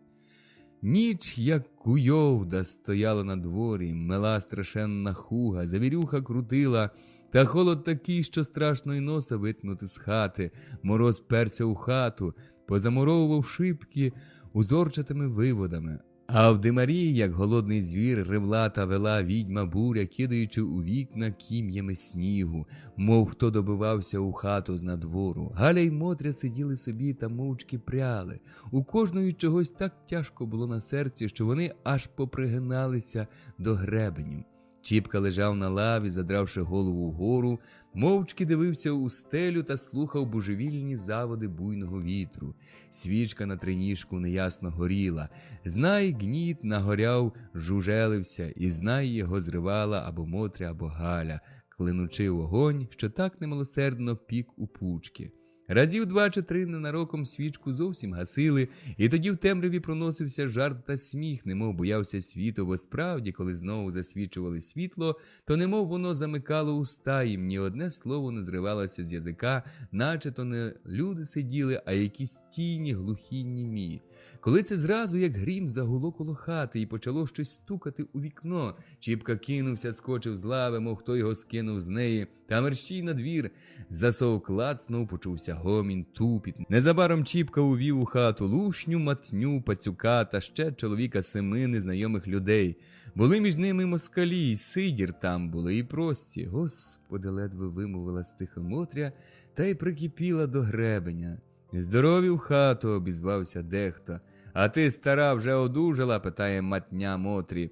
«Отже, їй Богу, час тобі вже вмирати. Дивись, зуба в роті немає, а ти ще й досі живеш. Марно тільки хліб переводиш. Відчепись од мене, лихий чоловіче, чого ти перейшов у чужу хату насміхатись старої людини», – отказала Мотря. «Не займай її, якими», – обізвався Пацюк. «Бач, як вона зуби вискиря. Покусає ще? Щоб уже ти вискиряв та й не стуляв їх ніколи, розбишако», – гірко одмовляла Мотря. Гайдамацтво підняло регіт. Галю разом ухопив за серце жаль, образа, серце в неї затіпалось. І воно так слід добрим людям робити, прикро кинула вона цим питанням у вічі товариству. Регіт стих, усі похнюпили очі у землю, одна тільки Галя гостро дивилася на всіх гультяїв, і червона краска грала на її щоках, тоді як серце підкидалося в грудях, а груди поривчато дихали. Разом і лиха, і хороша була вона в ту годину. Як вовчиця, оберігаючи дітей, уся наїжиться, жде тільки одного замаху, щоб разом кинутись на свого ворога, так вона гордо і призро дожидала ще хоч одного слова. Слова не було. Чіпка помітив скриту бурю, похопився промовить: «Ходім, пане браття, у світлицю, бо тут з бабами ніякого пива не звариш. Хай вони собі прядуть». Як ноги вломили братчики з хати, мерщій перейшли за Чіпкою у світлицю. Мотрі зробилося так тяжко на душі, так гірко на серці, що вона аж не всиділа на гребені, встала, побралася на піч, лягла та так і залилася сльозами. А Галя, оставшись одна, думала: «Підождиш. Підуть твої братчики, це вже не первина, постій же, прокляті каторжні», і лютувала разом на Чіпку і на його товариство. А у світлиці тим часом обходила, рядова розв'язувала і без того смілі язики, дурманила безпутним життям задурні голови, надавала силу і без того дужій волі, неслися сміхи, реготня, гвалт окривав хату і несамовито вривався в другу, де була Мотря з Галею. А що там, а не обертається Лушня до Чіпки? У яку мутну воду закинемось у ніч свій невід? Коли б так, що й недалеко, і рибки піймати уставив червоний, як після лазні Матня. Ми оце з Петром, веде далі річ Лушня, налагодились до Хоменка на хутір. Воно туди й небезпечно, обізвався хтось з гурту. У його така вармія. Та правда, що у його 3 сини, як кати, каже Лушня, та й сам такий, що, посмоливши вірьовку, ведмедя вдержить. Та сількість, он той братко припас задля його таку важну штуку, що й не здивує, кажучи се, Лушня показав на москаля Сидора. «Яку?» – питає Чіпка, котрий до того мовчав. Сидір витяг з-під поли рушницю, мовчки показав Чіпці, той понуро глянув і нічого не отказав. Обійшла ще раз чарка кругом столу, посоловіли в кожного очі ще дужче. «Та коли йти, братця, то вже й пора своє таке, Лушня». «Чи пора, то й ходімо», – понуро відказав Чіпка, підводячись. За ним повставали другі. Випили ще на дорогу, вийшли з хати. Чіпка погасив світло і собі за ними. «Кукуріку!» – прокричав на сідалі півень, залопотавши крилами. Усі кинулись. «Пху, проклятий!» – перелякав, обізвався Лушня. Галя почула, що п'яна зграя побралася. Чи то ж той Чіпка пішов, чи може в світлиці, подумала вона, взяла свічку і пішла у світлицю. У світлиці не було ні душечки, на столі стояла порожня пляшка з горілкою та 3 порожніх чарки, та 2 полумиски на денці з розсолом, видно, були з огірками. На столі поналивано горілкою, понакришувано хліба, де-де валялися недоїдені гуски з огірків. Під столом валявся порожній боклах, аж воронка торохтіла. Ослони в хаті попереставлювані, один вздовж, другий поперек. Накурено так, що дихати важко було. Страшенно смерділо горілкою. Сказати, була то не світлиця заможного хазяїна, а корчма п'яна. Галя не могла довго побути у ній, так її давив дим, змішаний з горілкою. Вона грюкнула дверима і увійшла до себе в хатину, де стояла її постіль, заслана добрим коцем. Галя зняла коц, мала була лягати, та сама не щулася, як опустилася на стулець, обперлася на стіл рукою, на руку схилила голову і задумалась. Довго вона думала, потім покотилися з очей сльози. І, заливаючись ними, вона впала на постіль. Довго-довго плакала, та не щулася, як і заснула. На столі свічка догоріла і сама потухла. Мотря, качаючись на печі, цілісіньку ніч не спала, теж плакала. Так її уразили лихі речі проклятих людей. А скільки то думок переплело у материній голові за ту ніч. Думала вже всяко, думала піти сказати на сина, що він розбоєм промишляє, щоб узяли його разом з його лихою ватагою. Тоді вона буде знати, що вже немає у неї дитини. То знов нова думка, а може оханеться. Та шкода й сердечної Галі, вона так мучиться, так побивається за ними. І знову візьме жаль материне серце, стане вона молитися Богові, щоб послав їй смерть швидше, та знову плакала. Так цілу ніч проплакала та продумала. Прокричали другі півні. Коли геть за північ почувся здалека тупіт, гомін, далі ближче, ближче, коло самої хати. Ідуть, подумала Мотря, хоч би ж хоч сюди не заходили, прошепотала. Коли чує, повернули в світлицю. Перегодя трохи рипнули двері, увійшов хтось у хату. «Хто там?» – питає вона з печі. «Це я», – отказав Чіпка. І чує, вона став над помийницею вмиватись. У серці їй наче хто гострим ножем шпортонув. «Що то, сину?» «Нічого». «Ой, сину, сину, хоч би вже ти на те не пускався. Хай би крав, хай би грабив, а то...» «А я вдоху хто з світа звів?» – питав гостро Чіпка. «Що ти кажеш?» «Хто, кажу, я вдоху струїв? То це я?» «То це я, сину». «Уже ж не я». «Спасибі», – не доказала, замовкла, запекло коло серця, мов хто огню приложив. Плач, злість, досада разом піднімались з душі, бунтували стару кров, як обухом ударило в голову, задзвонило у вухах, потемніло у віччю. «Краще б я руки наложила на себе, ніж таке чути», – прошептала, качаючись на печі та стогнучи. Незабаром повходили в хату й другі, засвітили світло. Мотря виглянула з-за комина і затрусилася. На кожному видні були сліди свіжої крові. Мотрі зробилося страшно, холодно. Вона забилась у самий куток печі, трусилася, як в лихоманці. Далі вона почула, як стали в печі огонь розводити, одежу палити. Вона боялася, щоб не скрикнути, боялася зітхнути, та все міцніше і щільніше стискувала зуби, тулилася в куток. Упоравшись як слід, повмивавшись, попаливши, яка була в крові одежу, розбишаки погасили світло, побрались у світлицю. «Ох», – здихнула Мотря, – «хоч би Галя коло мене». «Ох, Господи», – застогнала вона, – «дай мені дожити до завтрього. Отсахнусь тебе, зречусь тебе, чуй, сину, моє лихо. Перед усім світом скажу, на все село прокричу. Ох, чого хоч ніч така довга, чого хоч вона так не швидко тягнеться, хоч би швидше світа діждати. Господи, Боже наш, сохрани й заступи». Та злізла з печі, упала навколішки перед образом та тихо і чуло молилася, б'ючи земні поклони. Не чула вона, коли й треті півні прокричали, не помітила, коли почало на світ благословитися. От щирої молитви одірвав її, розбуркав несамовитий крик та стук у вікно. «Рятуйте! Ой, рятуйте!» – кричала щось під вікном молодим дитячим голосом. Мотря кинулась до вікна. «Хто там?» – питала вона з хати. «Це я, рятуйте, хто в Бога вірує, очиніть, пустіть!» Аж плакало та просило. Мотря тихенько вийшла на двір та трохи не оніміла. Перед нею стояла літ 10 дівчинка у одній сорочці, об'юшеній кров'ю, боса, розхристана, розпатлана, стояла і трусилася. Що це з тобою, дочко? Чия ти? Де ти була? Звідки вирвалась?» – тремтячи сама всім тілом, питала Мотря дівчинку. Ой, лишенько, бабусю, ой, горенько тяжке, з плачем ледве вимовляла дівчинка. Я з хутора, розбишаки були, усіх побили, порізали, постріляли, батька і матір, діда, бабу, дядьків, дядину, маленького братіка, усіх, одна я зосталася, одну мене не знайшли, втекла. Як утекла? Поїхали, запалили хату і поїхали. Ой-ой, бабусю, горенько мені, скрикувала дівчинка, хапаючись рученятами за Мотрю, боялася, щоб та, бува, не втекла.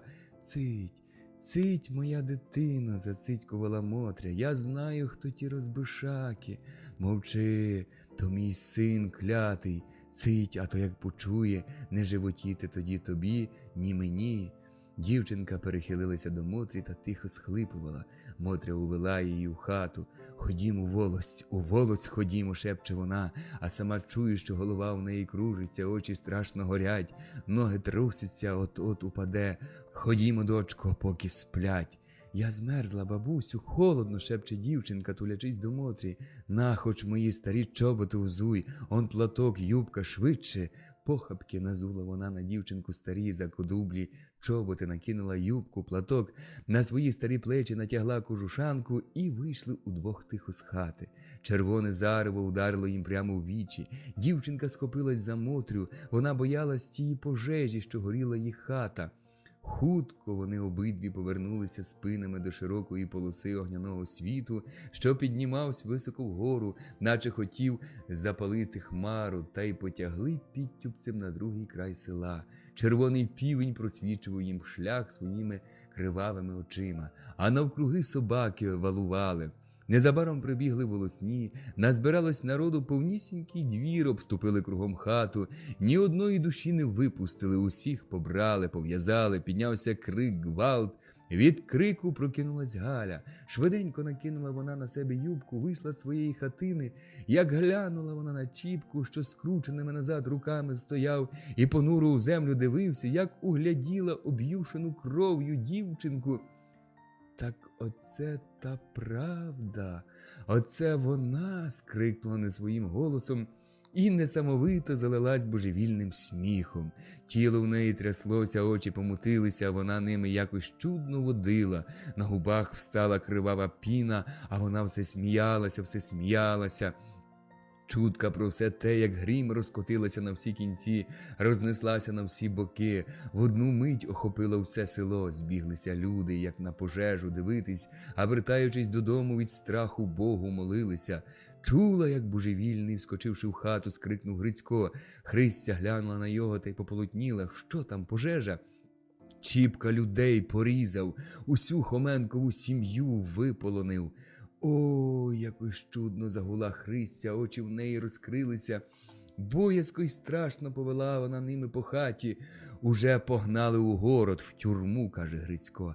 А Галя, а мати, ледве чутно спитала Христя. Не знаю, здається, дома. Христя мерщій за кожушанку, хапаючись, накинула її на опашки та чимдуж побігла з хати. Грицько завертав, кликав, вона нічого того не чула, була вже далеко. Перегодя трохи вернулася, як з хреста знята. Вступивши в хату, перехрестилася. «А що?» – спитав Грицько. «Галя!» Знову перехрестилася, повісилась. От туди, к лихій годині, виторопивши очі, сказав Грицько та й замовк. Цілий день вони обоє мовчали, смутні, бліді, неспокійні, мов дожидали смерті. Двоє діток, їх хлопчик та дівчинка, помітили це та, не розуміючи, від чого воно, сиділи собі тихо на печі і шепталися. «Чого це тато та мама сердиті?» – питав стиха хлопчик. «Не знаю», – одмовила дівчинка і замахала на хлопчика пальчиком. «Цить, мовчи, битимуть». Це вже було туди під осінь, на другий рік. Сонце заздалегоди, почувши її, наздолужало своїм теплом. Не гріло, а пекло. Дощ як затявся, і трохи не на лікоть лежала на шляху пилу. Та стояв він і в воздусі, як сивий туман, ліз у вічі, душив у горлі. Люди, знай, їздили по шляху. Настала саме гаряча пора возовиці. По тому ж самому шляху простувала у Сибір на каторгу ціла валка скованих по руках, по ногах рештантів. Кругом їх цілий звод москалів з ружжями. Пройшовши піски, Валка стала коло волості на вигоні, на перепочинок. То був Чіпка своїм товариством. Як почули люди, то стали збігати з усього села, старе й мале, мов на ярмарок. У той час Грицько вертався з поля снопами, аж 3 возами. Він за одним, Христя за другим, а син хрещеник Галин сидів на третім. Поверх снопів тільки головка манячила. Побачивши зборище, вони спинили з волів, а самі пішли до гурту та й поторопіли обоє.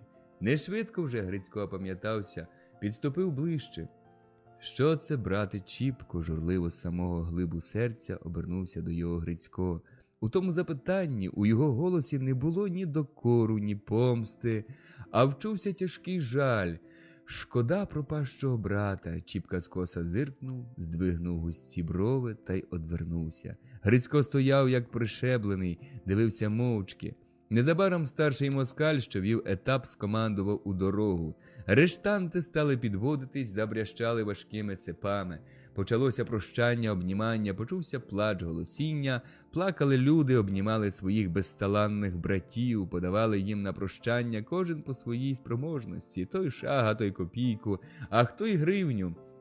Плакали розбишаки, навіки прощаючись з рідним селом, своїми людьми, рідними й нерідними. Один Чіпка не плакав, як той сич насуплений стояв він нарізно всіх, звісивши на груди важку голову, в землю потупивши очі, тільки коли-неколи з-під насуплених брів посилав на людей грізний погляд. Не знайшлося душі, щоб підійшла до його, попрощалася. Брязь, дзень, брязь, дзень. Валка рушило. «Хай тобі Бог помагає на все добре!» – крикнув навздогін Чіпці Грицько. Чіпка озирнувся і одгукнув з дороги. «Грицьку, поклонись матері! Скажи, хай мене дожидає в гості, коли не сконає до того часу!» «Господи!» – заливаючись сльозами, мовила Христя. «Напути його на все добре!» та разом з Грицьком і повернула до возів. Воно таки правда, що цей Чіпка непевний. Такий і батько був, і вродиться таке, прости Господи. Балакали люди, провожаючи очима, потонувши в сірій куряві Валку. Довгенько ще вони стояли, судачили, рахували, поки не перевели розмови на урожаї, на посіви та другі хазяйські турботи, а тоді вже й порозходились по домівках. Мотрю узяв Грицько догодувати до смерті, швидко після того вона й умерла. Чіпчину хату опечатали, забили, у ній одні сови та сичі плодилися та тічки собак товклися по вгороду, що увесь заріс бур'яном, як лісом. Через рік веселе колись місце опустилося, зглухло. Облупана пустка стояла ще страшніша, ніж та, котру купив Хрущ. Люди знову стали її відхрещуватись, як проходили мимо, а малі діти боялися і здалека глянути на того чоловічка, що, як те страховище, позирав з воріт на шлях своїми витрішкуватими очима. А недалеко від Пісок, над самим шляхом, коло Хоменкового хутора насипана висока могила. На ній стоїть височенний хрест, оглядає навкруги хутори, села, всі околиці. Під ним тліє 8 безневинних душ, загублених в одну ніч страшним чоловіком. А посеред села, насупроти похилої церковці, тоне в саду, як у раю, видивляється на свою красу у ставкові води поновлений палац у позолоті, у розкошах. В йому тепер живе новий хазяїн Пісок, перший дукач на все гетьманське. Перша голова в повіті, найщиріший земець, предводитель, предсідатель, банкір, заводчик, сахаровар Данило Павлович Кряжов. І як тепер весело в тому палаці, які бувають іноді гулянки. Устала б генеральша, якби можна. Тепер уже не з одного, не з двох якихось повітів, а з цілої губарнії, саме панство, саме найзаможніше купецтво знаходить тут щирий привіт, добру учту веселого і щедрого хазяїна. Минав рік, минав другий, стояла на край села сиротою пустка, завидувала палацу. Аж ось випало і їй несподіване щастя. Купив її у казні за безцінок давній знакомий жид Гершко, причепурив трохи зокола облупані боки, полатав, де прогнивала оселю, та й завів шинок. Щонеділі, щосвята, А часом і серед будня, щоб не отстати від вельможного сусіди, бенкетує тут п'яне море темної простоти. Отже, ще й досі, під пізній вечір, подирає мороз поза шкурою веселих гуляк, як глянуть вони на хрест, що геть-геть здалека чорніє над Ромаданом.